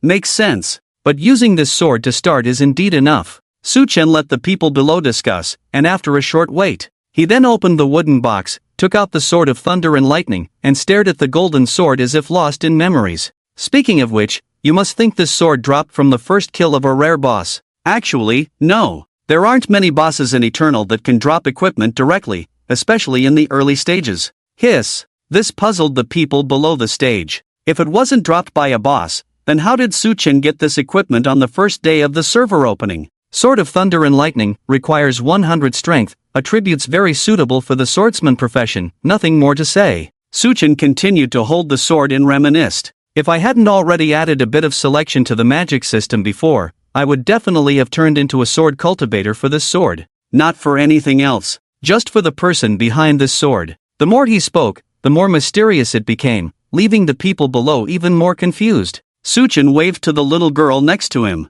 A bloodstained letter was carefully taken out. The little girl held the letter in her hands and read aloud, "Respected Viscount Charlie, my nephew Leonard has been exceptional in swordsmanship since childhood, but he is a bit timid in character. I hope that your lordship will take good care of him. This small gift is a token of respect." Phew! Suchin took a deep breath and said contentedly, "The care that the elders provide for the younger generation of the family is truly meticulous and touching. It's just a pity that the person who delivered the letter tragically died at the hands of a monster, and was unable to deliver the item. The Viscount did not receive the expected reward, and probably will not take care of the poor Leonard." The people below immediately showed pensive expressions. Can the background story in eternity be so rich? Is it too real? But, at most, this is just a story. Does it have anything to do with the value of this sword? Suchin was not in a hurry and explained slowly, "In eternity, rare equipment can be easily obtained, and care is provided to family members who go out for training. This kind of power is probably not something an ordinary family can achieve." Although the letter did not mention any names, based on his tone of speaking to the Viscount as equals, Leonard's family must also be of Viscount level. Since he is an Imperial Viscount specializing in swordsmanship, there must be a certain heritage, otherwise how could the family maintain its title and honor? Hissed. The whole audience gasped in shock. This statement was truly too shocking. What does it mean to have an imperial noble with a heritage? Although Suchin did not say it, it probably pointed to the elusive hidden profession. A few days after the launch of Eternity, everyone was going crazy looking for hidden professions. Except for a few lucky guys, the rest of the people had no chance to switch to a hidden profession. "I want this sword for the rec group," a middle-aged man in the front row said in a deep voice. "Humph, you want it before the auction even starts. Do you think this is Blue Star?" Not far away, someone sarcastically remarked. "Ha, alright. I want to see who dares to compete with the rec group for this sword. Sorry, I'm a bit daring, I just like excitement." Suddenly, Xian Duo spoke up. He was already level 12, about to reach level 13, and was waiting for the hidden profession. However, no one had expected that Suchin would bring out such a powerful weapon as the first item at the auction. On the stage, Suchin was already smiling inwardly. Auctions are all about storytelling and bluffing. Whether it's a hidden profession or not, Suchin himself was not sure, but as for delivering this sword to the Leonard family with great effort, whether there will be any follow-up is still uncertain, but he definitely wouldn't reveal it now. Instead, he wanted to play a trick on these people. "As far as I know, there is indeed a hidden profession in eternity called the Swift Swordmaster." Boom! The entire auction hall exploded. Swift Swordmaster, Swift Thundersword. Do we even need to say it? It must be a hidden profession. If not, I would have eaten my seat back then. TSK with this sword, coupled with a hidden profession, and the care of the Leonard family. Take off. There might be even more plot triggers in the future, and you might even be able to obtain a noble title. Damn, I want this sword. Sushin, I bid 30 million. Someone took the lead and called out a price. The entire auction venue quieted down, followed by a burst of laughter. Ha, 30 million. Do you think this is playing house? Young man, if you don't have money, leave early, don't cause trouble here. The middle-aged man from Rec Group looked proud, with a slight smile at the corner of his mouth, raised a thumbs up. What does this mean? Bidding? Or liking? Does this old man have some problem? At this time, someone next to him explained, do you understand the rules of auction? This means doubling. Puff. Damn it, I thought this old man was amazing. And he only bid 60 million? Old man, now it's the world of young people, take your antiques home and watch Old Man Disco. I bid 100 million. Just to buy this sword. The people from Rec Group glanced over, with a confident look on their faces. Young man, compared to me, you are still too naive. After speaking, another thumbs up. 200 million. Something? What something? I bid 3 billion. Rec Group remained calm. Double. Hiss. As soon as this was said, many people in the venue began to be secretly shocked. Starting with such a high bid, even the large guilds couldn't bear it. The consortium could accept it, but the key is that this is only the first item. Shen Duo sneered, saying, playing the doubling game, when I was splurging money to double, you didn't even know where you were. Double it again and I bid 30 billion. 30 billion. Just a few minutes into the auction, the price soared to 30 billion. A rare weapon, a hidden job change process. Is it going to be sold for 30 billion? Is Eternal crazy? Or is Qian Laoban crazy? Many people from the guilds in the audience are starting to doubt life at this moment. Damn it! All the games I played before didn't even add up to over 3 billion. Eternal has just started, and it's going to cost tens of billions. Who can afford to play? Charlie, isn't your Rec Group very fierce? Keep doubling, come on, I'll accompany you. Xian Duo lightly flicked his fingernails, looking indifferent. He was determined to get the hidden job. The auction house was hopeless, and now the only way was to trace the source. Strengthen the character first, then go make money. Only then will there be a chance to become the second auction house in Eternal. This was the reasoning he figured out after thinking for a long time. Wasn't Su Chen's gold coins mostly earned through his own character's strength from Eternal? If others can do it, so can he. The premise is that the character must be strong enough. Charlie is the general manager of Rec Group. At this moment, he hesitated a bit, but did not show it on his face. He secretly messaged the group's president. The plan failed, not all participants were scared off.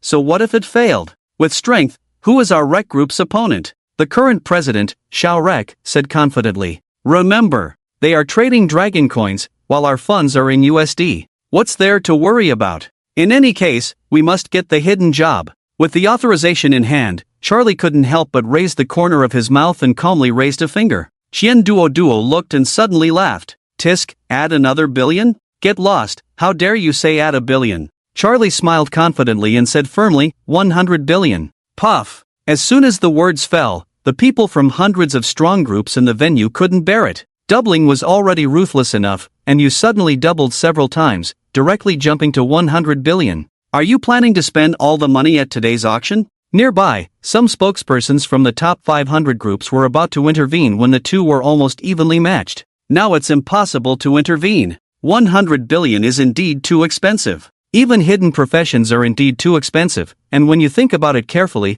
there are still tasks to go through in between, and it's not 100% certain. If such a task process is fully covered by Su Chen, then it's possible. For now, let's wait. Hiss. Xian Duo took a deep breath, not afraid of the other party wanting to double the stakes. With 100 billion in hand, he had nothing to fear. But the other party instantly touched his financial bottom line, this kind of thing. He had never encountered it when playing games before. Back then, there were no top 500 companies coming out to compete with him. Times have changed. Xian Duo sighed again in his heart but pretended to be calm on his face. Really wanna fight? Bring it on then. 101 billion. Ha. Charlie burst into laughter after hearing this. It seems that your Dragon Countries group is nothing special, huh? Playing with 1 billion after another is boring. I'll add another 10 billion. Damn. Xian Duo spat out immediately and glared at Charlie. Damn. Your American Financial Consortium is really something, huh? Boss Qian, I support you with 3 billion, go for it.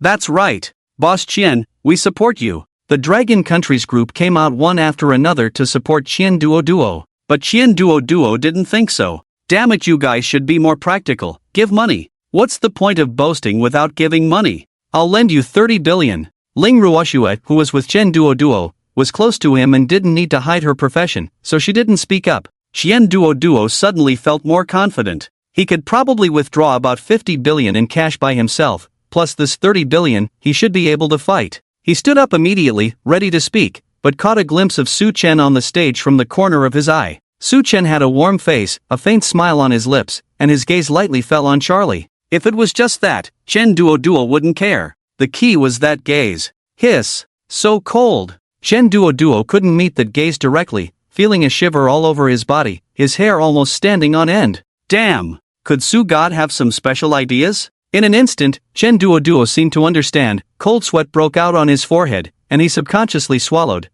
I'll add another 10 billion. Ha. Charlie saw Xian Duo's expression. With his rich experience in crushing opponents, he was very familiar with this kind of expression. Young man, you may have some achievements in previous games, but eternity is not a place where young people like you can intervene. After that, Charlie looked at Su Chen confidently. 130 billion. This sword belongs to the Rec Group. On the stage, Su Chen still had a faint smile. After scanning the audience below, he said, no more bids? Then this sword with a sad story will belong to the Rec Group. Clang! Xian Duo's heart skipped a beat. A sad story. 130 billion for a rare weapon. That's so sad. Xian Duo was now very sure that this sword definitely didn't have a hidden profession. Su Chen was too stingy. No, he should be too shrewd. Any existence that could easily catch up with his pace was not allowed by him. The auction house was like this. The sale of gold coins was like this. All tightly controlled by him. No matter how much money, Su Chen would not easily sell things that could easily become his enemies.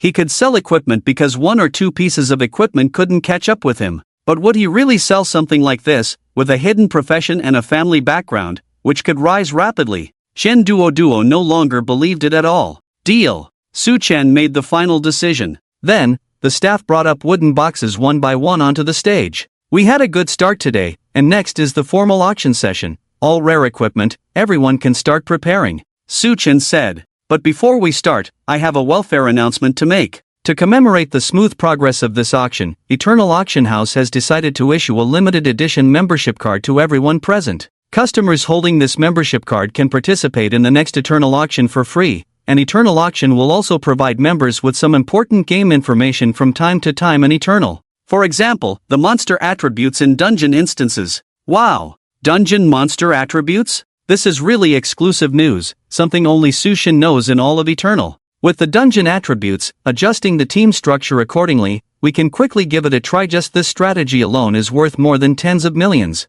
Worth it. Enough talking. How much for the membership? Can I pay now? Su Chen smiled. Since it's a commemorative distribution, it will definitely be affordable for everyone. The limited edition price is not 998, not 648, but only 198 gold coins if you order on the spot. Ahem. Upon hearing this, Ling Ruoxua suddenly coughed violently. Oh my! Su Chen is really going to start collecting gold coins, indeed ruthless. Leaving them with only 2 gold coins, it's a problem for those who need to gather money to buy return teleport scrolls later. For those who need to purchase a membership, please register when leaving. Relevant dungeon information will be provided later. Let's start the auction. The first rare equipment, Blade of Hope. This time, there were no other introductions, just the sale of weapons. Everyone was clearly intimidated by the bidding just now, and they were all very cautious in their bids. 30 million, 35 million 4,000, 97 million, sold. Phew! Everyone breathed a sigh of relief. It's only 100 million, so cheap.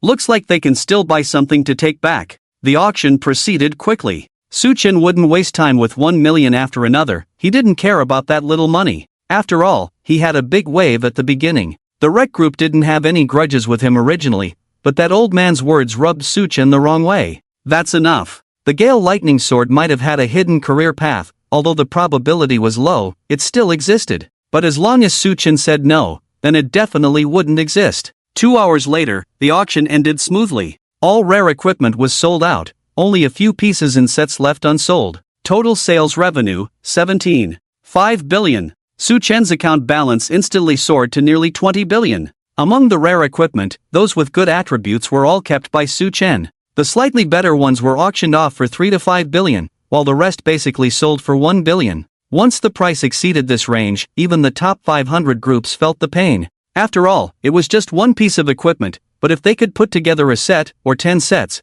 to achieve a team-level improvement, they might be willing to spend a little more. There weren't many rare equipment pieces to begin with, and on average, it was impossible for everyone to get one. Fortunately, it was not in vain, the limited membership of Eternal Auction House. Worth it when leaving, most people converted their gold coins into memberships, happily holding the 2 gold coins as change and heading back home. In the end, only Chen Duo and Ling Ruoxua stayed behind. BAS noticed that they seemed to know Su Chen and didn't rush them. Otherwise, if the shop had closed, would they still be waiting for an invitation to dinner? Su Chen, behind that sword, there probably isn't a hidden profession, right? Chen Duo saw Su Chen come out and quietly asked as he approached. Su Chen glanced at the guy and said lightly, "Have I ever said that there is a hidden profession behind that sword from beginning to end?" Chen Duo suddenly felt relieved, feeling lucky, almost fell into a pit. Spending over 100 billion and owing tens of billions more, although not bankrupt, the hope of rising is basically gone. "Thank you," Chen Duo sincerely replied. Su Chen neither nodded nor shook his head. "Have I ever said that there is no hidden profession behind that sword from beginning to end?"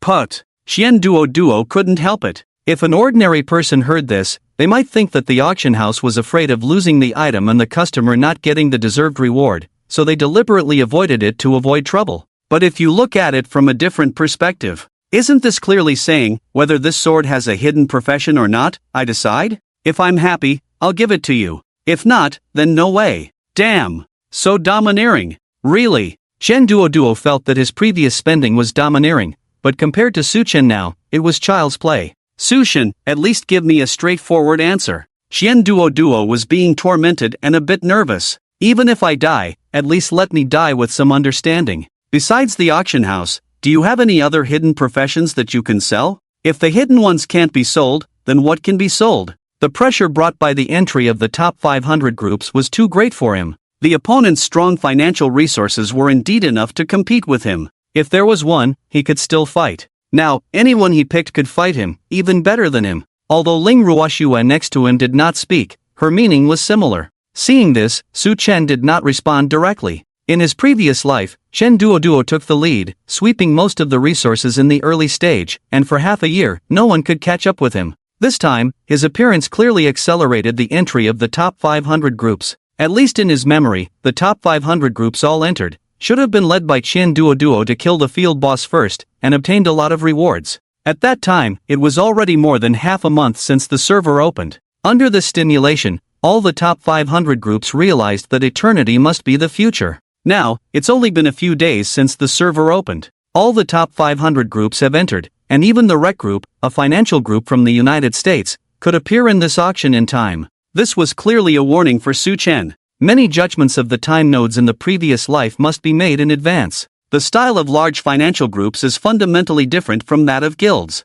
They have an exaggerated number of employees, with tens of thousands of employees in Blue Star. Can guilds match this kind of resources, energy, and information gathering? The biggest change is that after the top 500 financial groups all entered, the secret of spending money will soon be figured out by them. Because they are not playing games, but treating eternity as a project to study, with a dedicated analysis team behind them, constantly testing and exploring all possibilities in eternity. This is also why Chen Duoduo could only support the wealth ranking for a year. Even with the advantage of being the earliest to enter in the early stage, he still couldn't beat those financial groups in the later stage. The Halo talent was strong, but the staff of the Resistance Alliance calculated that the resources consumed by that route were also exaggerated. The top 500 groups are competing for resources with him. Su Chen was very clear about this. So, if he could trick them, Su Chen would definitely not let it go. But relying solely on tricks, it was obviously unrealistic to completely suppress all the top 500 groups.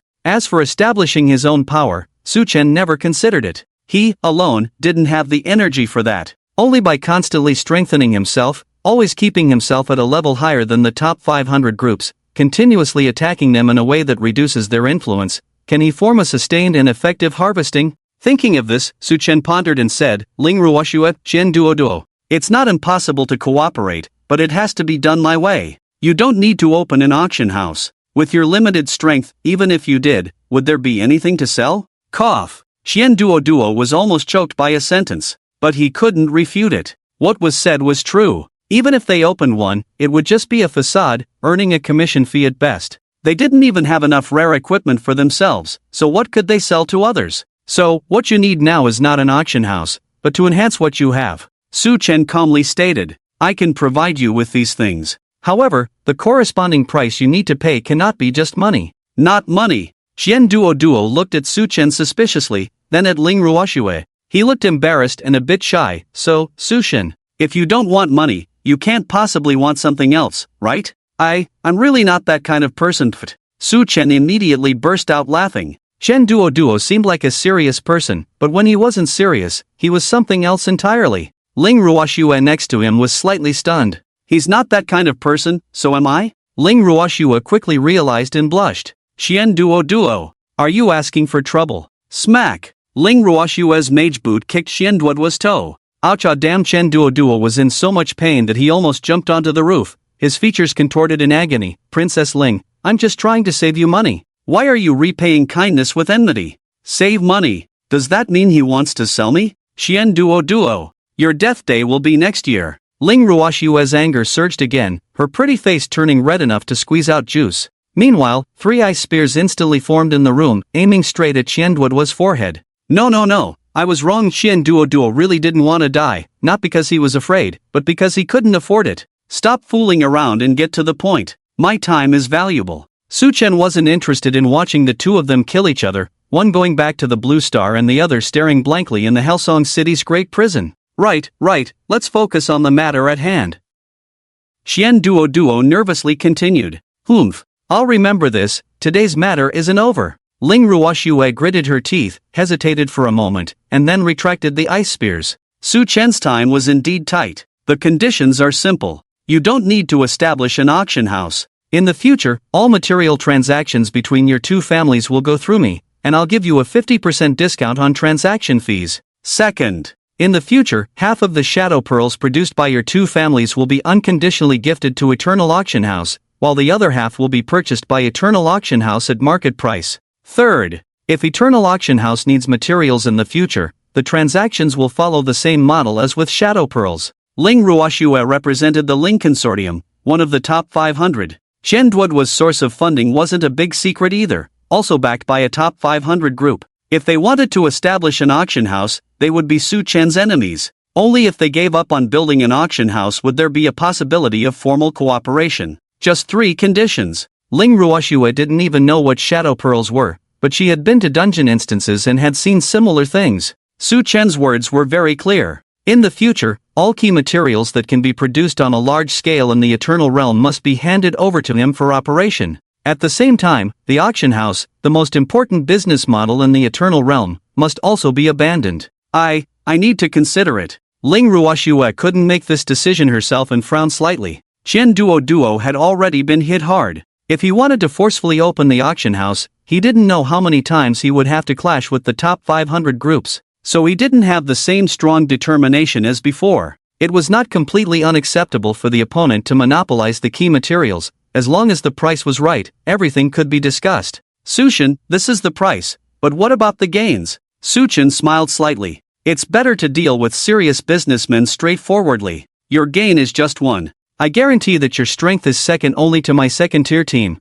not necessarily much stronger than the top strength of the top 500 groups, but definitely not weaker than them. Upon hearing this, Chen Duoduo fell into contemplation once again. The price was very heavy, especially for someone with his ambitions. It was extremely serious. It was basically equivalent to giving up the position of being the first in the Eternal Realm. Of course, now it seemed that there was basically no hope. If the top 500 groups did not enter, he might still be able to gather resources and compete with Su Chen. Now, this hope was very slim, approaching 0. He didn't want to be 0. This was true. Su Chen, I speak straightforwardly, without beating around the bush. Chen Duoduo took a deep breath and said solemnly, I believe in your strength. But how exactly will you help us maintain our suppression over the other top 500 groups? That is the key. Not beating around the bush was just right. Su Chen was not someone who liked to beat around the bush. I can help you level up. Equipment, selling at cost price. The current cost of rare equipment is around 20 million.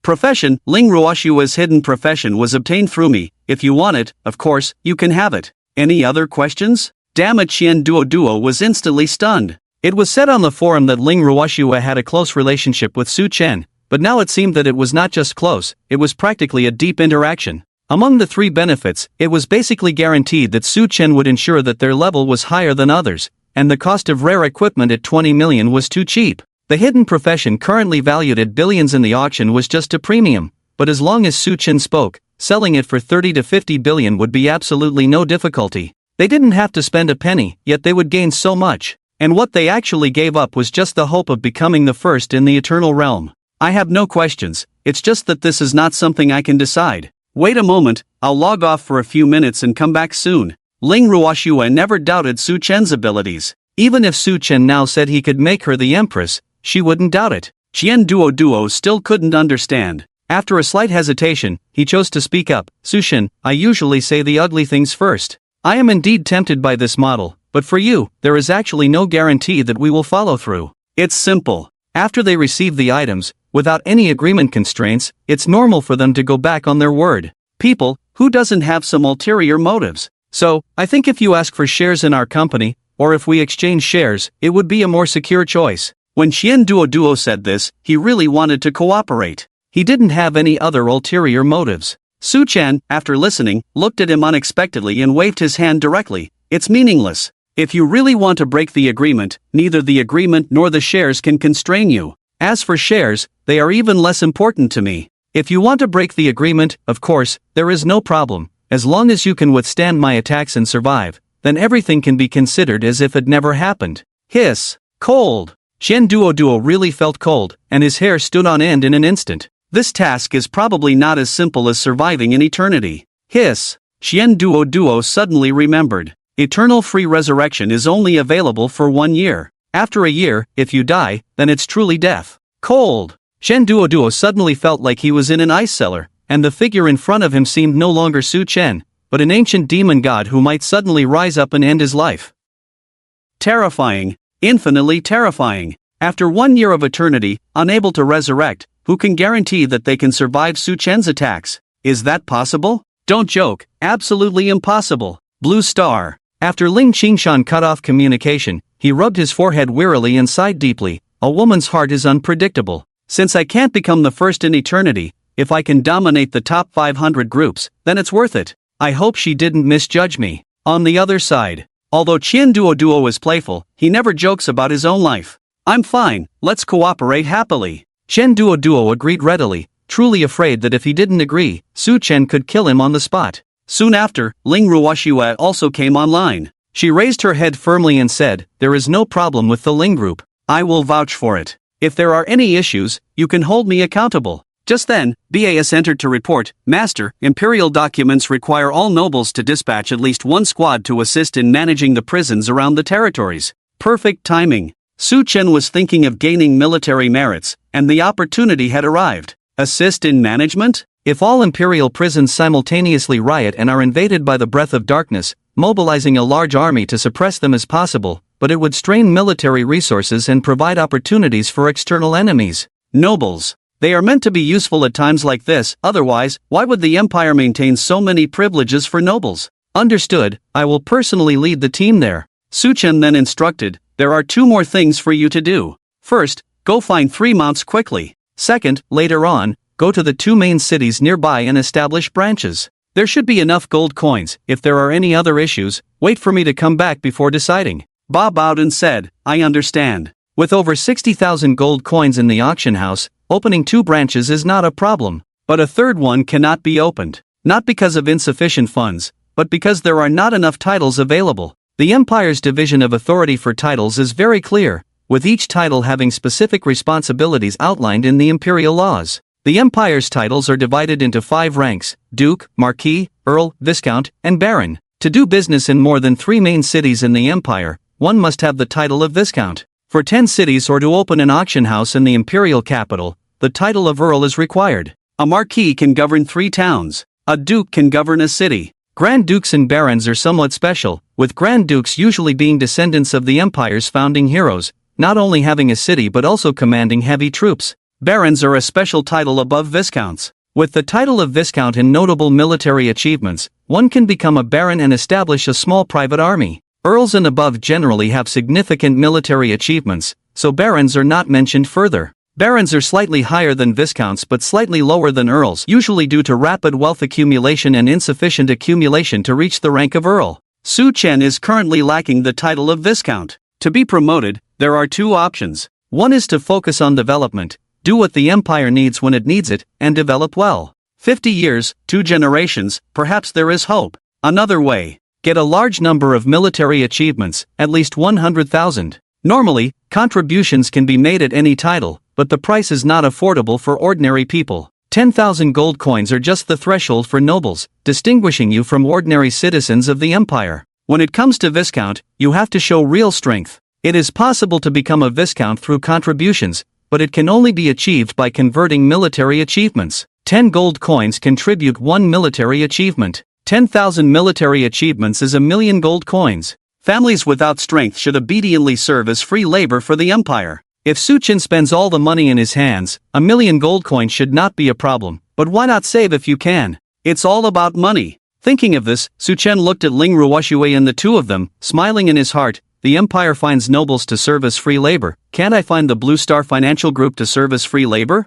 Ahem. Su Chen directly said, "Prepare yourselves, once the mounts arrive, we will set off." After speaking, without giving the 2 a chance to speak, he logged off directly. Nearly 20 billion is lying in the account. Must spend it all. The next second, Su Chen appeared at the entrance of the Jiangcheng Bank, thinking to himself, this is probably the last time I can spend money with discounts. 20 billion is not a small amount. With such a large amount of money, as long as someone investigates, they will find out. It can't be hidden. There is too much money. Ah, you are. As soon as Su Chen entered, he was recognized by the bank receptionist from last time. Because of the previous transaction, Li Xiao was directly promoted to deputy manager of the bank. How could she forget Su Chen's appearance? Mr. Su, hello, please come this way, I will make tea for you, what would you like to drink? Li Xiao said with a smile. Don't waste time, can you see how much money is in my account? A ham. Li Xiao was suddenly choked and coughed repeatedly. Although Jiangqing Bank is not a small bank, having nearly 20 billion in a personal account is unique. How could she not know? You say, do you have any business to do? Our bank has just launched a high-quality financial plan, guaranteed mode, compound interest calculation, with a minimum annual return of 6.22%. Su Chen directly interrupted, I'm not buying financial products, I want gold. Clang! Li Xiao suddenly felt something was wrong and stammered, You don't mean, you want nearly 20 billion worth of gold, right? Tisk, not bad, you've learned to answer quickly. Su Chen smiled. Hurry up, I have half an hour, if you can get it done, I will deduct 10 million from the account funds for you.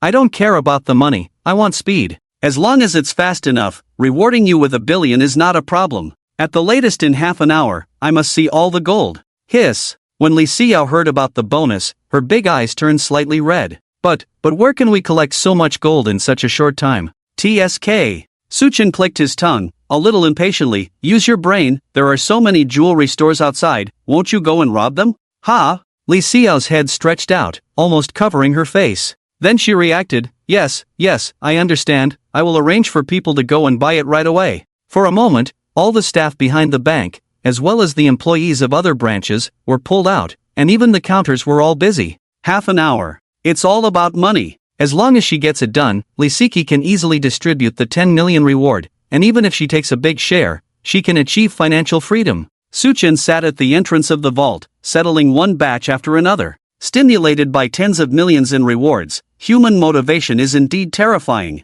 Half an hour later, the cash in Su Chen's account was completely depleted. The package is now sufficient, with a large portion still empty after packing. Done. Su Chen went online directly. With nearly 20 billion in cash, he bought up the nearby gold prices by over 10 points. Exchange at the Empire Trading Company across from the auction house, totaling 1.5 million gold coins. If these gold coins were to be repurchased at the current market price, not to mention whether it would cause market fluctuations or whether the market has goods available. Even if the price remains unchanged and the supply is sufficient, the consumption of dragon coins alone would be at least over 450 billion. This is Su Chen's true first pot of gold. Before long, after the top 500 financial conglomerates discover it, the prices in both worlds should be able to stabilize quickly. Without this funding support, Su Chen would have no way to compete with the hundreds of billions in funds of the top 500 financial conglomerates. This money must be used well. It's too extravagant to just contribute all of it to military merits, can't afford to play like that. Back at the auction house, BAS had already bought back the mounts. 3 standard high-quality imperial warhorses, called warhorses, but in fact, their appearance is already very different from the Blue Star horses. Because these are breeds that the Empire has selected over the years by crossbreeding warhorses with horned monsters. Standing over 2 meters tall, a faint protrusion of a small horn on their heads, strong hooves, robust muscles, and a sense of tiger roar between breaths. The only downside is their high consumption, as this guy, when running at full speed, needs to eat magic gems. It costs at least 100 gold coins per 100 kilometers. Similarly, their advantages are also outstanding. They have astonishing endurance, and if not lacking magic gems, they can run all the way from Helsin to the Imperial City. They are extremely fast, with the cruising speed of an Imperial warhorse being 200% of a player's normal speed, and if combined with mount skills, it can even reach close to 300% of top speed. On the left, Ling Ruoxue was stroking a snow-white warhorse, constantly smoothing its mane, looking as if she was about to drool. The mounts have arrived, so let's set off. Su Chen spoke. Ling Ruoxue suddenly turned around, a bit shyly murmuring, I think I want this one. Su Chen never looks at the appearance of these things, only at their attributes. Unless it's a famous breed, all imperial warhorses are more or less the same. BAS chuckled, Yunxue is indeed more suitable for this young lady. Yunxue? Is that its name? Ling Ruoxue whispered softly, feeling even more fond of it in her heart. After BAS finished speaking, he turned and led over a jet black and shiny warhorse with snow-white hooves. At first glance, this warhorse gave off an extraordinary aura, with a hint of pride in its eyes as it looked around. Sir, this Wuyan Gaishui is a rare breed from the south, and you've chosen the most suitable one. No wonder BAS just said the white horse was for Ling Ruoxue, it turns out he had picked out Su Chen's mount. This old steward might not be good at other things, but he's good at buttering up. With no choice, Qian Duoduo led the last yellow-maned warhorse. After skillfully mounting the horse, a pensive expression appeared on his face. Yunshui, Woyun Gai Shui? Not bad, not bad, this cover is good. Su Chen hadn't understood yet. Ling Ruoshua blushed and couldn't help but scold, Qian Duoduo. Qian Duoduo looked innocent. What did I do? With that, he spurred the horse's belly, and with a swish, he darted out. Ling Ruoshua naturally mounted her horse and chased after him. Su Chen frowned slightly, then turned to instruct, send a letter to the Reynard family, saying that someone was seen looting their family sword and wants to come and claim credit. Sir, this. Baes saw that Su Chen's expression was off and dared not say more, immediately nodding, yes, I'll arrange it right away.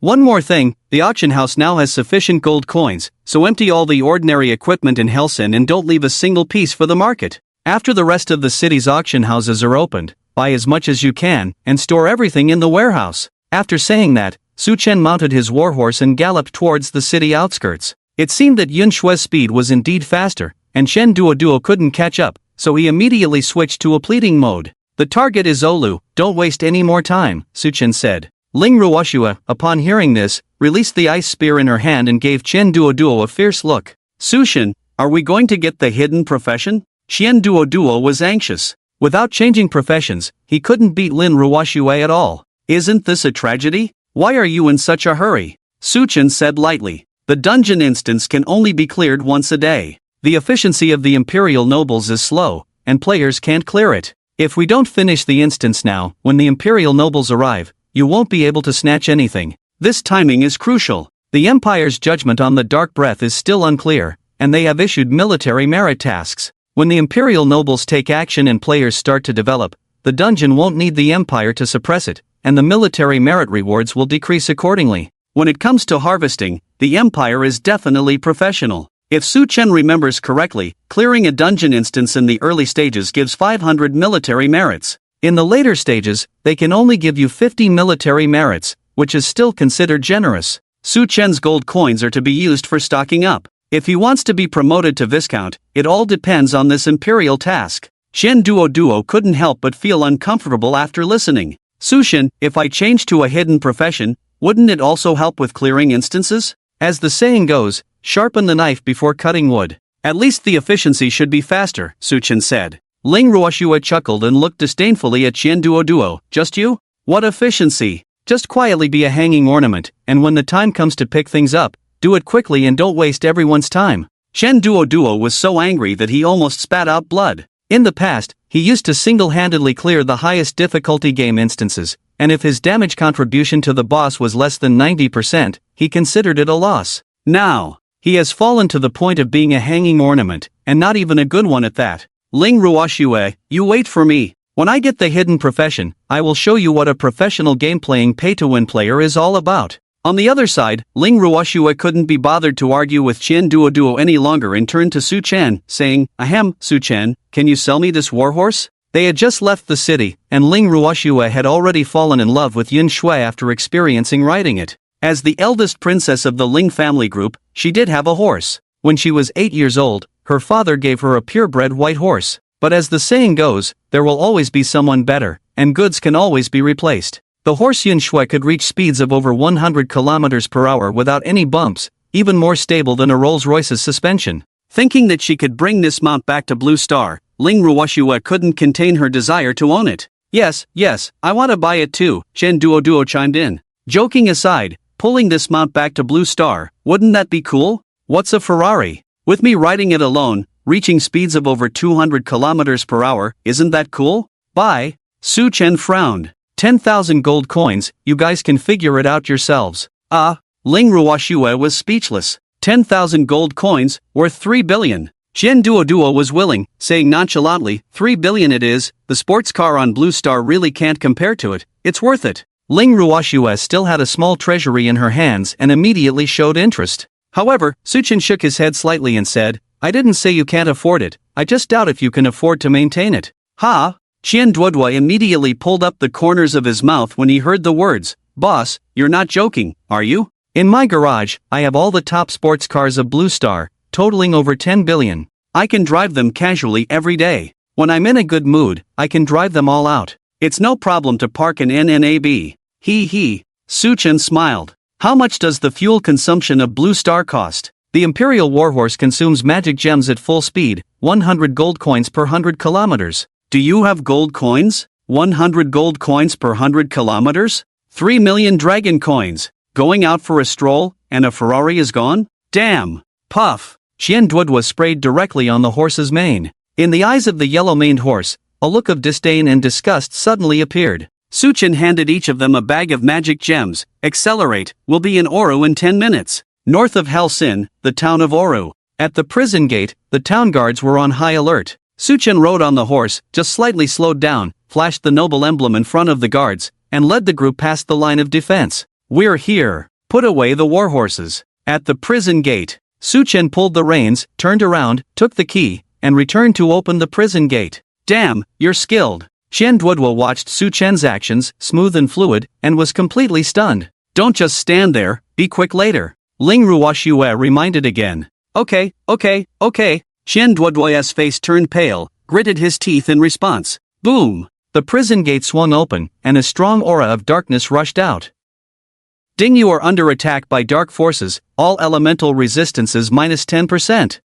Back to normal. Suchen heard the prompt and knew that the instance had returned to normal. Since that's the case, there's no need to hesitate. Assault! Suchen flashed in, leaving only a few residual images. At the entrance, Xian Duodua hadn't reacted yet, only to see flashes of lightning in the prison, followed by a crackling sound, the aura of darkness dispersed, and the vision gradually returned. Looking around, there were no traces of any monsters in the hall, not even Suchen's figure. On the ground, dark, glossy beads lay quietly there. What are you standing there for? Get to work. Ling Ruoxue sighed and quickly ran into the hall to diligently pick up the trash, a sacred and honorable task. Xian Duodua saw this scene, his eyes almost popping out. Damn, is it over just like that? Hiss. Xian Duodua took a deep breath. He knew Suchen was abnormal, but he didn't expect him to be this abnormal. Clearing the instance in a second. Is this person for real? But regardless of the surprise, there's still work to be done. Although he had never been a pendant,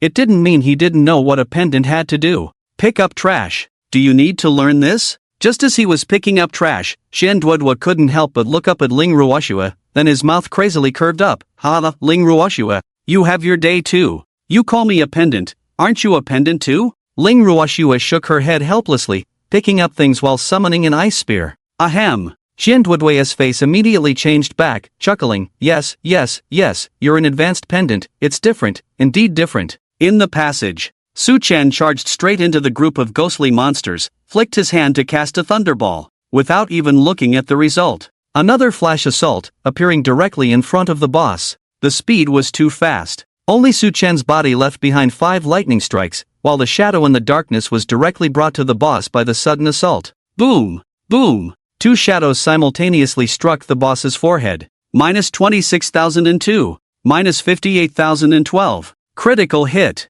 Minus 25,005. The next moment, the thunderball exploded in the boss's chest. Hashtag name? Minus 58,200. For a moment, Suchen was surrounded by the ravaging figures of thunderballs. 32% resistance penetration. Suchen's panel damage was all filled up. Not to mention ordinary ghosts, even elites and bosses couldn't withstand the sweep of the thunder wave. One move. Suchen didn't even release the second thunderball, all the ghosts, elites, and even the boss in the dungeon were wiped out. Ding, dungeon cleared, time spent 3 seconds. Ding, new record in the instance. Ding, player Suchen refreshes the dungeon clearance record, due to the clearance time being less than 10 seconds, breaking the limit, special reward of 100 high-quality phantom stones. Dungeon hall. Just as Xian Duoduo finished speaking, the sound of clearing the instance was heard. Damn it! Is this still human? Can you give me a way out? Alas! Ling Ruoxue also sighed in relief. This guy is even more abnormal than before. Even if Li Weina came over, the speed of clearing monsters would be at most like this, right? The things under his command have become faster. If they don't pick up the items soon, Suchen will clear the instance and come back. If they haven't picked up all the items in the hall, are those items still useful? Damn, the experience is so terrifying. I'm already level 15. Xian Duoduo and Ling Ruoxue only shared the experience in the hall. They were far from the dungeon below and couldn't share it. But their levels were low. The experience cleared in the hall was enough for them to level up a few times. Ling Ruoxue didn't level up. She had skills to practice and couldn't level up first. At the same time, in the central part of the empire, in the territory of Count Reynard, a servant hurriedly rushed into the manor. In such a hurry, what's the matter? In the garden, Reynard's brother Morris was practicing swordsmanship and interrupted. Lord Morris. It's a message from young Reynard. The servant settled down, gasping for breath. Morris frowned, quickly grabbed the letter from the servant's hand, and scanned it quickly. Someone intercepted the family's people and wants to bring the loot to claim credit? To be honest, before Morris read the letter, his heart was about to jump out. He sent someone to intercept his brother's servant, hoping that his nephew, who had no noble demeanor and only yearned for freedom, would die in the army. Now young Reynard has been missing for days, but suddenly there is news. He really thought his plan was about to be exposed. The failure of plotting against the Count brothers' estate would only lead to the Empire's ruthless sanctions. But who could have thought? The content of the letter was even more damn weird than what he did. Bringing loot to claim credit? Can a person really do that? Even a fool couldn't do it. Dong dong. Another servant rushed in hastily. Lord Morris, there is someone at the door holding the family token, saying he wants to see the Count. Ha! Morris was first stunned, then his mouth crazily curved upwards. Ha ha ha! Let's go, let's see this audacious thief. At the manor gate, the president of the Rec Group, Little Rec, was confidently waiting here. Behind him was Charlie, who had bid 13 billion for the Thunder Sword. President, we have found out that Count Reynard is a traditional noble of the Empire, skilled in the wind swordsmanship, renowned in the Empire. In every generation of the family, each Count is a top expert in the Empire, with deep heritage, far beyond the comparison of ordinary nobles. This time we've hit the jackpot. Little Rex smiled at the corner of his mouth. The people of the Dragon Kingdom are short-sighted. They don't understand the importance of the nobility's face, the family's unique weapon, which is a token. Where can those peasants understand the value of such things? Su Chen is just luckier. After I gain the trust of the Reynard family, there will be no one in eternity who can compete with the Rec Group. Charlie chuckled. Yes, you are right. Creak. The heavy manor gate slowly opened. Morris strode out with his servants. Where is the token? It's right here. Little Rec took the wooden box next to him and presented it. With a sad expression, Honorable Count Reynard, I am very sorry that I could not save the members of your family. But after our bloody battle, we ultimately did not let the thieves succeed, finally saving this family sword. Morris reached out and took out the sword of Gale and Thunder. His eyes were full of sadness. Little Reynard is naturally proud and does not want to rely on the family. The Count sent this sword to tell the military that this is the heir of my Gale family. Anyone who tries to harm him is declaring war on the Gale family. After listening, Little Rec could no longer contain his smile on his face. Just about to speak, Morris's expression instantly turned cold. However, your audacity is astonishing. You killed members of my Gale family and dare to come here seeking credit? Do you think all members of my Gale family are idiots? Ha! What? Little Rec was stunned. Sir, what do you mean by this? Morris snorted coldly, and the sword in his hand burst into thunderous light. With electric snakes rising into the sky, the dignity of the Gale family cannot be provoked. Even mere commoners dare to act like this, seeking death. One sword, thunder strike. With a shout from Morris, dozens of lightning bolts flashed out of the sword. -51000200, -400500. With one strike, everyone from the Rec Group died on the spot. Blue star. Little Rec woke up by the villa pool with a dumbfounded look on his face. After a while, he finally realized what had happened. The sword of Gale and Thunder was gone. The hidden profession was gone. 13 billion in cash was gone. Even his rare equipment and magical items were gone. Su Chen, how dare you cheat me? In the first level of the dungeon, Shen Duo and Ling Ruoxue finished cleaning up the hall, still full of shadow pearls. What a tragedy. I haven't even seen what the boss looks like. Su Chen glanced at his experience and thought, only leveled up by 1. The number of monsters is not as many as last time, and with 2 pendants, we didn't get much loot. But now there are more dungeons, still the fastest way to level up. Ordinary players definitely can't keep up with this speed. Even if a large guild reserves a dungeon for one person, they can't catch up. 3 seconds to clear a dungeon, a few minutes to pick up items, the longest time spent on the road. After the normalization of the dungeons, the drop rate of boss is a bit miserable, only 1 weapon dropped, nothing else. But military merits and shadow pearls are the key. 500 military merits are equivalent to saving 5,000 gold coins. Isn't that a profit? Not counting additional rewards. Not counting the drop rate of sets. A stable income from a dungeon, around 200 shadow pearls, with over 20 high-quality shadow pearls. Su Chen and the others took the materials in their hands and tore open a teleport scroll. Let's go! Chen Duo was slightly stunned. Go back to the city now? Aren't we supposed to keep running dungeons? Instantly reaching level 15, this is too cool. Even without changing jobs, having a high level is definitely an advantage. Su Chen glanced over and said lightly, of course, we will keep running dungeons. Don't complain about being tired later. Ha ha. Chen Duo chuckled. Me? Complain about being tired? Impossible, absolutely impossible. Just at this leveling speed, I could level up for a lifetime. Su Chen didn't say much. He turned and stepped into the teleportation array. When he came out, it was not Hellsin, but a main city to the east of Hellsin. Let's go, follow me. Su Chen summoned his mount, mounted directly, and galloped out. There were over 100 main cities in the Eternal Empire, with most of the prisons located in the small towns around the main cities. Normally, there would be 3 to 5 prisons around a main city.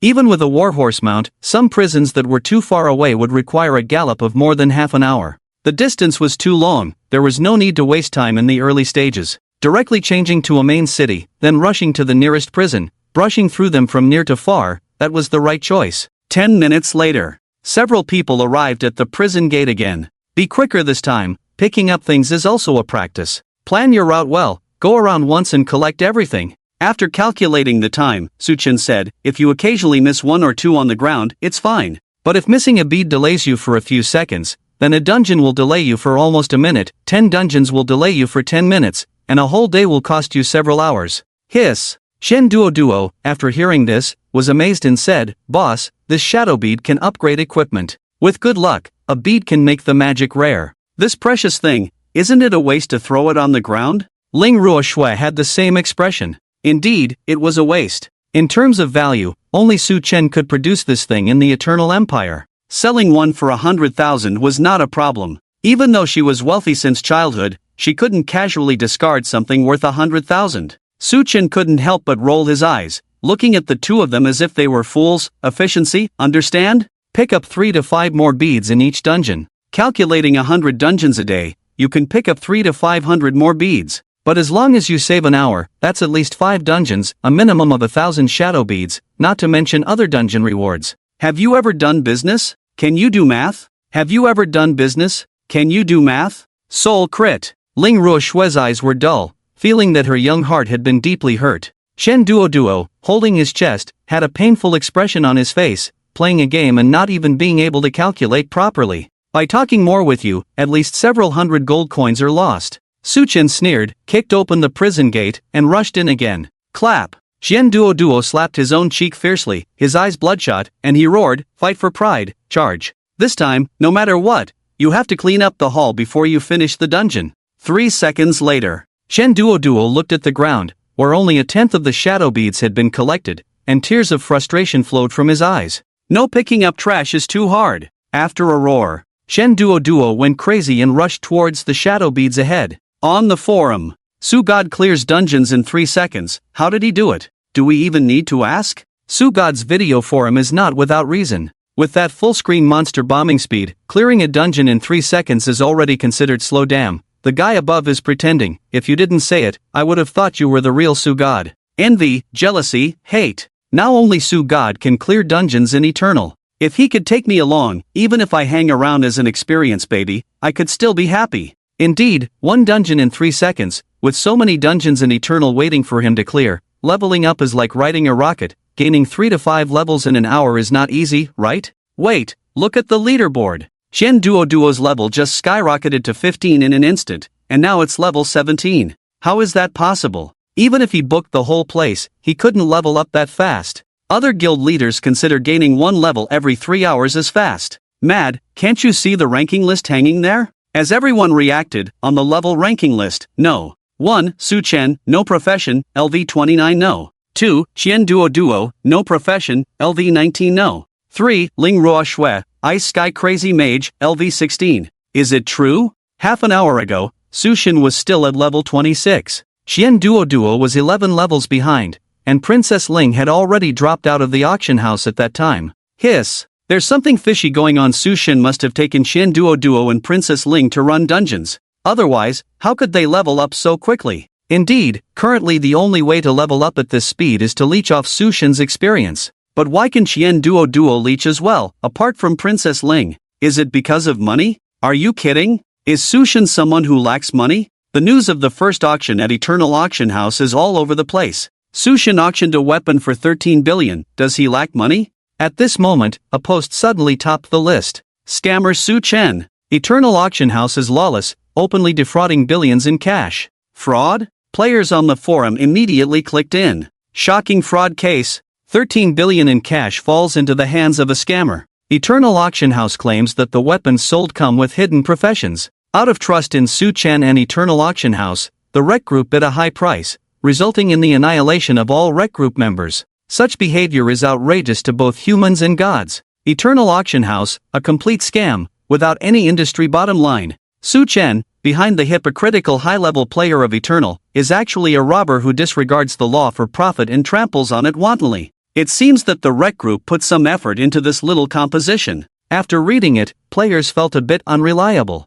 You auctioned the weapon, then went to change to a hidden profession with the weapon, and got wiped out by NPCs. Is there any necessary connection between them? If Eternal Auction House guaranteed the hidden profession, then Eternal Auction House should take you to change professions. After all, sales come with services. If the auction house didn't take you to change professions, did you go on your own, or did the auction house not include the profession change at all? Little Rec replied to the comments immediately. We have the auction video as evidence, everyone will know after watching it. The full video of the auction was released immediately. The auction with an entry ticket of up to 200 gold coins was definitely something most forum players had never seen before, so they became interested immediately. However, after watching it, the players burst into laughter. Ha ha, so funny. Su Shen never mentioned providing profession change services, right? But to be fair, Su Shen's introduction did seem to hint at something hidden. If this were in Blue Star, operating a real auction like this would definitely be problematic. But it's just a game. Su Shen's introduction was quite clear. The story behind the weapon, whether it's a real story or not, he didn't guarantee it. This is like Zhou hitting Huanggai, one willing to fight and the other willing to suffer. Su Shen has done his best. After all, there is indeed a story behind that sword. Maybe you just didn't operate it correctly and didn't find the right way to use it. Makes sense. Eternal's realism is too high. This sword might really be a hidden profession-changing item. You just didn't find the right method and got wiped out when you went straight to them. Why not try a different approach? Rec Group? The whole team was wiped out. Everything was gone. Do you think it's possible to try again? TSK Tisk, then there's no way. If it were another game, those scammers would love to make up 100 stories for you, or even sell you trash items as treasures. I can only say, OP, you are still too young. If it were really a scam, you probably wouldn't even find your underwear after being scammed. But it's okay, the Rec Group is rich, 100 billion, no big deal, no big deal. Little Rex people were almost driven crazy. Originally, they wanted to expose the scammers on the forum. Even if they couldn't punish them, they at least wanted to ruin the reputation of the Eternal Auction House for eternity. But when this player came up with a few idioms that couldn't even be translated, the situation changed drastically. Now they were all mocking themselves for lacking experience. Have you all gone mad? This is blatant fraud. This is robbery. This is a crime. How can you speak up for robbers? With these words, the forum players were not happy. TSK, we are guiding you on how to play the game, and you're not grateful? If you say it's a crime, then it is. Why the hell didn't you report it? Ungrateful fool. Are you stupid? Exactly. Don't talk about whether the Eternal can handle it, even if they can. The auction house video clearly states that they don't guarantee anything. You bought the weapon yourself? Who are you blaming? Just trash. And what about the Rec Group? Can't even play the game, just embarrassing themselves in Eternal. Little Rec was almost twisting his mouth in anger. If reporting could solve the problem, would he not report it? The problem was, he already did. It was useless, they couldn't even file a case. Little Rec was furious, preparing to send his men to completely wage war against these forum idiots. Ding ding. A private message from the forum came. Rec Group? To sanction scum like Su Chen, relying on the forum is not enough. I've tried it. If you're interested, I have a good plan, but it requires a little financial support. Ha! Little Rec was immediately interested and replied to the other party. Tell me the plan. One day passed. Late at night. In the northern part of the empire, the snowy landscape reflected the moonlight as bright as day. Not far away, the prison shrouded in black mist looked particularly conspicuous. Miss Ling, are your hands okay? Shen Duo was weakly lying on the horse, holding his hands up, letting them sway in the snow. Ling Ruoxue gritted her teeth and said, "It's okay." Shen Duo took a deep breath. He was really struggling a bit, brushing all day, resting and eating on horseback. He hadn't stopped at all. Picking up trash not only required skill but also strained his back. Shen Duo felt that at this rate, his girlfriend's consumption rate would be several times faster than before. If he hadn't boasted earlier, he would have called for help long ago. "Hey, do you remember how many instances we cleared today?" 99, this is the 100th. Ling Ruoxue replied briefly and decisively. "Wow, 100. Shen Duo finally perked up. 100 instances, he had no skills to practice, his level had reached 42, a full 10 levels higher than Ling Ruoxue. But he still couldn't beat her. Ling Ruoxue was a hidden class, and at level 32, she could easily kill his fragile character. Su Chen's level was even more frightening, reaching 48. Ahead. Su Chen's efficiency was as steady as a machine, unaffected in the slightest. He kicked open the prison gate alone and charged in. Shen Duo could only sigh helplessly, following behind, painfully picking up trash while excitedly watching his level soar. Experiencing pain and pleasure. Where are the monsters? Su Chen broke into the lower level of the dungeon, where the passage in front of him should have been filled with ghosts, but now it was empty. He passed through the passage. At the entrance of the warden's office, the boss was nowhere to be seen. Su Chen wandered around below for a while but didn't find any trace of monsters. A bit strange. Before long, Shen Duo and Ling Ruoxue came down. "Wow, boss, your skills have improved again? One person cleans up faster than the two of us?" After brushing for a whole day, how could Shen Duo and Ling Ruoxue's speed not have improved? After they finished cleaning up, they could just help Su Chen clean up the rest. Seeing nothing this time, it was no wonder they were surprised. The instance is not over. Su Chen's eyes narrowed, and he quickly rushed back to the upper level. At the hall entrance, the dense breath of darkness had already sealed off the surroundings, and the exit had disappeared. Su Chen directly tore up a traditional scroll from his package. The teleportation gate that should have appeared remained silent for half a day. Mutated? Then logging out won't work either. Su Chen furrowed his brows slightly and muttered to himself. Seeing that something was wrong, Ling Ruoxue followed up. "Su Chen, what's going on?" Suddenly, a hoarse voice of hell rang out around them, piercing their eardrums. He. Now you want to escape? It's too late. In one day, you destroyed 99 dark dungeons. Your recklessness will surely come at a price. The voice sounds familiar. Su Chen furrowed his brows slightly and turned to look at the empty hall. The black mist surged and gradually condensed. 7 vague figures appeared in the void, hidden in the black mist, their faces looking particularly fierce. However, Su Chen recognized the leader. It was the undead summoner who had escaped from the dungeon under the little lowly's command last time. "You were lucky not to die last time, but this time you dare to come again, you really have some guts." Su Chen calmly spoke. The face of the undead summoner leader froze for a moment, and he subconsciously glanced at the new lackey beside him, looking at his subordinates with a suspicious and eerie gaze. The undead summoner couldn't help but get angry. Nonsense! With the protection of the great spirit of darkness, who can kill me? If it weren't for someone interfering last time, a kid like you wouldn't even be able to withstand a single move from me. Ha! Su Chen shook his head slightly and chuckled. "I won't say anything else, I just want to know if your face hurts?" On the side, Ling Ruoxue suddenly became nervous. There was no other reason. The last instance was resolved with the help of a professional instructor. Now that Li Weina was not around, relying solely on themselves. No, relying solely on Su Chen alone, was it too dangerous? "Su Chen, should we retreat first?" "Retreat?" Su Chen smiled. "Why retreat? Last time, you were interrupted by your teacher. This time, you guys are lucky. Watch me take you to the second transformation in one go." "Ha!" Ling Ruoxue's head suddenly felt a bit overwhelmed. Wasn't the last time to save him? Could it be that Li Weina was being presumptuous? Upon hearing this, Shen Duo immediately rolled up his sleeves, rubbing his hands and said, "Boss, let's go. I'm ready to touch the boss.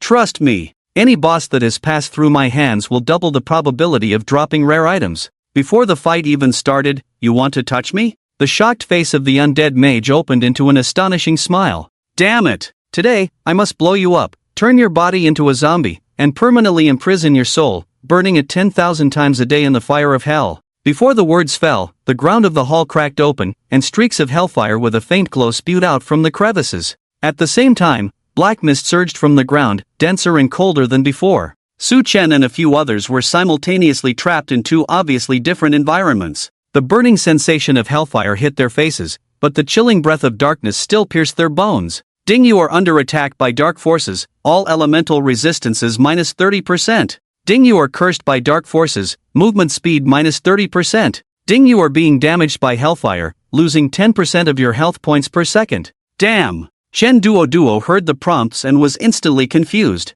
He thought Su Chen's earlier remarks were about the mini-boss that had been instantly killed before. Boss, this boss's negative status is a bit fierce. Su Chen himself didn't care, although he was powerful in team experience points, he focused on leveling up rather than practicing skills. But the level 7 instant recovery had already exceeded 20% of the norm. You guys focus on taking potions, don't die. Chen Duo seemed indifferent. It's okay, if we die, we can pick up the equipment after the fight. Leveling up too fast, Chen Duo was already wealthy enough to not care about one level of experience. Su Chen, however, did not think so and immediately said seriously, "Are you stupid? Do you think this is an ordinary boss? Is he joking about making mummies and imprisoning souls? Ha! What?" Chen Duo was completely stunned. He can prevent me from resurrecting? Making mummies doesn't matter, but if he uses special skills to imprison souls, there's absolutely no chance of revival. Su Chen knew from the dark spirit mentioned by the other party that this guy's level was a bit off. If the other party was a direct dark spirit, a divine-level existence with a mythical status, and really used soul imprisonment, even if resurrected on the blue star after death, only the body could be revived, unable to possess a soul, essentially becoming a vegetable. This situation was more common in the later stages, where players rarely encountered gods or mythical-level bosses in the early stages, naturally not encountering such situations. The current situation was somewhat unexpected for Su Chen. "B-boss, don't scare me." Chen Duo was really panicking, his calves trembling non-stop, and he couldn't speak coherently. "Is it meaningful for me to scare you?" Su Chen rolled his eyes. In the Eternal Realm, there are gods, and many rules in the game have no effect on the existence of gods. Because gods themselves are rule-breaking entities. God? True God? After these words, Shenduo's face turned pale, and Ling Ruoshui also felt chills down her spine, immediately reaching out to touch a medal on her chest and whispered, "Su Chen, should we retreat first?" Before the teacher left, she gave me a medal. She said it could break through some environmental restrictions and return directly to her side. Damn, are there such good things? Is it so comfortable to have a rich girl as a teacher? It's so cool. No wonder the Ice Emperor said to retreat. Turns out there's a backup plan. No rush, let's keep that thing for now. Life-saving items are not cheaper than ancient gems. Indeed. For the late game, this kind of item represents a life. Any other equipment pales in comparison to this. No matter how expensive artifacts are, they are not more valuable than your life. Hee. Are you scared now? Let me savor your fear. The undead summoner once again felt superior. In the black mist, the withered hands lightly waved. 7 figures emerged from the black mist. On the left and right sides, the Death Knights held the reins, sitting high on hellish warhorses. In the rear, there were 2 Death Mages, and at the very back, 2 small figures appeared and immediately merged into the darkness, making it impossible to trace their whereabouts. There were also 2 Death Assassins, adding a Necromancer summon. A pure Necromancer boss team of 7 people. Ka. Su Chen twisted his neck, mechanically brushed the map all day, his neck stiffened, rushed to level 48 in one go. The opportunity for the 4th attribute Insight has not been used yet. Su Chen muttered in his mind. Attribute Insight. Warmonger. Warmonger increases the maximum rage limit by an additional 10 layers. Each layer of rage receives an additional 50% effect bonus. If your rage is below 5 layers, you automatically gain 2 layers of rage per second. If your rage is below 10 layers, you automatically gain 1 layer of rage per second. Rage attribute acquired. Su Chen's rage burst entered cooldown. As long as there was enough rage, he could release it. Just as Su Chen was waiting for his rage, he suddenly felt a chill at the back of his neck. "Ha, do you think I'm a rookie?" Su Chen raised an eyebrow. The moment he saw the Necromancer assassin, he was already on guard against the assassin's backstab. Years of experience fighting assassins were there. Even without any preparation, Su Chen would not be hit in a vital spot by a backstab. Moreover, he was already prepared. Su Chen pushed off the ground, his figure suddenly shifted sideways, and his right arm fiercely reached into the void. Snap! His right hand firmly held the assassin's head from the void. Seeking death. "Since you want to die, I'll send you on your way, Thunderball." Su Chen's tone was icy. Sizzling thunder suddenly lit up in the hall, 5 thunder lights stacked together, with 0 distance between the 2 sides. The necromancer assassin had no chance to dodge even if he wanted to. Su Chen swung his arm, grabbed the necromancer assassin's head, and slammed him straight to the ground. Bang! Minus 57,000. Minus 112,000. Critical hit. Minus 54,500. Minus 56,200. Minus 55,800. 5 damage numbers appeared with the impact sound. Assassins pursuing critical hits and attack speed could easily sacrifice resistance, which was of no value against Su Chen's resistance penetration. With one blow, the legendary necromancer assassin's health bar disappeared directly, instantly dying.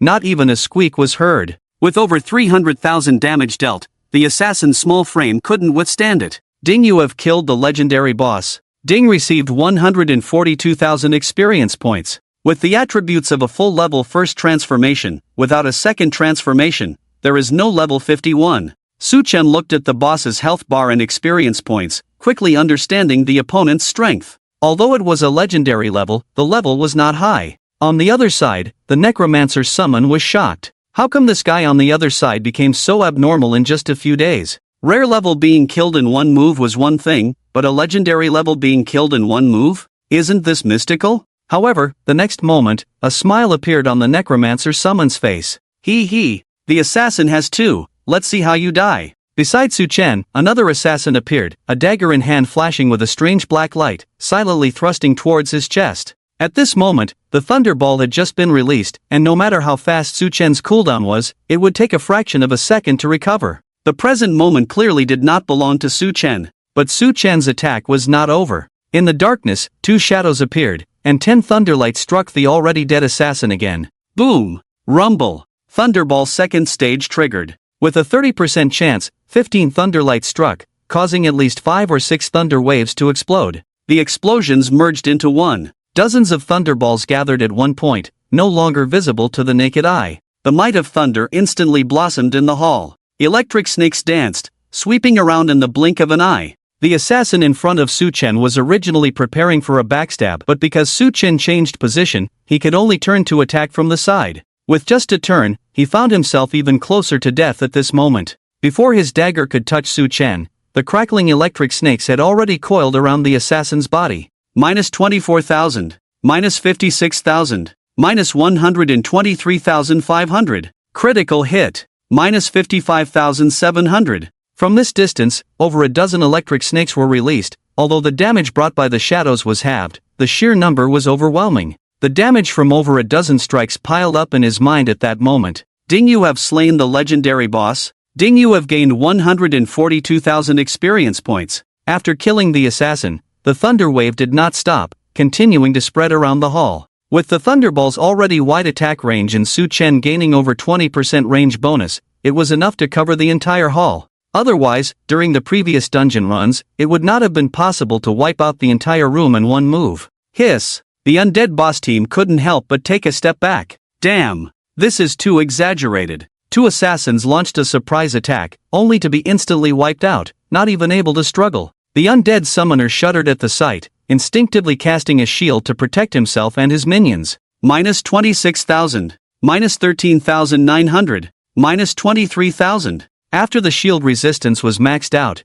the damage from the thunder wave immediately decreased. The 2 frontline undead knights were tall, thick-blooded, and high defense, blocking most of the damage. After a row of thunder wave sweeps, although the undead boss team did not encounter any accidents, each of their health bars was far from healthy. Is this for real? Why can a fully resistant shield still deal such high damage? The undead summoner clearly remembered that after receiving the dark blessing last time, the opponent could only deal damage in the thousands. Su Chen, however, smiled. How does it feel? Still manageable, right? Last time, without resistance penetration, his shield couldn't be broken without dealing over 100,000 damage. Now, even if the opponent is fully resistant, they still have to drop by 30% for me. At most, it's equivalent to 50% elemental resistance. After Su Chen's status was maxed out, the panel's electric damage output was 50,000, 60,000, with critical hits exceeding 100,000. If this damage still couldn't break the shield, then I really need to have a good chat with the game developers.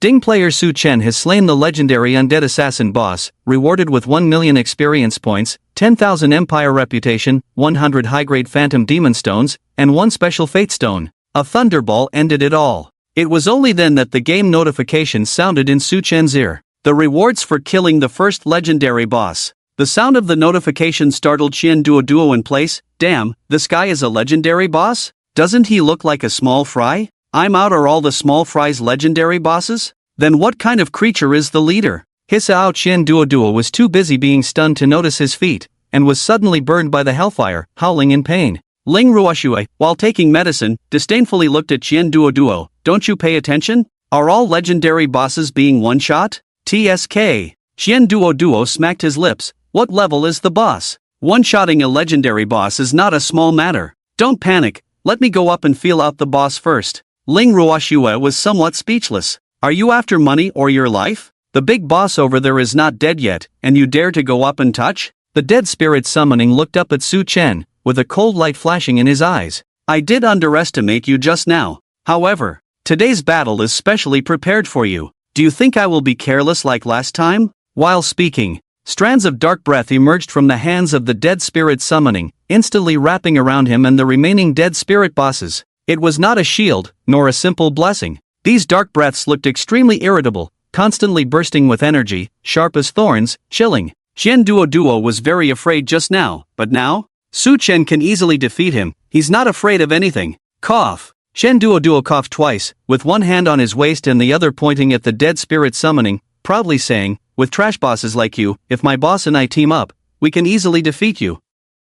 After showing off, Qian Duo threw an energy ball towards the dead spirit summoning. Su Chen's pupils suddenly shrank when he saw this, and he shouted, don't move. Too late. Qian Duo's energy ball had already been thrown. He. The dead spirit summoning looked at the energy ball and couldn't help but chuckle a few times. The group of bosses remained motionless, not intending to dodge at all. Come on, let me extract a living soul first to practice with. Bang! The energy ball hit the dead spirit knight. -92, huh? The dead spirit summoning looked at the damage of less than 100 and was instantly confused. Damn it! You talked so big just now, and this is it. Qian Duo, unfazed, with hands on his waist, was about to continue showing off. Little did he know that the thorny dark breath around the dead spirit knight suddenly exploded, instantly piercing Qian Duo's chest. Puff! Qian Duo was caught off guard and spat out a mouthful of blood on the spot. -27. Phew! Su Chen also breathed a sigh of relief when he saw this. Fortunately, you are really weak.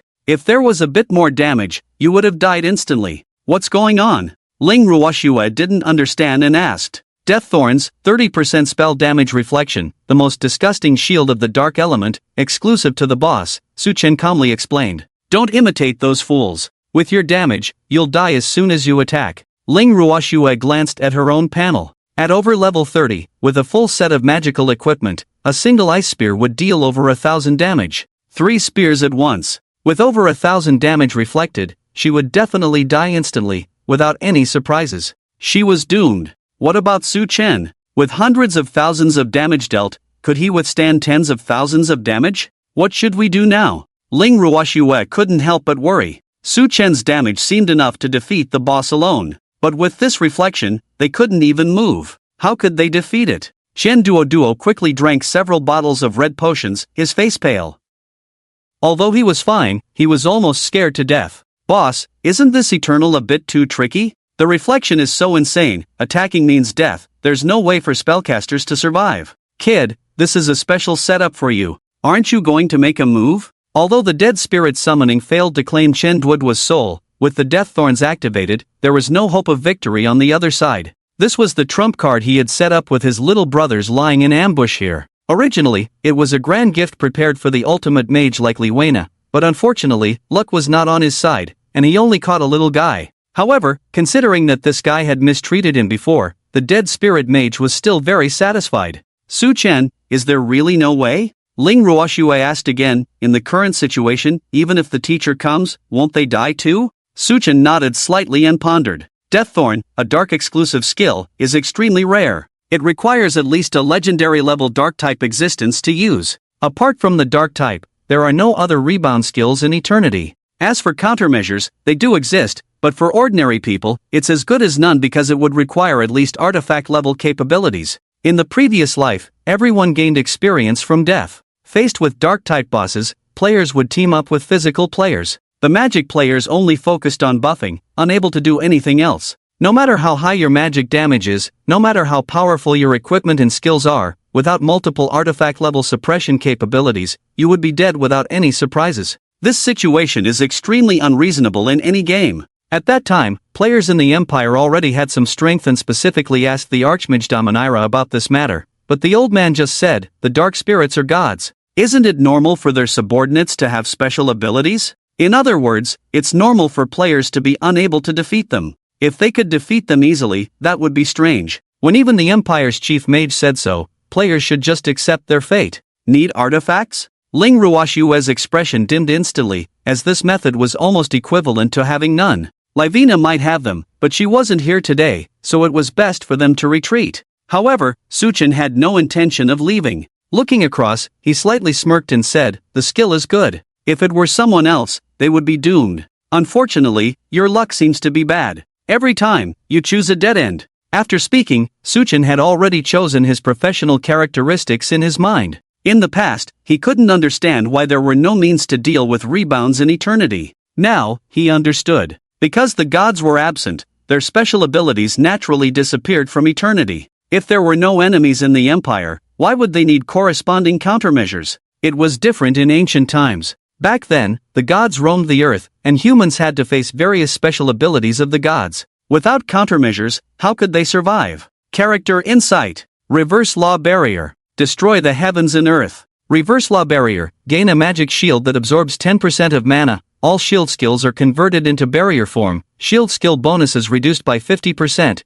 Immune to all magic rebound damage effects. Destroy the heavens and earth. If the number of surrounding enemies is less than 10, gain the Destroy Heaven status, increasing attack damage by 100%. If the number of surrounding enemies is more than 10, gain the Earth Destruction status, increasing attack range by 100%. Suchin himself had not learned shield skills. Even if he learned them later, exchanging a 50% reduction in bonuses for immunity to rebound was definitely worth it. Moreover, the characteristic itself provided a 10% magic shield. Although not much, a shield value of 10% was just under 50 points, but it was very practical to block a fatal blow. It was chosen for the sake of immunity to rebound, and he even got a shield for free. Comfortable. Destroy the heavens and earth came from the core characteristics of the Son of War God. When facing few enemies, especially bosses, directly doubling the damage output was explosive. When facing many enemies, it was necessary to quickly clear monsters. Doubling the range was incredibly effective.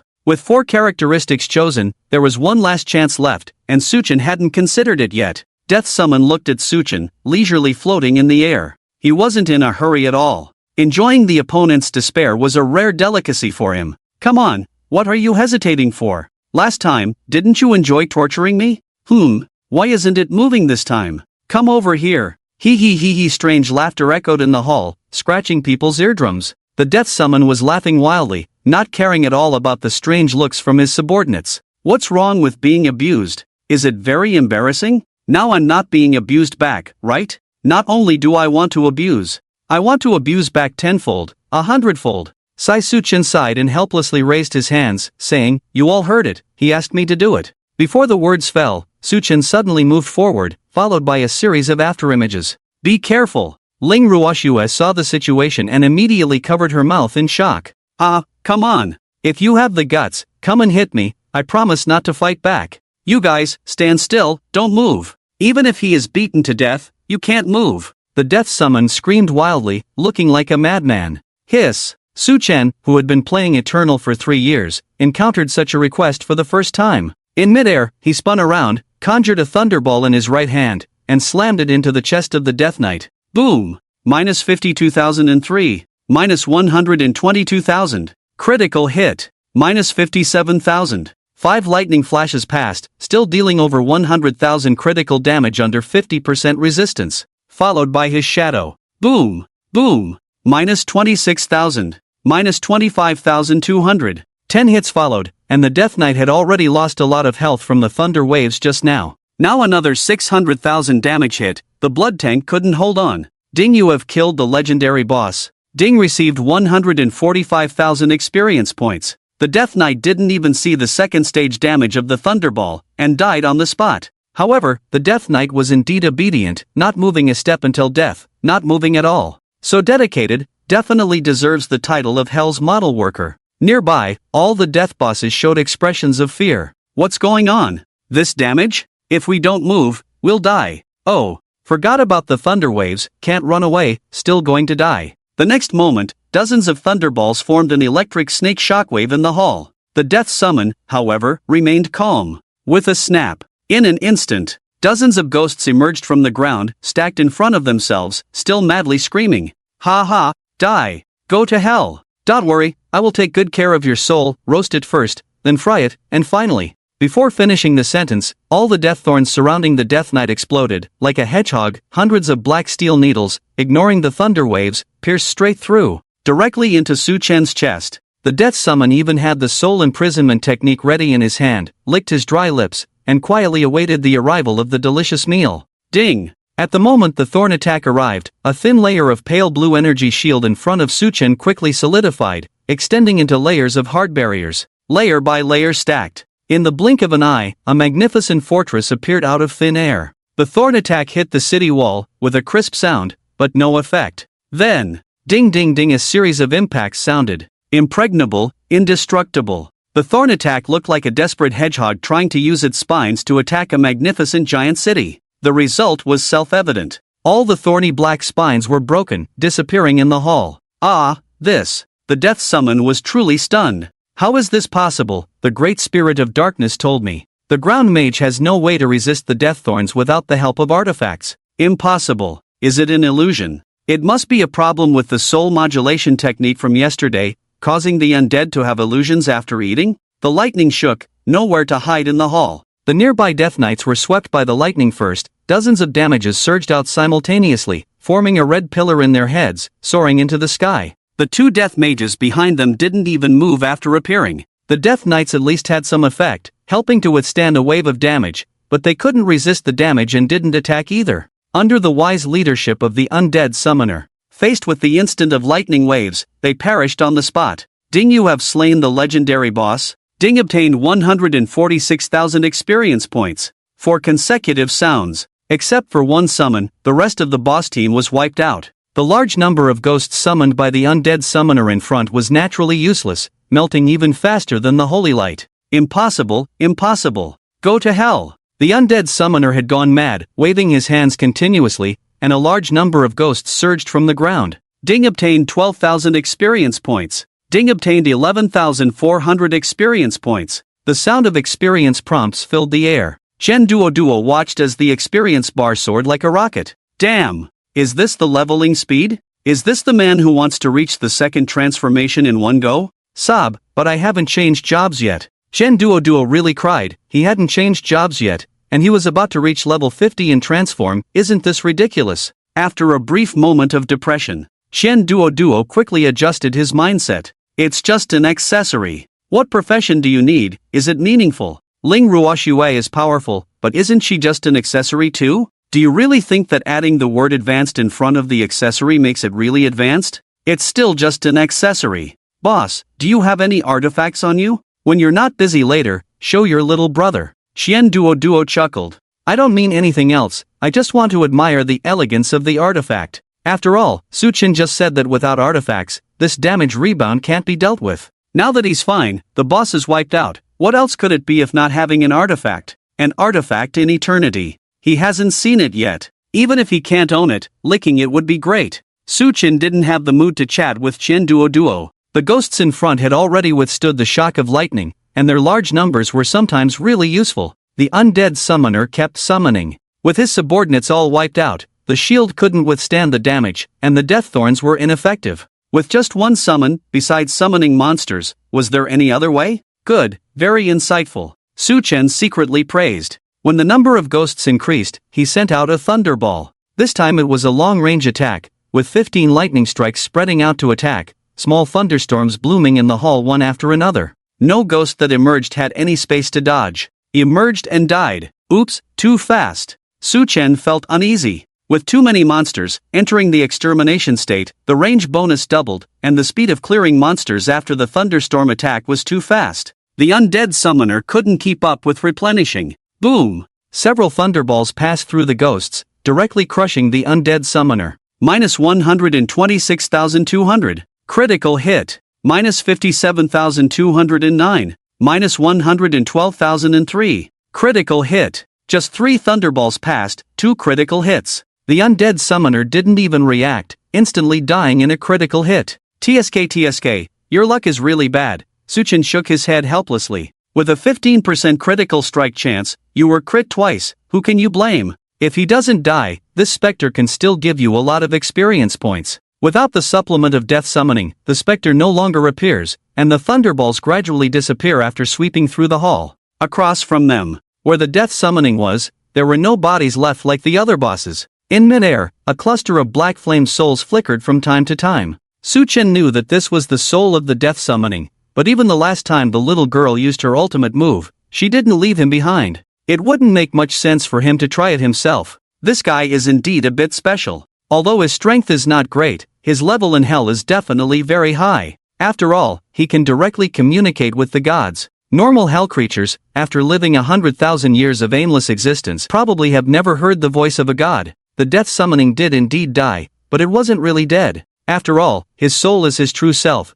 and his body can be easily replaced. It's just that he couldn't accept this result. The ambush he had prepared so thoroughly was unexpectedly defeated so miserably. If he had been the one leading the team and got defeated, it would have been fine. The key is that the spirit of darkness even gave him a guarantee. The death summoning is really resentful. Great spirit of darkness, you are the master of the abyss of hell, you are synonymous with fear, you are so great, but how could you deceive me? I am your most faithful servant, how could you deceive me? The mournful voice of the death summoning echoed in the dark hall, and the lights on the walls dimmed instantly. Along with it, the surrounding breath of darkness also began to become restless. A feeling of terror instantly struck everyone's hearts, as if at this moment they were not in the mortal realm, but in the depths of hell. Damn! Suchen exclaimed, you are really brave, daring to curse even the gods. What else are you afraid of? In the dungeon hall, the breath of darkness surged incessantly, and the flames of hell shot up dozens of meters high. Thump! Thump! The beating of the heart sounded like muffled thunder all around. People couldn't even tell if it was their own heartbeat or the evil demon god lurking somewhere unknown. Around them, the roars from hell were getting closer and closer. On the ground, the cracking crevices kept widening. In front of them, the last ray of light was eroded by darkness, and in the entire hall, only the eerie green light of the flames of hell shone. This scene was no different from being in hell. Hiss! It can't be, is the spirit of darkness coming? Could this idiot death summoning be the illegitimate child of the spirit of darkness, taking care of him like this? Su Chen was secretly shocked. Ding, you are under a strong invasion of dark power, falling into fear, and receiving 30% increased damage. Ding, you are under a strong invasion of dark power, falling into panic, and your hit rate is reduced by 30%. Ding, you are being damaged by the flames of hell, falling into a flammable state, and receiving 30% increased flame damage. 3 consecutive prompts. A row of negative statuses appeared on the panel. We can't gamble anymore. Suchen shouted, pack up, get ready to retreat. Assault! Suchen dashed forward, targeting the equipment left behind by the 2 death mages. Legendary boss. And it's the first kill. The drop rate couldn't be too bad. Ha, legendary equipment. I knew I was lucky. Chen Duoduo squatted next to the death assassin, holding a pair of boots emitting a dark golden light, and laughed to the sky. Ling Ruoxue turned her head to see that Qian Duoduo had already stripped the boss naked. She was stunned on the spot. How did you move so fast? In the darkness, Qian Duo revealed a smug smile. Under the dim light, the upturned corners of his mouth and the greedy smile looked eerie and somewhat frightening. Hee, I came over as soon as possible. Suddenly, a vortex emerged from the void. The breath emanating from the vortex was tens or even hundreds of times stronger than the darkness around it. In just an instant, all negative effects on Suchen's body doubled. His health was decreasing by 20% per second. He was fine, regenerating just over 200 health points per second. But Ling Ruoxue was struggling to keep up, unable to recover her health as fast as it was depleting. She exclaimed, Suchen. On the other side, the undead summoner seemed to sense something. Ha, you didn't deceive me after all. Master, these people deceived you. They ignored your authority, your divine power, and even dared to resist your will. The soul of the undead summoner alternated between maniacal laughter and furious roars. Die, die, die. You will all die. The will of the master shall be carried out. Fear shall shroud the eternal empire, and everyone will be plunged into an endless abyss of fear, enduring eternal torment starting with you all. Hee hee, hee hee. Suchin kept moving, quickly picking up anything that was glowing on the ground. As for the shadow orb from the ghost burst, he chose to abandon it directly. He turned around and launched a sudden assault on Qian Duo, grabbing him by the back of his collar. Hey, there's still a shadow orb, a big one, definitely a top quality item. Qian Duo waved his hands in the air. Suchin ignored him. Although he didn't believe that the spirit of darkness would appear in the Eternal Empire at this time, the situation this time was clearly different from his past life. In case it was a divine incarnation, if you die once, all equipment will be lost, definitely a loss. If the soul is not lost after death and is imprisoned, then the outcome. Badge. Suchin shouted at Ling Ruoxue on the way. Here. Ling Ruoxue reached out to take the badge from her chest. But no matter how hard she pulled, it didn't budge. Oh no! Ling Ruoxue suddenly froze, then anxiously said, the badge won't come off. Suchin couldn't help but roll his eyes. Did I ask you to take it out? Use it. But Ling Ruoxue wanted to use it, but Suchin was still some distance away from her, and she was afraid she wouldn't be able to take both of them with her if she used it now.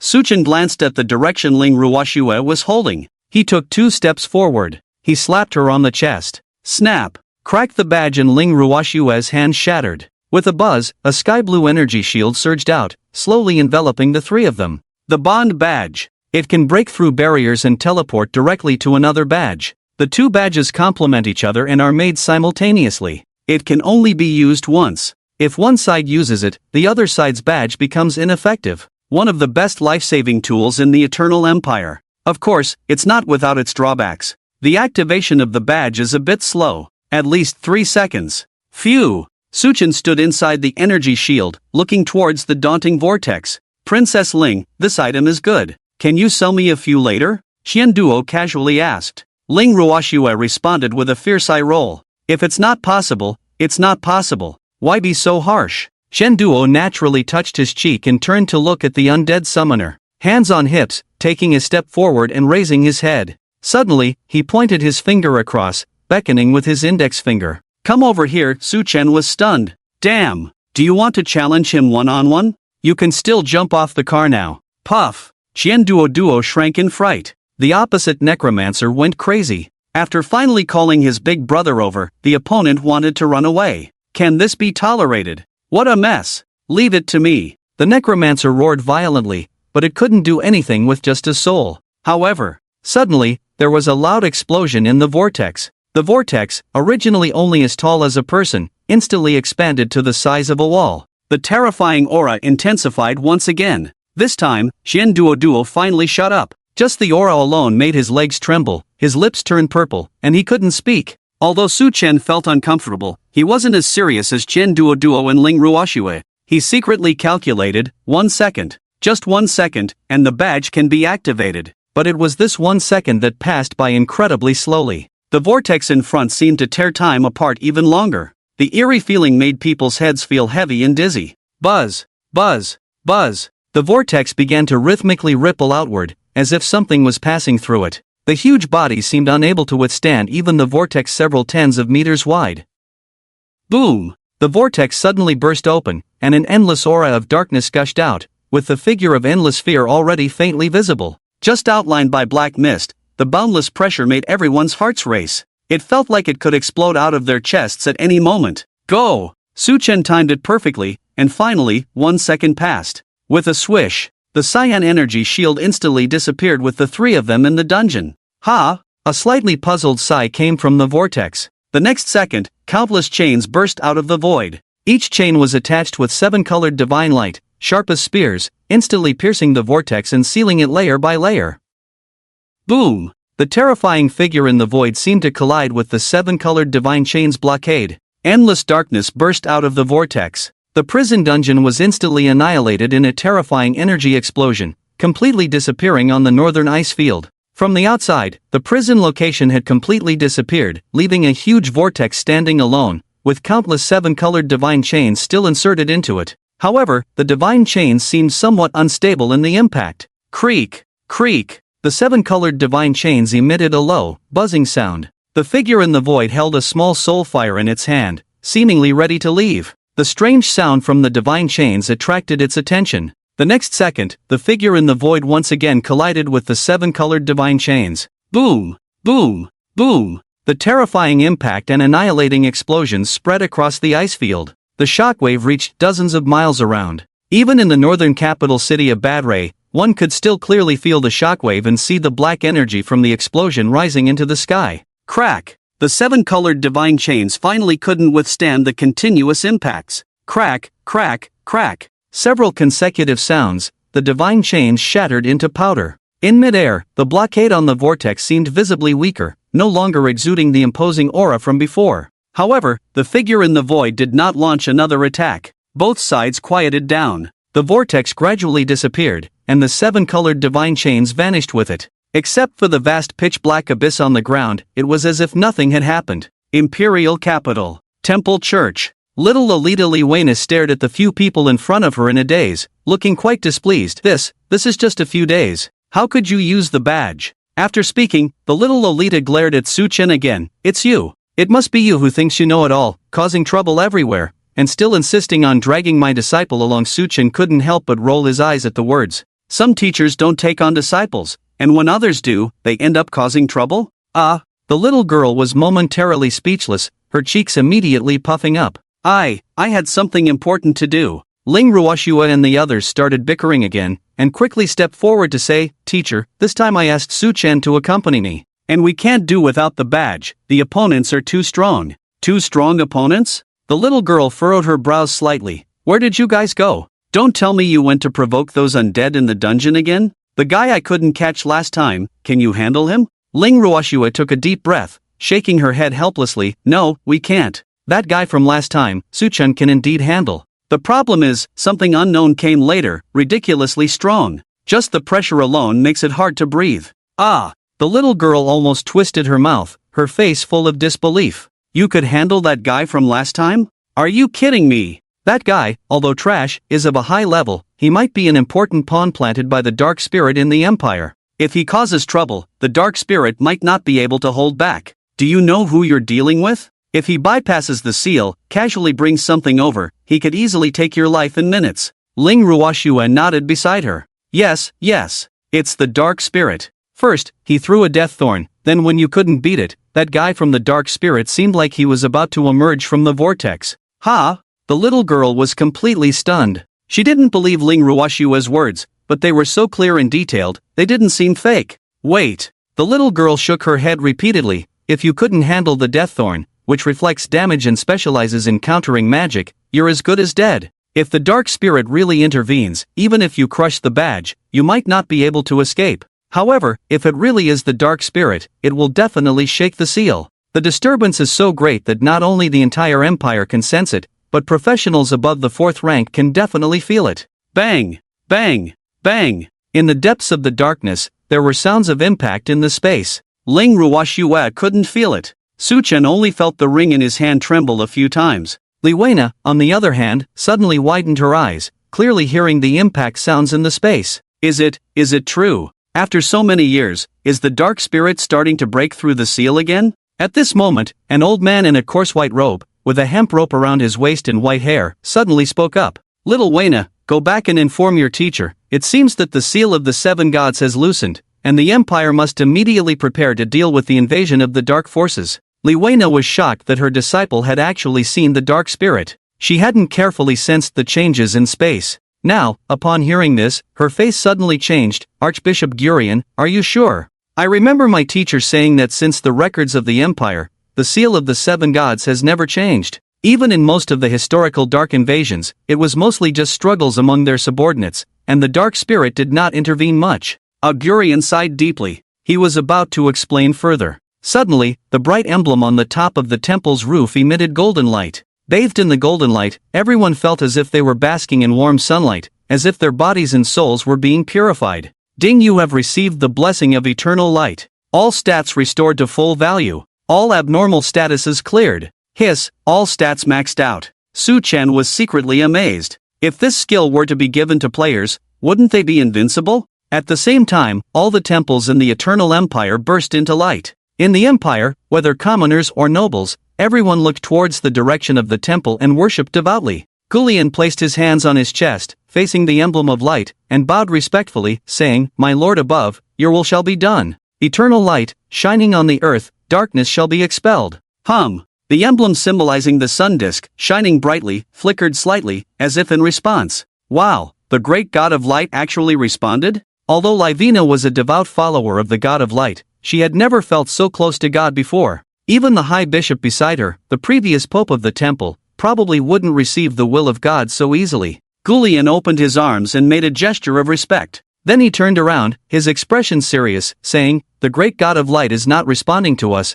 but declaring war on the enemies outside the empire." As if to confirm the words of the high bishop, the space around suddenly began to tremble violently. In the south, in the land of the barbarians, 7 blood-red pillars of light shot straight into the sky, filled with boundless killing intent and anger, impacting everything around them.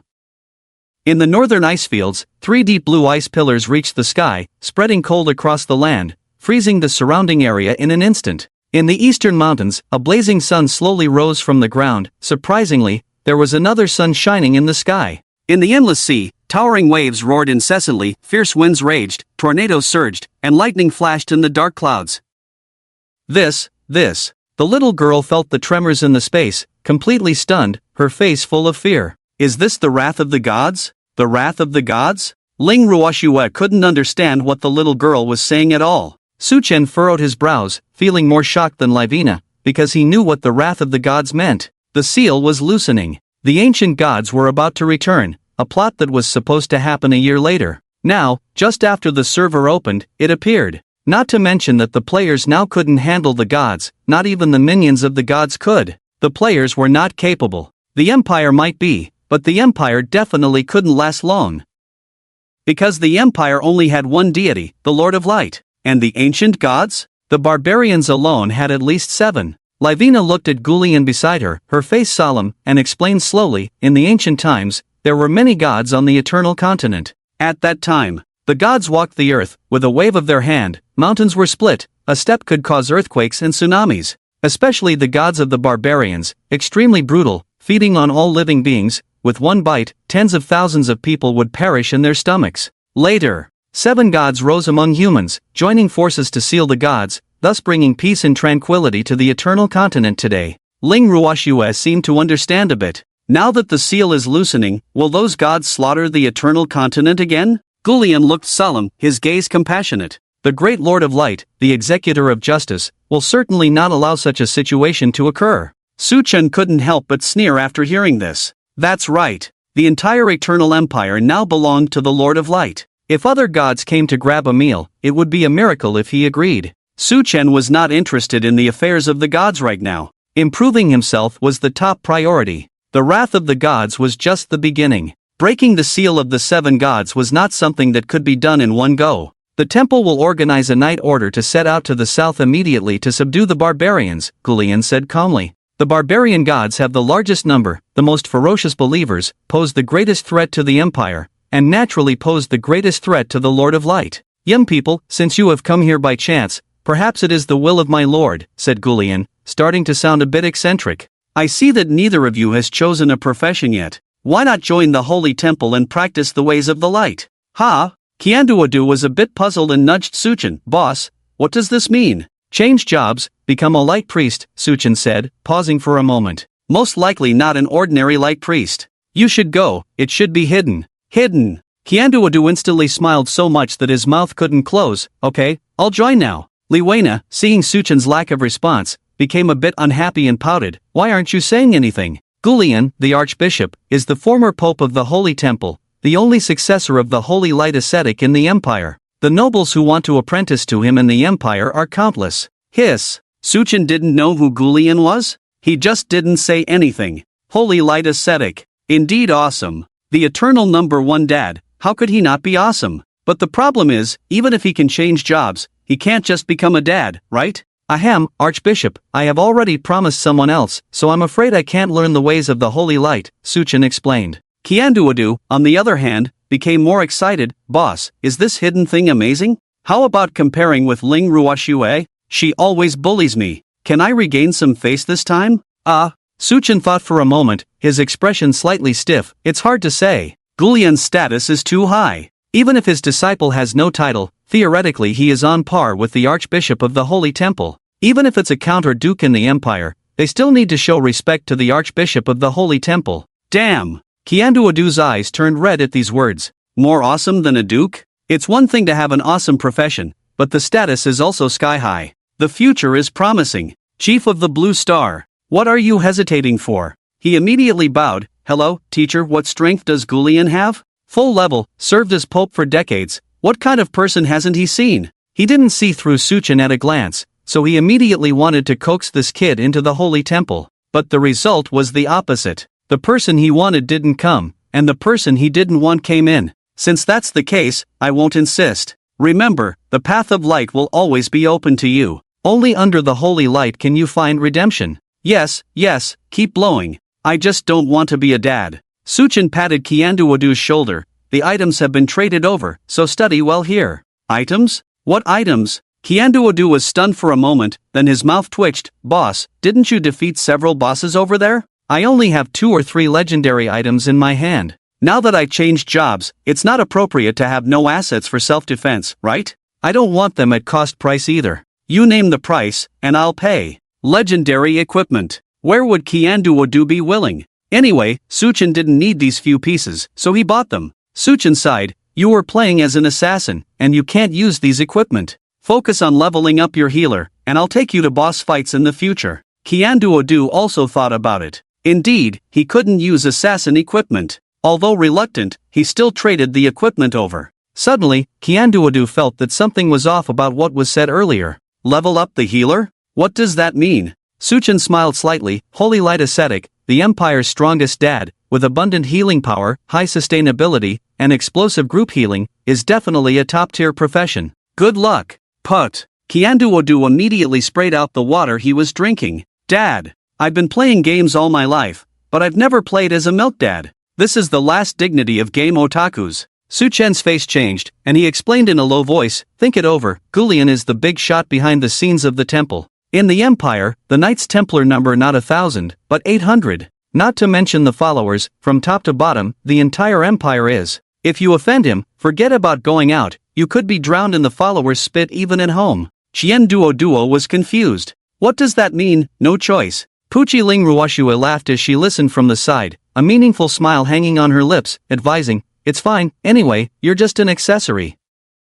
Now you can hang out your life's value, hang out your lifestyle, hang out. The sparkle in Qianduodu's eyes disappeared instantly, and he seemed to have aged several years. Stop talking, I'm going. Everyone will die, whether as light as a feather or as heavy as Mount Tai. Gulian had other matters to attend to, so he left with Qianduodu. Ling Ruoshua looked at Li Weina, hesitated for a long time, and finally decided to speak up. Teacher, about that badge. Is there any more? Li Weina crossed her arms, her face stern. Her gaze shifted back and forth between Ling Ruoshua and Suchen. After a long time. The Bond badge is an extremely rare item, even the Empire's Grandmaster-level craftsman can't make it at will. I gave it to you to save your life, not to go crazy with this reckless guy. The little girl was very dissatisfied. It was not easy to take on a disciple, one couldn't just die casually. But Suchen, this guy, was obviously a bit off track. Wherever there was danger, he would run towards it. Last time it was an ambush by the dark spirit, this time he directly provoked the wrath of the gods.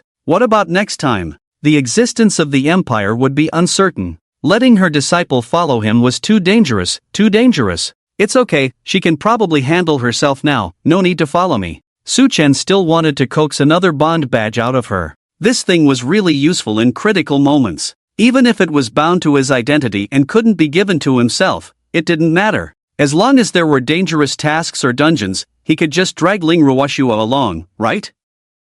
Well, in that case, you keep it safe. The little girl wasn't stingy with her disciple, it's just that the badge was indeed rare. With the wrath of the gods appearing now, the level of danger in the Empire was completely different from before. The preciousness of the Bond badge was even more prominent. I have to report to the teacher now. There might be some action in the Empire recently, don't wander around, practice well.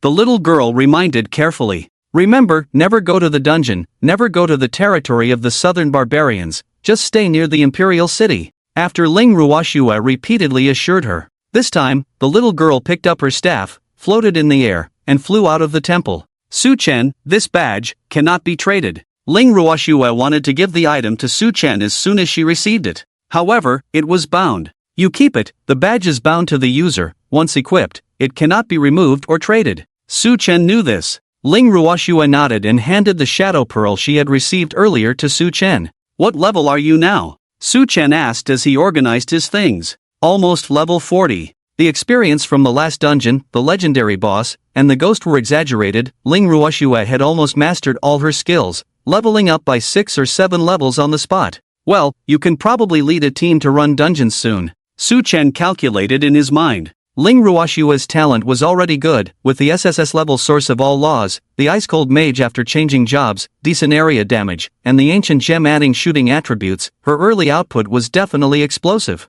What? Ling Ruoxue's face immediately looked a bit embarrassed. Didn't Li Weina just say not to go to the dungeon? Tisk Su Chen chuckled lightly. You listen to that little lowly's nonsense. If you don't go to the dungeon, how can you improve yourself? The dark spirit is sealed, it won't come out so quickly. As for the ambush, if they fail once, who knows when they will be ready next time. The wrath of the gods is not so easily triggered. Breaking the seal also comes with a price. Forget it. Talking so much is useless. Anyway, you have the badge, just be careful. What is there to be afraid of? The little lowly is still very wealthy, just trick her out of a few badges, it's nothing. Don't be stingy at critical moments, just use it. Ugh. Ling Ruoxue was completely speechless by Su Chen's words. Being a disciple and thinking about tricking the teacher all the time, it seems a bit inappropriate. But then again, one's own life is important. I'll give you some equipment, lead the team to kill, the boss will drop rare equipment, I don't need that, but the shadow orb must be kept for me. Su Chen had a lot of equipment in his hands.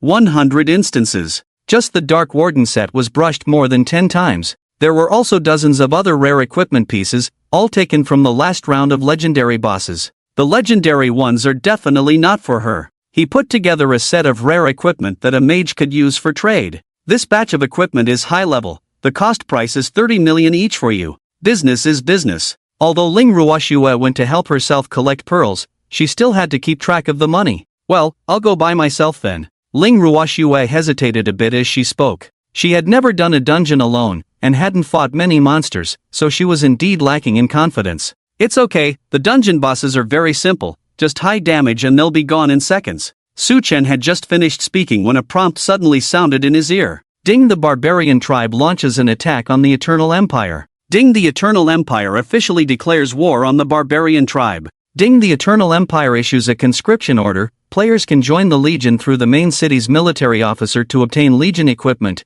Military merits can be exchanged for noble titles, equipment, and other items. Ding, the Temple of Light issues a conscription order. Players can join the temple through the Temple Cathedral to obtain temple equipment. Temple contributions can be exchanged for temple positions, equipment, and other items. Several consecutive messages were released. Ling Ruoxue stared blankly at Su Chen. Just now Li Weina and the Archbishop were still discussing how to deal with it, and now there was a result. Such a quick response naturally indicated their seriousness about the wrath of the gods. In addition, this kind of active initiation of game plot really is too shocking. Su Chen, does this have any impact on us? Ling Ruoxue is not a solo player. She has to consider the impact of the event on the Ling group. Su Chen didn't rush to answer. There would definitely be an impact. The Imperial Legion and the Temple Knights were supposed to be forces that players would only come into contact with after reaching the second transformation. Now that the Empire is facing a major enemy and calling for a large-scale conscription,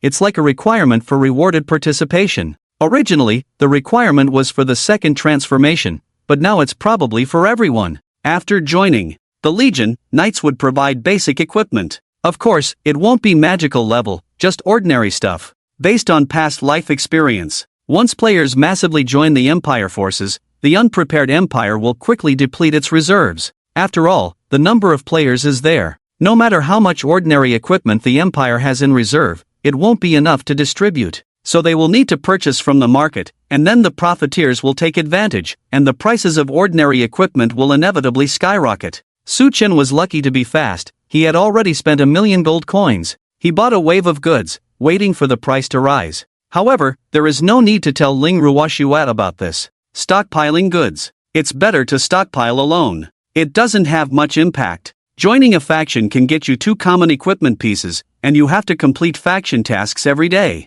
Suchen spoke directly, except for those who run instances with you, everyone else can join. The time for the handover of the Shadow Pearls with Ling Ruoxue was confirmed. Suchen tore up the teleportation scroll and returned to Helsin directly. The plot has changed too much. No matter how high the attributes are, you still have to be careful. In the auction house warehouse, Suchen looked at the loot from running instances for a day. 12 sets of Dark Warden sets, 38 rare equipment pieces, 15 legendary equipment pieces. The value of these equipment pieces cannot be calculated temporarily, but he earned over 50,000 military merits, which is equivalent to over 500,000 gold coins. What's more important is, 24,000 Shadow Pearls were obtained. Over 2,200 high-quality Shadow Pearls. The Empire faction entering early, common equipment is actually worthless to the consortium, but rare equipment is still valuable. Suchen held the Shadow Pearls in his hand, aiming to control the resources of rare equipment. Of course, even a gambling addict has dreams.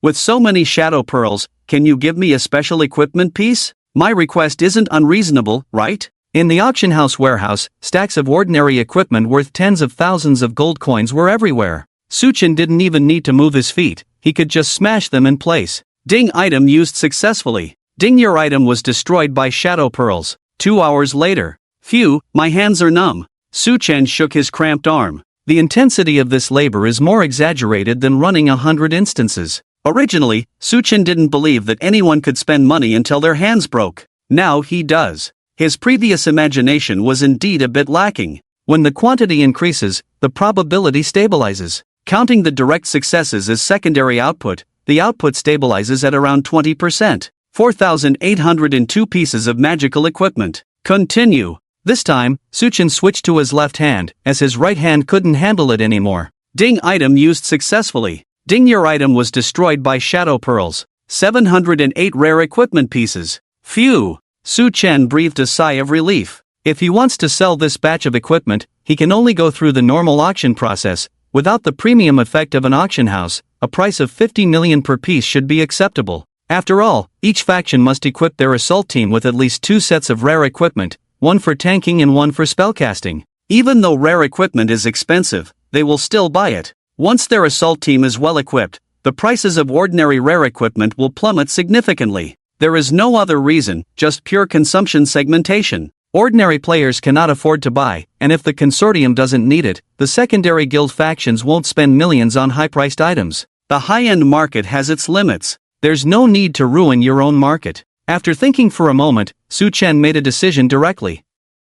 It's more appropriate for this batch of equipment to disappear into eternity. Otherwise, who would I sell my instance sets to? High-quality Shadow Pearls. There's no need to use ordinary Shadow Pearls to further enhance rare equipment. High-quality ones are indeed expensive, but Suchen can afford it, so be it. This time, let's get a bit mystical. Suchen took a deep breath. 700 rare pieces, you can't tell me you'll only give me one legendary set, right? Ding, item used successfully. Ding, your item was destroyed by Shadow Pearls. Ding, item used successfully. Ding, new item obtained, Macross Staff. Ding, item used successfully. Ding, new item obtained, Balanced Elements. Ding, item used successfully. Ding, obtained a new item, Odeshu Battle Axe. Over 700 pieces of rare equipment. If any of them appeared in the hands of any Blue Star consortium, it would be enough to make them rise instantly, indisputably becoming the eternal first power. But now not even a quarter of an hour has passed. This batch of equipment has all disappeared after eternity.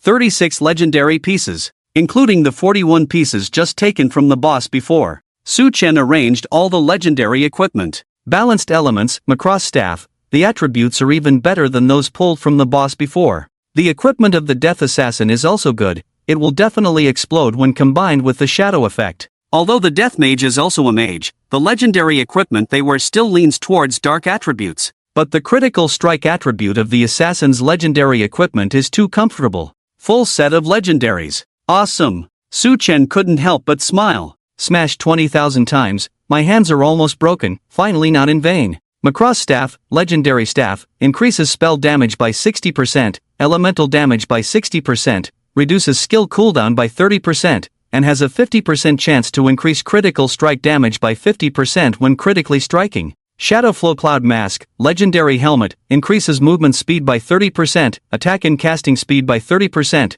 critical strike rate by 5%, and gains an additional 5% critical strike rate when hitting target vital points. Lightning Ripper, Legendary Gloves, adds 50 to 200 lightning damage, increases lightning damage by 60%, increases lightning skill range by 30%, and increases target's electric damage received by 60%. Night Devil's Dance, Legendary Boots, increases maximum health by 400 points, increases evasion value by 400 points, movement speed by 30%. Night Devil's Dance. Night Devil's Dance, 50% chance to increase movement speed by 20%, and increase attack and casting speed by 20% after a critical strike. Life Gathering, Legendary Belt, increases maximum health by 400 points, maximum health by 20%, increases life recovery by 10% per second, with a level 10 active skill, Life Gathering. Life Gathering, LV10 increases life recovery by an additional 50% per second. Perseus's Fury, Legendary Cape, increases evasion value by 400 points, movement speed by 30%, gains an additional 10% shield of health, and increases evasion value by 10% when injured. Night Devil's Concealment, Legendary Dagger, increases attack and casting speed by 30%, critical strike rate by 5%, can steal 30 points of health when hitting a target. Night Devil's Concealment. Night Devil's Concealment can only be used during the day, eliminates physical form, lasts for 10 seconds. Shadow Assassination, Legendary Ring, increases attack and casting speed by 30%, critical strike rate by 5%, critical strike damage by 60%, and has a 50% chance to increase movement speed by 20% when critically striking. Ring of Hector, Legendary Ring, increases elemental damage by 60%, reduces skill cooldown by 30%, increases maximum magic shield value by 20%, and reduces the recovery time after the magic shield is broken by 20%. Balanced Elements, Legendary Necklace, increases spell damage by 60%, adds 50 to 200 lightning damage, adds 50 to 200 lightning damage, adds 50 to 200 lightning damage.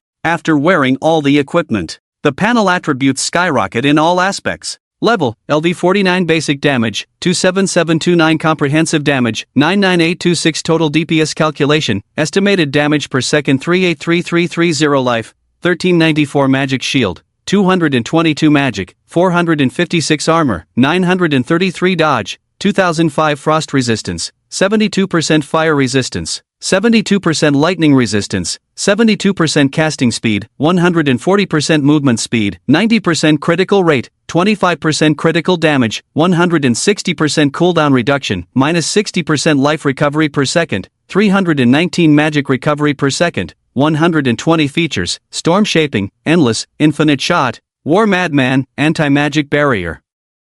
Destroy the world, shadow.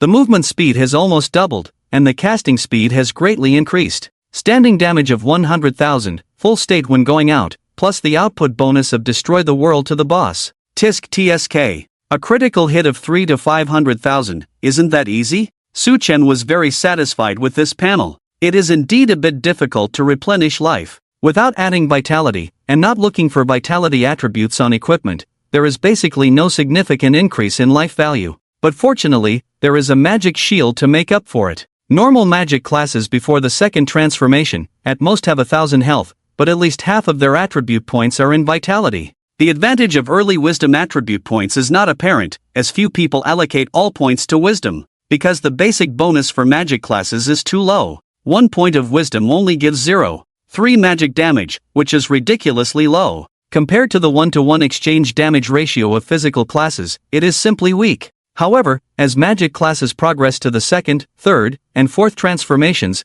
the attribute bonuses change. The second transformation adds 0.3 bonus, the third adds another 0.3, and after the fourth transformation, 1 point of wisdom equals 1.2 magic damage. Physical classes, on the other hand, remain unchanged, always at 1:1. This way, under the same level and attribute points, magic damage completely surpasses physical classes. In the late game, the top output profession, the Eternal First, is by no means an empty title. Now at level 49, I can soon transform, and with my over 400 points of wisdom, I'm not joking at all. Su-Chen's mouth just cracked open. Suddenly, he froze. Oh my god, transformation. Su-Chen was completely stunned in the warehouse. I have no profession, how can I transform? Can Empress Xylus's departure from the profession gameplay still allow for transformation? His Su-Chen took a deep breath. Isn't this question too difficult? If transformation is not possible, How can this magic class be enjoyable to play? The 0.3 Wisdom bonus. It's simply not worth it. By allocating the same attribute points to vitality, the health instantly doubles, not inferior to a full-blood warrior. If you add 2 warrior characteristics, you can even be meatier than a blood shield. Wait! After the second transformation, advanced skills are unlocked, and there are many blood-sustaining auras. And I can also use warrior skills. Even if I don't add vitality, my health won't be less than a shield warrior. Suchin didn't see the need to go the vitality route no matter how he thought about it. Damage comes first. If necessary, switch to physical, and then figure out how to switch to elemental. After leaving the professional system, there are too many choices. Magic classes do have late-game bonuses, but if you really can't transform, you have to forcefully dual train in physical and magic. There will be more skills to practice, and the resources consumed will double. Even with such rapid development now, Suchin still doesn't have full confidence that his aura system will definitely be developed. The consumption is too high. The Resistance Alliance has accurately calculated the amount of resources players can obtain in eternity. All resources combined are only enough to cultivate 3 aura systems, because skill improvement and consumption are the most terrifying aspects of eternity. After breaking through the experience requirements of the extreme level, as well as various enhancements and upgrades, all of them are astronomical figures. If you don't have so many resources, even if you are given 30 years, you won't be able to improve your skills. How many people are there in the entire Blue Star?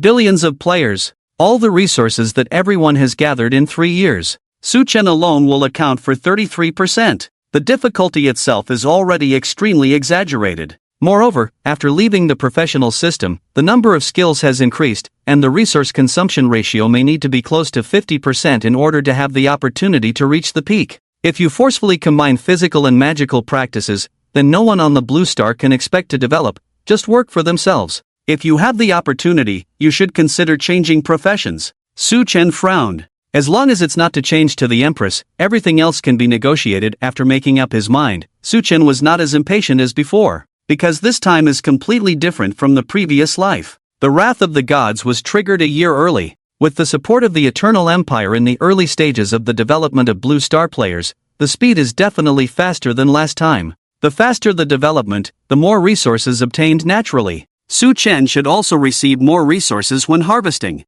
2 minutes later. The more you step back, the more angry you get, and the more you endure, the more you lose. Why can't I change professions? Su Chen said in a low voice. Leaving a profession is also a profession. If you can't change, it can only mean that the Empress is too incompetent. Achu Su Chen suddenly sneezed in the warehouse. Then he rubbed his nose and his gaze fell on the ring on his left hand. Special equipment? Is this supposed to comfort me? Thinking of this, Suchen decisively took out the legendary equipment that had just been upgraded.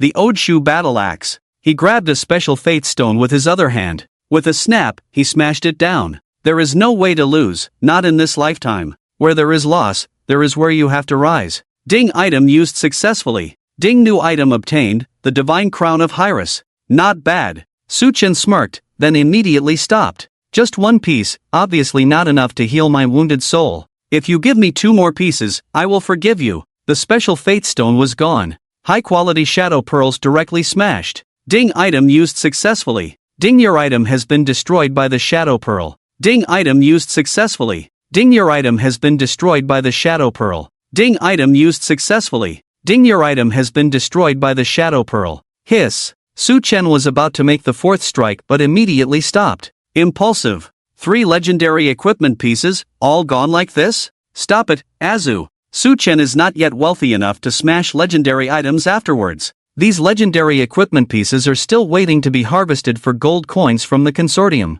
His gaze returned to the Divine Crown of Hyras. In the eye was a fist-sized golden gem sparkling. Surrounding it were 7 colored gems. Each one was the size of an egg, with different colors, shining with 7-colored divine light. The crown emitted a majestic light that was unbearable to look at directly. Dazzling. You are the most dazzling. Suchen didn't care about the appearance, and directly equipped it in another equipment slot. Instantly, the divine light of the crown disappeared, and its size shrank, looking almost like a normal headband on Suchen's head. Whether it's dazzling or not is not important. Attributes are the most important. Divine Crown of Hyras, special. This equipment is outside the normal equipment system and does not occupy an equipment slot. Each piece of special equipment worn increases critical hit rate by 5%. Each piece of special equipment worn increases critical hit damage by 50%. Each piece of special equipment worn increases movement speed by 10%. Wearing a special equipment increases attack and casting speed by 10%.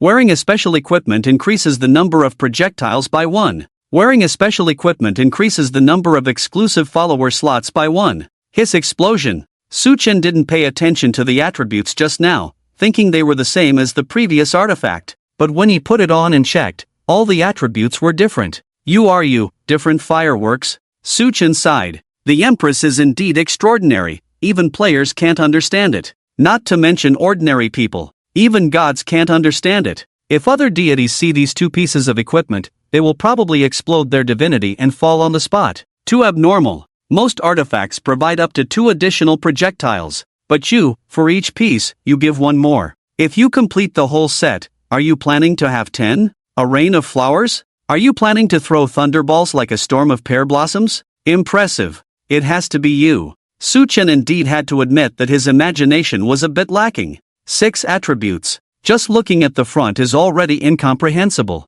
Attributes like critical strike, when they appear on all equipment, are the same, up to 5% at most. 10 critical strike equipment pieces will give you a maximum of 50%. Some artifacts can break the limit and provide 8% to 10%, but it's impossible to complete a set with full critical strike. Adding other things like gems and skills, it's a struggle to achieve a critical strike chance of over 90%. Now with the Divine Crown of Power, 2 pieces give an additional 10% critical strike chance, completing it directly to 50%. Just throw on some random equipment outside, and you're already at full critical strike. Adding critical damage, and when you complete it, you're aiming for 10 times the damage. Hiss. Can't understand it. It's not the attack speed or movement speed that's hard to understand, nor the number of projectiles. It's that last exclusive follower slot that's really hard to understand. Suchen has been playing for 3 years and has never seen this thing. Exclusive follower. There really isn't this function in the Eternal Empire.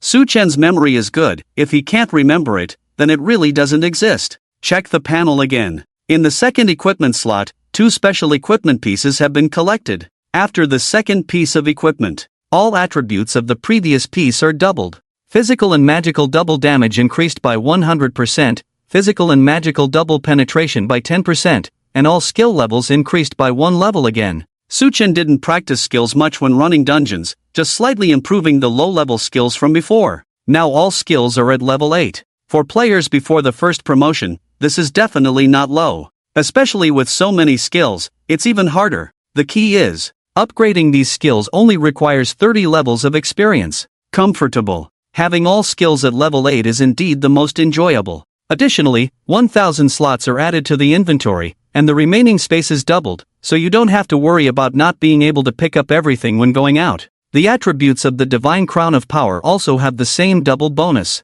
The rest of the attributes are considered smooth. The number of projectiles at the back, however, is really not smooth. It directly increases by 2. Abnormal. With 2 more artifacts, you don't even need to detonate the thunderballs when you shoot, you can just sweep the screen in place. Suchen was satisfied and prepared to close the panel. However, the second equipment slot looked different from before. 2 small slots suddenly appeared in the lower left corner. This position is not for equipment. 2 of them. Could it be for followers? Hiss. Suchen's pupils suddenly contracted. So that's it. Seeing the equipment slot, Suchen finally remembered. Indeed, there were no exclusive followers in the Eternal Empire, but in ancient texts from the ancient times, he did see words related to followers. When he read it before, he thought it was similar to the servants of the imperial nobility, but now it appeared on the special equipment slot. So the significance of exclusive followers in ancient times is probably more than just hiring servants. What a pity. No method is used, and there is no way to obtain it. Suchen sighed secretly. The ancient times are gone and cannot be retrieved. How could one obtain exclusive servants from ancient times now? Although they cannot be used, Suchen is still very satisfied with the other attributes. First, let's go and complete that hidden task. Suchen cleaned up the things in the package, then prepared some medicines and teleport scrolls. There was no time before. Now that this panel has passed, isn't it time to sweep through? Then, upgrade quickly. After the second transformation. Skill expansion. Suchen has no mentor, and it is difficult to find a place to learn skills. The Training Institute rarely provides skills beyond the second transformation. The Imperial Auction House has already caught Base's attention. If there are second transformation skills available, they will all be acquired. If they still cannot obtain enough skills by then, they can only go to the Imperial capital to figure out a solution with the little girl. She is so wealthy, she shouldn't care about a few second transformation skills, right? Count Vostok's fiefdom. It is a few hours away from Helsin,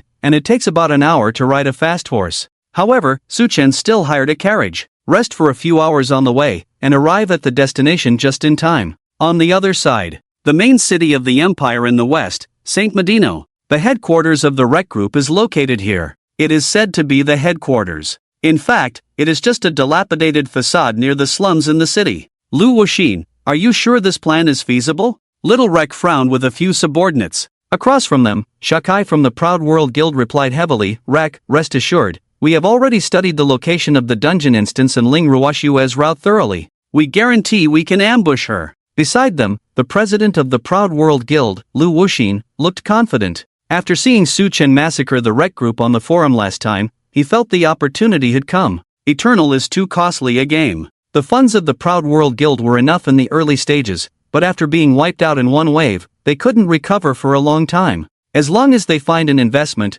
Lu Wuxin is confident in fighting Suchen. Little Rec's eyes flashed with a cold light, and he slammed the table. Since you are confident, why not just ambush Suchen directly? Shakai and Lu Wuxin both took a sharp breath. Having confidence is one thing, seeking death is another. Suchen's crazy level has already gone off the charts. He's almost level 50. The highest level on the Proud World side is not even 15. In a 20-person team instance, Suchen rushes in and wipes them out in seconds. No matter how well you ambush him, you can't guarantee a one-shot kill, right? If you can't kill him, once he strikes, it's probably a wipeout. Especially on the rankings. Suchen has already dominated all the lists alone. Nearly 1 million gold coins on the wealth list. Legendary level equipment dominates the equipment list. Are you going to ambush him? Or is he ambushing you? Lu Wuxin is even a bit puzzled. Is this really the president of a top 500 financial group? He's not an idiot, right? Of course, he can't say that. After all, he's the moneybags, right?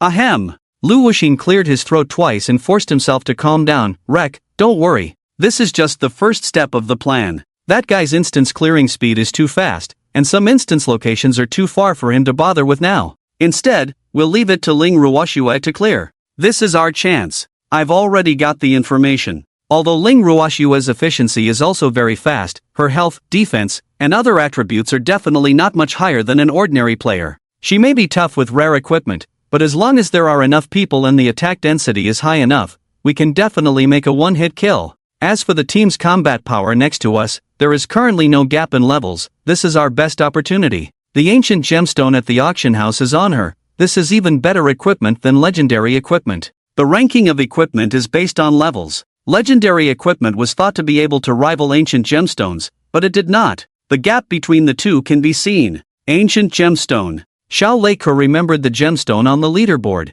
feeling slightly relieved. The gem belongs to me, the rest is up to you. Lu Wuxin indeed wanted it, but with the boss here, he definitely wouldn't get the gem. However, just the rare equipment of Ling Ruoshue's team is enough to make a fortune. Kill Ling Ruoshue. Lu Wuxin also vented some anger, increased his strength, and now had the confidence to take down Suchen. 3 hours, at the latest half a day. Ling Ruoshue's people will definitely brush to the instance closer to the main city, while we will ambush on the hill outside the instance. 10,000 against 30, the advantage is ours. That's right. This ambush is to ensure nothing goes wrong. The Aoshur Guild, together with the subordinates of Lei Ke Group, managed to gather over 10,000 combat power. Learning from the lesson of the previous siege on Suchen, the flat terrain personnel cannot display their skills and are likely to be slaughtered when facing experts. So this time, Aoshur chose to ambush on the hill. Half of the people to intercept and surround, with over 1,000 archers and mages attacking on the hill.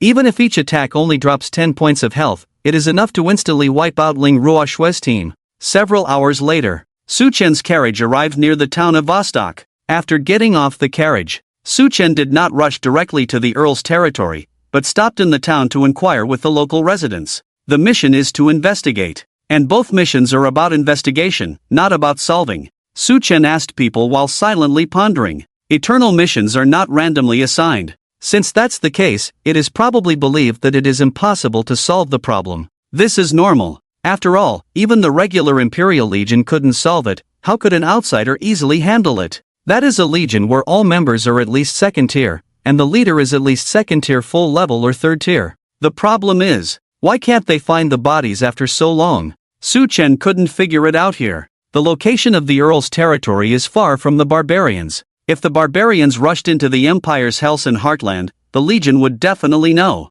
So it's basically impossible for the barbarians to do it. If the barbarians were so cunning and capable, the Empire would have been defeated long ago. Count Vostok? A few middle-aged women washing clothes on the streets suddenly became interested. Young man, let me tell you, don't go there if you have nothing to do. That place is eerie. The church says there are evil spirits there, and people are strictly forbidden to approach. That's right. A few days ago, old John's son didn't believe it and insisted on going to see, but he hasn't come back yet. Another person missing? Su Chen's eyes narrowed, immediately bent down and asked. It is said that someone saw signs of activity of personnel in the Earl's territory. Are those people okay? The middle-aged women looked around, as if afraid of being heard by someone, and said in a mysterious tone, "Those are not people. I heard from the neighbor next door. They are all demons. Not the demons of hell, but 100 times more terrifying than the demons of hell." Hiss. Su Chen was a little confused by what was said. The mission said people, but the place mentioned demons? I'm asking, did someone really see signs of demon activity in the territory? The middle-aged women nodded repeatedly. That night, you could see lights flickering in the territory from afar. Some people were curious and approached to take a look, but halfway there, they heard all kinds of demon howls. As for the fiefdom, all that can be seen are the shadows of demons. Isn't it seen by the neighbors? How can you describe it clearer than what you've seen yourself? Su Chen paused for a moment, then continued, can demons still be seen in that fiefdom now? Auntie's face immediately darkened upon hearing this. Young man, do you not believe it? Let me tell you, those demons are cunning, rarely appearing normally. You may not even see them if you go now. But, if you're unlucky, you might go there now and end up dead in the hands of demons. Su Chen received the information and stopped asking more questions. It can be confirmed. First, there is indeed activity in the fiefdom, but the appearance time is uncertain, sometimes visible, sometimes not. Second, demons in the fiefdom may be real, but they do not harm people.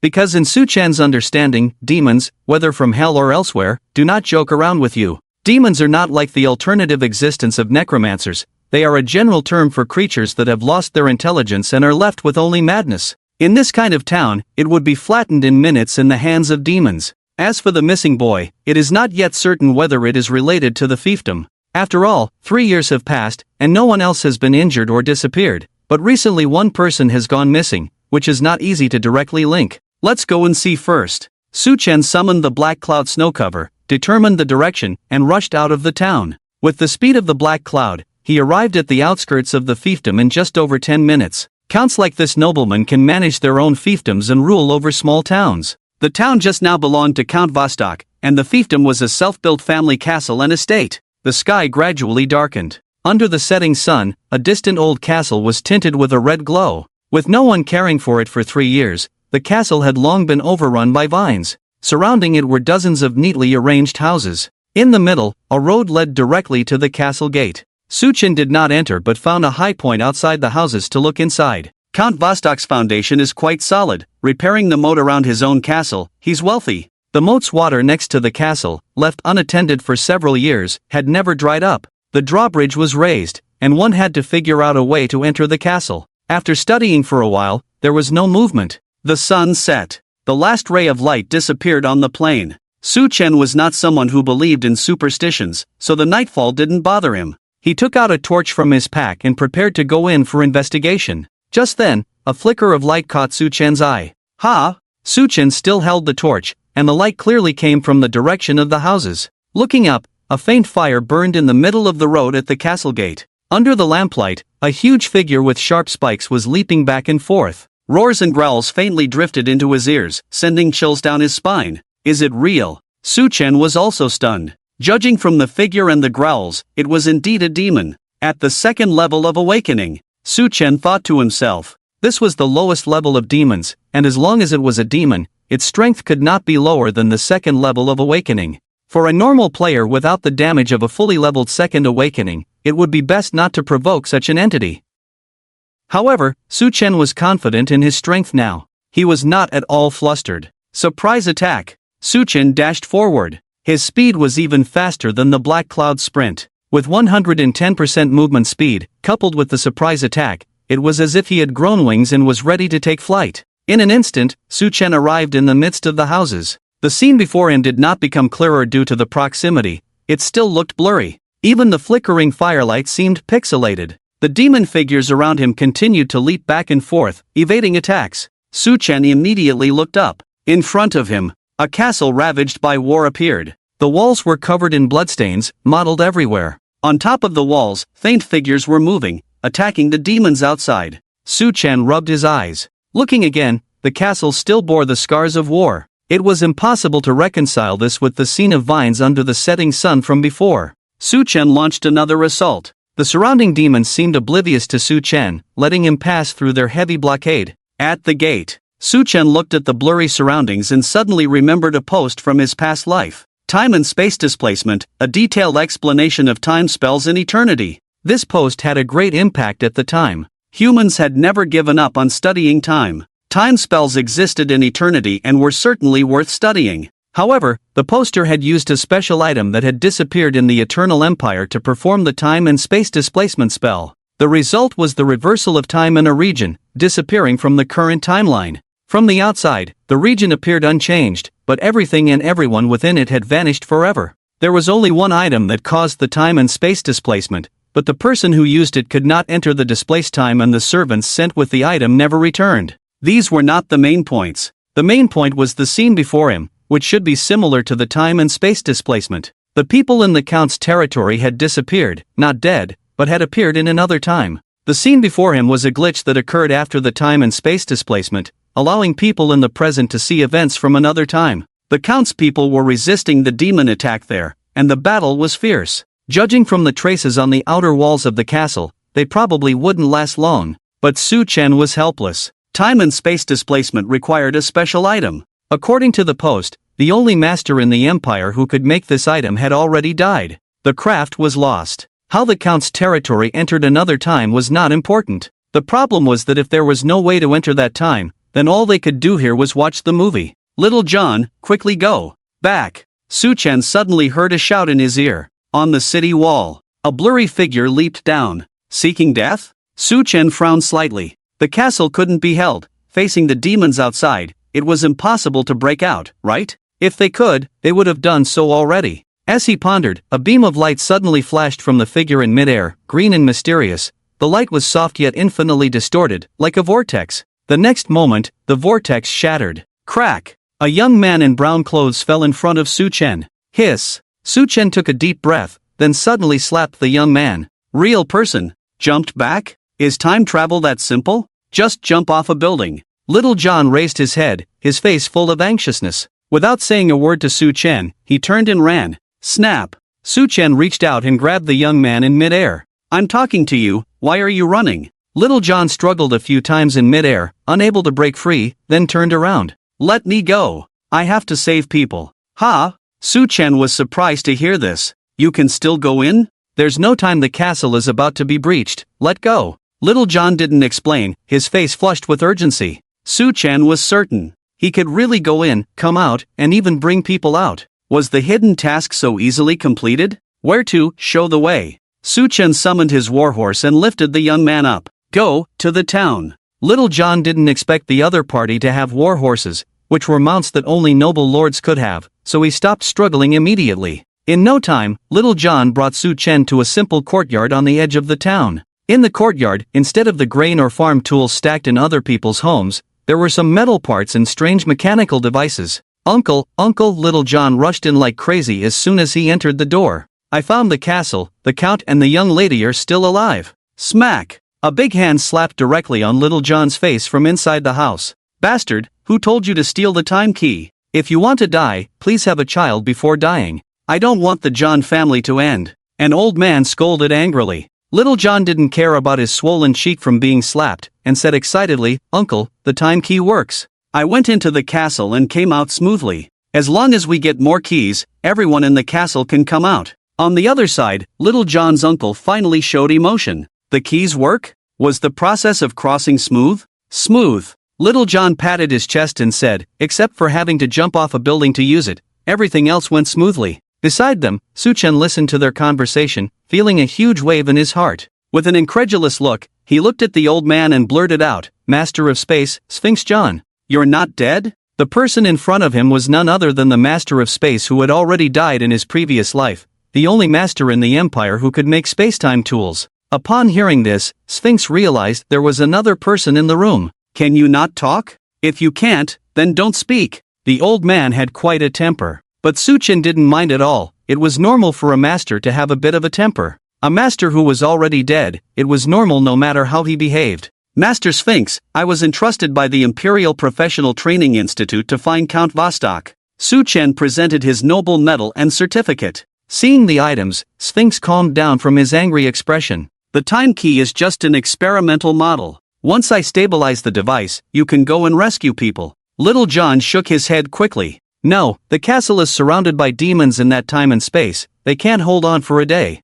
Sphinx sighed, whether it's possible or not, we have to do it. There are only 2 keys left from the experiment, 1 trip in, 1 trip out. Little John was stunned instantly, as if his soul had been sucked out, and he fell to the ground with a thud. The key was only enough for 1 person to go in and come back. Suddenly, a determined look flashed in Little John's eyes. Uncle, give me the key. Sphinx immediately knew what this little guy was up to. You little rascal. You're going to your death. Is it meaningful to save 1 person and come back? How could my John family produce such a foolish girl like you? Upon hearing this, Little John's eyes turned bloodshot in an instant, with a hint of crying in his voice. Uncle, it was me who stole and played with your device back then, which made the castle disappear. If I have to die, then I should die too. Things became clear, but still not very clear. Suchen reached out to stop Sphinx, who was about to explode. Wait. Back then, you knew why the Count's family disappeared. Why didn't you say anything? As long as we inform the Empire and get help from the Imperial Academy of Sciences, it shouldn't be difficult to rescue the Count and others, right? Little John's face froze and he fell silent. Sphinx sneered, those old stubborn fools in the capital know nothing. That coward in Damanira, always threatening me with forbidden techniques. What is he, thinking he can teach me a lesson? Hiss. Imperial forbidden technique. That's troublesome. Suchen has little contact with the research forbidden by the Empire. Players are not scientists and are not responsible for research. If it were a scientist from the Blue Star, it would not care about forbidden techniques. Your Eternal Empire's laws, why should they control people from my Blue Star? However, Sphinx's words are clear. If this matter is exposed, not only will it not help save people, but it will also be sealed by the Empire, and even he himself will face Imperial judgment.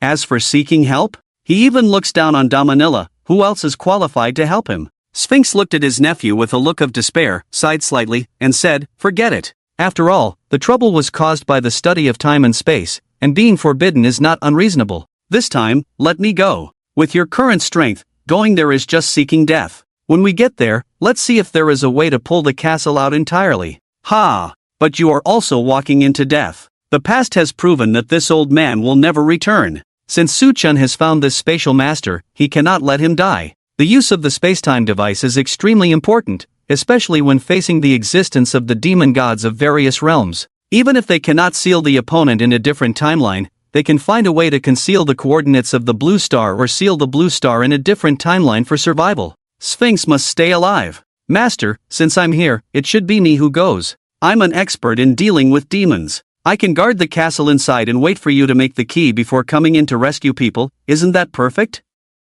Suchen's plan has no problems at all. Little John immediately wanted to agree upon hearing this. A person who can deal with demons can save the castle. They dare not seek help because they are afraid that once the Empire knows, they will not only fail to save people but will also destroy the research on the spacetime key. Sphinx looked at Suchen with a hint of suspicion. Dealing with demons, this young man without a professional badge on his chest indeed seems unreliable. Suchen immediately smiled. Master, I am good friends with Princess Livina, and Mentor Damanilla also wanted to take me as his apprentice, but I just didn't agree. Ha! As soon as he said this, Sphinx grinned and said, good. That Damanilla guy has many artifacts, but his knowledge is really average. If you are interested, I can teach you some real stuff later. Damanilla, known as the mobile library of the Empire. The knowledge of such a person is average? Suchen really knows what to say about this old man. Sphinx didn't plan to say much more. He took out 2 dark blue crystal stones from his pocket. Take the keys.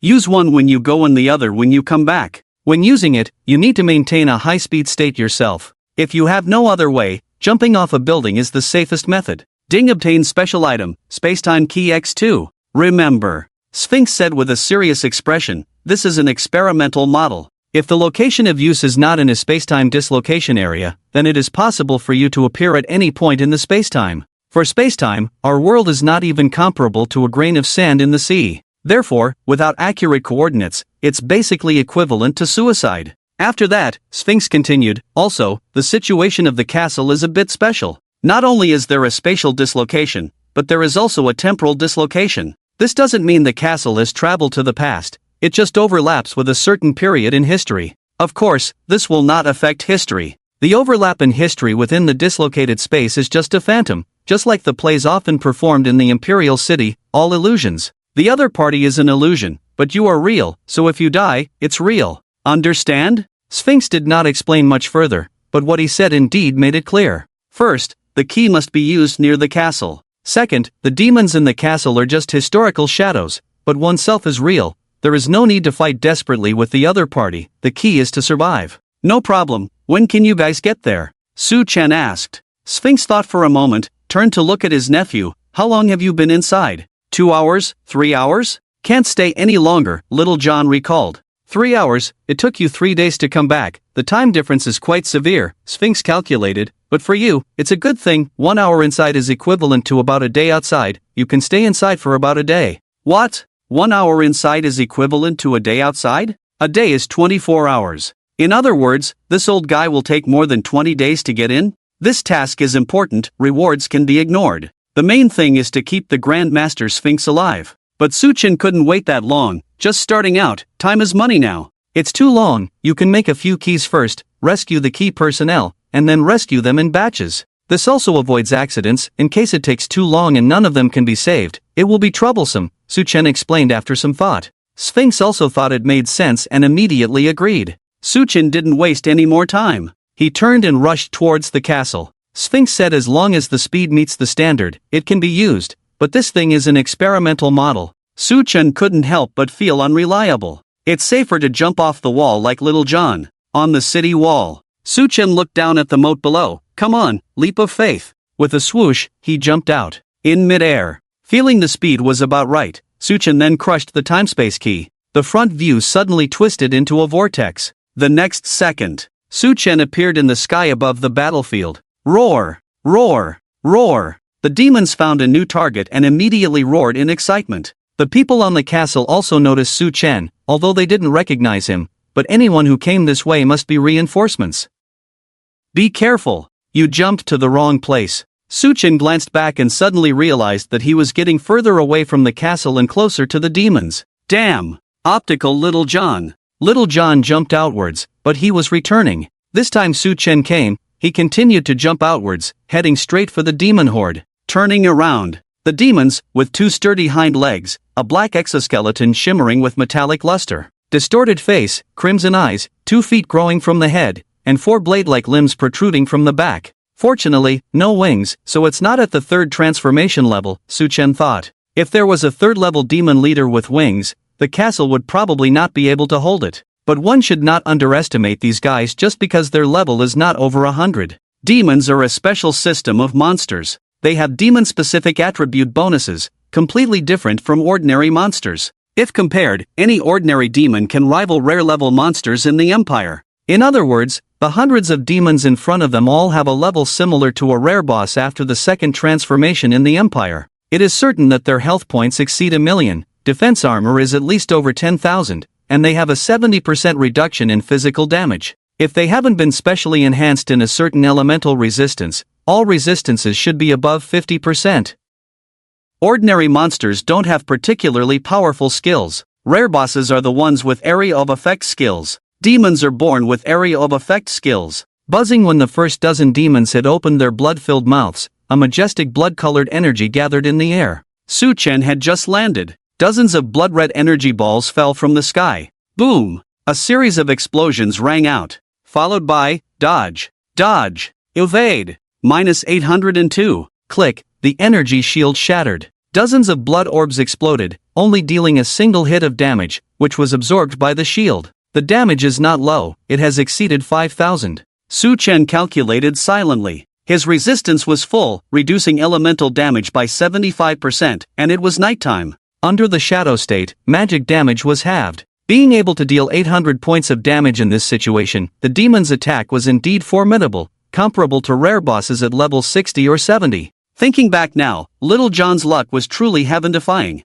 His sudden appearance without dying could only mean that the demon was not present at that time. Otherwise, with his small frame, a demon breathing fire would have sent him straight to the afterlife. I can't joke around with you anymore, my body can't withstand a few hits. Su Chen's energy shield was still recovering, and if he were hit twice in a row at this moment, he would die on the spot. However, it wasn't easy for the opponent to land hits either. Su Chen's evasion was extremely high in the Dark Knight, not only in terms of evasion value but also in evasion probability. If it were daytime, Su Chen's reckless charge would indeed be dangerous, but now there was no need to worry too much. Besides, offense was the best defense. If you can't deal with high attacks, then deal with the monsters attacking you. Thunder burst. Su Chen pushed his hand forward. 7 lightning bolts shot out from his palm instantly. Following that, the shadow made a move. After the 7 lightning bolts, another 7 followed, and then another 7. For a moment, lightning crisscrossed the area. But before Su Chen could act, a magic echo triggered.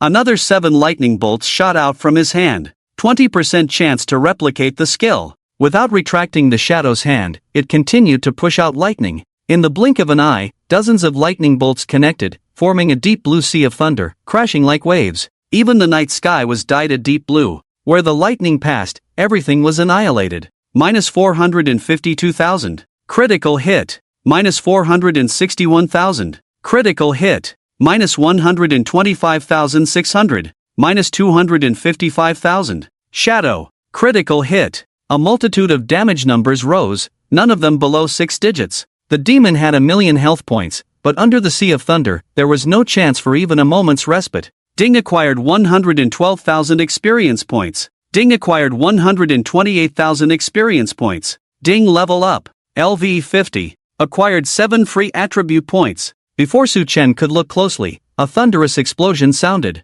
10 lightning balls split open from their original position, shooting out in all directions like fireworks. Boom! Roar! The surrounding thunderstorms followed suit. One after another, without stopping, as if trying to blow a hole in the sky. The more lightning bolts were released earlier, the more thunder waves exploded now. 1, 2. A total of 17 thunder waves exploded on the street in front of the castle gate. Su Chen's attack range was not the same as before, with a 157% range bonus. The lightning bolts he shot could easily reach 100 meters away. The demon in front was dead, and the explosion location of the lightning bolt shot to the demon behind was naturally further away. Looking down from the sky, it was like a chain reaction of dominoes, one explosion point connected to another, extending outward. 17 deep blue fireworks covered the entire street. The next second, the world in front of the demons on both sides of the street turned into an ocean of electric serpents and dragons. The thunderballs that emerged from the shock hit from various angles. The sheer number of thunderballs was enough to make players with a fear of crowds die on the spot. The deep blue sea of thunder, like a landslide, instantly submerged all the buildings on both sides of the street. The demon shadows flickered between the houses. No one was spared. The surging sea of thunder seemed tireless, rushing towards the distance. The people on the castle were now completely dazed. The scene was too beautiful. In the blink of an eye, the sea of thunder would completely submerge the area below. The flood beast, the might of heaven and earth, who can stop it? The dancing electric snakes, after rushing out nearly 200 meters, finally disappeared from sight. Looking back, looking again, the world, quiet. The calls of demons in the ears completely disappeared, only occasionally hearing the echoing thunder in the distance. The castle in the night sky was now as quiet as a wilderness. Is this real? Has the Empire come to save us? On the city walls, many guards were moved to tears. Some even exclaimed excitedly, "God! It's a god! Only the gods have such great power." One person spoke, and the others followed with worshipful eyes, some guards even kneeling on the ground, devoutly praying to Su Chen. On the other side, the sound of upgrades in Su Chen's ears continued without end. Ding acquired 112,000 experience points. Ding acquired 128,000 experience points. Ding, the future path is too dangerous. Please undergo professional cultivation before upgrading. Ding, the future path is too dangerous. Please undergo professional cultivation before upgrading. Damn, no upgrade. Su Chen was startled by the new upgrade. When advancing in a normal profession, there were no restrictions, and one could continue to level up without changing professions. But not for the second advancement. Without the second advancement, even with experience points, one could not level up. Originally, Su Chen thought that leaving the profession would not affect this level restriction. But now he was stuck. Can't waste it. Upgrade skills. With the experience points maxed out, without items to store the experience points, Su Chen would not waste these experiences. Ding Agile skill upgraded. LV9, all levels +2. Ding Resolute skill upgraded. LV9, all levels +2. Ding Agile skill upgraded. LV10, all levels +2. Ding Resolute skill upgraded. LV10, all levels +2. With enough experience for a level 50 player to level up, using it for skills that require level 30 experience was a breeze. All skills were upgraded in one go, just enough to raise all skills to level 8, with bonuses making it level 10. Lord of the Auras, the maximum output and defense of multiple auras finally exploded in the midterm. Just 2 levels of skills. Panel damage directly soared to 220,000, critical damage over 800,000, estimated burst damage close to 1 million. Su Chen just upgraded the skills, and the increase in the panel even startled himself. Too terrifying. This was just over a dozen auras, and the second turn aura had not even been obtained. The more auras, the stronger the basic strength. This was a basic ability that others needed a massive amount of resources to improve in the later stages, but he could easily obtain it. Coupled with the Empress being a special profession with special equipment, the comprehensive increase ratio far exceeded that of ordinary people. With this foundation, Su Chen finally felt a bit confident in fighting against the gods in the later stages. After checking the panel, Su Chen then looked at the battlefield. Demons are illusions, but experience points are not. Not only experience, but also drops. The state of this time-space castle seems a bit different from what Sphinx said. The Demons series monsters, strong in strength. Each one was equivalent to the strength of a rare level boss. But the drops were different from rare bosses. Rare bosses drop equipment, and even if they don't drop equipment, many materials are valuable. Demons, on the other hand, rarely drop equipment. Different from ordinary monsters, powerful attributes will naturally drop materials different from the usual after death. Enhancement stones. Change the basic attributes of items, with a chance to obtain higher attribute values. There is a chance to increase attribute values, but of course, there is also a chance to directly destroy the item. Such things were so familiar to Su Chen. All that dropped on the ground in front of him were enhancement stones. Whether it's real or not, pick it up first. This is all money. An enhancement stone, at least 200 to 300 gold coins. How could Su Chen let go of so many gold coins on the ground? What are the people on the city wall saying? He completely ignored them. Joking. Hundreds of demons. How many enhancement stones is that? Tens of thousands of gold coins lying on the ground. Can he not move? In addition to enhancement stones, occasionally 1 or 2 pieces of demon-themed equipment also dropped. All of them were of rare quality. The level was particularly high, requiring at least second tier to use. With a large space in his pocket, Su Chen naturally wouldn't let anything go. Enhancement stones, 1033 pieces, perfect. After packing up, Su Chen walked towards the castle. At this moment, the drawbridge was lowered, and the castle gate was wide open. A group of people had already gathered there, showing happy smiles and waving to Su Chen. Leading them was a gentleman dressed in luxurious clothes, with a clean face and slightly white hair. Count Vostok. Beside him was a blonde girl. This should be the little girl of Little John, Su Chen thought to himself. In addition to these, there was a figure hidden behind the crowd. If it were an ordinary person, they would definitely not be able to detect it. But Su Chen possessed the characteristics of the shadow, with formidable strength in the darkness, and his vision was beyond that of an ordinary person. A woman. Tall figure, tight night clothes, assassin attire, face covered with a black veil, only a pair of bright eyes exposed, meeting Su Chen's gaze. Unlike the excitement and joy of ordinary people, there was a hint of undisguised surprise and suspicion in her eyes. "Sir, you've come just in time." Count Vostok hurriedly stepped forward to shake Su Chen's hand, excitedly. "No need to be polite, I was entrusted to come and help." Su Chen waved his hand. Miss Baojue beside him exclaimed, "Is it John?" Su Chen thought for a moment and nodded. "Sort of." Then, Su Chen turned his head and pointed outside the city. "Are there only this many demons?" As soon as he mentioned this, Count Vostok immediately showed a regretful expression. "Quick, close the gates." The guards acted swiftly. They raised the drawbridge, sealed the gate, and then piled up various stones and boxes. Inside the castle, in the courtyard, there were wounded soldiers everywhere. These were the Earl's guards. Their strength was still good. Faced with demons of the second-tier level besieging the city, ordinary NPCs would need at least third-tier strength to defend the city. Otherwise, if the demons spewed down, it would be an immediate massacre. Ah, Count Vostok sighed. The demons outside seemed to be coming from nowhere, endless in number, killing one batch after another. Just arrived less than a week ago, and the guards have suffered heavy casualties. Even a few demons managed to break into the castle. Ha! Su Chen was a bit surprised this time. Almost collapsing in less than a week. How have you defended for these years? Years? Count Vostok was slightly stunned. It's only been a little over a month. If it were years, we would have been swallowed by demons long ago. Su Chen also remembered that Count Vostok had only been here for a little over a month. Speaking of which, Count Vostok swept his gaze towards the dark corner, as if looking for something. Fortunately, a passing warrior helped us hold on. In her hands, ordinary demons can be killed in just 3 moves. Unfortunately, there were too many demon attacks a few days ago, and a large number of demons surged onto the city walls. Even she was seriously injured in the battle before driving the demons back. The assassin from earlier. Is she a local? This discovery is quite shocking. Local demons can be understood, as they are entities that drift in the void and can appear anywhere without surprise. But locals are different. This person is from the Eternal Continent. The key is, Su Chen is very curious, which era of the empire she is from. The assassin noticed Su Chen's gaze on herself. She then emerged from the shadows of the castle. As an assassin, staying in the dark is a habit and a doctrine. In the light, the other party's attire is quite eye-catching.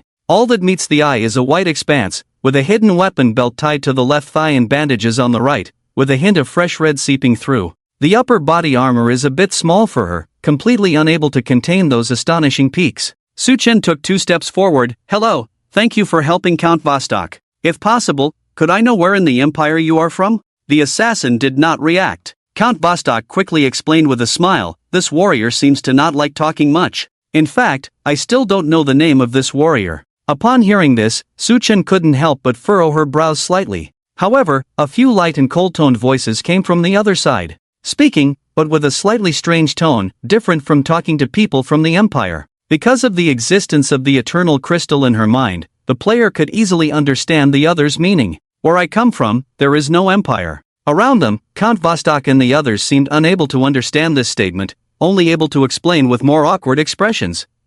We can't communicate, we don't understand what the warrior is saying. I have been to many places in the empire, but I have never heard this dialect. And the warrior seems unable to understand what we are saying. Can't communicate? Wouldn't that be a waste? No. She should be able to understand, otherwise, the other party wouldn't accurately answer her question. I am Su Chen, may I know your name first? Su Chen spoke again. Getty. The light tone sounded like singing, particularly pleasant. Amos people, you shouldn't be here. This is the territory of demons. Evil deities feed on human souls, and their servants will tear apart any living creature. Hiss. That's a lot of information. Fortunately, Su Chen has read a few years of books. Amos people. They are the ethnic group that established the Eternal Empire and were the main race in ancient times. Empress Xylus was also an Amos person. After the Empress's kingdom was destroyed, the Amos people once left the most fertile soil in the Eternal Continent in search of survival. It was only many years later, under the leadership of the Eternal Emperor, that they returned to the center of the continent. They raised the flag of the Amos people and established the current Eternal Empire. This is a fragmentary record in history. The term Amos should have disappeared. After the empire was established, they treated everyone equally and no longer emphasized race and background, only discussing military achievements and nobility. With a simple word, Su Chen understood the era the other party was in. At least it was the early days of the Eternal Empire, or even before its establishment. Servants of evil deities should refer to demons. Getty being able to appear alone here, her strength, and the power of her group behind her, can be roughly estimated. Stronger than the Empire. Much stronger. Faced with her question, Su Chen instead raised an eyebrow and asked, since this is the territory of demons, why are you here alone? Upon hearing this, Getty's bright eyes seemed hesitant, but after looking at Su Chen, she seemed to have made a decision. Shadow Trial. Entering the demon territory alone and bringing back 30 demon stones qualifies you for the recognition of the shadow. Demon stones should be enhancement stones. Damn, this trial is quite challenging. Were the previous people who trained professionals so brutal? One person comes in to kill demons, at least a dozen. If encountering a group of demons, even if you can kill them, there may not be a chance to pick up items. If luck is bad, you may have to kill 100 demons to have enough enhancement stones. This difficulty. The Empire professionals can't even reach the third transformation. The death rate is too high. If completed as a team, the third transformation is definitely not a problem. But as an individual, this difficulty is clearly not the same. Some professions simply cannot complete missions alone.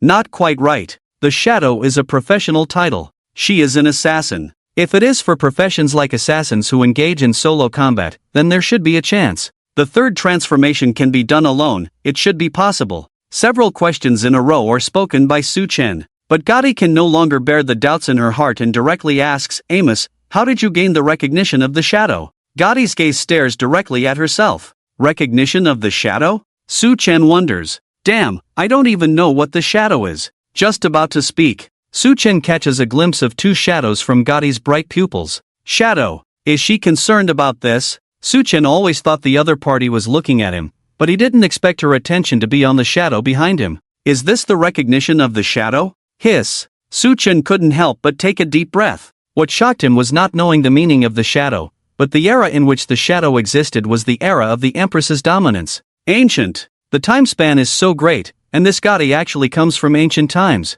Ask directly? Any news from ancient times is extremely important, especially after obtaining the Empress's profession and equipment. Moreover, there is still the second transformation mission to deal with now. Can't ask. After thinking for a long time, Su-chen decided to be more cautious. In the face of gods, any caution is not surprising. The dungeon instance was in the Empire at that time, knowing that the other party could not cross the boundary. Now it is possible to be in the same time and space as the Empress, even if it's just a name, it might be sensed by the other party. Too dangerous, absolutely cannot be easily attempted. Ahem. Su-chen cleared his throat twice, solemnly pulled Gotti to the side, avoiding the sight of others. Do you know about the Shadow Soul? The nature of the Shadow comes from the demigod Shadow Soul. Since the other party said this is the Shadow, they might have some relationship. As it turned out, Su-chen's guess was not wrong. As soon as the words Shadow Soul were spoken, Gotti's pupils suddenly widened, and she exclaimed in shock, Master of the Shadow. You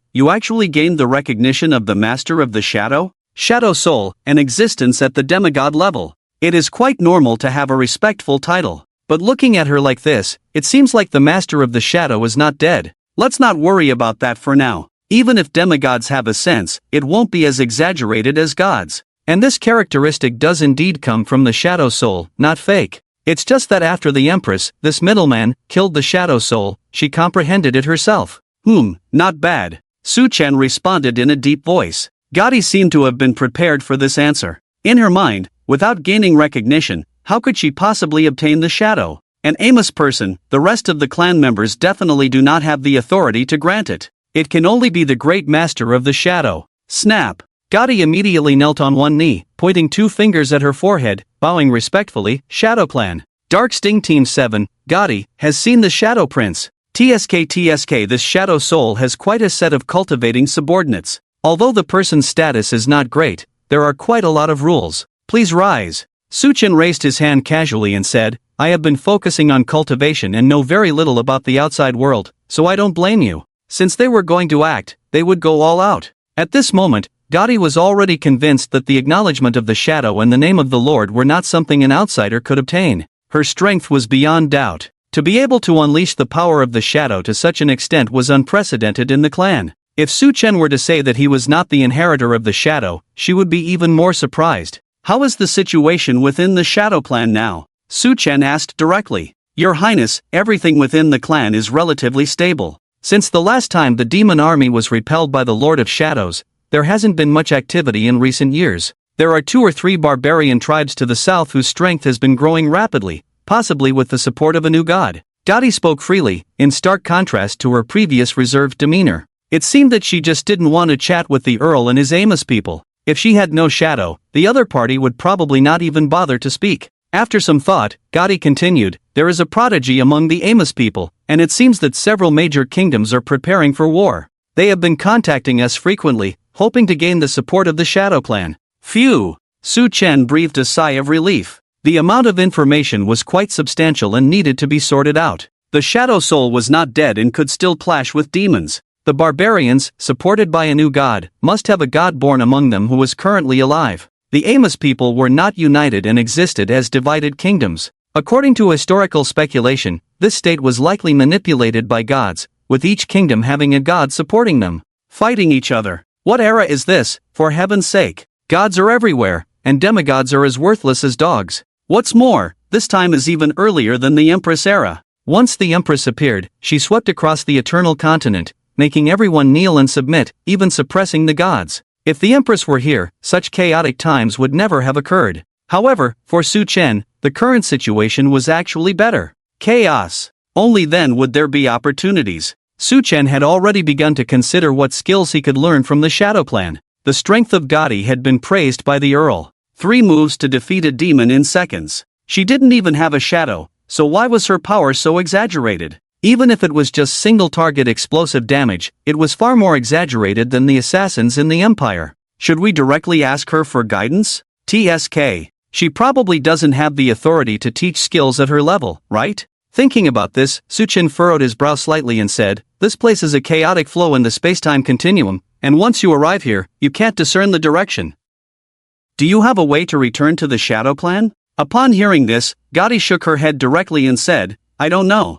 I tried to break out a few days ago, but there were too many demons, and I couldn't get far." Well, not being able to get far didn't mean not knowing the way. Alright, let's go back to the clan now. Su Chen didn't plan to wait for Sphinx to arrive before taking action. There were too many variables, and if they had to leave directly later, it would be a waste of opportunity. As for the Earl, the demons had already been cleared out, so at most, they would kill a few more on the way out. Whether they could hold out or not, it was up to fate. Su Chen couldn't give up the opportunity to explore ancient professional skills to protect the Earl's castle. The emblem of the goddess Helios could only comprehend characteristics and did not provide any skills. Although the skills of the Imperial era and the Ancient era each had their own merits, the overall strength of the former was definitely weaker. Moreover, the Shadow Clan likely had skills that complemented shadow characteristics. As long as he could learn 1 or 2, it would be a huge gain. They set off as soon as they decided. Su Chen bid farewell to the Earl. Although the other party strongly advised against it, Su Chen was determined to focus on his skills and wouldn't listen. "Tell Little John that I will try to come back in a day. If you can't wait, just leave. Can't be bothered to open the door." Su Chen leaped down from the city wall with Gordy. He beckoned for his warhorse. Nasai, faced with a large amount of demonic aura around him, even high-quality warhorses couldn't help but neigh in fear. "Let's walk." After comforting it for a while, the warhorse still refused to move. Gordy spoke up beside him. "Your Highness, few warhorses can travel in demon territory. Ride mine." Gordy waved his hand. A large pure black panther appeared in front of the two. Shadow Panther. Su Chen had seen it in the Empire, and it could be tamed as a mount, but it was extremely rare, with a market price starting at least at 200,000 gold coins. However, the Empire's Shadow Panther was obviously several times smaller than this one. Moreover, the eyes of this Shadow Panther were extremely divine. The pupils were like woven gold threads, like a pair of golden bells in the night. The Black Panther was surrounded by a faint shadow, slowly rising, looking exceptionally majestic and extraordinary.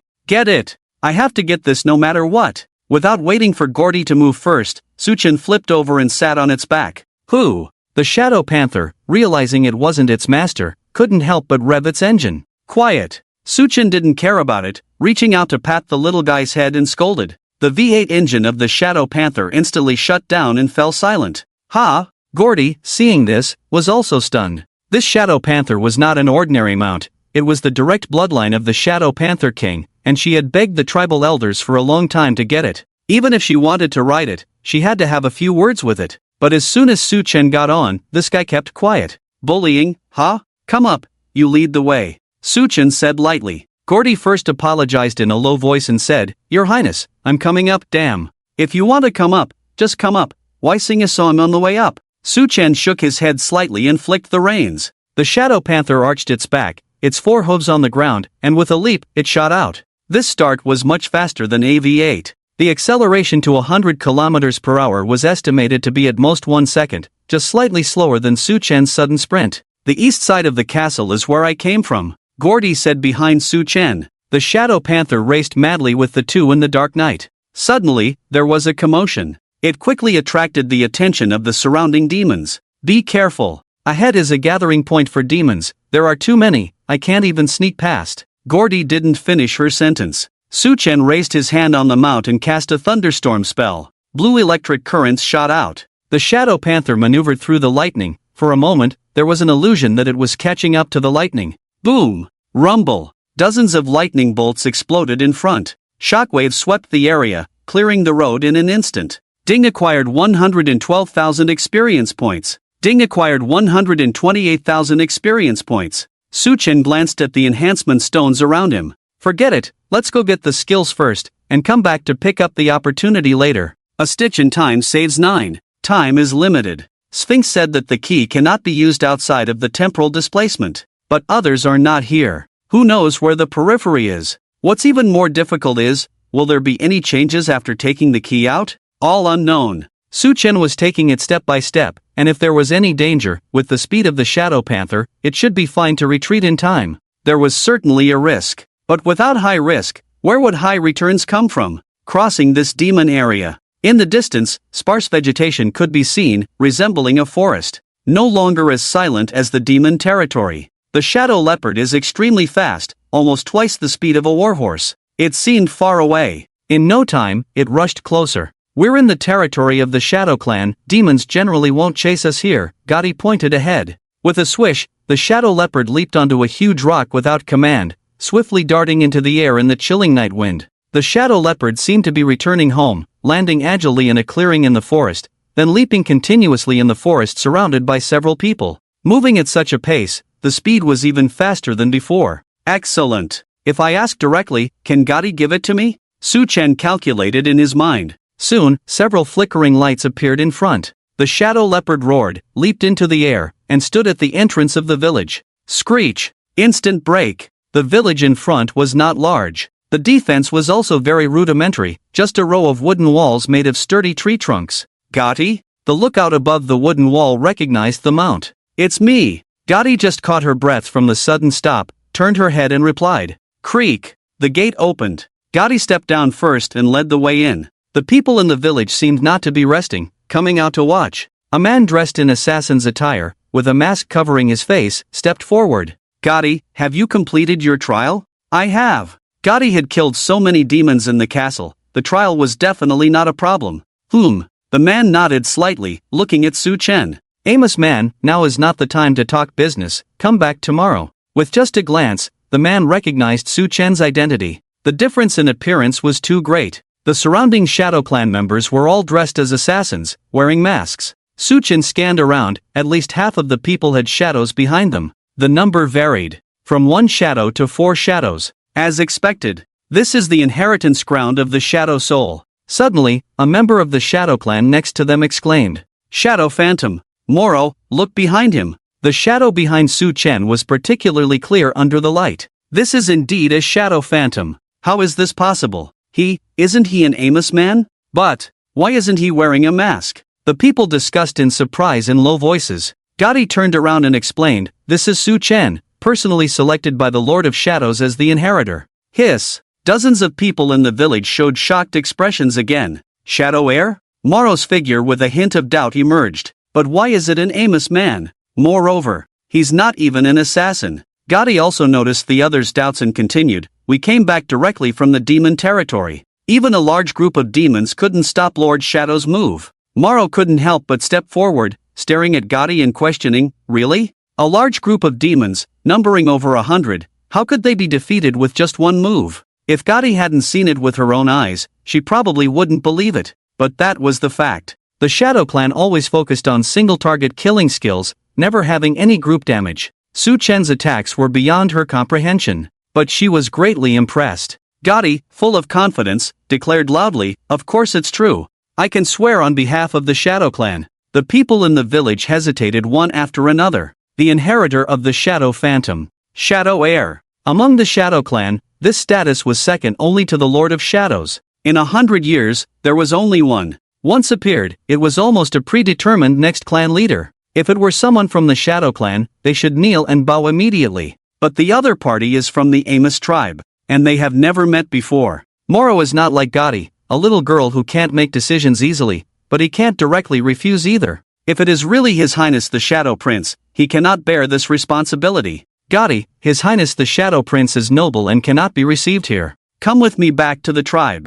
Gotti is not afraid, of course. The strength of His Highness the Shadow Prince is there, even if he goes to the tribe. He nodded immediately and said, okay. After Moro finished speaking, he turned and led the way ahead, walking into an ordinary wooden house, lifting the underground passage and walking down directly. Gotti patiently explained to Su Chen. This is just an outpost on the outskirts of the Shadow Clan, usually used to negotiate business with the Amos people. Su Chen couldn't help but complain in his heart. You want to go to the main camp of the Shadow Clan? At least discuss it with me. Obviously, you are about to deceive the other party, just bluff a few skills over, isn't that enough? Now going to the main camp. What if the Lord of the Shadow is also there? Wouldn't it be a disaster? Gotti looked at Su Chen's incomprehension and asked with a slight puzzlement, Your Highness, what's wrong with you? Su Chen is now in a dilemma. If he chooses to return to the castle at this time, the path of the Shadow Clan will be completely cut off. It's nothing. Su Chen waved his hand slightly and followed.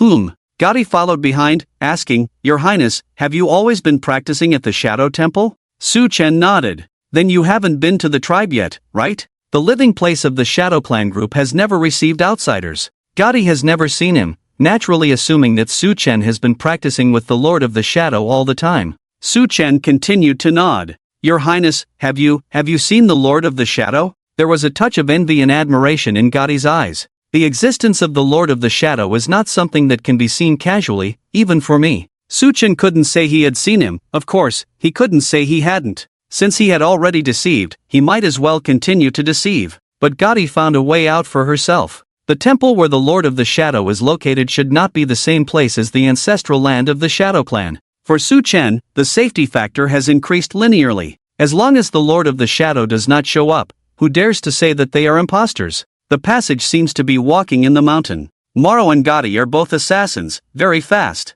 Of course, Su Chen is not slow either. After more than 10 minutes, the group appeared in the valley. Several guards at the exit saw Moro and warmly greeted him. Where is the chief? He should be in the Shadow Temple at this time. Is there something happening outside? Moro shook his head slightly. Turning to Su Chen, he bowed respectfully and said, Please follow me. Several guards also noticed Su Chen's anomaly. He is an Amos person. But, how could there be a shadow? Moro said in a deep voice, You watch the passage, I will report to the chief. Su Chen didn't care about the surrounding gazes. Instead, he looked around. There are obviously fewer people with shadow characteristics here. Mostly ordinary people, and there are many old people and children. In this case, the Shadow Clan that appeared outside that camp should be considered elite. In ancient times, the environment is not harsh. The valley is lush with vegetation, spacious enough to support a group of several thousand, even tens of thousands of people without difficulty. But the competition is too fierce.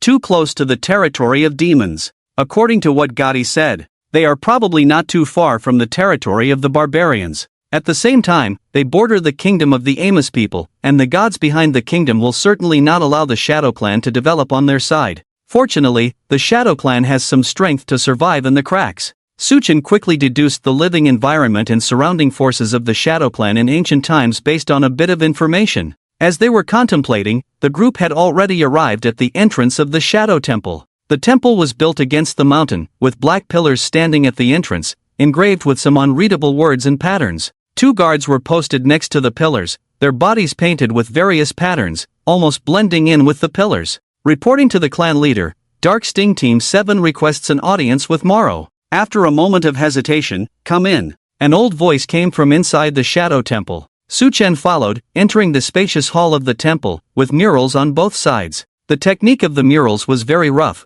the lines extremely simple, conveying the meaning in a glance. On the left, a group of people were evading demons. A tall figure appeared, wearing a mask, and effortlessly destroyed the demons.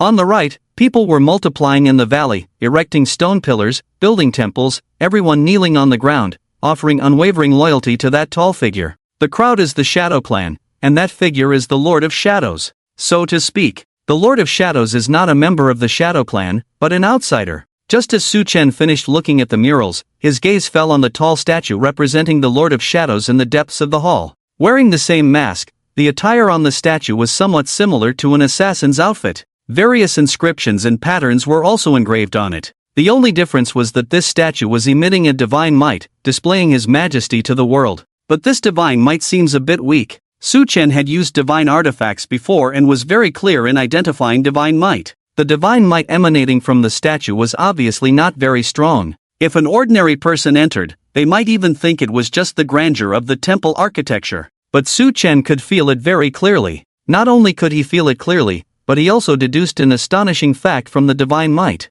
The state of this Lord of Shadows was a bit bad. The statue pointed to the deity, and while an ordinary statue might not emanate divine might, a deity could definitely gaze upon that statue at will. The statue was like a light bulb in an electrical grid. Ordinary light bulbs are usually off but can light up at any time when powered. The core light bulb remains constantly lit. If the brightness of the core light bulb is insufficient, it definitely indicates a problem with the grid. The Shadow Clan was the core territory of the Lord of Shadows, and this statue in the temple was undoubtedly one of the core statues. The daily emanation of divine might should not be of such intensity. In front of the statue, an old man knelt on the ground, seemingly praying. Moro took a step forward and saluted, saying, "Clan leader, Gotti's trial has been completed." At the same time, she also brought back an Amos person recognized by the Lord of Shadows. After bowing to the statue, the clan leader stood up and faced Su Chen. After carefully examining him, there was no surprise in his pupils, but rather joy. "Prince of Shadows, you have finally come."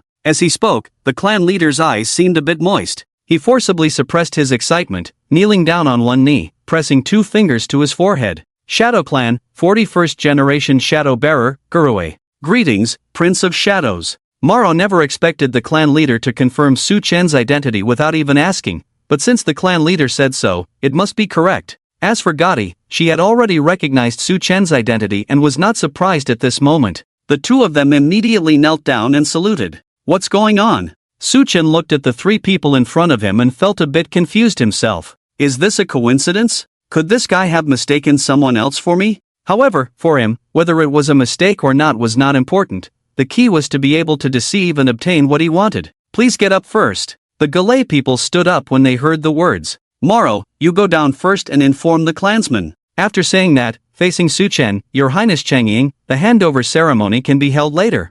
Handover? Su Chen still didn't know what was happening. Galay was not surprised by Su Chen's confusion and explained directly, "The identity of the Changying is only one person in each generation. When you appear, I can naturally relinquish this identity. However, before that, you need to go through the Shadow Inheritance and get the Blade of the Shadow Clan." TSK. The more you talk, the more confused. Su Chen couldn't ask, didn't know how to start. Galay's expression seemed to know more than Su Chen. With a smile on his lips, "Your Highness, the Great Lord of the Shadow has long shown your arrival." All of this is following the Lord's arrangement. Arranged. One sentence almost made Su Chen directly take out the key and retreat. "The Great Lord of the Shadow, the Ender of Fate. His arrangements will not have any mistakes. You will lead the Shadow Clan out of the darkness and into a new life." Galay's face was extremely devout, and his words were extremely firm. Su Chen's heart was like a pot about to explode. Ender of Fate? The name of the god is not a joke. If he dares to call himself that, it proves that he has that ability. Whether to end or not, maybe he is just bragging. But the ability related to fate, this shadow soul definitely has it. Using the ability of fate, could he predict that he would come to the land of the Shadow Clan from a spatial temporal dislocation? Nonsense. Really fucking nonsense. Even though Su Chen has seen some exaggerated divine powers with his own eyes, he still feels a bit bullshit. But fate, it's a bit bullshit to begin with. Since the other party likes to bullshit, just bullshit with him. Trying to fool me into managing the Shadow Clan? Just don't know if you saw me take something and run? Su Chen is not interested in anything else now, just wants to get an inheritance plus the blade of the Shadow Clan. Gilei, seeing Su Chen no longer doubtful, turned and said, "As for Gady, you have also passed the trial, so come along." After Moro left, Gady was visibly more relaxed in front of the clan leader. "Great. After the inheritance, I can also obtain the shadow, just don't know how many." Gilei smiled slightly and said softly, "With your extraordinary talent since childhood, you should be able to get 2.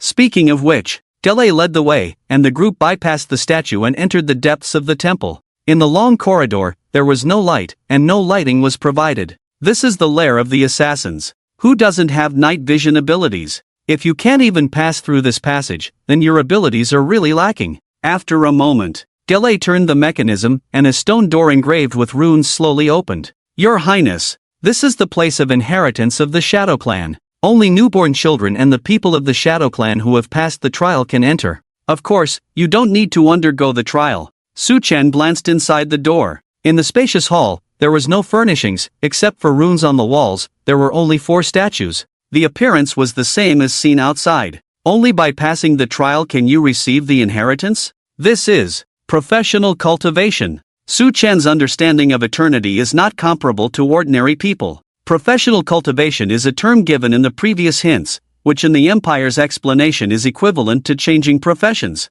The first change is just to apprentice. Second change, third change, fourth change. There will be 3 opportunities for professional cultivation. Normally, you would do the job change task first, then find a mentor to comprehend. However, for ordinary professions, the mentor can directly help you complete the cultivation. Like a mage, with one hand pressed down by the mentor, your intelligence attribute bonus will increase. In the previous life on the forum, Su Chen has also seen many special ways of cultivating in different professions. Some soak in pools, some jump into volcanoes, some dive in endless seas, and some endure freezing cold on ice plains. In any case, there are various methods, mainly depending on the special preferences of the mentor. Now it seems that this is probably not the mentor's preference, but the abilities of different special professions, which naturally have strict requirements. This is from ancient times. The name for their professional cultivation is inheritance. Perhaps only the Shadow Clan calls it that, but it doesn't matter. What matters is whether one can enter and accept the inheritance oneself. Su Chen is currently in a state without a profession,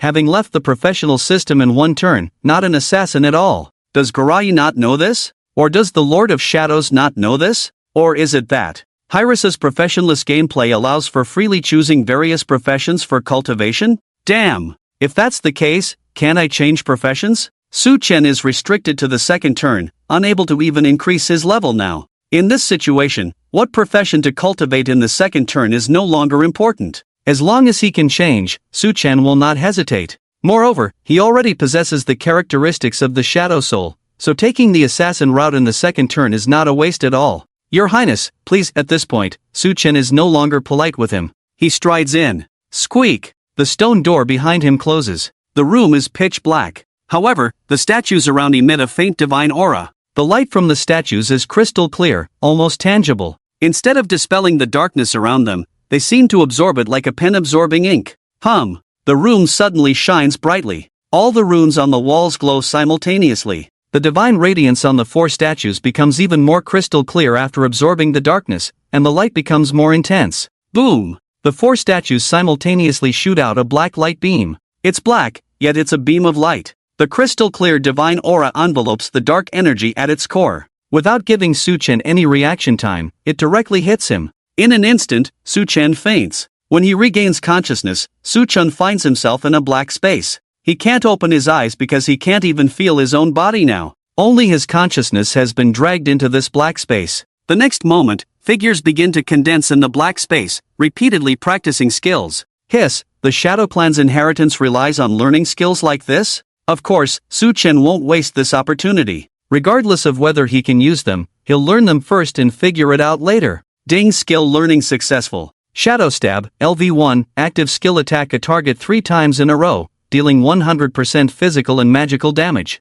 Each attack increases critical strike rate by 5% and critical strike damage by 50%. Ding, skill learning successful. Shadow Sneak, LV1, active skill, disappear physically for 60 seconds, with duration increased by 100% in the dark and 50% in shadows. Ding, skill learning successful. Shadow Law, LV1, support skill, increases magic damage from attack skills by 20%. Ding, skill learning successful. Shadow Fury, LV1, support skill, increases critical strike damage from attack skills by 100%. Ding, skill learning successful. Night Eye, LV1, aura, increases hit rate by 5%, 10%, and critical strike rate by 5%, 105%. Additional bonus, increases critical strike damage by 50%, 100%. All 5 skills learned in one go. The assassin's attack skills are not very useful to Su Chen at the moment. However, stealth skills can be combined with the effects of equipment, and during the day, Su Chen also has a certain amount of time to eliminate physical form. Auxiliary skills are also good, with full magic damage bonus and critical damage. When the levels are linked together, the bonuses are very objective. The most important thing, I actually obtained the critical strike aura here. The aura of the ancient shadow profession has an additional hit rate effect compared to the Empire's critical strike aura. The hit rate effect is not obvious in the early stages, and ordinary players basically cannot see this value, but it becomes quite important in the later stages. After the monster's evasion value increases crazily, the situation of skills and attacks missing becomes very common, especially for large area attack skills. If hit rate is not supplemented, it is normal to lose over half of the damage with one move. Now that the ancient critical strike aura has obtained hit rate, then I'll get another hit rate aura from the Empire. Won't that be able to impact a 100% hit rate effect? In front of him, all the shadows suddenly retreated. Is it over? Su-Chen was slightly stunned. How can there be only 5 skills? Are they being so stingy? Swish swish swish. 3 shadows rushed out from the surroundings and directly entered Su-Chen's consciousness. Ding, professional stealth training completed. Ding obtained professional title, Shadow. Shadow, additional 3 shadows. Hiss. 3 shadows? Adding the original 2. Doesn't this mean that in the future, with just shadows, I can attack 5 times? Awesome. Su-Chen felt a bit unfair to the Lord of Shadows just now. He is still very generous. He attacks with 3 shadows, even more than the traits added. Among the remaining traits on Hyris's side, they are added one by one, and at most, you can get 4 shadows. This Lord of Shadows attacks with 3 at once, indeed generous. Although there is no attribute bonus, 3 shadows are given. Su-Chen is already completely satisfied. 1 shadow deals 50% of the main body's damage, which is a 150% overall damage increase. In terms of the second stage explosion effect of the Thunderball, the addition of dozens of lightning bolts is definitely not a numerical addition that can be calculated by a single piercing, especially with the probability of magical resonance, if it can be increased a bit more. With 1 attack, it won't be as low-key as blasting the entire screen. That explosion effect would make the Star Destroyer cry when it sees it. Su-Chen completed his job change and was planning to figure out how to get out. A glimmer of light suddenly lit up in the distance. Su-Chen controlled his consciousness to move towards that glimmer of light. In the void. The glimmer of light was not conspicuous, but it carried a strong pressure. The pressure was not deliberate, nor directed at anyone, but that kind of pressure isolated everything around, including the darkness. A knife. Although Su-Chen couldn't see the inside of the light, the feeling feedback in his consciousness was very clear. The knife was about a meter long. Much shorter than a normal knife, narrow blade, at most only half the width of a pinky finger. Single-edged, straight back. This design is somewhat similar to a shortened and narrowed tang knife. If used by an assassin, it should be very comfortable. Su-Chen thought. Although most assassins use daggers, pairing with a short blade makes a significant difference in range and lethality when facing a large number of enemies. Just then, only heard a buzzing sound as the light dispersed the darkness around. Then it flashed directly. Snap. In the void. Su-Chen's consciousness felt like he had grabbed something. The next second, the whole person passed out again.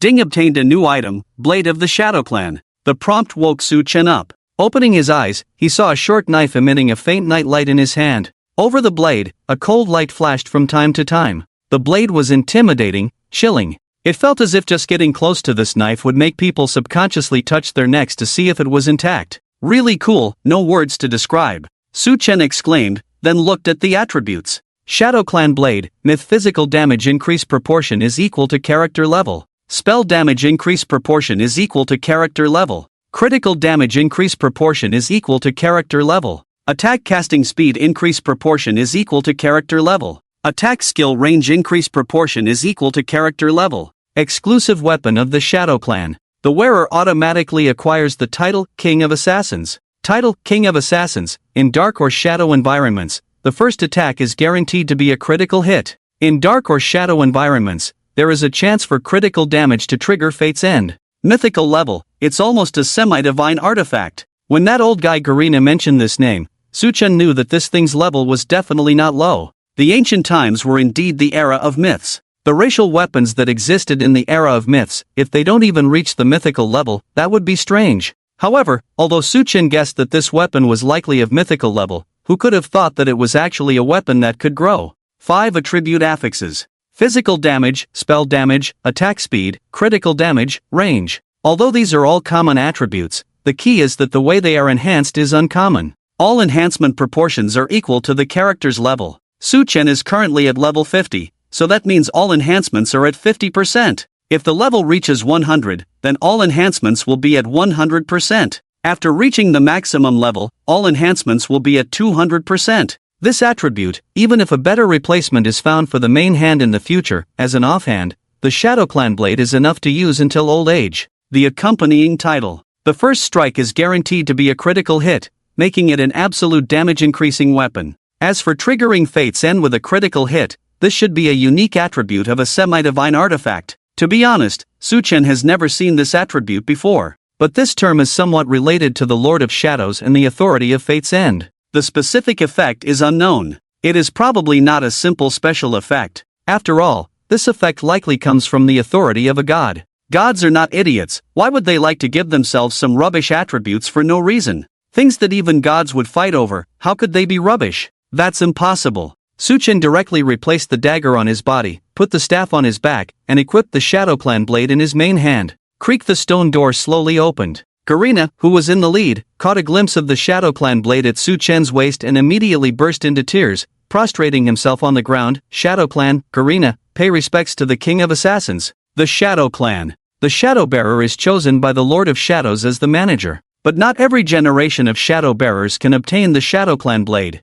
For example, Garina. He didn't have the qualifications. Shadow Clan. Only when the King of Assassins is present can it be considered a true Shadow Clan. At other times, they quietly retract their power and surviving quietly is considered good enough. Only Garina, the clan leader, understands the significance of the Shadow Clan blade. That's why he was so excited. Suchen doesn't care about these things, he only cares if the attributes are amazing enough. Seeing that the attributes of the Shadow Clan blade are not bad, he can't be bothered to argue with Garina. I have something else to do, let's contact each other later. Ha! Garina, who was lying on the ground, was instantly confused. Clan leader, you haven't handed over yet. Suchen waved his hand. Ah, what kind of stupid rule is that? Isn't what the clan leader did good enough? It's fine, I'll replace it for you. Isn't that looking for trouble? Clan leader, you continue what you were doing. I have something to do, so I'll leave first. Put. Garina almost sprayed a mouthful of old blood on the floor.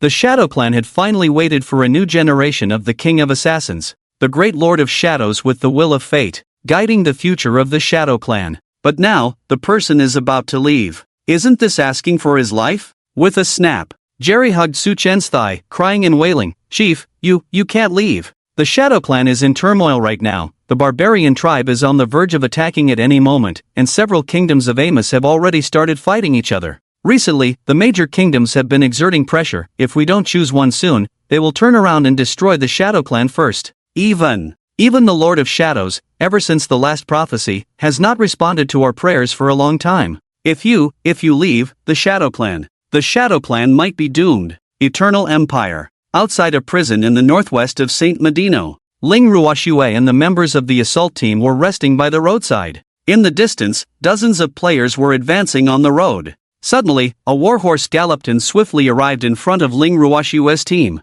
Miss Ling, sorry to keep you waiting. Qian Duo laughed on his horse. Ling Ruoxue glanced at him coldly and said, How did the Archbishop of the Holy Temple let you out? Is Qian Duo someone who can endure hardship? After changing jobs, learning skills, and acquiring traits, he immediately made excuses to slip away. It's mainly about talent. Geniuses like me can learn any skill in no time. It's just a matter of time. Ling Ruoxue rolled her eyes at him. This guy coming out is one thing, but causing trouble is another. He insisted on having her lead his team through 3 dungeons. If it weren't for the cooperation, Ling Ruoxue wouldn't have the time to wait for him now. Agreed. I'll take you through 3 dungeons. 1 billion for each dungeon. And you owe me 3 sets of Dark Warden's armor later. Shen Duo nodded repeatedly at the mention. He now has levels and hidden abilities. Since Ling Ruoxue can lead a team through dungeons, theoretically, he can too. But the key is, he's a support player. The Archbishop kept talking to him about the holy light, glory, and all sorts of nonsense,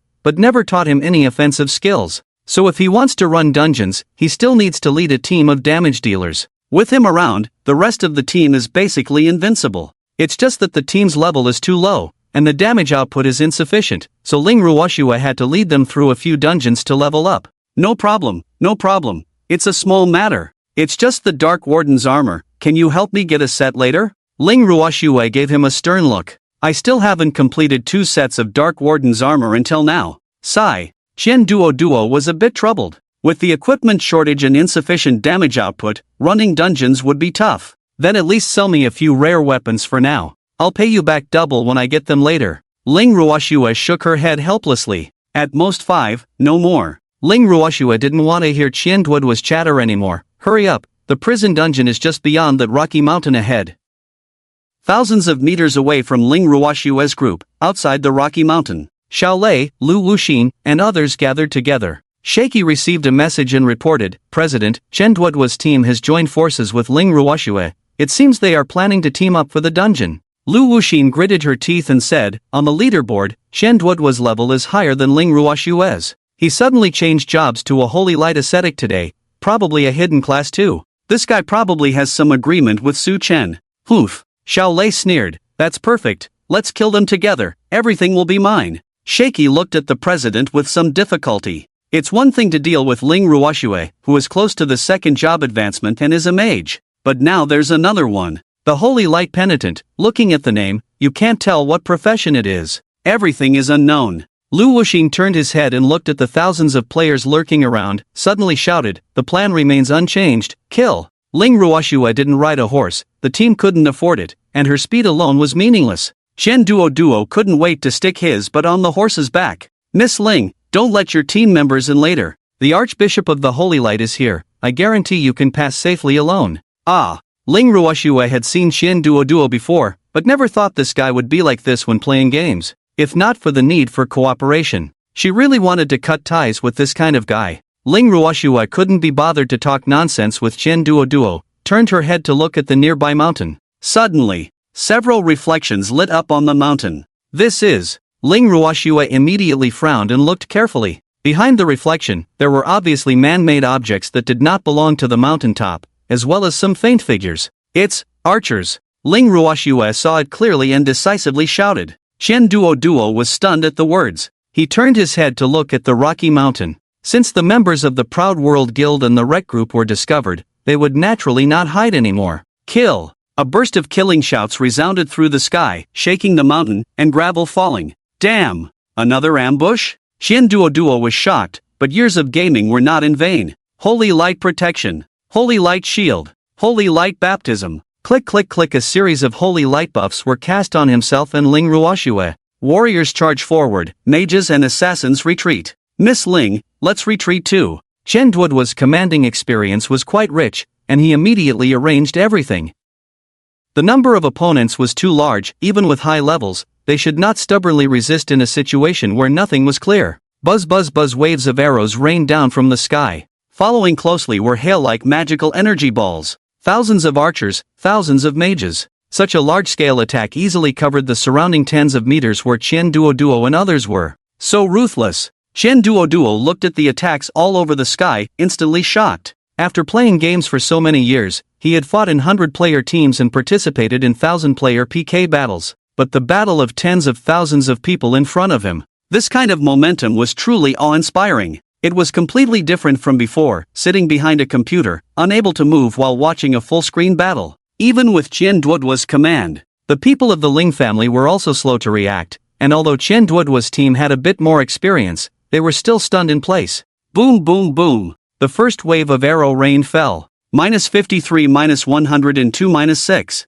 The damage numbers were not high, hitting dozens of points on the team members, at most 100 points. On Qian Duo and Ling Ruoxue, it was only a few points at most. But no matter how low the damage was, you couldn't withstand that terrifying quantity. Ants can kill elephants. Thousands of archers, thousands of attacks. After a wave of arrow rain, except for Qian Duo and Ling Ruoxue, dozens of players in the team all died, none survived. Ha ha ha, you poor bastards want to fight me? Xiao Rek on the mountaintop saw the first wave of attacks and went crazy laughing. Qian Duo, what are you standing there for? Ling Ruoxue suddenly shouted. Fortunately, Qian Duo had just cast a wave of buffs, giving her the defense that the mage class lacked the most. But even so, her health bar had dropped by more than half. The first wave of attacks was about to arrive. Taking medicine was possible, but the recovery was too slow. There was no time. Holy Light Blessing. Qian Duo was just stunned by the first 10,000 player battle, but now he reacted.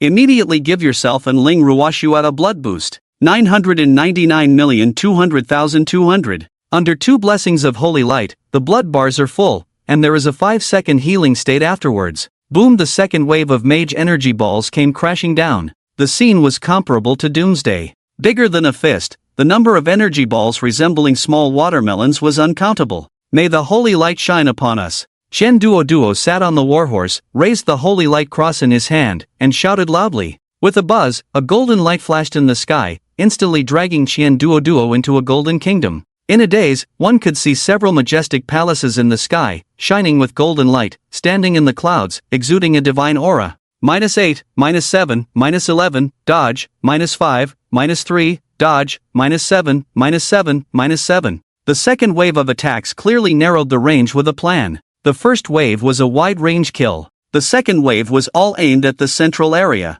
The density of attacks was so high that the numbers floating above Qian Duoduo's and Ling Ruoshua's heads had already overlapped. Check the blood bars. They plummeted with a crashing sound. On the other side, +500, +500, +500, +500 surged on the two of them at the same time. The blood bars on their heads vibrated like subwoofers. They jumped up with a bang, then instantly fell back, jumped up again, and fell back. Phew! Chen Duoduo drank several bottles of blood potion in a row, confirmed that everything was fine, and suddenly put his hands on his hips, shouting loudly, "I challenge you, the eternal number 1 dad is here, who dares to be reckless?" Stone Mountain. Xiaolike thought these two were already dead and was ready to go pick up the beans. The result was the terrifying scene before him. Damn! Is this fake? They can actually heal back? Are you a druid? Lu Wuxi knew that Qian Duoduo's hidden profession might cause accidents, but how could he have expected something like this? After a moment of daze. Impossible. This is definitely a big move that can't be used casually. Kill them. Beside them, Xiaolike also reacted from his confusion. Quick, archers. Don't wait for cooldowns, just attack with normal attacks. Lu Wuxin hurriedly added, what about the peripheral personnel? Charge in all at once. The ambush finally succeeded. If they let go of the 2 biggest fish, this ambush would definitely not be considered a success. Success or failure hinges on this one move. Charge. Kill. Behind Chen Duoduo, around him, louder shouts of killing rang out than before. Mad. If you have the guts, reveal your name. I, Chen Duoduo, will fight you to the end. Chen Duoduo thought everything was fine, but he never expected the number of people gathered by the other side to be so many. This was no longer within the capabilities of an ordinary game guild. There must be a Blue Star top 500 group behind them. Ha ha ha. Xiaolike leaped onto a rock, laughing wildly. You two, dare to plot against me with Su Chen. Today is just collecting some interest. Next time I see you, I'll kill you. From now on, I will make the Ling group and Qian Duoduo guild disappear from eternity. Like group? Qian Duoduo also recognized the guy above. Good. Very well. I, Chen Duoduo, will take on this feud. Let's see what happens next. Puff. 3 ice spears suddenly appeared out of thin air, instantly piercing towards the sky. In the blink of an eye, 1 ice spear firmly pierced Xiaolike's chest. -4,800. 1 hit, 1 kill. Xiaolike didn't even know what happened. He just felt his vision darken and instantly fell to the ground. Ha, what a joke with just this little ability. You dare to be arrogant? Well done, Miss Ling. I'll treat you to a meal next time. You can choose the place. Qian Duoduo almost burst into laughter at the sight. Ling Ruoxue is no longer the timid young lady from the newbie village. After following Su Chen for so long and leading her own team through dungeons, why shouldn't players be able to kill as well? Stop the nonsense, watch your healing output. With a swoosh, Ling Ruoxue summoned a pure white cloud snow and elegantly mounted her horse. With a flick of her jade hand, the cloud snow's front hooves lifted sharply, turning her body to face the players from the wreck group charging from the left. We can pause the dungeon. Someone is coming to deliver money today. Ha! Qian Duoduo stretched his neck long, his face full of question marks. Miss Ling, there are at least 1,000 people over there. Even with warhorses, we can't charge through. And that skill just now has a long cooldown, can only be used once a day. Ling Ruoxue's eyes were cold and resolute. In her mind, scenes of Su Chen sweeping through the arrogant world guild couldn't help but surface. Fine, as you said. All the equipment goes to me. With that said, Ling Ruoxue didn't care whether Qian Duoduo agreed or not. She spurred the cloud snow and charged out. The next moment, a rain of arrows came again. Qian Duoduo had just used his skills in a circle. Now he didn't dare to show off anymore. He rode his warhorse to catch up. The speed of a high-quality warhorse was incredibly fast. The archers on the hill only targeted the 2 of them, without deliberately providing cover. As a result, with just 1 fierce charge, the rain of arrows could only land behind the two of them. His Duo really wanted to slap himself in the face now. After playing the game for so long, he still didn't understand it as well as Ling Ruoxue did. The people on the hill were far away. Only the first wave of attacks was effective. Once the warhorse accelerated, even the sharpshooters couldn't hit them. Miss, let's charge around in circles. You're responsible for killing. I'll handle the healing. Duo quickly devised a tactic in a breath. Coincidentally, Ling Ruoxue was thinking the same thing. Riding on the cloud snow, she shot her ice spear like Zhuge Liang's repeating crossbow. The origin of all laws. The first talent of the mage class. With explosive damage, extreme cooldown, and high mana return, using it on a low-level skill like Ice Spear to shoot 3 shots in 1 second was effortless. If Ling Ruoxue cast spells even faster, she could shoot 5 shots in 1 second. 1 second. 3 shots. 9 ice spears. Facing the formation of thousands of players, Ling Ruoxue didn't even need to aim, she could just throw them randomly. Boom boom boom. The ice spears exploded in the crowd, snowflakes spraying out like shrapnel from a grenade. With Ling Ruoxue's high damage, even the shrapnel was enough to instantly kill players. The explosion site of the ice spears was instantly cleared. On the ground, only the bodies left behind by death could be seen, and those pieces of ice crystals stained with red. Damn it! Miss Ling is going crazy. Duo was so scared that he shivered all over. Fortunately, he hadn't offended this young lady before, otherwise, his fate would have been quite miserable. Blessing of the holy light. Duo hurriedly healed Ling Ruoxue. Thanks to the Archbishop not wanting him to learn offensive skills, he had taught him healing and buff skills quite well. As long as the long-range attacks of 1,000 people couldn't catch up to them, Duo could heal without any pressure. On the top of the hill, Charlie saw the president being killed again and almost went berserk. Lu Wuxin, how the hell do you do things? Lu Wuxin was so angry that his face turned red. That kid wanted to provoke trouble. What did it have to do with him? With Ling Ruoxue's level and hidden profession, would she be an easy character to deal with? If it's easy to deal with, do we still need 10,000 people to ambush all day? President, that Ling Ruoxue is like a madman, almost no cooldown, and she doesn't seem to eat blue. At this rate, even with the 10,000 people's battle group, I'm afraid. Shakai trembled beside him, his sequelae erupted, and his speech was a bit knotted. Even if this Ling Ruoxue is not as good as Su Chen, she can still be considered the second to Su Chen. Abnormal. Killing machine. If there was only her, maybe there would be enough people to wear her down. But the problem is, she's followed by a milk dad. The number of blood-adding skills is completely different from ordinary sacrifices, and I can't understand it at all. Kill. Everyone, pay attention, don't aim, look at Ling Ruoxue's route of advance, and directly attack on a large scale. Lu Wuxin still had gaming experience, and even in a panic, he came up with a countermeasure. Down the mountain. Ling Ruoxue is really going crazy. Wherever Yunxue goes, corpses everywhere. Miss, watch out for the arrow rain ahead, those bastards have changed tactics. Duo reminded. Ling Ruoxue's pupil shrank, gently patting the cloud snow under her hips. This time it's up to you. With a swish. In the high-speed charge, Yunxue suddenly turned sideways, violently stomping on the ground with all 4 hooves. Pat pat pat 3 stomps in a row. In just 1 second, she completed a direct turn, perfectly passing through the arrow rain ahead. Hiss. This mount. This difference. Is too obvious. Lu Wuxin saw this scene and collapsed in despair on the ground. Exciting. Duo suddenly felt happy. A mount worth several hundred million, do you think I'm joking with you? What Koenigsegg, rubbish.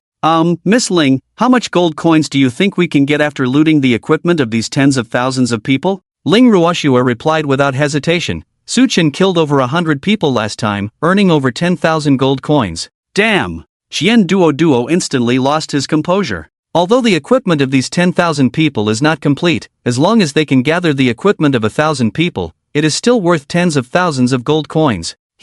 Save me some later. It's not easy being a milk dad, even if there is no credit, there is still hard work, Ling Ruoxue coldly replied. You just said you didn't want it. Duo rubbed his chin. With a puzzled look on his face, is there such a thing? You said just now, is it possible that it was just an illusion? After all, we rely on our bodies to make a living. It's all hard-earned money. Even if you, miss, can say anything, you can't cheat in this kind of situation. Puff. Ling Ruoxue almost turned around to spear Duo. If you dare to speak again, don't think about anything later. On the other side, Su Chen felt nothing about the old patriarch clinging to his legs. Does the Shadow Clan still need to ask about such things? Isn't it a foregone conclusion? Where else in the Empire is there a shadow of the Shadow Clan? Not to mention the Shadow Clan, even the entire ancient era is over. Only the gods can be eternal. However, it's not a solution to always have this guy clinging to his legs. In terms of level and strength, this old guy is really not blowing hot air. Can the successor of the last generation of the Shadow Clan be weak? The Shadow Clan should stay out of the kingdom's wars. As for the trials, I think the requirements can be lowered a bit. Su Chen really felt that the difficulty of the Shadow Clan's trials was too high. Going deep into demon territory alone. Out of 10, only 3 can come back. That's the result of the Shadow Clan's strength being strong to the point of abnormality. Placed in the Empire. Except for himself, absolutely no one can accomplish it. Not even Ling Ruoxue. Her defense is too low to withstand a single blow from a demon. Similar strength is fine. As for courage, you also have to wait for the clan members to have some strength before letting them train. Su Chen said casually. As for the barbarians, keep a low profile, don't provoke them. The barbarians are always a terrifying force. They are suppressed by the Empire because the tribes among the barbarians are not united. Otherwise, it's really hard to say if the Empire could win. It's the same in later generations. In ancient times, the gods were everywhere, shining more brightly than you. What right do you have to be so arrogant?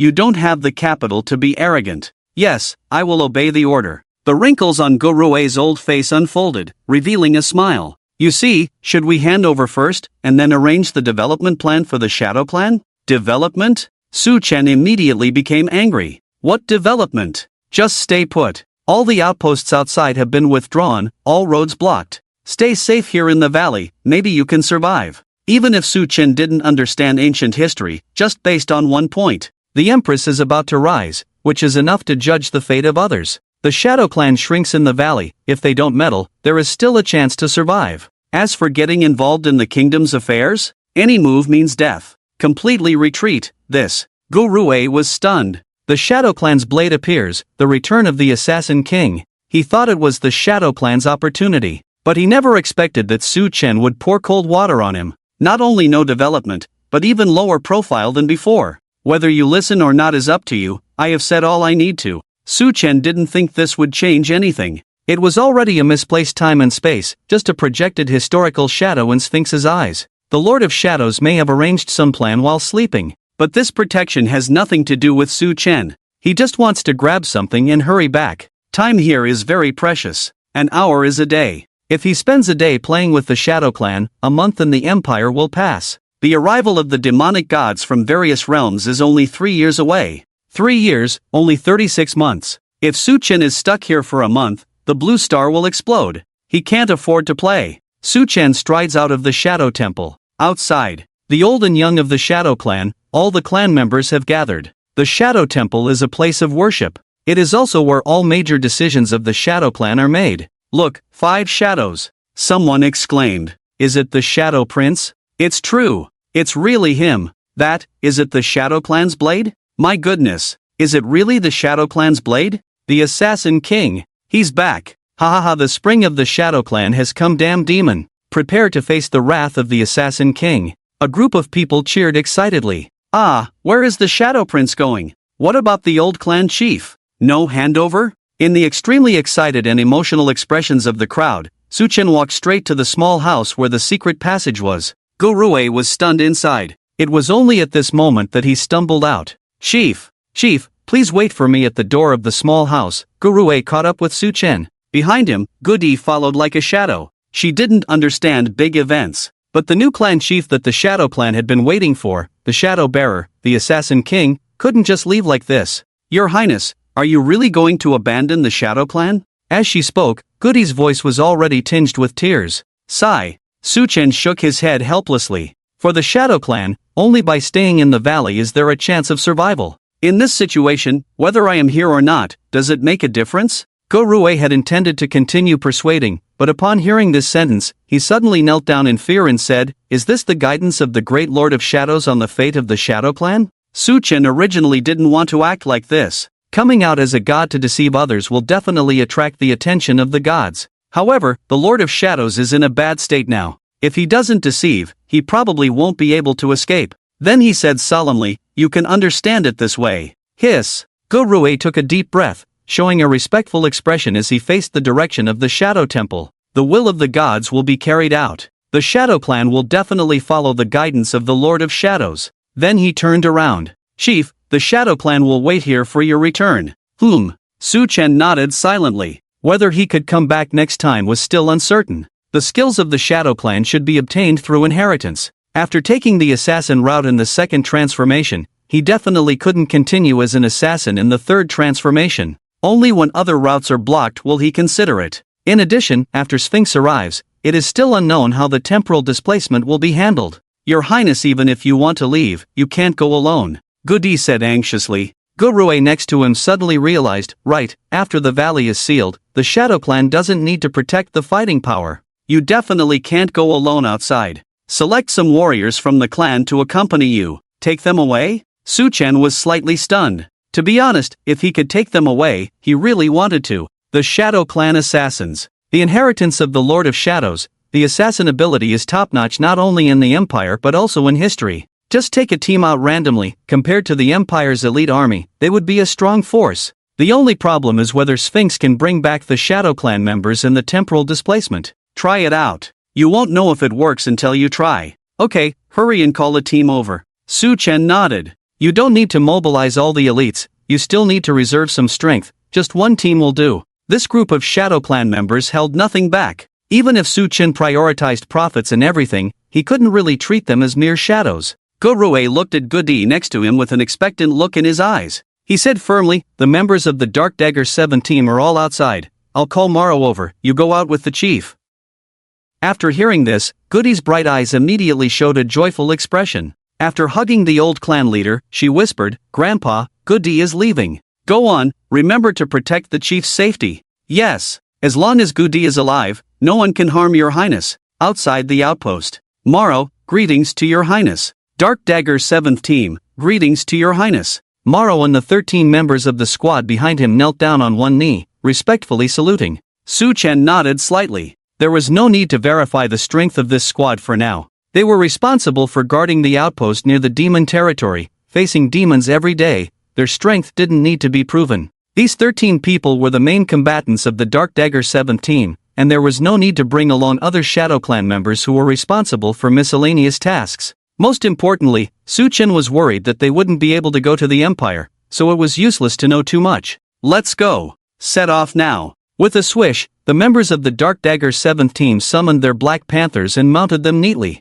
Damn! Su Chen cursed inwardly. These little brothers are doing better than me, what's going on? In the distance, Gurue's figure slowly approached, and behind him, there was even a tall and mighty figure. The heavy panting could be heard throughout the village. Roar! Like the roaring of an engine. A nearly 3-meter-high shadow leopard poked its head out, with a body probably 5 to 6 meters long, and a furry tail thicker than a small tree. Its pupils were pure gold. What set it apart from other shadow leopards was its forehead. A translucent black crystal with a dazzling luster embedded on it, attracting attention. Shadow leopard. Gurue glanced back with some reluctance. This is the mount exclusive to the King of Assassins. Without the recognition of the Shadow Clan's blade, it is absolutely impossible to approach it. Quite particular. Such a good mount, Su Chen really wanted to give Gurue a thumbs up. The big guy seemed to recognize the Shadow Clan's blade and obediently lay down. Su Chen took 2 steps forward. He touched the head of the shadow leopard and then mounted it.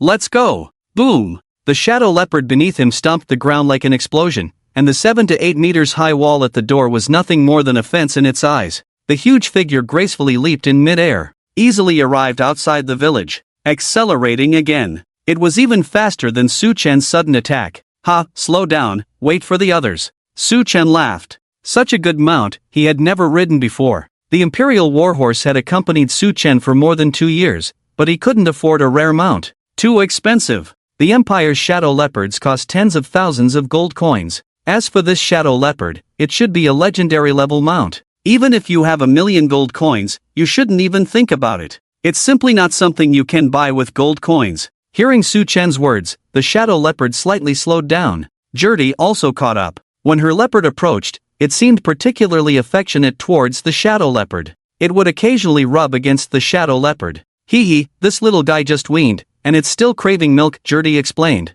Su Chen nodded slightly. It turned out that the one under him was the mother of the little leopard. The book said that shadow leopards are a special species, with only female leopards in the leopard group. When they need to reproduce, they bring in a male leopard into the group. After mating, the male leopard is driven out. The cubs in the leopard group are collectively raised, and the leopard king is mainly responsible for protecting the offspring. Generally, it does not participate in raising the offspring, only showing favoritism to its own cubs. With the blessing of the shadow leopard, the group's speed was extremely fast. In a few words, they passed the previous demon blockade. Su-chen looked around and didn't see any trace of the enhancement stone. Did we take the wrong path? Thinking of this, Su-chen suddenly felt something was wrong. Gertie, are you sure you didn't mistake the direction? Gertie shook her head. No, Blackie knows the way, even if I'm wrong, it won't be. Then let's speed up. Su-chen ordered to accelerate. Soon, the roar of demons in the distance came through the wind. In the dark night,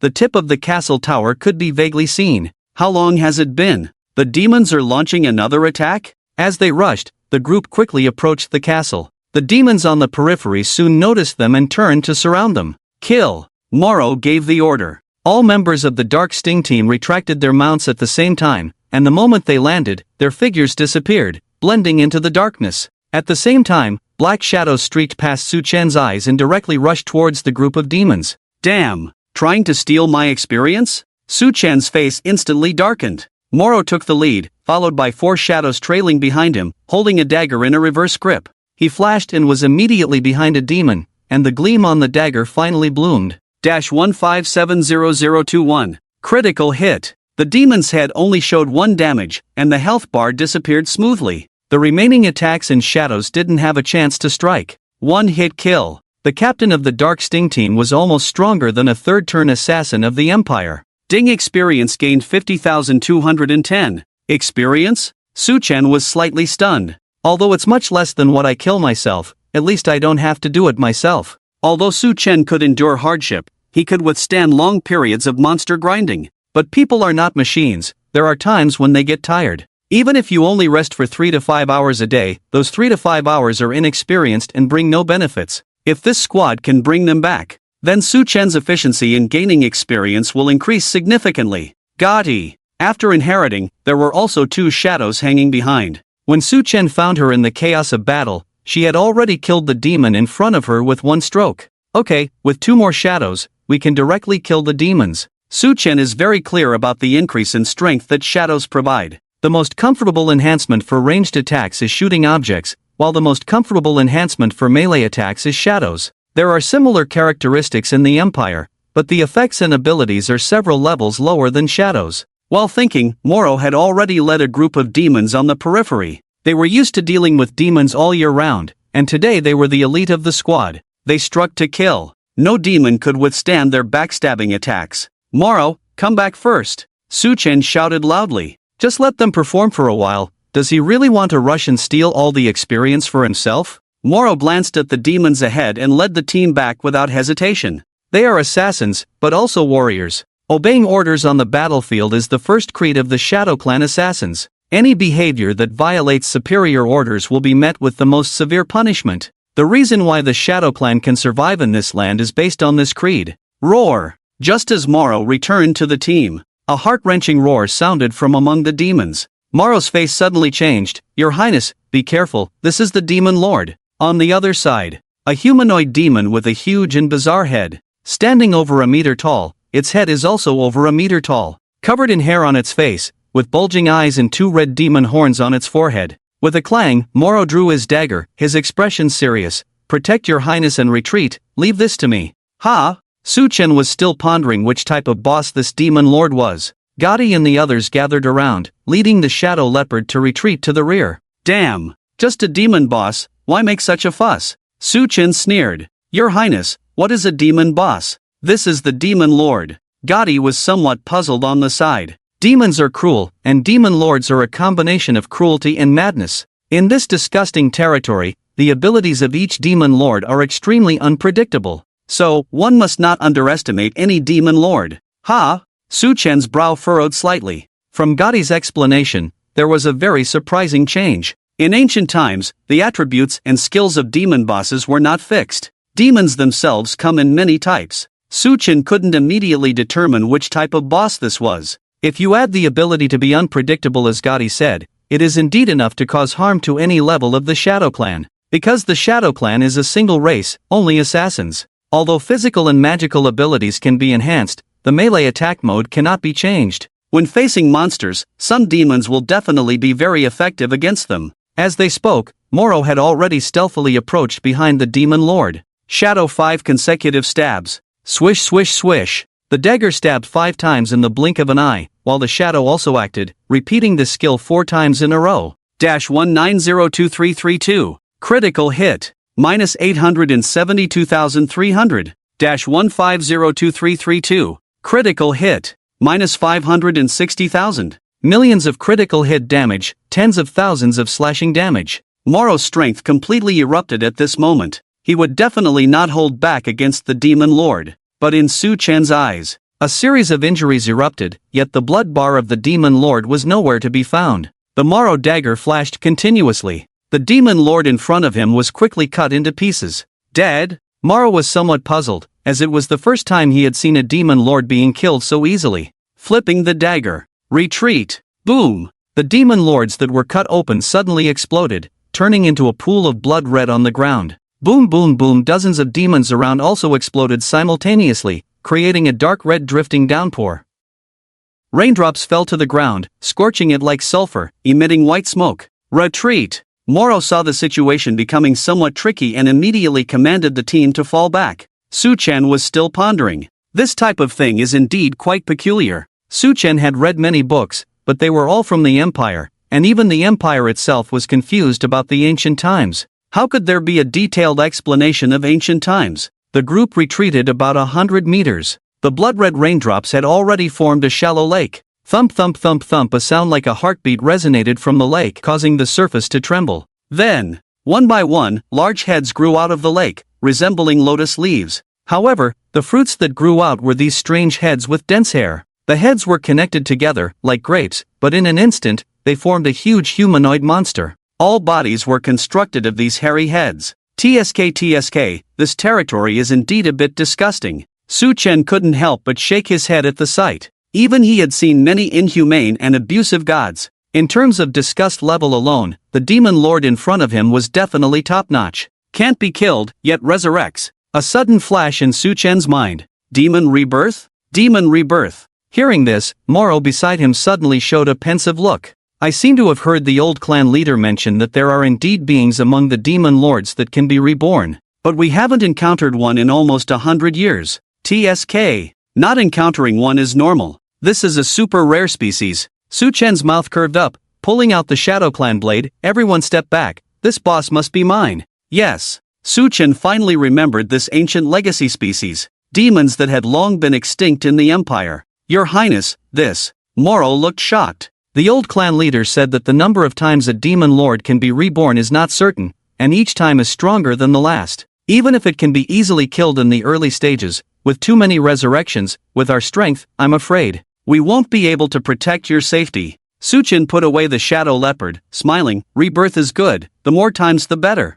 Your Highness. Although Jurti believed in Su Chen's strength, she couldn't help but feel a bit nervous. Assault. Su Chen ignored Jurti's shouts and rushed out directly. A super rare species of demon. Hard to come by. If it escapes this time, where else can we find it in the future? Gripping the Shadow Clan blade. Su Chen's attack speed and casting speed soared again, and the distance of the assault was enhanced. In midair, dozens of afterimages connected in a row. Look again. Su Chen had already stood in front of the giant hairy monster. Swish. The Shadow Clan blade slashed down. Thunder gathered at the blade. Boom. Su Chen shouted lowly. 7 thunderlights gushed out from the blade. A deep blue fan appeared on the battlefield, with the fan bones cast in thunderlight, crackling and echoing around. The fan extended over 100 meters, directly covering the giant demon under the thunder fan. At the same time, the shadow behind Su Chen made a move. Swish swish swish. 5 thunder fans covered up. As if a fan-shaped lightning struck the ground directly, the electric light flickered, and the thunder roared.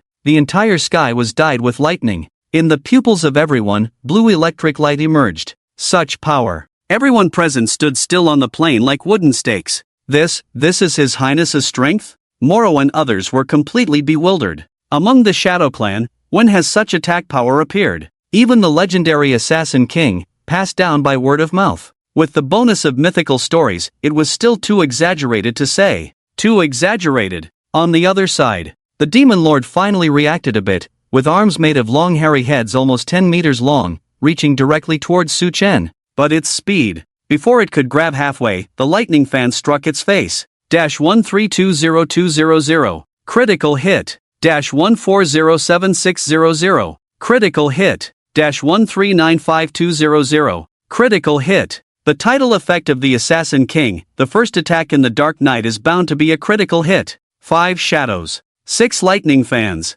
In an instant, the Demon Lord was smashed into minced meat again. Crack. Su Chen twisted his neck, not bad, the third time. Boom. A super lightning ball, like a blue moon, appeared at the position of the Demon Lord. 1 lightning fan, 7 attacks. 42 lightning strikes. Although not all hits due to the large attack range, more than 20 lightning strikes hit in one breath. The triggered thunder concentrated at one point. In the Dark Knight, it really rose from the ground like the blue moon in the sky. The surrounding demons had not exploded yet. The condensed lightning ball burst open, and the shooting lightning waves swept out towards all directions. -1290550. Critical hit. -1350000. Critical hit. -1370000. Critical hit. Still over a million critical hit damage. Although the lightning ball is a 2-stage starting skill, it is still the first time it was used. All hits were critical. Even the damage from the shadow exceeded 600,000.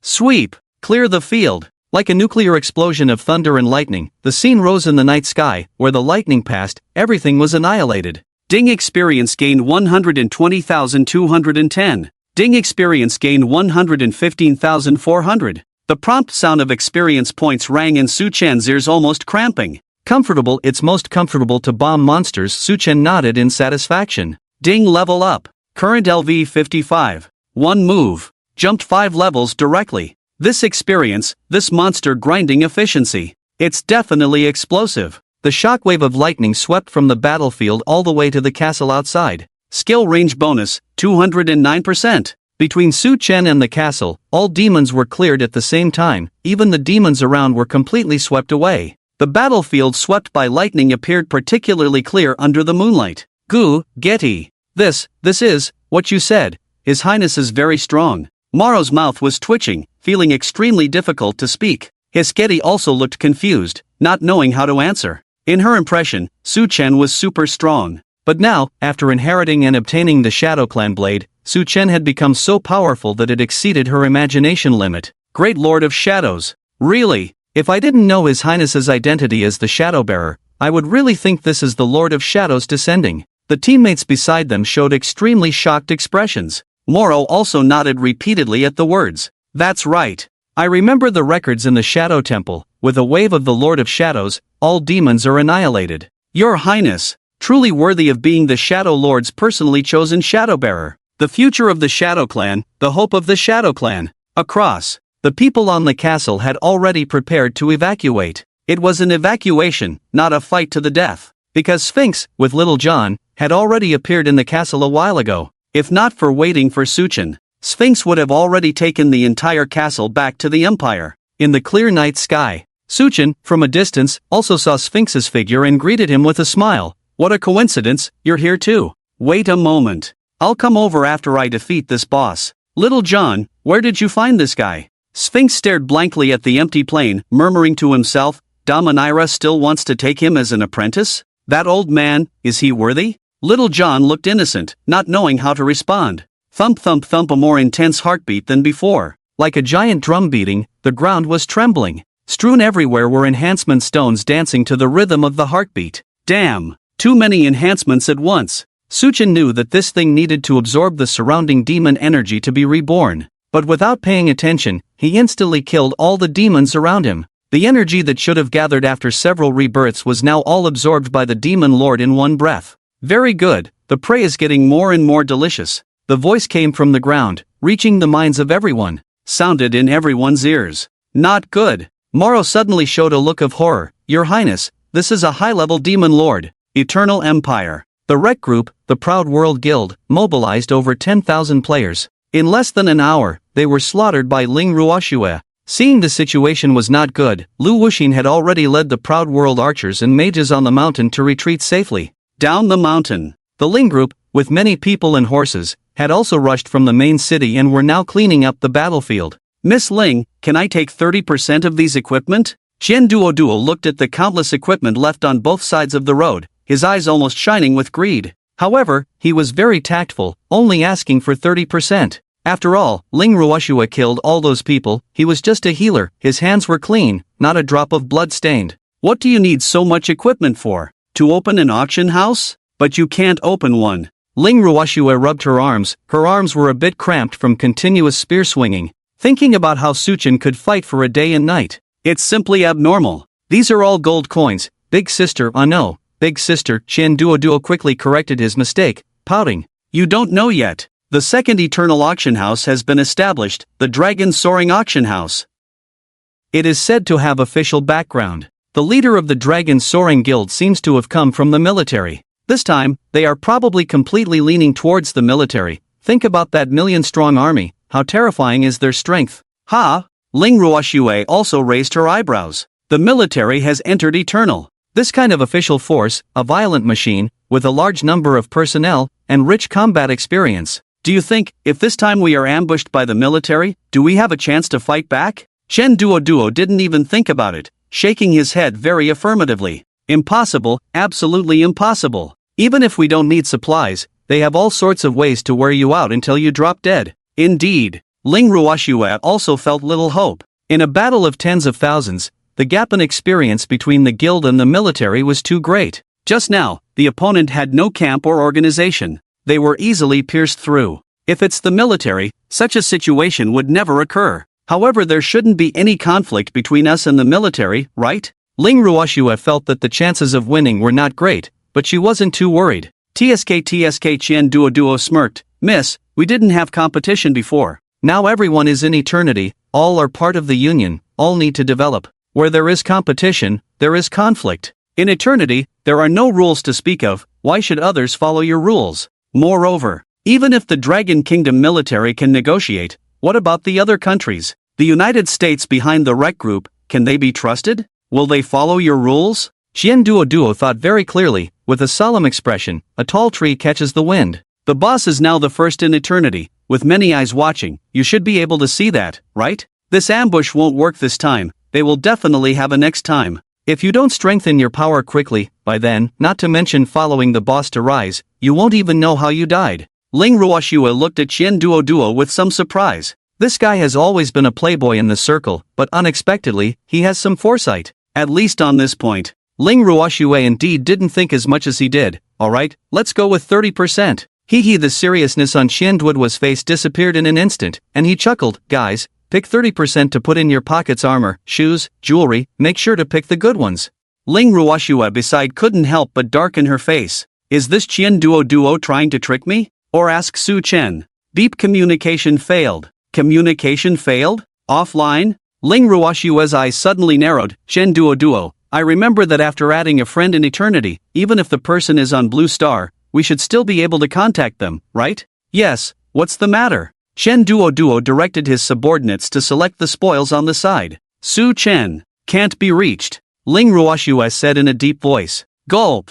Qian Duoduo swallowed hard. They are now acting under Su Chen's name, and from the outside, they are almost tied to him. If Su Chen is not there, they can deal with one rec group. One or two more might not be a big problem. But if there are more? Then, Qian Duoduo immediately opened the communication, and after a moment, his face turned dark. Contact failed. Hiss. Ling Ruoshua took a deep breath, calmed down, and said slowly, let's not talk for now. Let's just run the instance later. I'll send someone to inquire at the Eternity Auction House. Qian Duoduo had no other choice but to nod. Blue Star, United States. Mad. Damn it, they are all useless. Useless. Bang. Little Rec kicked the coffee table directly. His eyes were bloodshot. Ling Ruoshua, Qian Duoduo, and that's Su Chen. Those who owe me in eternity, I want you to pay back tenfold. Charlie lowered his head beside him. President, Ling Ruoshua and Qian Duoduo's strength far exceeds that of ordinary players. Su Chen is probably even harder to deal with.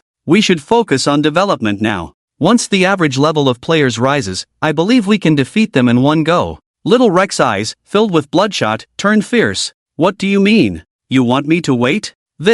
Charlie fell into silence immediately. I don't want to hear this now, I just want to see those guys die. Little Rex held his head and said in a deep voice, mercenaries, assassins, I don't care who you find. Now, immediately, right away. I want to see him dead. Charlie nodded immediately. Yes, I'll go right away. Before he could finish speaking, a red-haired girl in a short skirt and high heels knocked on the door and walked in. President, the Freedom Auction House of the United States military has been opened. They want to ask if we are interested in cooperating? Cooperate? A hint of gloom flashed in Xiaolei's eyes. As long as Su Chen is killed, the Eternal Auction House will belong to me. He can cooperate however he wants. Count's fiefdom in the passage of time. Outside the castle, a terrifying voice echoed across the plain. A tall figure, exuding a frightening pressure, slowly rose from the pool of blood. Exposed muscles, dark red to the point of being somewhat blackened. The head seemed humanoid, with bones protruding in a triangular structure. 4 pairs of flesh-colored wings grew on its back.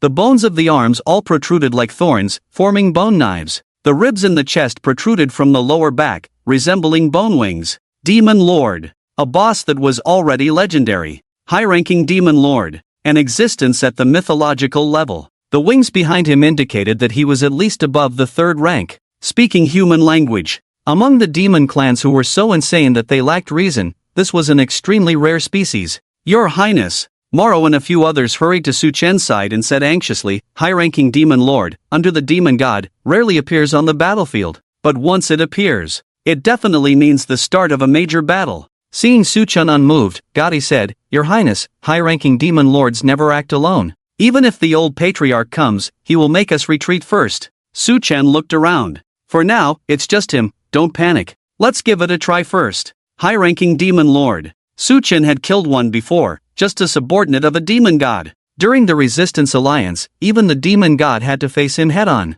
However, killing a high-ranking demon lord was something to be done after reaching at least the 4th rank. Without the 4th rank, without a team, wanting to take on this guy alone was indeed unscientific. Although Su Chen's strength had skyrocketed, he was not arrogant. Sphinx had arrived and could retreat at any time. Plus, there were still some means of strengthening himself that he hadn't used yet. If he didn't even dare to try, how could he face the gods head-on in the future? After reaching the 2nd rank, an additional auxiliary skill slot was available. Setting Shadow Fury as an auxiliary to Thunderball increased critical damage by 100%. Compared to the 20% skill damage increase of Shadow Magic, the extreme output of critical damage was higher. Click. The Demon Lord casually twisted his neck. A calm prey deserving of praise. I hope your taste is better than the rest of the snacks. The Demon Lord's tone was calm, but the voice that reached the soul was stimulating, making people shudder. Sphinx also recognized the monster in front of him. He immediately shouted, Kid, come over to the castle.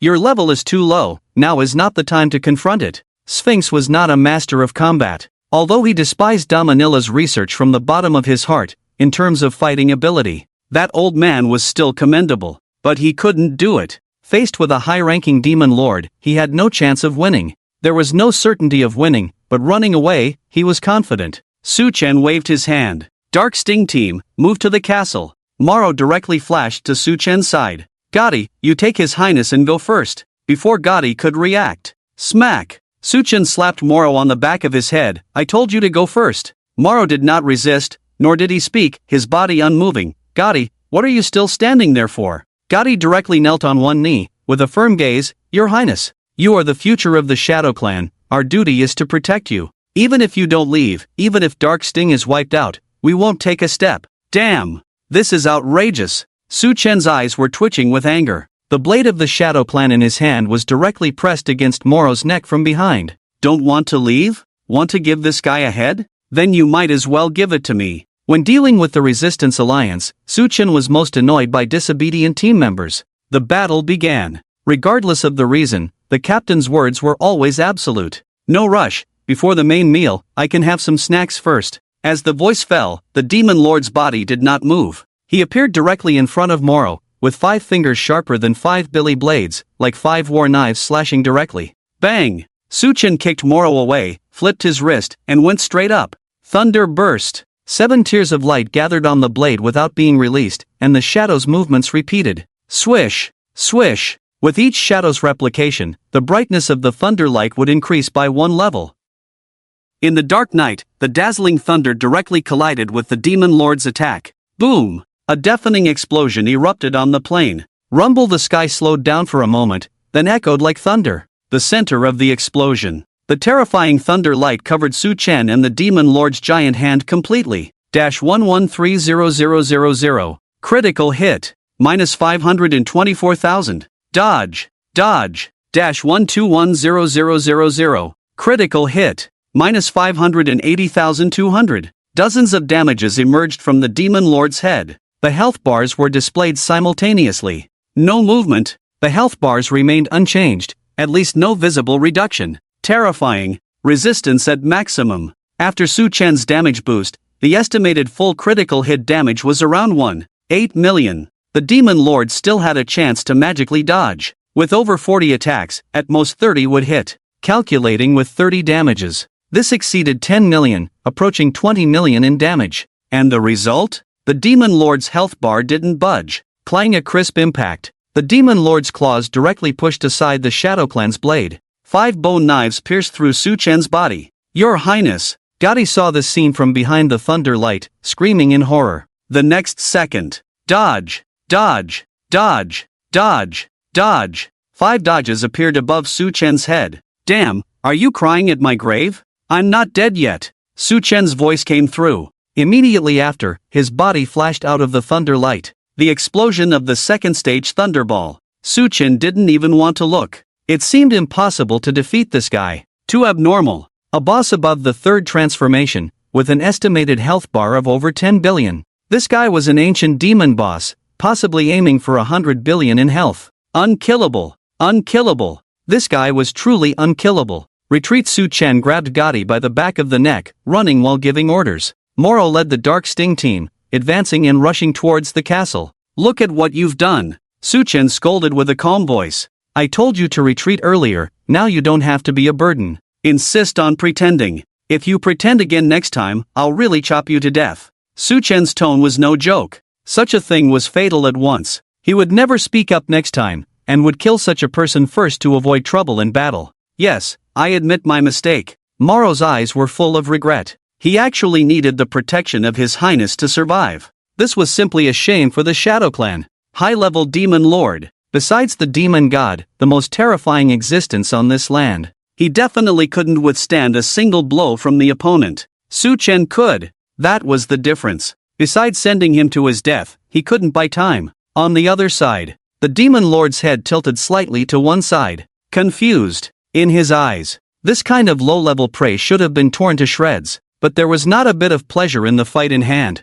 Very lost sly prey. The voice of the demon lord just sounded. With a bang. Hundreds of thunderballs exploded around him. In an instant, over 1 billion damage was blasted out. Following that, the huge body also absorbed half of the damage from the thunder shockwave. On the head, the demon lord's health bar finally moved. A little less. If you don't look closely, you probably won't even notice. TSK, 1 billion health points. Su Chen turned his head and just happened to see this scene. Without considering the boss's healing speed, without considering the boss's special status skills, it would take a full force of 1,000 slashes to have a chance to kill him. The level difference is too big. A 4-transformation team of 20 people only has a chance to kill this kind of boss steadily. If you go with a 3rd transformation magic route and get the bonus, maybe there's a chance to try. After all, my own defense is not a problem. With evasion and protective shields, dodging the area attacks, enduring with him for half an hour, shouldn't be a problem. Su Chen calculated in his mind.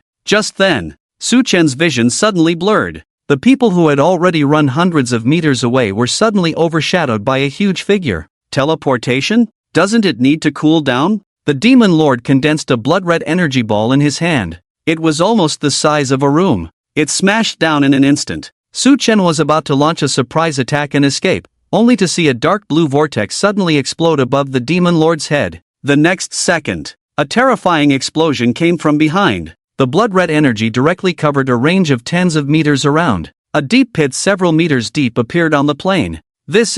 Su Chen was also stunned by the scene before him. Teleporting the boss away? I've never seen this skill before. Let alone seen, I've never even heard of it. Kid, hurry up. Sphinx shouted from the city wall. The time trap can only restore it to 10 seconds ago. Time trap. Never heard of it. And can't understand it either. But Su Chen was greatly shocked. Next time, I'll call you Time Master. Sneak, assault. Su Chen accelerated, pulling Gotti to disappear on the spot, leaving only a few afterimages. In a few breaths, Su Chen had already crossed hundreds of meters and stood on the city wall. Although the shadow stabbing team was a bit slower, without the interference of the Demon Lord, they quickly climbed the city wall. That guy's teleportation can't be used continuously, at most twice. No more. Su Chen turned to look outside the city, where the Demon Lord flapped his wings and floated quietly above the deep pit. Sphinx glanced at the shadow stabbing team, his brow slightly furrowed. Kid, this time I'll use a large-scale time trap to take the castle back. Your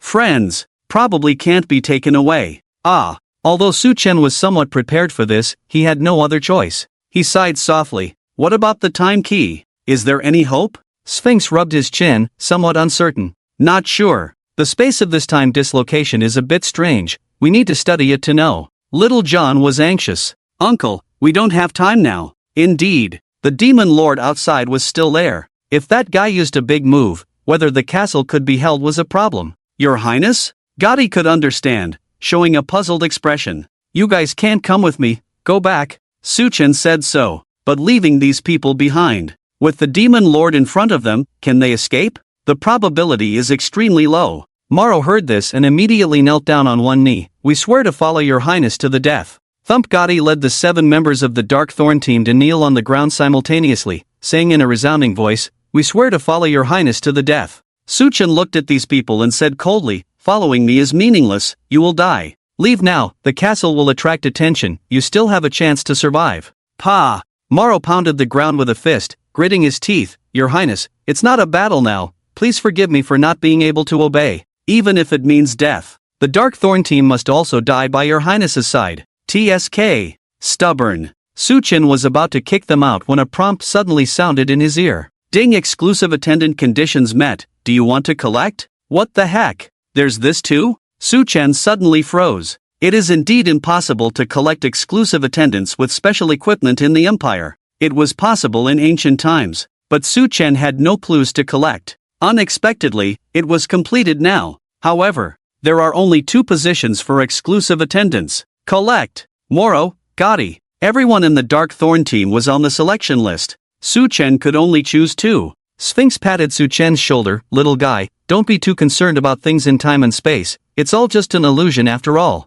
After saying that, Sphinx took out a complex metal device that looked somewhat like a remote control. Just as he was about to press it, there was a loud rumble, and the ground shook violently. Collapsed, the city wall was torn apart in the earthquake, and rubble flew. Demon Lord. Su Chen immediately looked towards the city. In the distance, within the terrifying smoke and dust, the figure of the Demon Lord was faintly visible. One strike. Just one strike. The entire plane was shattered into tens of thousands of pieces, the earth cracked, magma surged, smoke and dust filled the sky, the scene resembling doomsday. Nearby, there was a series of clicking sounds. Sphinx was frantically pressing the buttons on the remote control. Damn it, my time-space trap! Sphinx looked towards the city. The cracked ground, collapsed castle buildings, and many people were trapped under the ruins. In the center, a device the size of a swimming pool was hit by rubble, emitting green sparks. The blooming earth, the banquet begins. The Demon Lord spread his hands, flapping bone wings and flesh wings at the same time. Suddenly, a strong wind rose, carrying dust and magma towards the castle. Su Chen suddenly asked, Master, can the trap be repaired? Sphinx carefully observed, it can be, but it can't withstand another attack. Alright. Su Chen immediately ordered, Morrow, Gotti, go down to protect the time-space trap. Yes. The 2 obeyed. Su Chen spoke again, I will go outside to block the Lord, but, Master, you owe me a bit for throwing away your time-space trap earlier. Sphinx took out a time-space trap from his pocket and threw it to Su Chen. Be frugal with it, this thing is hard to come by. I still need to save some to repair the large trap below. Ding obtained 25 small time-space traps, small time-space trap, special item, throw it at the target to restore the target to its state 10 seconds ago. Excellent. Su Chen praised in his heart. This thing, if not disposable, is definitely of artifact level. Time-space master, Sphinx. Abnormal. Compared to the old man Damanira who only knows how to crush opponents with artifacts, he is indeed not as good in this aspect. Such characters, no matter in which era they appear, are shining gems.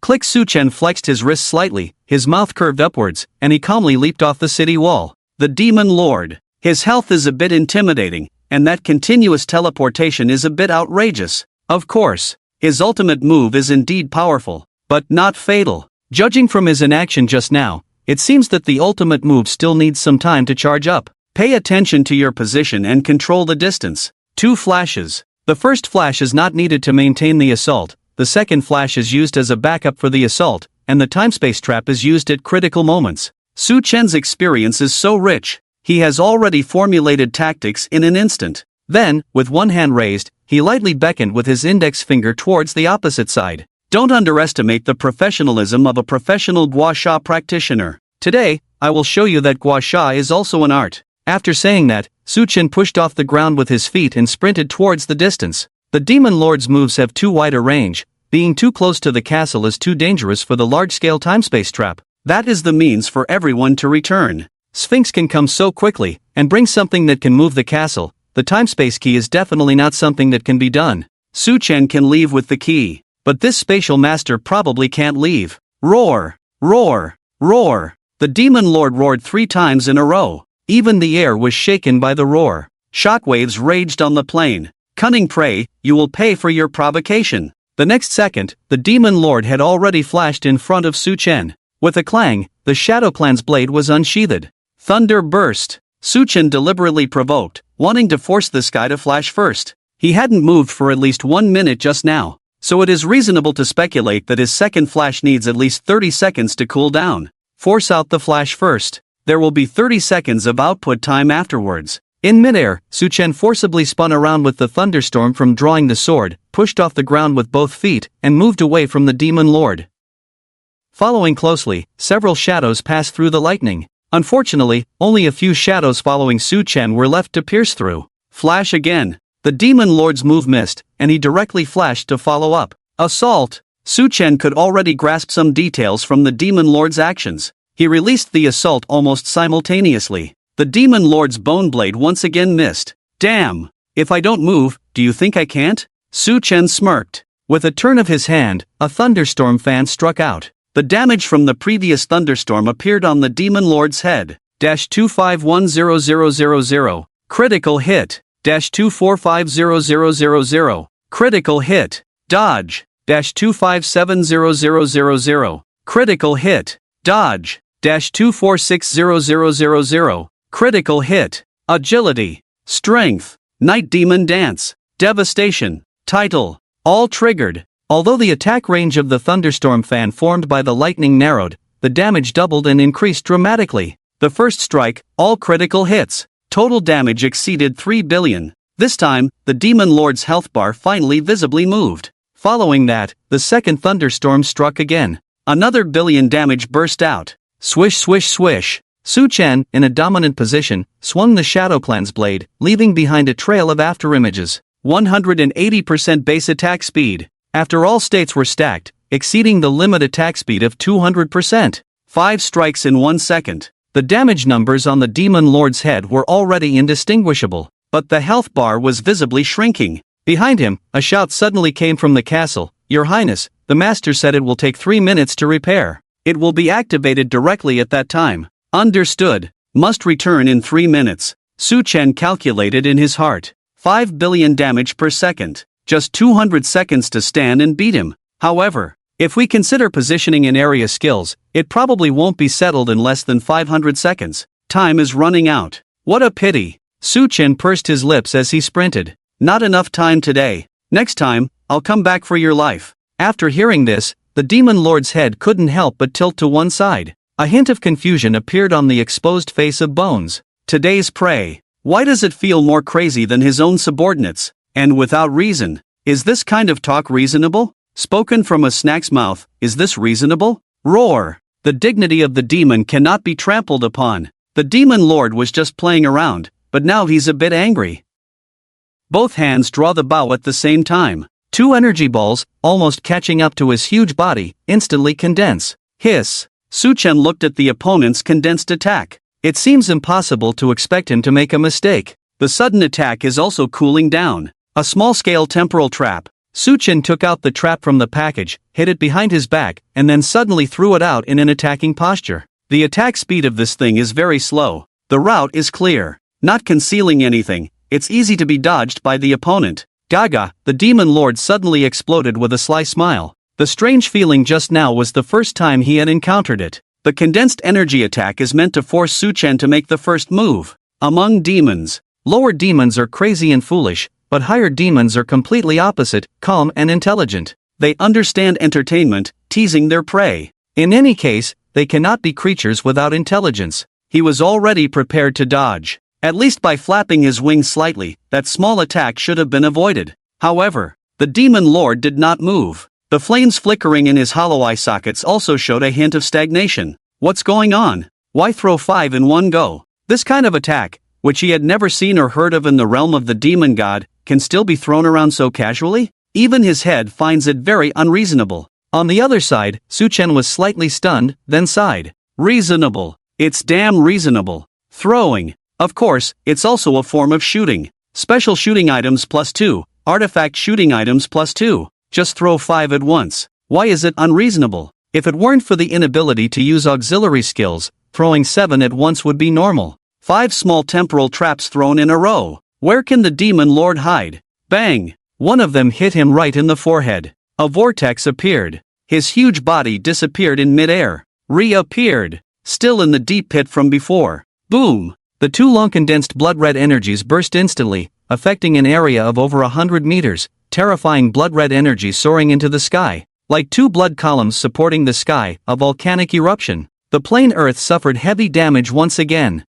I have to be more careful next time I use it. The effect was very good. However, Suchen still noticed a slight drawback. If he accidentally aimed in the wrong direction when using it, the demon lord might end up facing the castle. The castle would probably be blown up on the spot. Suchen once again rushed towards the demon lord in the distance. The attacks in his hands did not stop. The judgment of destroying the heavens and the earth is based on the number of nearby monsters, and now the 2 sides are so far apart. The range enhancement has returned. Whether he can reach it or not, he'll attack first. Roar! This time, the demon lord did not teleport, but flapped his wings fiercely and charged towards Suchen. He happened to collide head-on with the fan-shaped lightning. About 1 million critical damage. Not as much as before, but still better than nothing. Scraping, trying to scrape out as much damage as possible. Time passed second by second. Suchen used positioning and ambush to evade the 2-stage lightning, dodging the area attack with positioning. If he couldn't dodge, he would directly throw a small temporal trap. 100 seconds passed. The demon lord hadn't even touched Suchen's cloak. The initial 5 dodges. Now it has become the pinnacle of his demon career. Like an insurmountable barrier. Damn prey! Damn it! Under the great demon god, Demon Dorte has never suffered such humiliation. The roar of the demon lord echoed in the air. 100 seconds. The continuous attacks had already smashed off 1/3 of his health bar. Even a rational high-ranking demon knew pain. Under the stimulus of pain, rationality gradually faded away from him. Madness. Swinging bone blades wildly, energy attacks were frequently thrown out. No charging. The attack range also gradually narrowed. Suchen, who was familiar with it, was even too lazy to use small energy traps. Dozens of seconds later, the demon lord's frenzy stopped. Phew! Suchen breathed a sigh of relief and stopped as well. Use the ultimate move? Suchen calculated the time in his mind. A distance of about 1 kilometer from the castle. Leaving about 5 seconds to deal with unexpected attacks, it would be more appropriate to return. Kill? It seems like killing is not an option. Although Suchen regretted it, the importance of the Temporal Master Sphinx was higher than this boss. I won't kill you this time, but next time we meet, I won't be so lenient. In the distance, the demon lord's face revealed a ferocious expression, seemingly gathering something in madness. Suchen ignored him. Seeing that he was almost ready, he threw a small temporal trap. The next second, the demon lord appeared even further away. Suchen had been controlling the distance well, leading him in circles so that he wouldn't get too close to the castle from any position. But after a moment, the expected explosion did not occur. His vision blurred. Instead, the demon lord appeared in a flash. Cunning. How can the prey be more cunning than the hunter? The demon lord laughed. He laughed very happily. The small temporal trap restored the situation to 10 seconds ago, and of course, the flash that was used could be restored without cooldown. But he didn't say it, nor did he need to. he just wanted to play. This time, 2 terrifying dark red demon balls fell directly from his hands. Damn, you think this little trick makes you look cool? Suchin showed a look of disdain, took out a small energy trap, and slapped it on himself. A vortex appeared. Suchen's position appeared where the Demon Lord had been charging up. The two exchanged positions. The Demon Lord's blood pillar exploded, and only the demon was left inside to bear it alone. Damn it! The Demon Lord finally got angry. If the madness just now was an act, this time he was truly mad. Not only was his combat maneuvered, but even his pride and intelligence was completely crushed. Any demon would not be able to withstand such stimulation. 50 seconds. Suchen had just calculated the time in his mind. On the city wall, the voice of Goddess Geethi rang out, "Your Highness, the repairs are almost complete." Suddenly, Suchen and the Demon Lord turned their heads at the same time. Hiss! Suddenly, Suchen had a bad feeling. Although the Demon Lord's intelligence was not high, he couldn't be called a fool. He had been not attacking the castle, perhaps out of arrogance. But now, die! All of you die! The Demon Lord spread his bone wings, and flames shot out from his eye sockets. Boom! Dark red energy radiated around the Demon Lord. His huge body bathed in energy. Pressure. The air seemed to thicken. With a whoosh, the Demon Lord flapped his wings, and his figure suddenly surged forward, covering dozens of meters in the blink of an eye. The speed was so fast that it was almost like a sudden attack. Energy overload. Suchen recognized the Demon Lord's state. Attack speed, movement speed, 100% bonus. A demon's exclusive skill, but this kind of skill generally did not appear with a flash. So Suchen was not mentally prepared. Oh no! Suchen muttered. After the Demon Lord's frenzy, he did not rush towards Suchen but directly towards the castle. His attacks were already gathering in his hands. Assault! Suchen immediately chased after him. You bastard, trying to run! Thunderstorm struck. Dozens of lightning bolts shot out from the Shadow Clan's blade, smashing into the back of the Demon Lord. Boom! Boom! Boom! Explosions rang out one after another on the Demon Lord's body. However, he seemed completely unfazed, not even turning his head, with no tremor in his body. In the flames of the Demon Lord's eyes, there was only the castle. Damn! Hatred can't hold him back. Suchen was truly surprised. Despite causing such explosive damage, there was still a day when he couldn't hold back the hatred. If this had happened during a raid in the past, the main tank wouldn't even need to hold aggro, he could just smile smugly. Miniature time trap. Seeing the Demon Lord about to raise his hand, Suchen could only continue to throw traps. The next second, an explosion sounded behind Suchen. At the same time, Suchen felt a slight chill on the back of his neck, and the Demon Lord was already standing behind him. Flash cooldown. Trap yourself? Suchen's hand that had just taken out the trap suddenly slackened. No way. This guy has learned to encircle way to save Zhao now. If he had appeared in his previous position, there would have been no time to stop him from attacking the castle. Damn it! This Demon Lord wasn't looking at the menu, he was looking at the art of war. Suchen was furious. He turned around and swung his sword backhandedly. Dozens of lightning bolts gathered at the tip of the blade, directly slashing onto the demon's bone blade. Boom! For a moment, lightning exploded, and electric serpents danced wildly. A terrifying shockwave was released on the spot. Even the ground was hit, creating a semicircular pit. Minus 2,710,000. Critical hit. Minus 2,620,000. Critical hit. Over 1 billion damage emerged from the Demon Lord's head. On Suchen's side, only one number popped up. Blocked. Luckily, I haven't forgotten my skills. Suchen's lips curled slightly. In close combat, besides the dodge attribute, there was also the block attribute. However, the block attribute was hidden and not displayed. With excellent skills, theoretically, one could block all melee attacks. But in actual combat, each block required countless blood and experience to hone. Although Suchen was a mage, mages were the ones who needed to practice blocking the most. Because mages were most afraid of close combat. To survive amidst the siege of countless otherworldly legions, without the unique skill of blocking, Suchen would have died long ago, never making it to the end.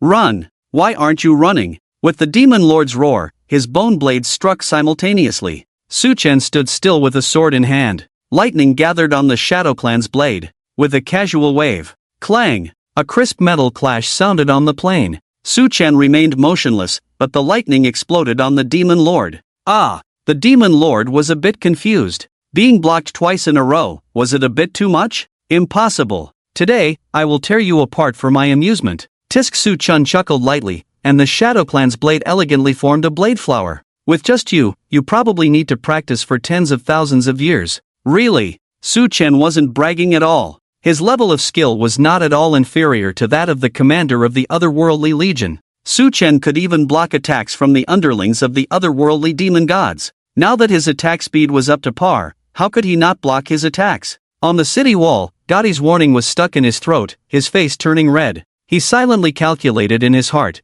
His Highness must have learned from the Lord of Shadows. With such exaggerated combat skills, it seems understandable. Su Chen had avoided close combat with him before just to prevent any accidents. Moreover, the Demon Lord's area attacks were also quite exaggerated. Even with various means to reduce the damage, they couldn't withstand it twice. More importantly, once engaged in close combat, the positions and distances between both sides would be fixed, rendering the effect of the miniature time trap useless. There is only one move to make a sudden attack. The risk is too high. Thinking in between, the bone blade of the Demon Lord continued to wave in the air, chopping wildly. Clang, clang, clang. The sound of clashes echoed on the plain. Su Chen wielded his sword to counterattack. Not a single hair was harmed. The reflected Demon Lord, his huge body bathed in the ocean of thunder and lightning at this moment. The injury on his forehead had turned into a pillar of blood, soaring into the sky. The terrifying health bar melted at a visible speed. Melee attacks gained accuracy.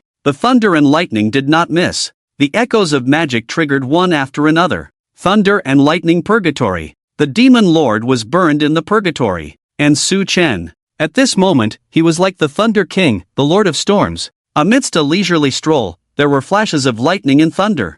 30 seconds. The Demon Lord, who had lost his sanity, kept attacking wildly, but ended up smashing his own health bar to below 50%. No time left. Su Chen had to go back. The fact that the Demon Lord did not release a ranged attack was lucky, but after the change in health bar, he estimated that he wouldn't be so foolish. Sudden attack. A flash. Su Chen rushed towards the castle behind him. Sphinx also stood on the wall at this moment, loudly reminding, "Kid, there are 15 seconds left." Ah! The Demon Lord was now in a frenzy, having lost all reason. Flash! He appeared directly in front of Su Chen. Slash! Su Chen drew his sword and struck. Clang! Su Chen's figure accelerated backwards, while the Demon Lord remained in place. Damn it! Damn prey! The Demon Lord roared madly, but couldn't do anything to Su Chen. Suddenly, the Demon Lord's right hand plunged into his own chest. Hiss! Su Chen was slightly stunned, and his experience immediately told him that this guy was playing for keeps. The next second, a stunning blood-red energy appeared in the Demon Lord's chest.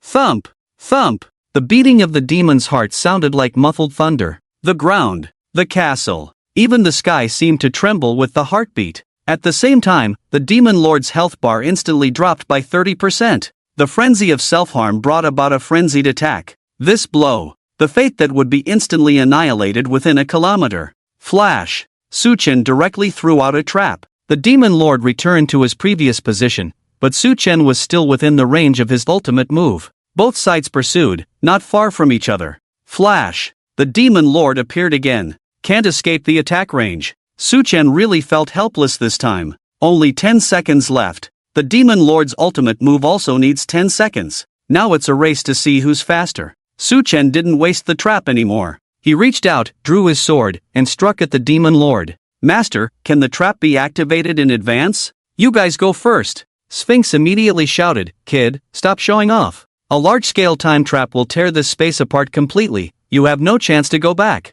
Su Chen's brow furrowed. "Now return to the castle. The Demon Lord will flash and follow up. Any move can easily break the trap." "Can't take the risk." "Then fight." Return to the castle in the last second. In his contemplation, the Demon Lord did not attack, just stood close, quietly watching Su Chen. "Struggle, you don't have much time left." "Damn!" Su Chen cursed inwardly. He spun around and drew his sword. The blade of the Shadow Clan, accompanied by dozens of lightning strikes, directly slashed at the Demon Lord's chest. "If there was more time, I would have killed you now." He, ridiculous. Weak prey always likes to say things that make me laugh. "I am under the demon god's seat, the undead demon king. Death, for me, is just the beginning of rebirth." Gah! Before he could finish speaking, the Demon Lord suddenly froze. In the void, countless dotted lines appeared, hanging down from the sky. Each line was connected to the Demon Lord's arms, wings, head, and limbs. A bizarre scene. At this moment, the Demon Lord seemed to be controlled like a puppet. Creaking sounds of mechanical gears appeared out of thin air. In the starry sky, a blue crescent moon seemed to transform into a blue gear, slowly undulating. In an instant, everyone was frozen in place. The demon lord, the castle, even the time trap in operation, all frozen. Everyone's thoughts could move, but their bodies couldn't. Time seemed to stand still. God. This was the authority of a god, just not knowing which one. Such a terrifying divine authority, Suchin really couldn't figure out which one it was. Before he could think, a voice from nothingness sounded, devoid of any emotion but full of dignity. Your fate ends here. Accompanied by a reverent voice. All the dotted lines on the demon lord's body shattered. Above his head, no damage numbers appeared. Just one word. Death. The next second, the vision disappeared, as if everything just now was an illusion. Everyone regained their ability to move at the same time. Suchin felt the Shadow Clan's blade in his hand tremble slightly, and the demon lord became the only creature in the field unable to move. No explosion, no startling movement.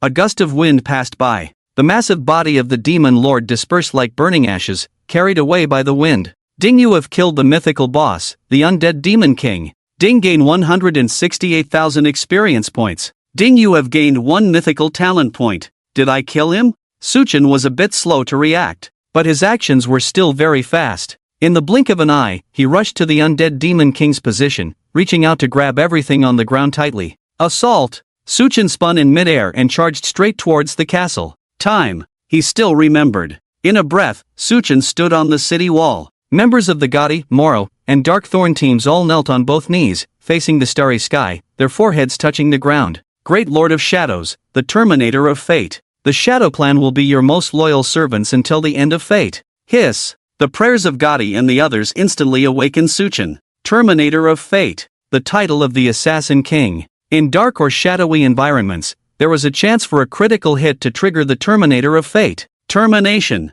Artifact effect. In Suchin's impression, this effect was comparable to the finishing move after the 4th transformation. It would empty the target's health bar. Little Lolita Liwena had used it in the dungeon before. The finishing move directly took down that undead summon. The health bar was emptied, but the undead summon did not die. Such a skill was terrifying enough. Appearing as an exclusive artifact effect was even more extraordinary. But the Terminator of Fate meant instant death. The pressure and visions of the divine controlling the fate were incomparable to ordinary finishing effects, not only in appearance but also in actual effect. If it was an ordinary termination, then with the undead demon king's ability to resurrect on the spot, he would definitely not die. After the health bar was emptied, that guy could still revive. But the Terminator of Fate meant instant death. The undead demon king's fate stopped at this moment. If your fate is erased, then do you still have a reason to exist? Erased by fate. Body, soul, everything. All disappeared. Divine authority. So terrifying. And such divine authority was wielded by the Shadow Soul. A demigod? And even delegated the power of the gods to the Shadow Clan's blade. Unreasonable. Suchin really felt it was unreasonable. Sphinx also had a look of looking at a monster on his face, looking at Suchin. Other people don't understand what just happened. He is a colleague from Domanilla, how could he not know? Divine power. The divine power representing fate. If this news were told to Domanilla, that old man would probably have an asthma attack on the spot. Even Sphinx. At this moment, he couldn't help but think, could this little guy be the reincarnation of some ancient god? At worst, he must be a god's chosen one, right? Too terrifying. The gods who control fate on the eternal continent, isn't it said that the ancient master of the Wheel of Fate has long fallen into the hands of the 7 gods? Hiss, this world, how could it change so easily? Sphinx couldn't understand, couldn't figure it out. But he was greatly shocked. Little. Oh no, Brother Su, you better let your friends leave. The temporal displacement is about to disappear. Although Sphinx still firmly believes that this is just a temporal illusion. But with the appearance of divine power, these people seem to be subordinates of the gods who control the power of fate. Even if it's an illusion, it's not good to offend. No way. Who told them they control fate? Metaphysics. You have to believe it.